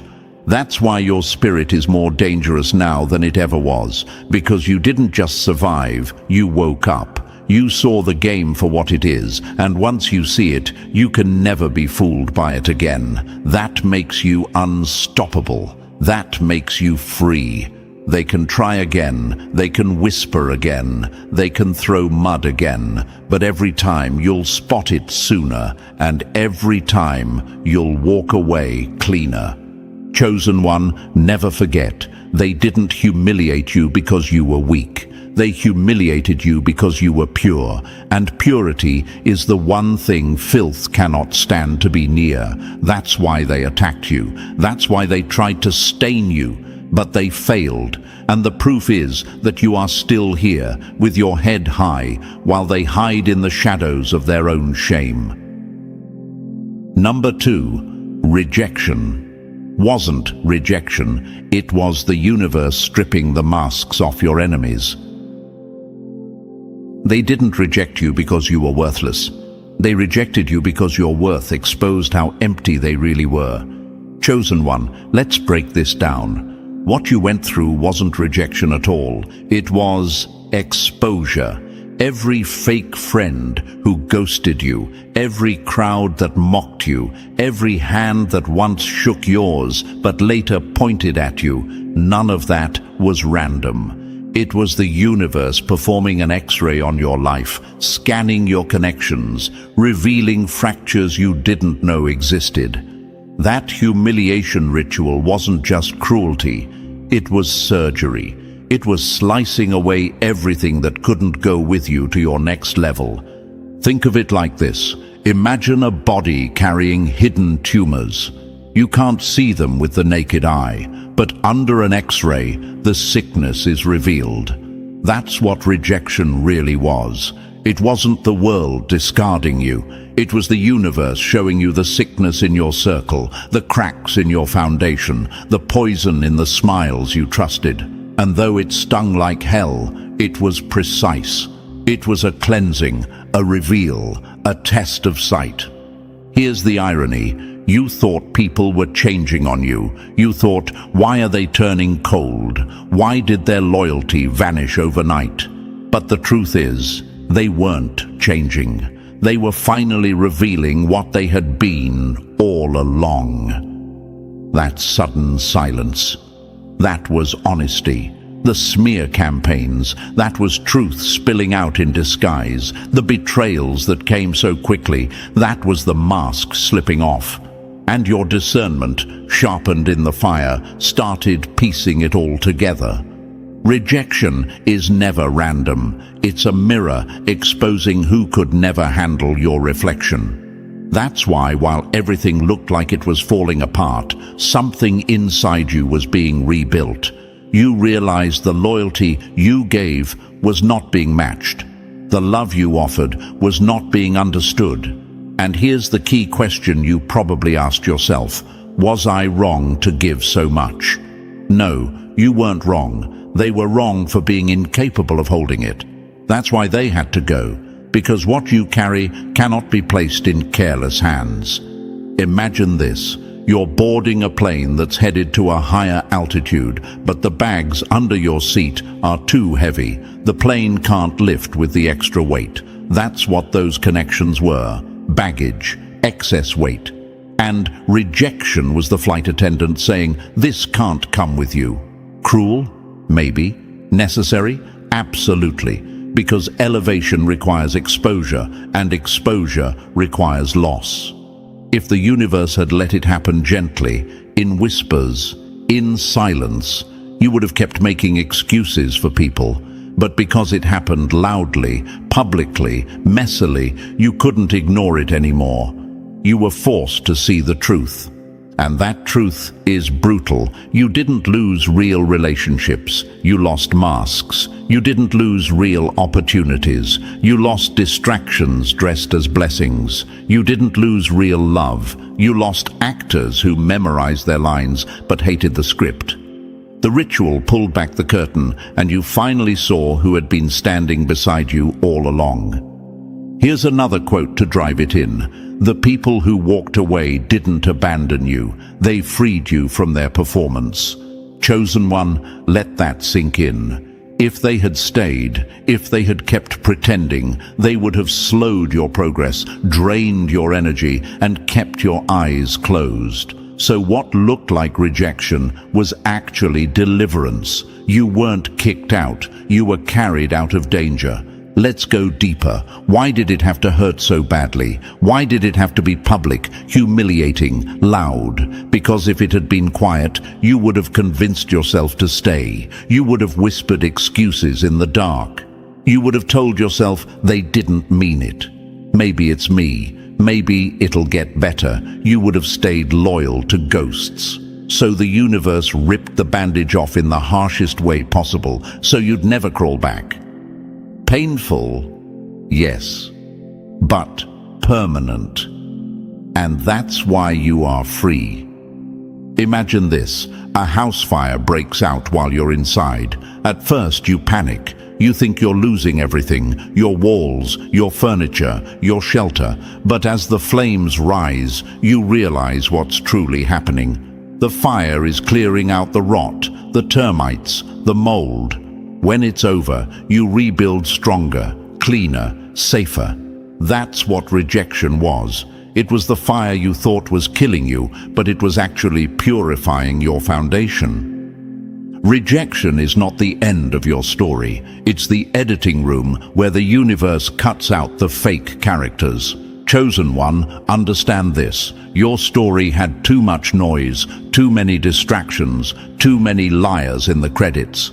Rejection stripped them out. And now the cast of your life is smaller, but it's real. And that's why your future is safer than your past. Let me answer another question that might still nag at you. If they were fake, why did it take me so long to see it? Because masks are convincing, because loyalty looks real until it's tested, because people are skilled actors when they want something from you. But humiliation rituals, rejection, betrayal, they are pressure, and pressure is what reveals cracks.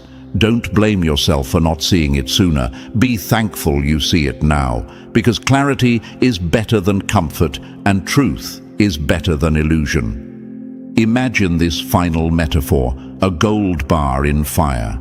At first glance, it looks like it's being destroyed. Flames surround it, metal bends, heat rages. but when it cools, the gold is purer than ever, stripped of all impurities. That's what rejection did to you. It burned away illusions, it stripped the masks, and it left you standing in your purest form, refined, strong, unshakable. So no, chosen one, you were not being punished. You were being purified. You weren't being pushed out. You were being protected. You weren't being rejected. You were being redirected. And where you're going now, only the authentic can follow. The fake, the shallow, the snakes, the distractions, they can't breathe in the air of your next level. That's why they had to go. Loudly, painfully, permanently. And let this be the last quote burned into your mind.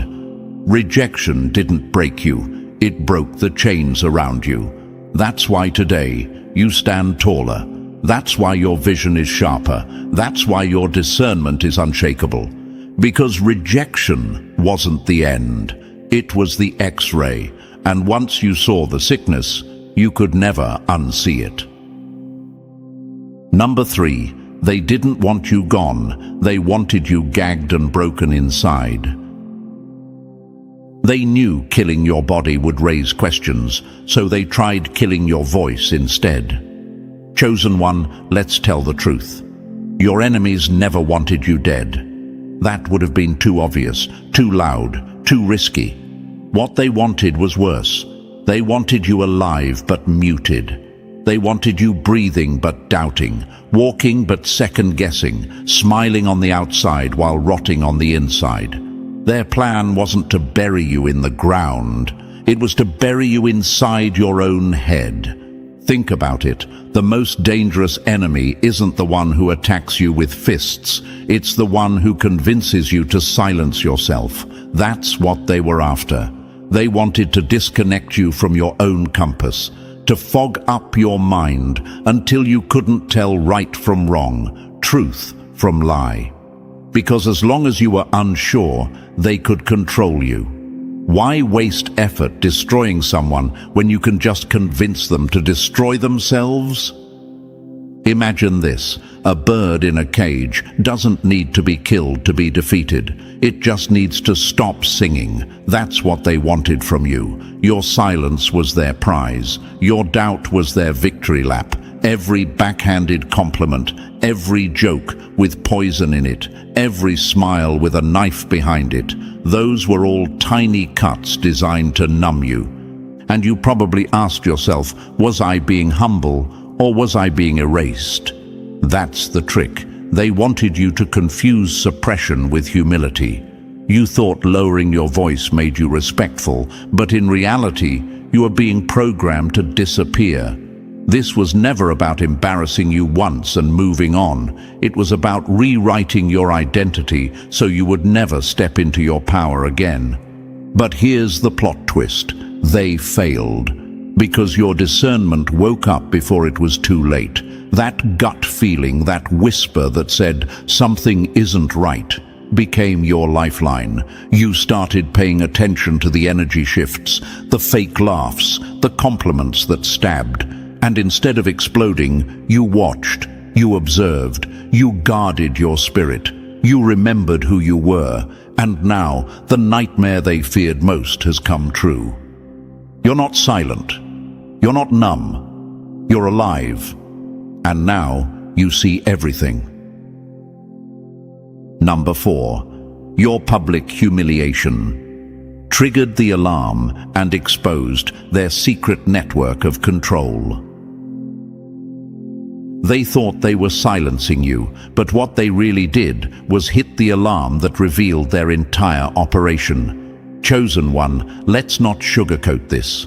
The moment they tried to humiliate you in public, they exposed more than their cruelty. They exposed the system behind them. Suddenly, people you barely knew had opinions. Strangers were looking at you sideways. Whispers came from every corner, smirks passed across rooms, and silent stares followed you like shadows.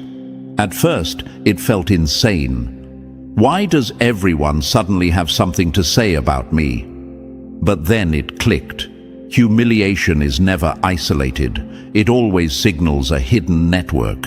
What you lived through wasn't just betrayal by one or two individuals. It was the unmasking of a cartel, an underground pact of gossip, manipulation, and silent loyalty to dysfunction. And the second you started moving differently, protecting your peace, questioning their fake rules, you set that cartel on fire. You became a threat, not because you hurt them, but because you stopped letting them handle you like property.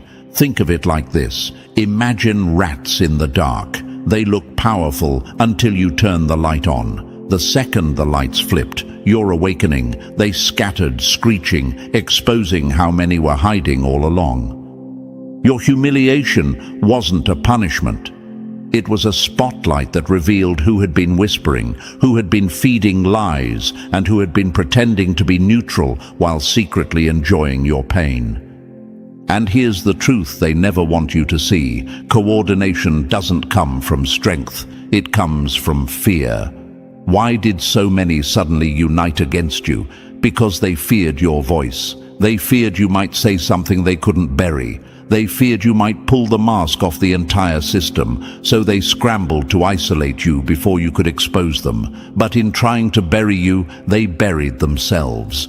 You became their mirror, chosen one, and mirrors terrify liars. So they used the ancient tool of humiliation to shift the attention away from their own filth. But instead of destroying you, they revealed their cult of control.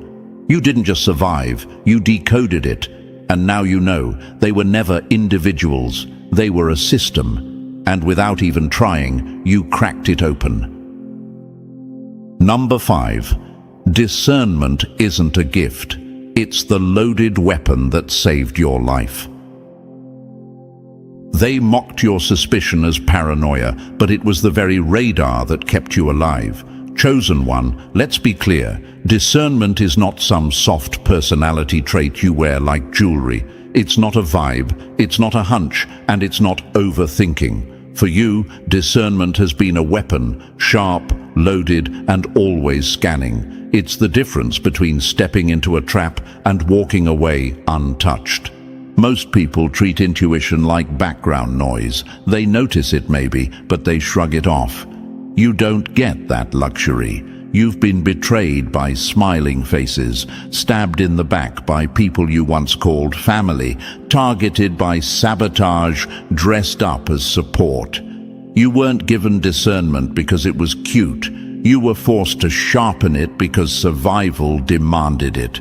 Imagine a soldier walking through a minefield. Every step could be the last. That's how you learned to read energy. You tracked hesitation in voices, tension in silences, the flicker in someone's eyes when their words didn't match their spirit. You didn't just feel something was wrong. You decoded the whole play before it unfolded. And that's why you're still standing. Your escape wasn't luck. It was strategy. They didn't understand your silence. It wasn't fear, it was calculation. That radar inside you has pulled you out of poisoned relationships that looked perfect on paper, out of opportunities that were really cages dressed up as blessings, and out of rooms where your name was already on the altar before you even arrived. And here's the punch they can't stand. Your humiliation didn't break you, it confirmed your accuracy. Every time they laughed, every time they tried to smear you, it only revealed that your spirit had already clocked them. You were right the whole time. You saw through the masks. You connected patterns before the evidence appeared. You knew without needing proof. Chosen ones don't guess, they know. And when you know, you don't beg, you don't chase, you don't explain. You move, quietly, strategically, alive.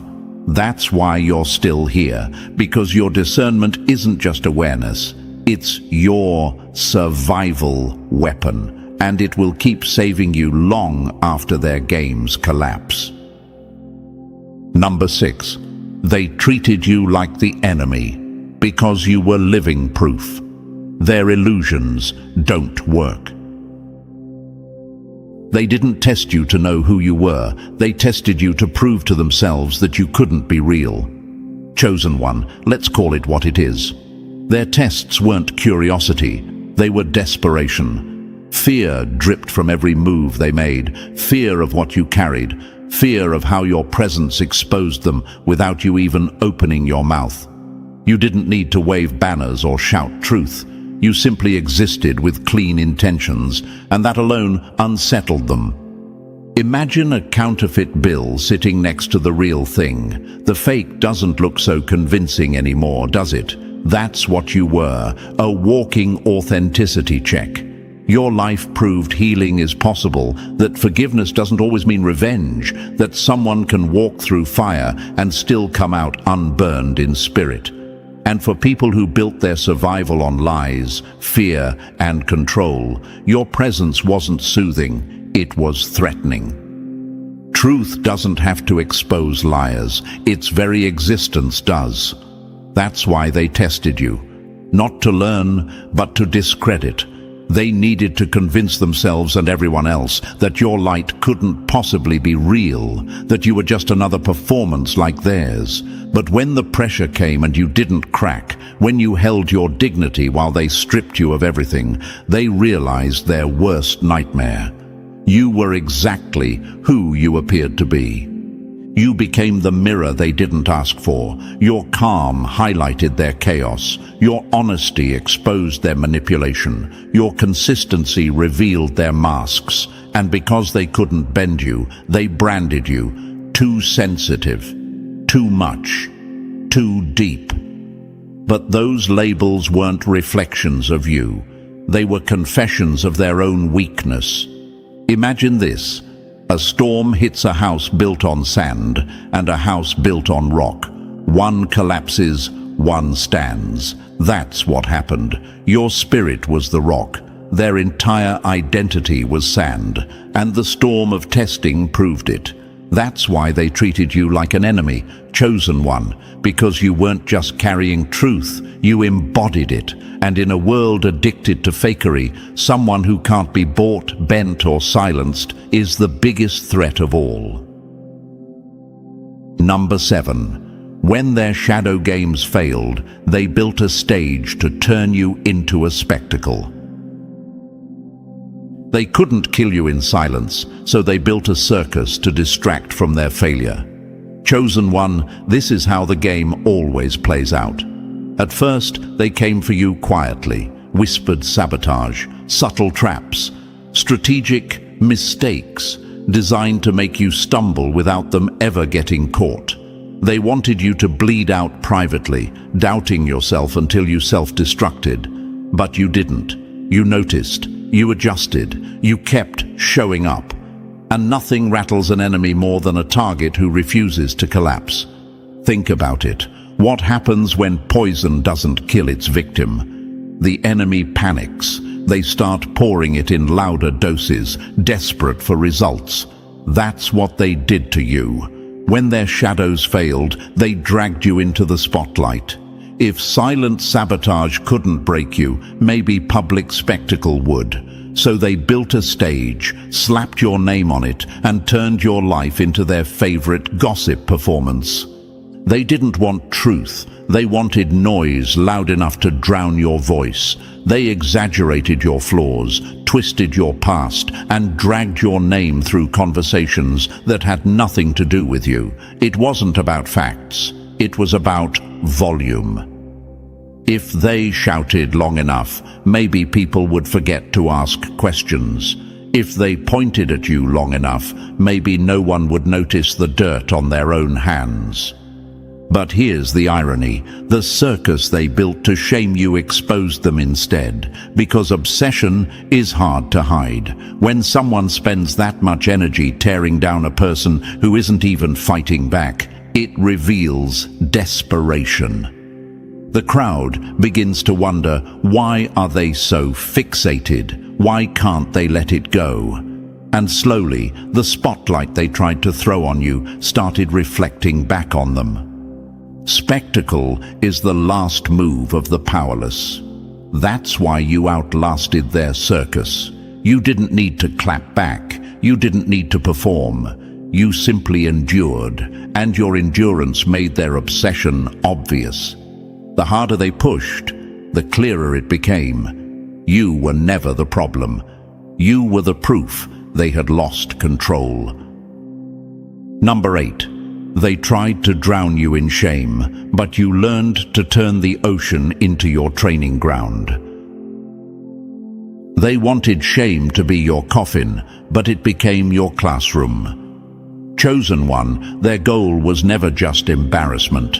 Embarrassment fades. What they wanted was suffocation. They wanted their words replaying in your head at 3 a.m., echoing louder than your own thoughts. Shame was their ritual, their weapon, their trap. Because shame doesn't need chains. It convinces you to chain yourself. But instead of drowning, you adapted. Yes, it was painful. Yes, it was slow. But something inside you refused to collapse.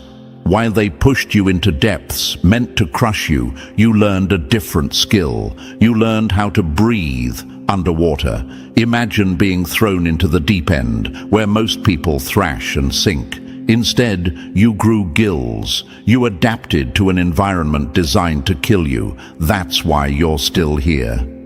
Shame was supposed to silence you, but it sharpened you. You stopped arguing with people who needed you to play the villain. You recognized gaslighting for what it was. You saw the twisted truths, the guilt trips, the setups. And in your silence, you leveled up. The same rooms that once triggered you became training grounds. Every insult became data. Every trap became a map. Imagine a diver who spends years in the deepest waters. When they return to the surface, storms don't scare them anymore. That's you. They thought you would drown, but instead, you became a deep diver. You can now read currents most people don't even notice. The tension in a smile, the shift in a tone, the game before it even begins. The shame that was meant to kill you became the oxygen that sustains you. That's why you don't panic when drama rises now. You've been trained in pressure most people couldn't survive. You no longer fear the deep, because you are the deep. And that terrifies them. Number 9. They wrapped the knife in love, but it was always a sacrifice ritual. They didn't hug you to hold you, they hugged you to pin your arms down. Chosen one, that's the sick trick they played. They dressed it all up in words that disarm hearts. Love, loyalty, family, words you wanted to believe, words that made you lower your guard. But behind the soft tones, it was never love. It was preparation, it was grooming, it was sacrifice disguised as care. Every concern was a leash, every favor was a trap, every "we're just looking out for you" was another rope around your neck. What they called loyalty was control. What they called family was a cage. And the knife they prepared wasn't steel, it was psychological. They weren't after your body, they were after your spirit. Piece by piece, they wanted your joy, your vision, your potential drained, all while convincing you that it was devotion. That's the ritual. They wanted you to thank them while they bled you dry. Love without freedom isn't love, it's bondage. And that's exactly what your discernment started to catch. At first, you couldn't explain it, you just felt it. You noticed how every act of help came with invisible strings. How every "I love you" demanded your silence. How their loyalty was always conditional, on your obedience, on your shrinking, on your willingness to sacrifice yourself for their comfort. Imagine a lamb being fattened, not to be celebrated, but to be sacrificed. That's what they wanted you to be, but you weren't blind. Something inside you refused. Your discernment started screaming, "This isn't protection, this is preparation." And the moment you recognized the ritual for what it was, the game ended. You stopped mistaking a leash for love. You stopped giving your power away. You stopped being the offering. And here's what terrifies them most. You survived the sacrifice ritual. You shattered their illusion. The knife that was raised over your spirit never landed, because your discernment, sharp and unshakable, cut through their masks first. They wanted you drained, but you walked away alive, wise and untouchable. And now they can't stomach it, because you weren't supposed to live through their ritual. But you did, and that survival is the very proof of your power. Number 10. Your untainted spirit became their mirror, and they couldn't survive the reflection. They didn't hate you, they hated the way your existence exposed their rot. Chosen one, let's be real. The venom, the hostility, the blind rage they hurled at you was never truly about you. It was about the mirror you held up without even trying. Your spirit was clean, your intentions unbent, your presence untwisted, and that alone became a reflection they could not bear to see. Imagine a room full of cracked mirrors. For years they painted over the fractures, covered the rot with distractions, stacked masks on masks to hide their regrets. Then you walked in, polished, clear, unshaken, and suddenly all their decay stared back at them. You weren't their enemy, you were their exposure. They weren't mad because you were wrong, they were mad because you were right. Your honesty made their lies look cheap. Your light made their shadows scream. You didn't accuse them, but your life testified against them. And that's why they lashed out. Their denial was at war with your truth. To them, breaking you felt like breaking the mirror. But mirrors don't vanish when glass shatters. The reflection stays. You've probably wondered, why does their hate feel so heavy? Why so irrational? Because their rage wasn't logical, it was survival. They had spent years burying the shame you reflected back in an instant. They weren't fighting you, they were fighting what you revealed about themselves. And here's the part they can't erase. You survived. They tried to drag you into their shadows, but you refused to drown. Their spirits may have rotted in denial, but yours stayed clean, clear, and untouchable. And that's what breaks them most. You became the evidence they can't silence, the living proof of what they'll never be. And no matter how much venom they spit, the reflection doesn't disappear. It haunts them every time they remember you. Number 11. What they called bullying was really the brutal right that marked you for power. They thought they were breaking you in front of the crowd. What they didn't know was they were crowning you in front of the universe. Chosen one, let's strip this down to the truth. What the world labeled as bullying wasn't bullying at all.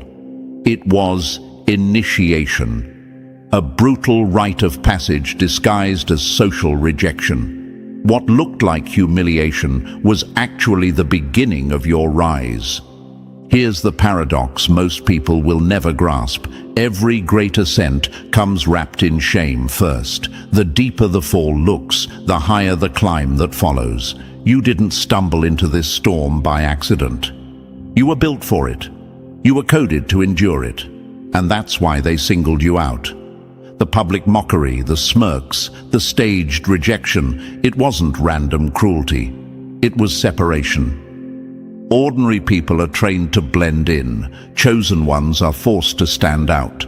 Most are content to follow the herd, play safe, and melt into the background. But you were never shaped for that mold.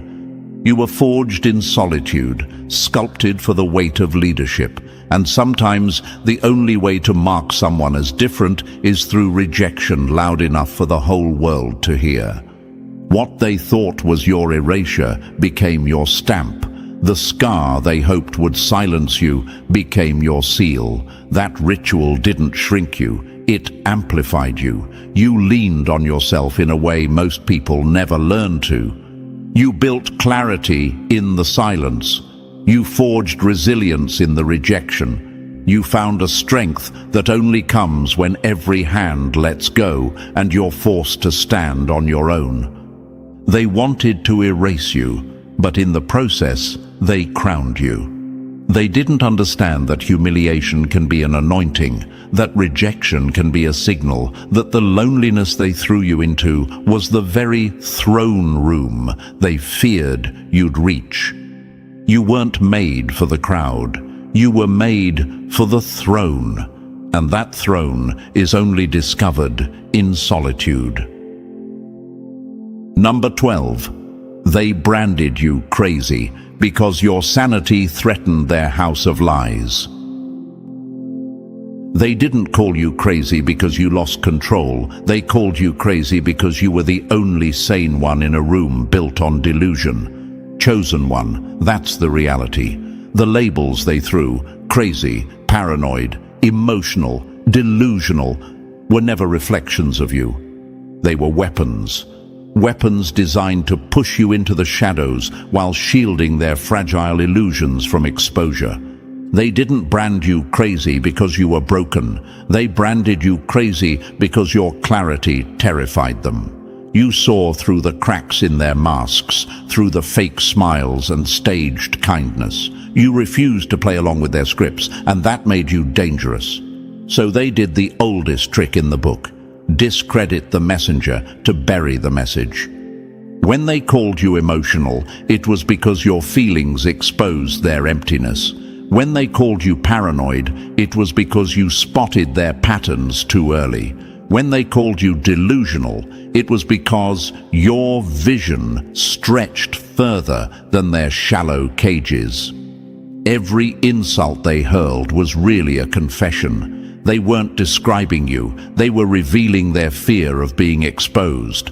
Imagine a candle in a dark room. To the blind, it looks disruptive. To those hiding in shadows, it feels violent. That's what your sanity was, a flame that made their darkness impossible to ignore.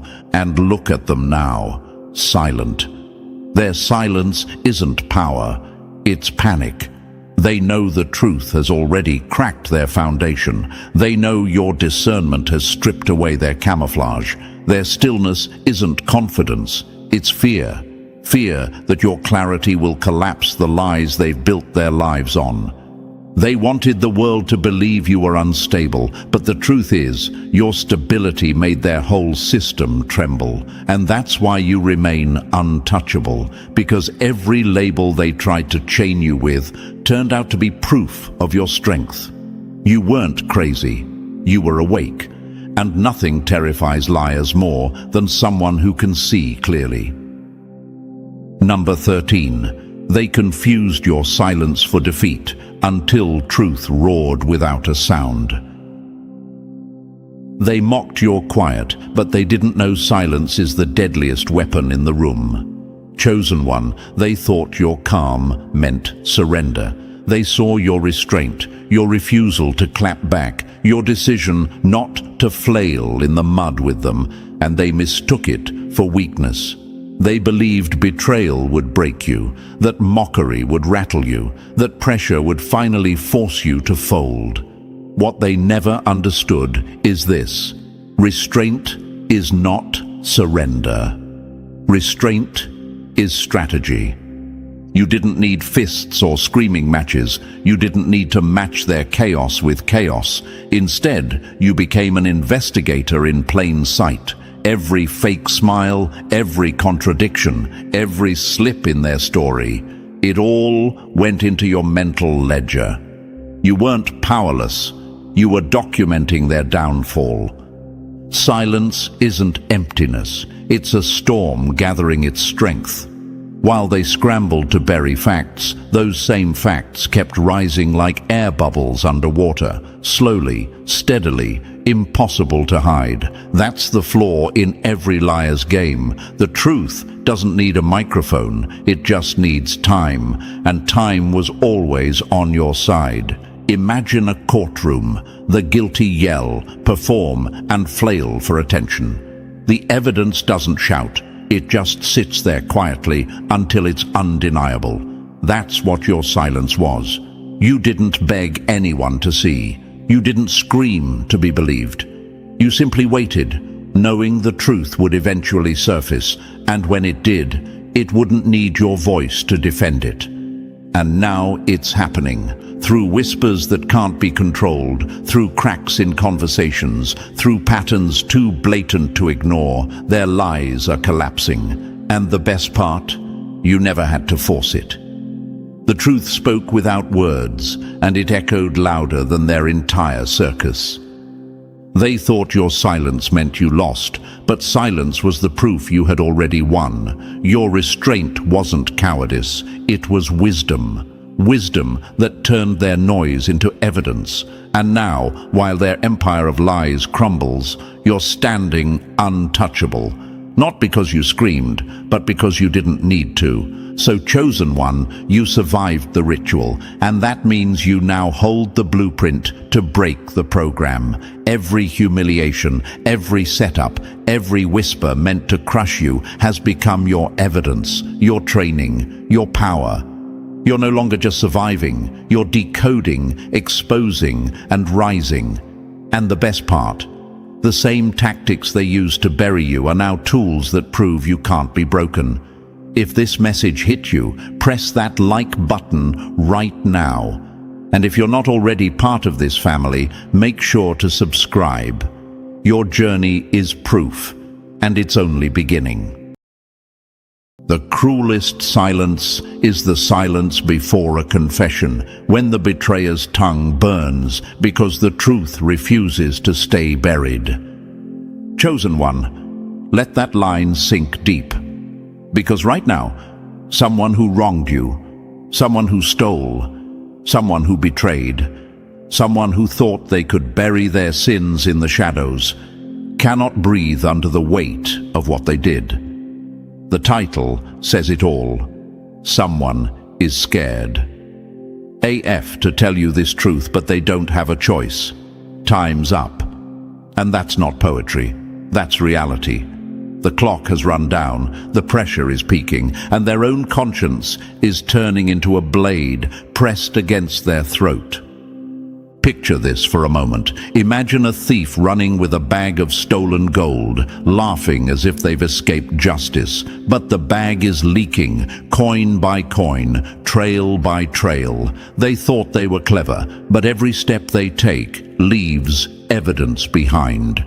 By the time they look back, they see the glowing trail pointing straight at them. That's your enemy right now. The very thing they thought they got away with has become the evidence that convicts them. And now they're cornered by their own guilt, trapped in a cage built from their own lies. And here's the fact that burns them. Psychologists confirm that suppressed guilt doesn't just stay hidden, it grows. It infects the body with anxiety, insomnia, and even physical illness. In one study, people who carried heavy secrets showed higher levels of stress hormones, weaker immune systems, and difficulty focusing on daily tasks. So while they were grinning when they wronged you, today they're trembling in private. Science itself testifies that the weight of hidden betrayal corrodes the betrayer faster than it wounds the betrayed. That's why you, chosen one, are standing stronger today while they are cracking under the silence. Because guilt, unlike you, doesn't rest. Guilt keeps knocking on their mind at 3 a.m. Guilt keeps tightening the chest when they try to smile. Guilt keeps whispering, "Tell the truth, or be eaten alive." And thank you, chosen one, for being here. Don't forget to pay this message back by simply pressing the like and subscribe button to help spread this message to more souls.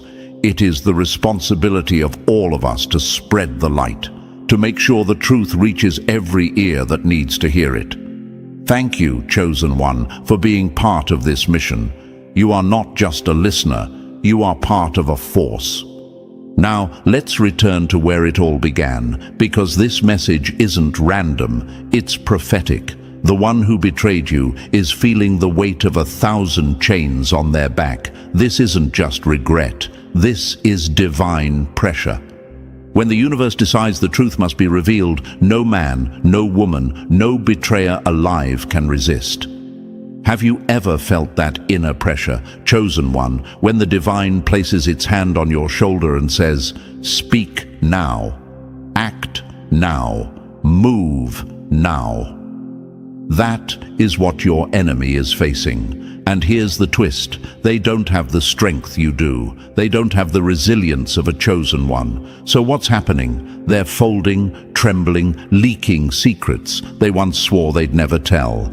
Understand this. Their fear isn't because they love you now. Their fear isn't because they suddenly grew a conscience. Their fear is because the divine has them cornered. Time is up. Truth is a living thing, chosen one, and like water, it always finds a way to rise. They thought they could hold it down, bury it, hide it beneath excuses and lies, but truth is patient.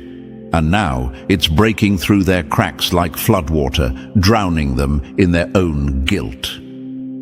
And here's a fact the enemy can't swallow. Secrets stored in silence do more damage to the keeper than to the victim. Neuroscientists have proven that keeping a dark secret activates the same brain regions that process physical pain. Do you see it? That means while they thought they left you bleeding, they chained themselves to the same wound. They tried to cut you, but they kept the knife in their own hands. Every second of silence is another stab into their own chest. Chosen one, the universe is not blind. The betrayal, the theft, the lies, they were recorded, not just in your memory, but in the fabric of existence. Energy never disappears, it only shifts, and their actions boomerang back with interest. That is why you don't need to chase revenge. That is why you don't need to demand truth. The truth is already pounding on their door, louder than you could ever knock. And let's tease the enemy for a moment, because you and I both know they see you. They scroll past your life now, pretending indifference. But every glow in your face, every ounce of peace you radiate, is salt in their wound. They thought their betrayal would finish you, but instead, your rise has become their nightmare.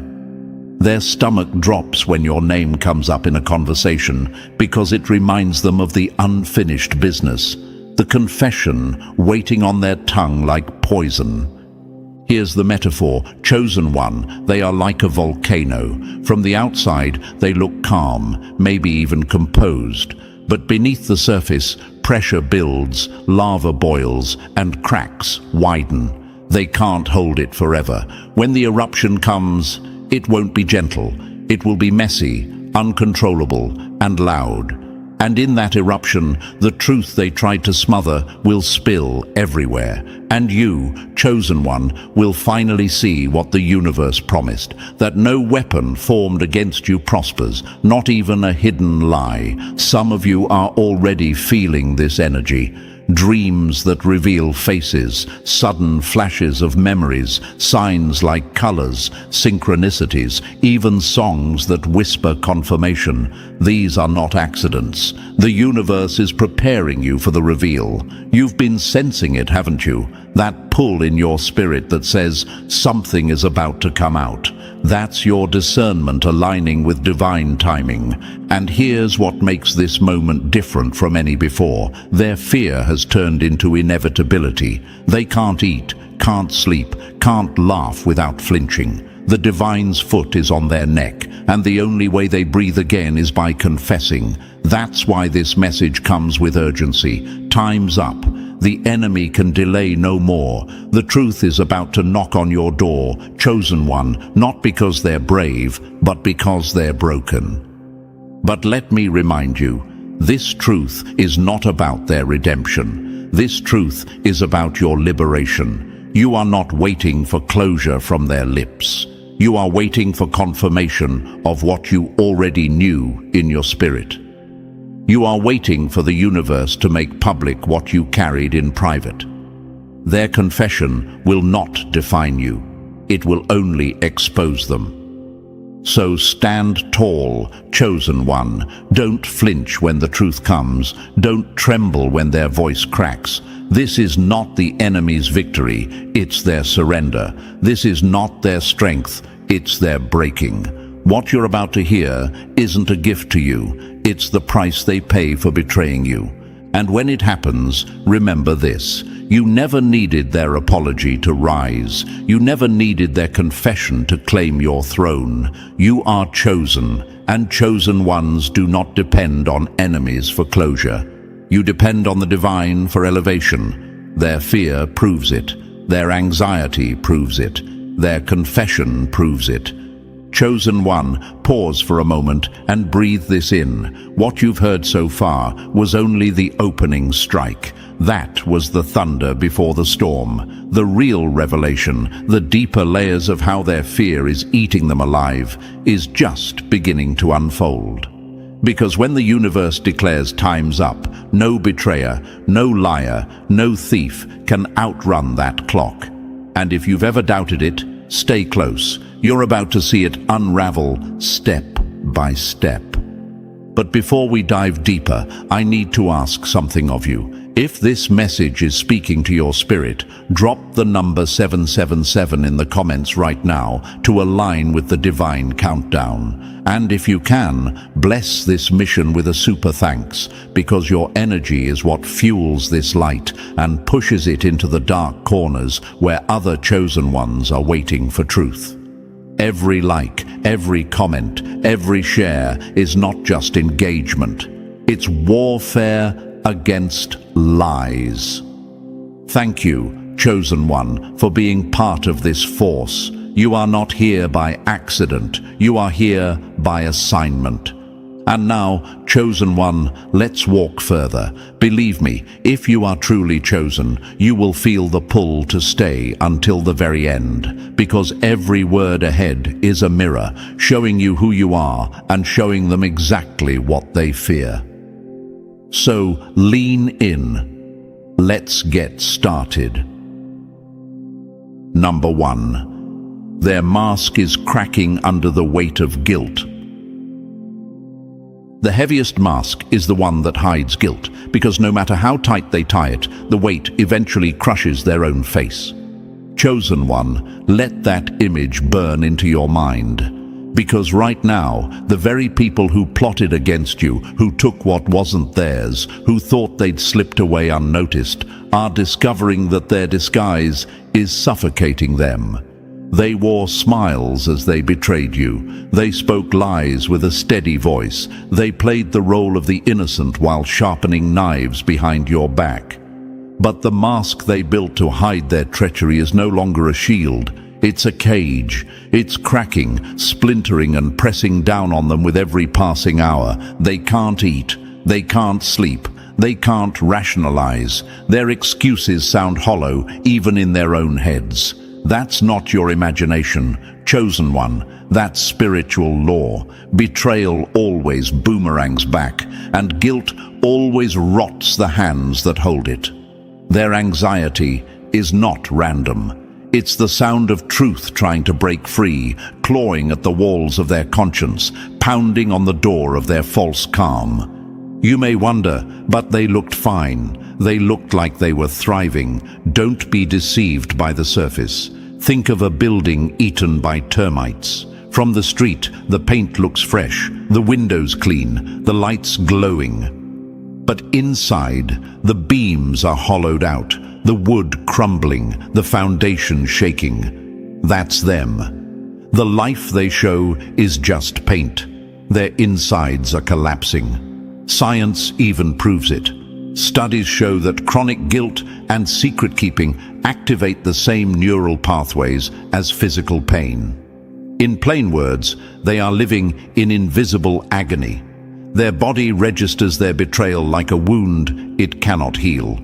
And here's the twist that should empower you. The very weight of the mask is your proof of being chosen. Why? Because people don't target emptiness. They don't risk their integrity for crumbs. They target treasure. You were and are the treasure. You carried light they could not match, grace they could not earn, opportunities they could not create. And in their envy, they lunged. But when you touch something sacred with dirty hands, the stain doesn't stick to the sacred, it sticks to the hands. That's why your rise is silent and steady, while their nights are sleepless.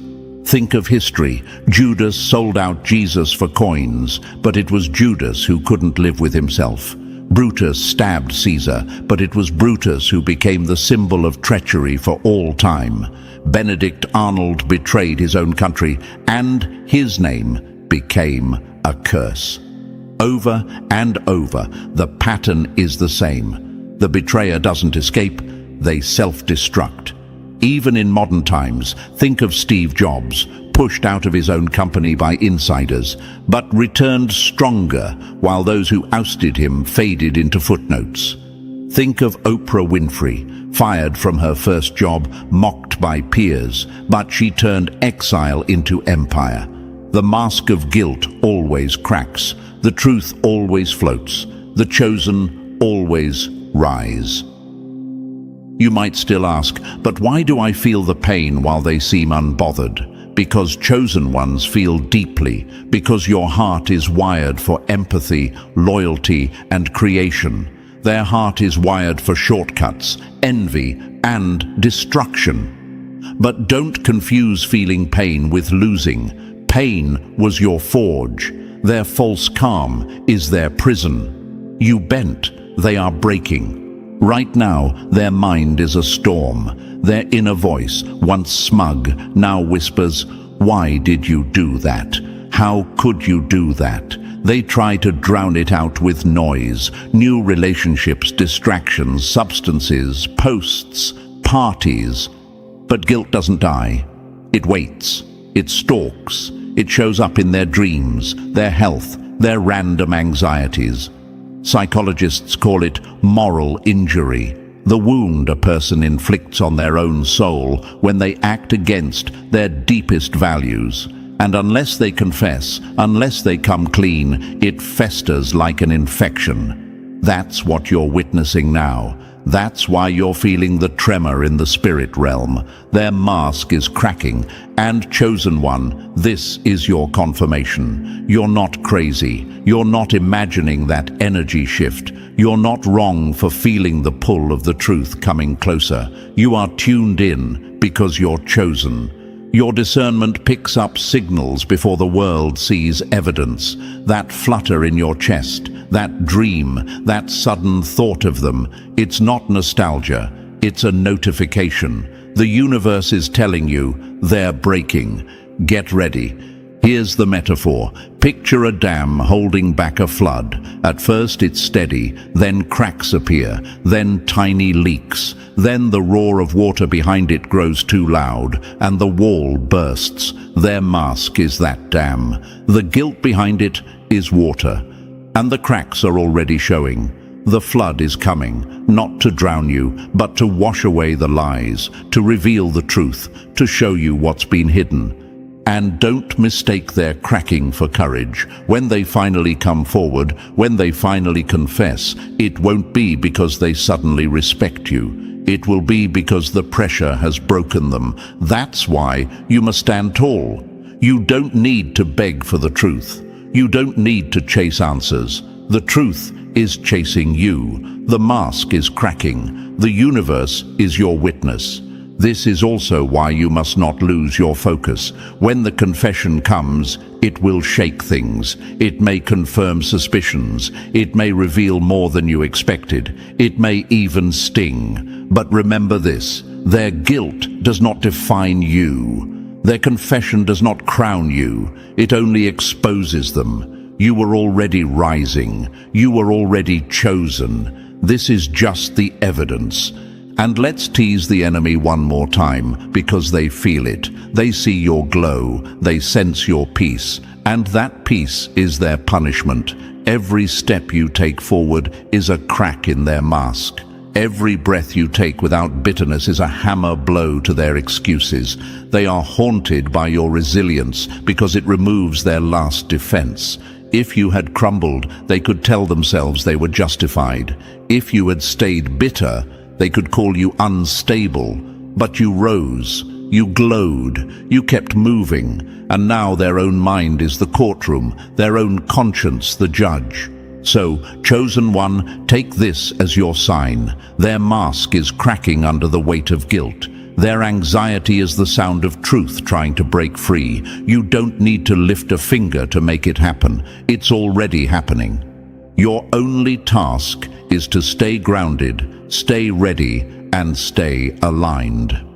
The universe is delivering what you deserve, not revenge, but revelation. And when the mask finally falls, don't be surprised if the face behind it looks smaller than you imagined. That's another secret of betrayal. The people who hurt you often aren't powerful. They're desperate. Their betrayal didn't elevate them, it exposed them. And as their mask shatters, the world will see them for who they are, and you for who you've always been. This is the power of being chosen. You don't win by clawing back what was taken. You win by becoming undeniable, by rising so steadily that lies collapse on their own. Their mask cracking isn't just their punishment, it's your confirmation. Proof that the universe keeps receipts. Proof that no mask, no matter how carefully crafted, can hide guilt forever. Proof that the chosen always outlast the counterfeit.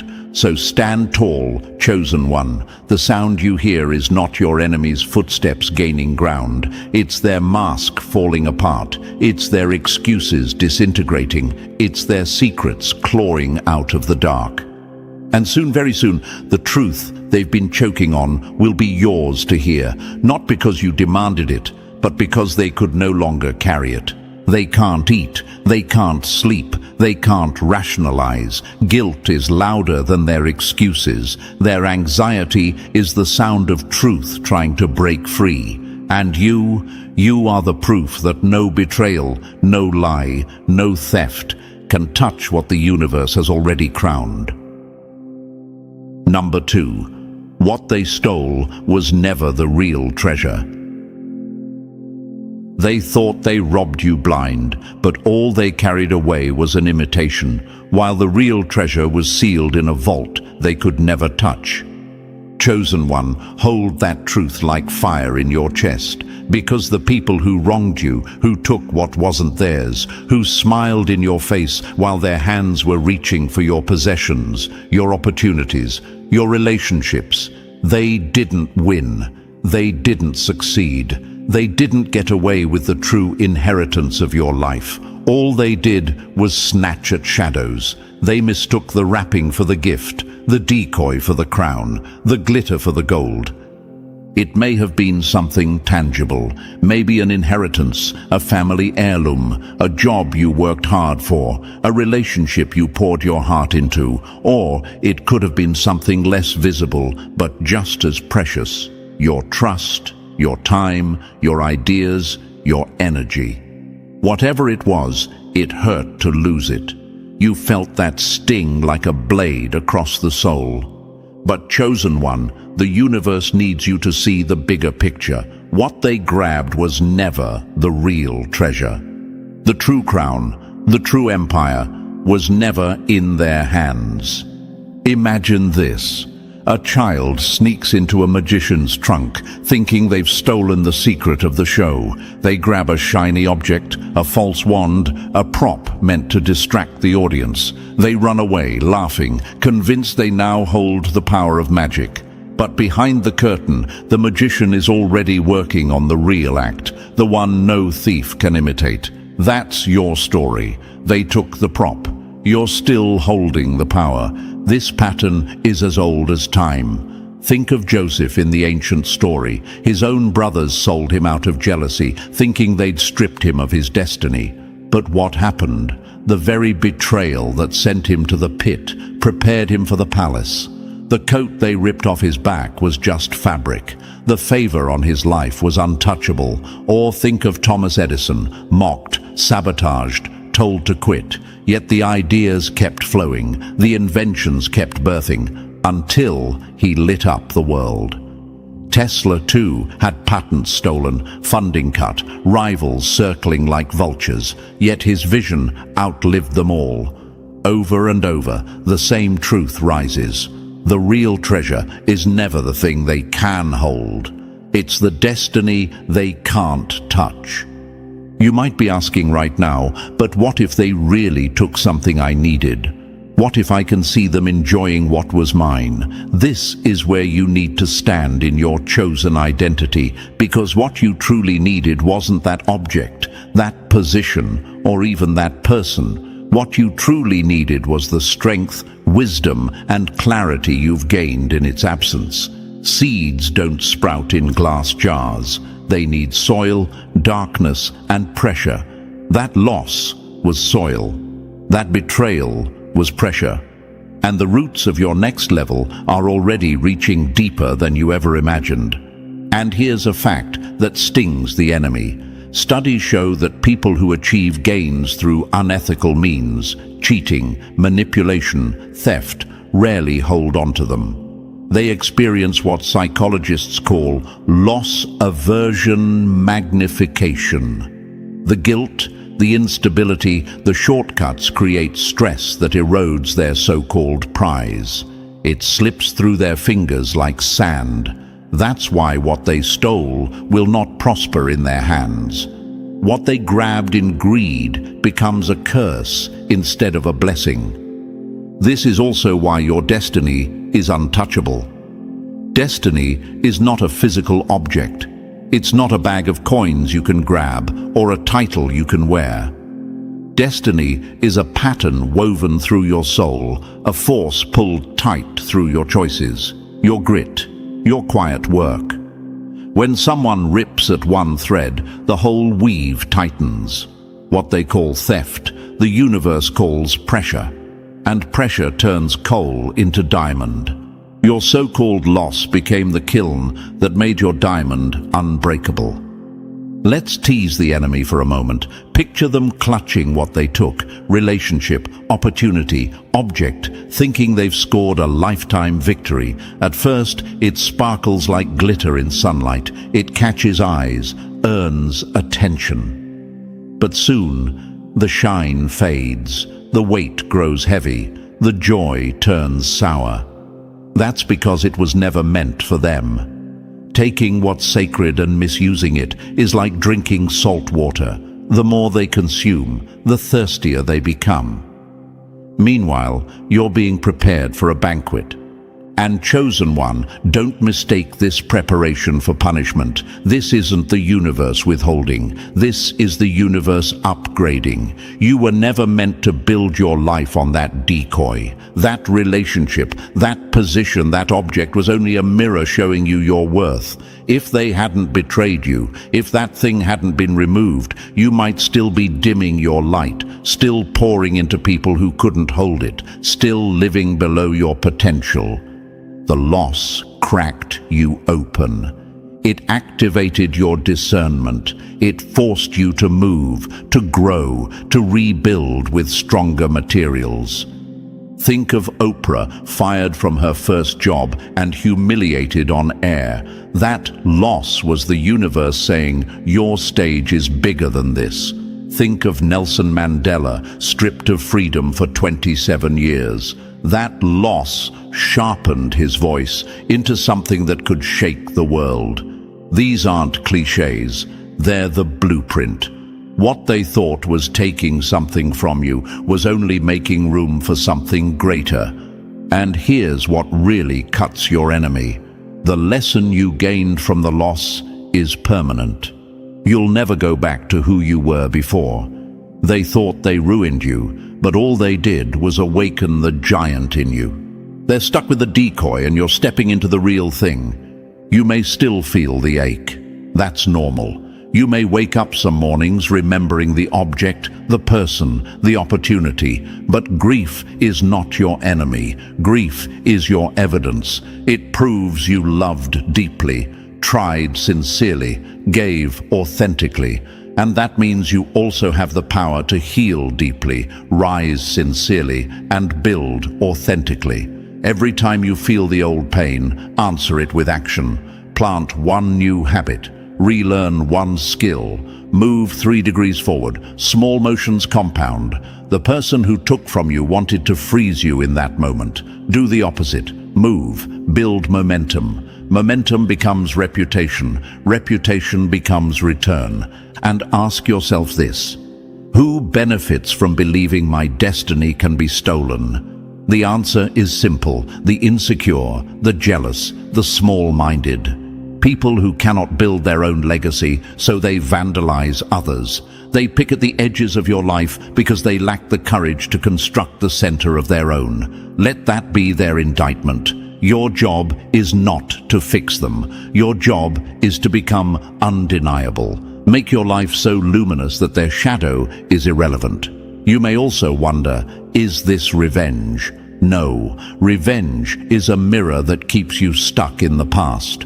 Rising is not revenge. Rising is an upgrade. When your life becomes better, their theft looks foolish. That is strategy, not spite.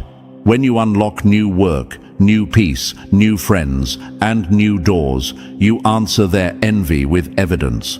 The best revenge is indifference wrapped in success. Let your wins be quiet and heavy. Let them do the talking. Remember, chosen one, what they stole was never the real treasure. Time lost can be reclaimed. Skills can be learned. Trust can be rebuilt on better foundations. The person who believed they rewrote your fate will, in time, realize the true price of their theft. They will see closed doors where they expected open ones. They will meet silence where they expected applause. They will age faster in spirit than you will because envy burns energy that could have been used to create. Meanwhile, you, quiet, chosen, relentless, will expand into the space they tried to take. So, stand tall.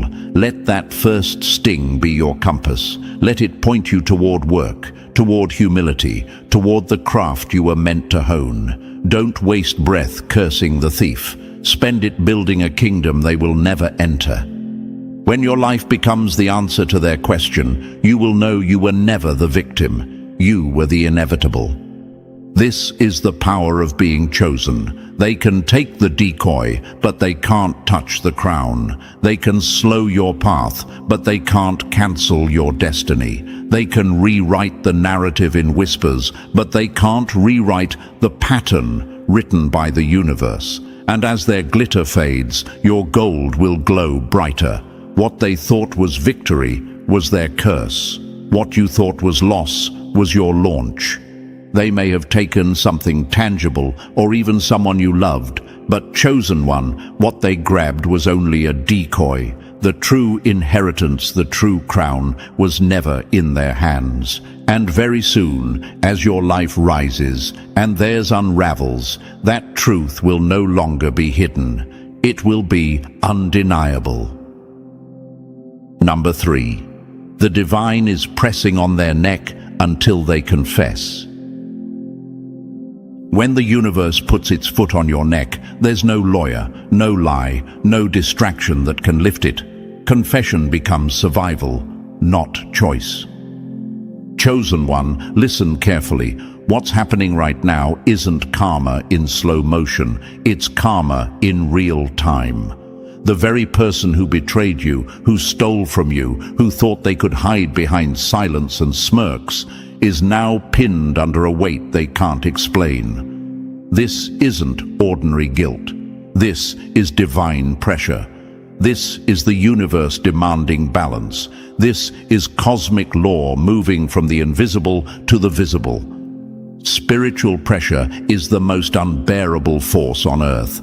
People can survive poverty, ridicule, even prison, but no human survives the hand of the divine when it presses down on their conscience.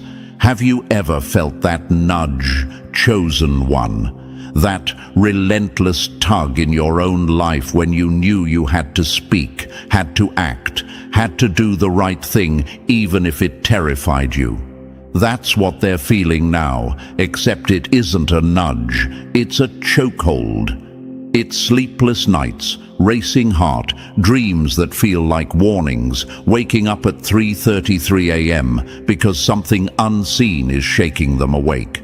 You might ask, but can't they just bury it deeper? No, the universe has no loopholes. Energy cannot be destroyed, only returned. Secrets kept too long become poison, lies become lead. Every time they swallow the truth, it burns their throat. Every time they try to smile, it cracks their mask wider.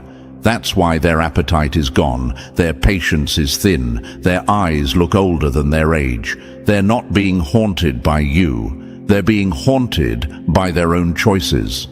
And here's the part that should fuel you, chosen one. This isn't your fight. You don't need to demand, beg, or prove anything. The same force that crowned you is the force pressing them. The same universe that protected your destiny is the universe demanding their confession. You're not powerless, you're protected. You're not waiting, you're being prepared.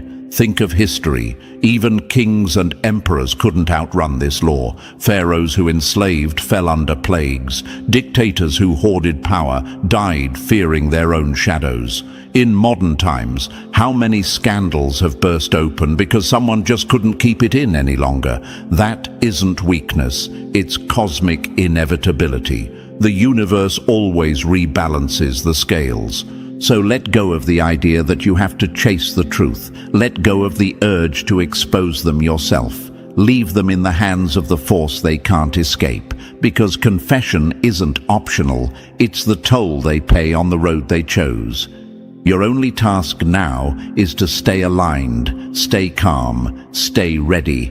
The universe is with you, chosen one, and their time is up. Number 4. The truth that's coming will break chains you didn't know you wore. The truth doesn't knock politely. It crashes through doors, rips off chains, and shows you that what you thought was your cage was only a shadow. Chosen one, brace yourself. What's on its way to you isn't just words, it's freedom. For months, maybe years, their secret has been like an invisible rope tied around your ankles. You've been walking forward, but something kept pulling you back. Doubts, confusion, sleepless nights, unanswered questions. You weren't crazy. You were bound by what you couldn't see. That's what lies do. They're not just stories, they're cages. They create fog so thick you can't see your own strength clearly. But the universe never lets chains stay hidden forever. The same way pressure cracks stone, truth cracks lies. And once it spills out, chosen one, it doesn't just inform you, it transforms you. The moment you hear it, your perspective shifts. The weight you've been carrying without a name suddenly falls off. The confusion dissolves. Like a key sliding into a lock you didn't even realize you were wearing, truth turns and the door swings open. You might ask, but will it hurt to hear it? Maybe. Truth often stings at first because it burns away illusions. But that sting is cleansing fire, not poison. Think of a splinter under your skin. Pulling it out hurts, but only for a moment. Then the healing begins. That's what this is. Their confession isn't meant to crush you, it's meant to free you. Think of history's greatest liberations.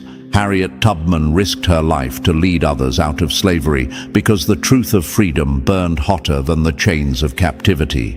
Nelson Mandela walked out of prison, his oppressors thinking they'd broken him, but the truth of his cause had made him unbreakable. Over and over, truth isn't just information, it's liberation. It lifts heads, straightens spines, and erases the power of those who built their kingdom on lies.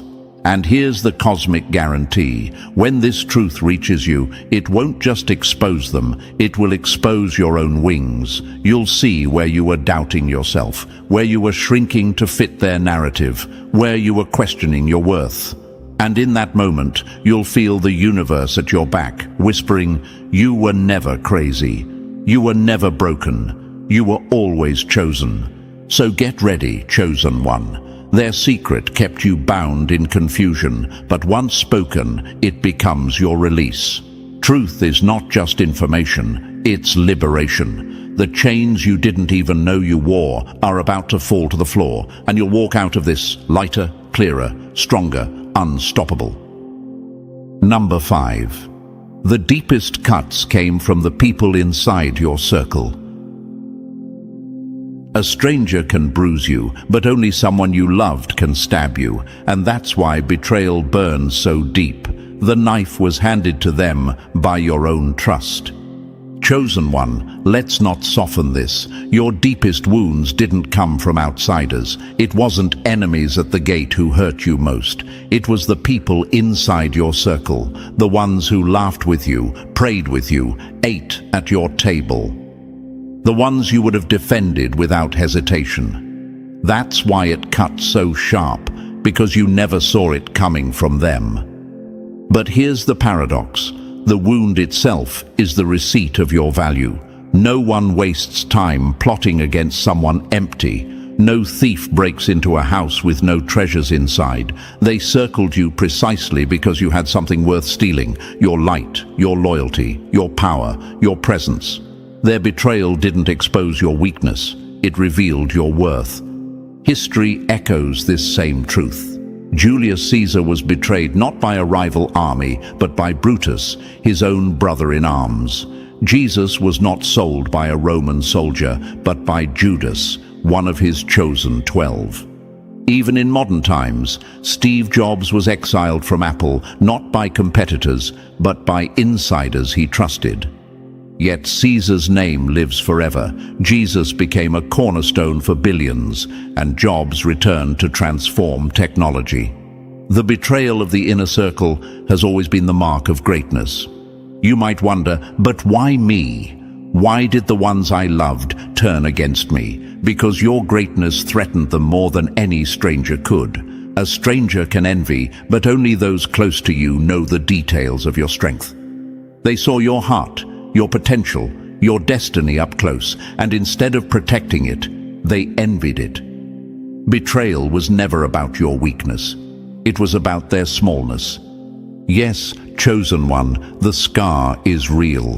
The sleepless nights, the moments you questioned if you could ever trust again, those were real. But scars aren't signs of death. They're proof of survival, and survival is evidence of destiny. You're still here, wiser now, sharper now, stronger now. Betrayal tried to break you, but the universe used it to prepare you. So stand tall, don't curse the knife, use the scar as a banner. Remember this, no one robs an empty house. The deeper the cut, the clearer the proof. You are chosen, and chosen ones always carry treasures worth guarding. Play. Number 6. The excuses they built are collapsing like a house of cards. Every lie is a house of cards, and the higher it's stacked, the louder it collapses when truth blows in. Chosen one, picture it right now. The very person who betrayed you once strutted through life with their head high, explaining away their cruelty. They convinced themselves they were justified, that taking from you was fair, that blaming you was necessary, that treating you like a stepping stone was destiny. They built those excuses brick by brick, layer by layer, like a fortress of rationalizations around their guilt. And for a while, it worked. They looked calm. They looked righteous. They even convinced others. But lies are fragile things. They might stand for a season, but seasons change. And their season is over. Now they can't even believe their own story. Their rehearsed narratives sound absurd even to them. They speak their excuses out loud and feel the hollowness echo back. That's not random. That's cosmic timing. Self-deception always has an expiration date, and the universe stamped it long before they acted. It's here. Think of it like this. Termites eating a wooden house from the inside. From the street, the paint looks fine. The roof is straight. The windows shine. But then one day, the weight becomes too much and the beams snap. The whole structure folds like paper. That's their life right now. Their excuses are caving in. Their mask is slipping. The reality of what they did is pressing against every wall they built. You might ask, but why didn't they collapse sooner? because the universe gives rope, enough to climb or enough to hang yourself. It lets people reveal their true character over time, and now time has run out. The light is too bright, the walls too thin, and every breath of truth is a gust of wind knocking their house of cards down. And here's what should strengthen you, chosen one. You don't have to lift a finger to make this happen. You don't have to expose them, argue, or drag their name into the open. The same force that crowned you is the force tearing their lies apart. What they built on sand can't withstand the tide. Think of all the great collapses of history, empires built on corruption, celebrities built on scandal, politicians built on secrets. They all looked untouchable until the day came when their own lies caved in. This is that day for your betrayer. So stand tall, watch quietly. Their excuses are collapsing like a house of cards. Self-deception has an expiration date, and it's here. The universe is on your side, chosen one, and truth is doing the work for you. Number 7. The truth will find its way to you, whether whispered, shouted, or leaked. Truth is like water. No matter how many walls they build, it will seep, it will flow, it will flood, and eventually it will find its way to you. Chosen one, breathe this in.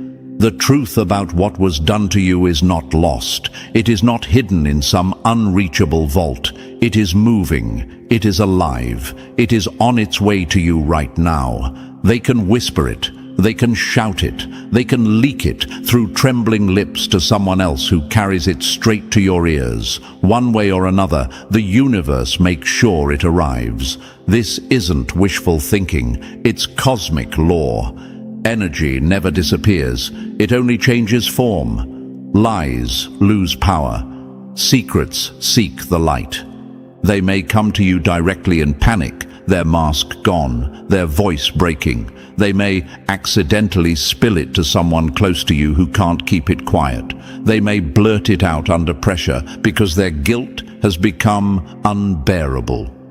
Or it may show up in a completely unexpected way. An email, a rumor, a chance encounter, a paper trail left behind. But the delivery method doesn't matter. The truth always finds its target.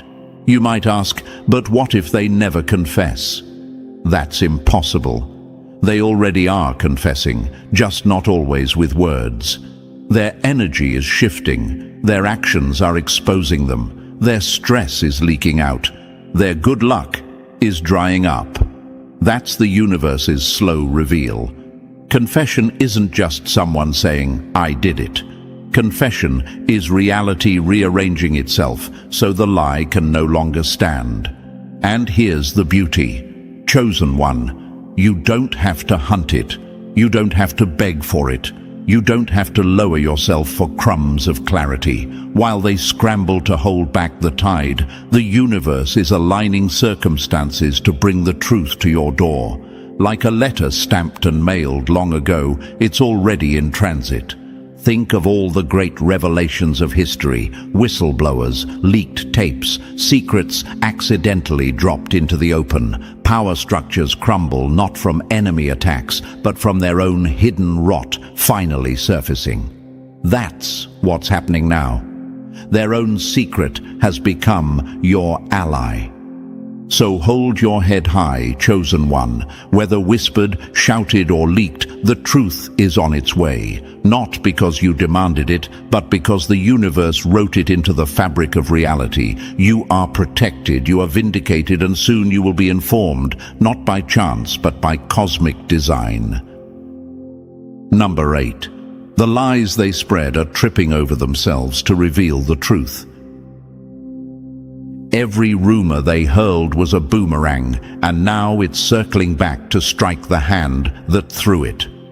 Chosen one, this is your confirmation. The very weapons they used against you, gossip, slander, scapegoating, are now malfunctioning in their hands. They loaded their slings with lies and aimed at your name, hoping to wound your reputation, your relationships, your peace. For a while, it may have looked like they were succeeding. People whispered, opportunities slowed. Even you questioned yourself. But lies are weak scaffolding.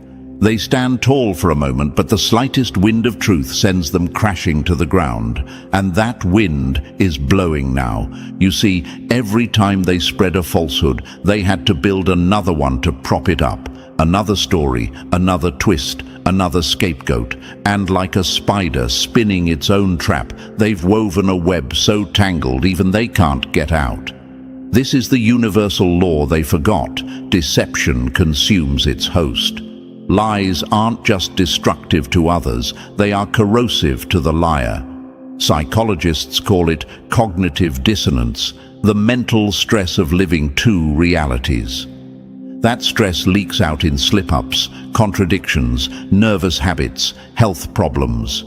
Their mask is cracking not just because of guilt, but because their own lies are tripping over each other, exposing the truth they tried to bury.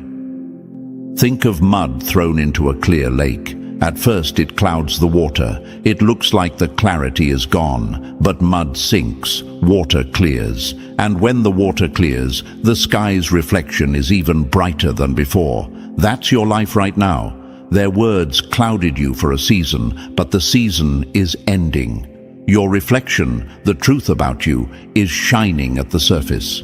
People who doubted you are starting to question them. People who repeated their stories are beginning to retract them. And here's what should fuel you, chosen one. You don't have to chase the lies down. You don't have to clap back at every rumor. The universe is already working, flipping the script. The energy they spent trying to bury you is now digging their own pit. What they meant for harm is becoming your vindication. Every false word they spoke has turned into evidence of their own character. So stand tall, chosen one. Stay silent if you must. Focus on your rise, because while they scramble to hold their stories together, truth is walking toward you like the dawn. Lies always collapse under the weight of truth. And you're about to watch it happen. Number 9. Redemption may knock, but that doesn't mean re-entry is allowed. An apology may be a knock at your door, but chosen one, not every knock deserves a key.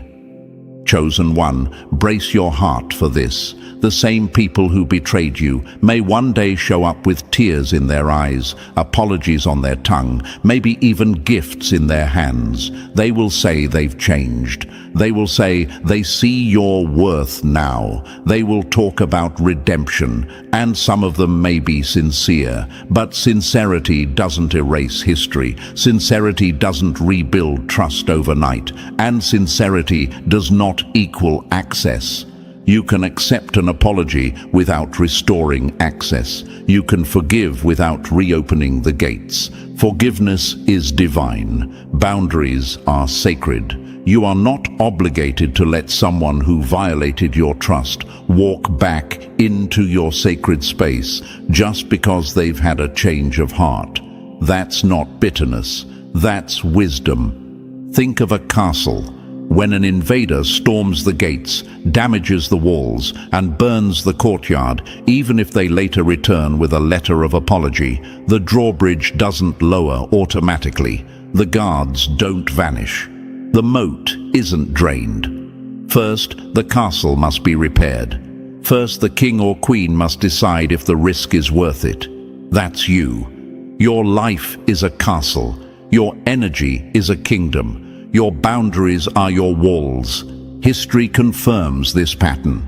Nelson Mandela forgave his captors but did not give them the keys to his movement. Oprah Winfrey forgave those who tried to sabotage her but did not give them seats at her table.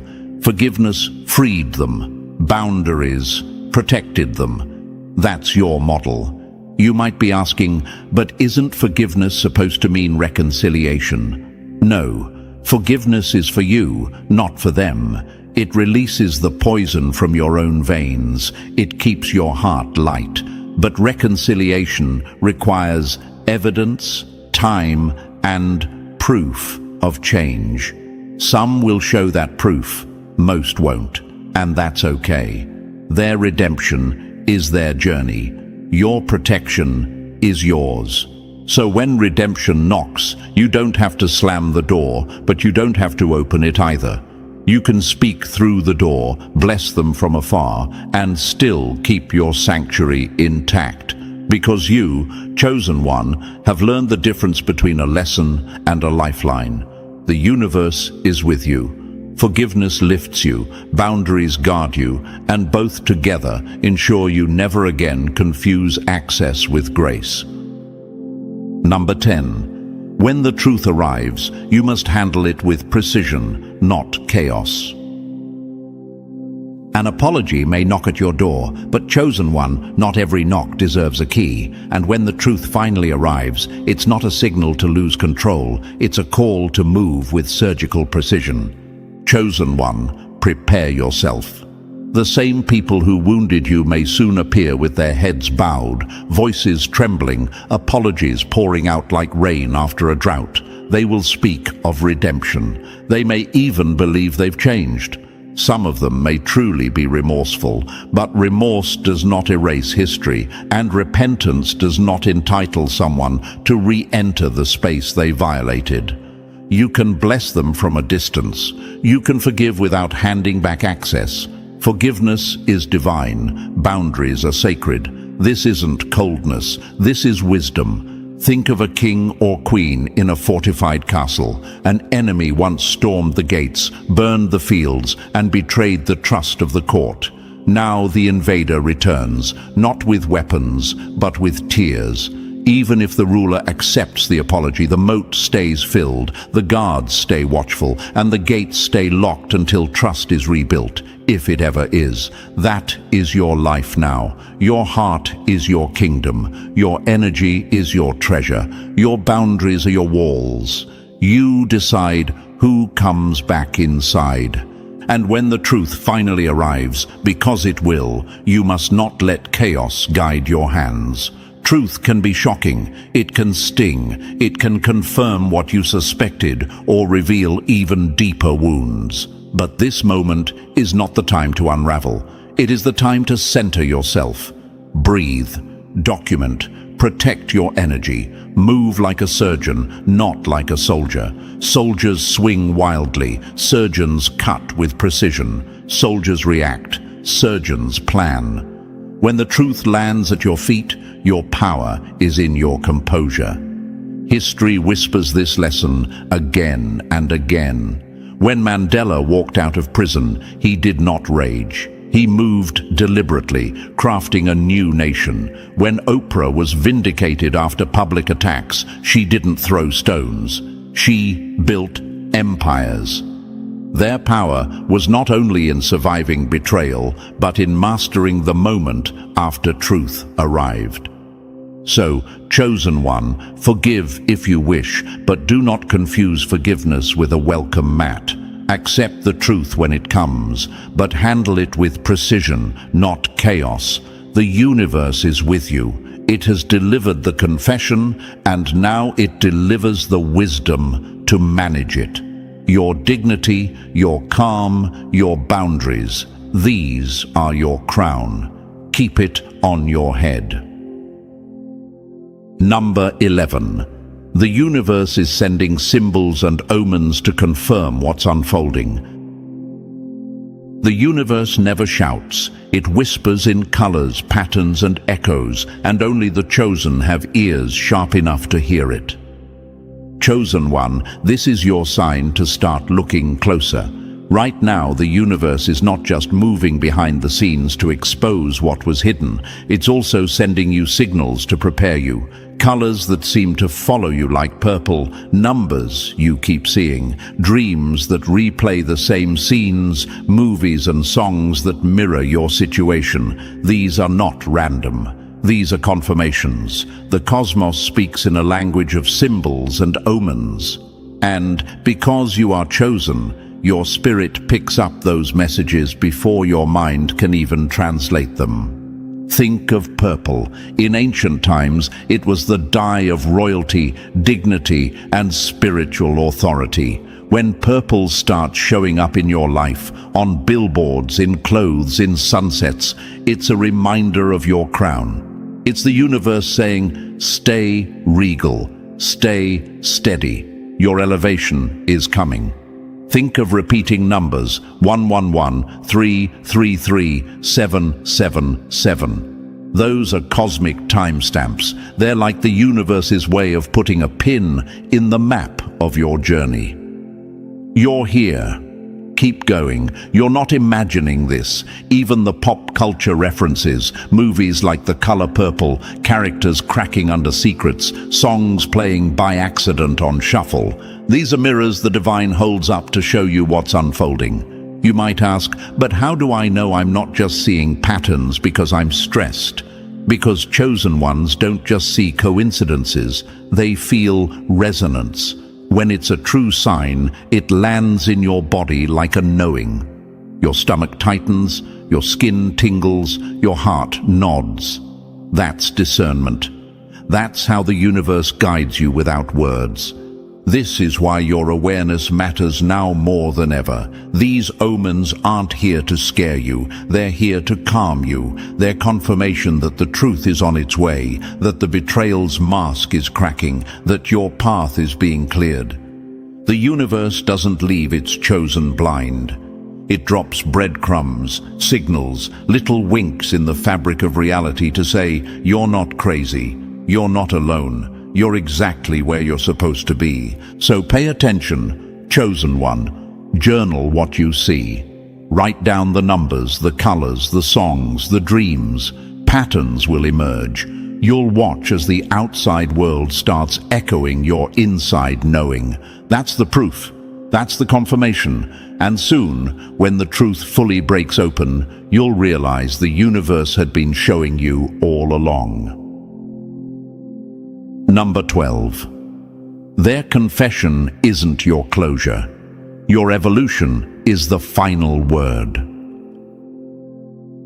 Their confession may break the silence, but it will never define your ending. Your evolution is the final word, and that's a chapter no betrayer can write. Chosen one, lean in. You've waited, you've prayed, you've cried for the truth to come out. And soon, it will. They'll crack. They'll admit. They'll confess. But when that moment comes, don't confuse it with closure. Their confession isn't the crown on your head. It's just the universe turning a page. The crown was already yours. The truth may sting when it hits your ears, but it's also confirmation. You weren't crazy. You weren't imagining. You weren't weak. You were chosen, and everything you sensed was real.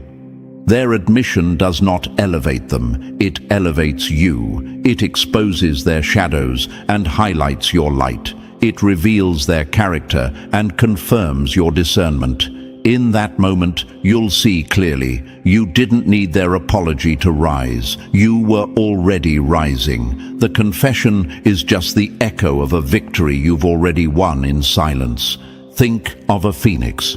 It doesn't wait for permission to burn or rise. The fire that consumes it is also the fire that births it.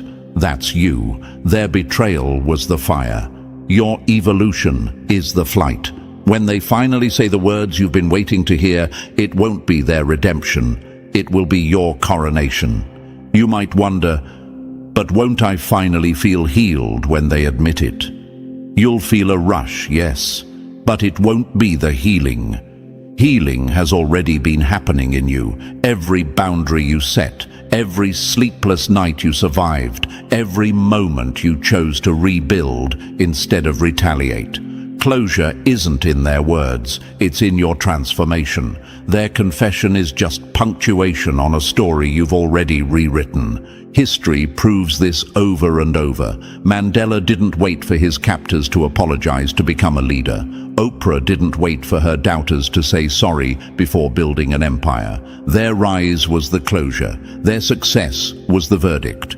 Their evolution was the final word. So when they finally come forward, chosen one, accept the truth, but don't hand them power. Smile, breathe, and keep moving. Because the real ending isn't in their apology, it's in the life you've built in spite of them. Their confession may echo for a moment, but your transformation will roar for a lifetime.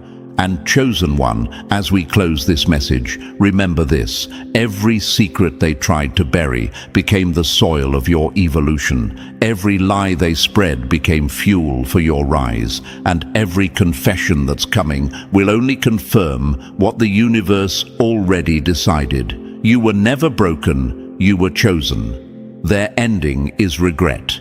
Your ending is glory. So thank you, chosen one, for walking this path with me. Don't forget to like this video, subscribe to stay in the light, drop the number 77 in the comments to claim your power, and share this message so other chosen ones can rise too.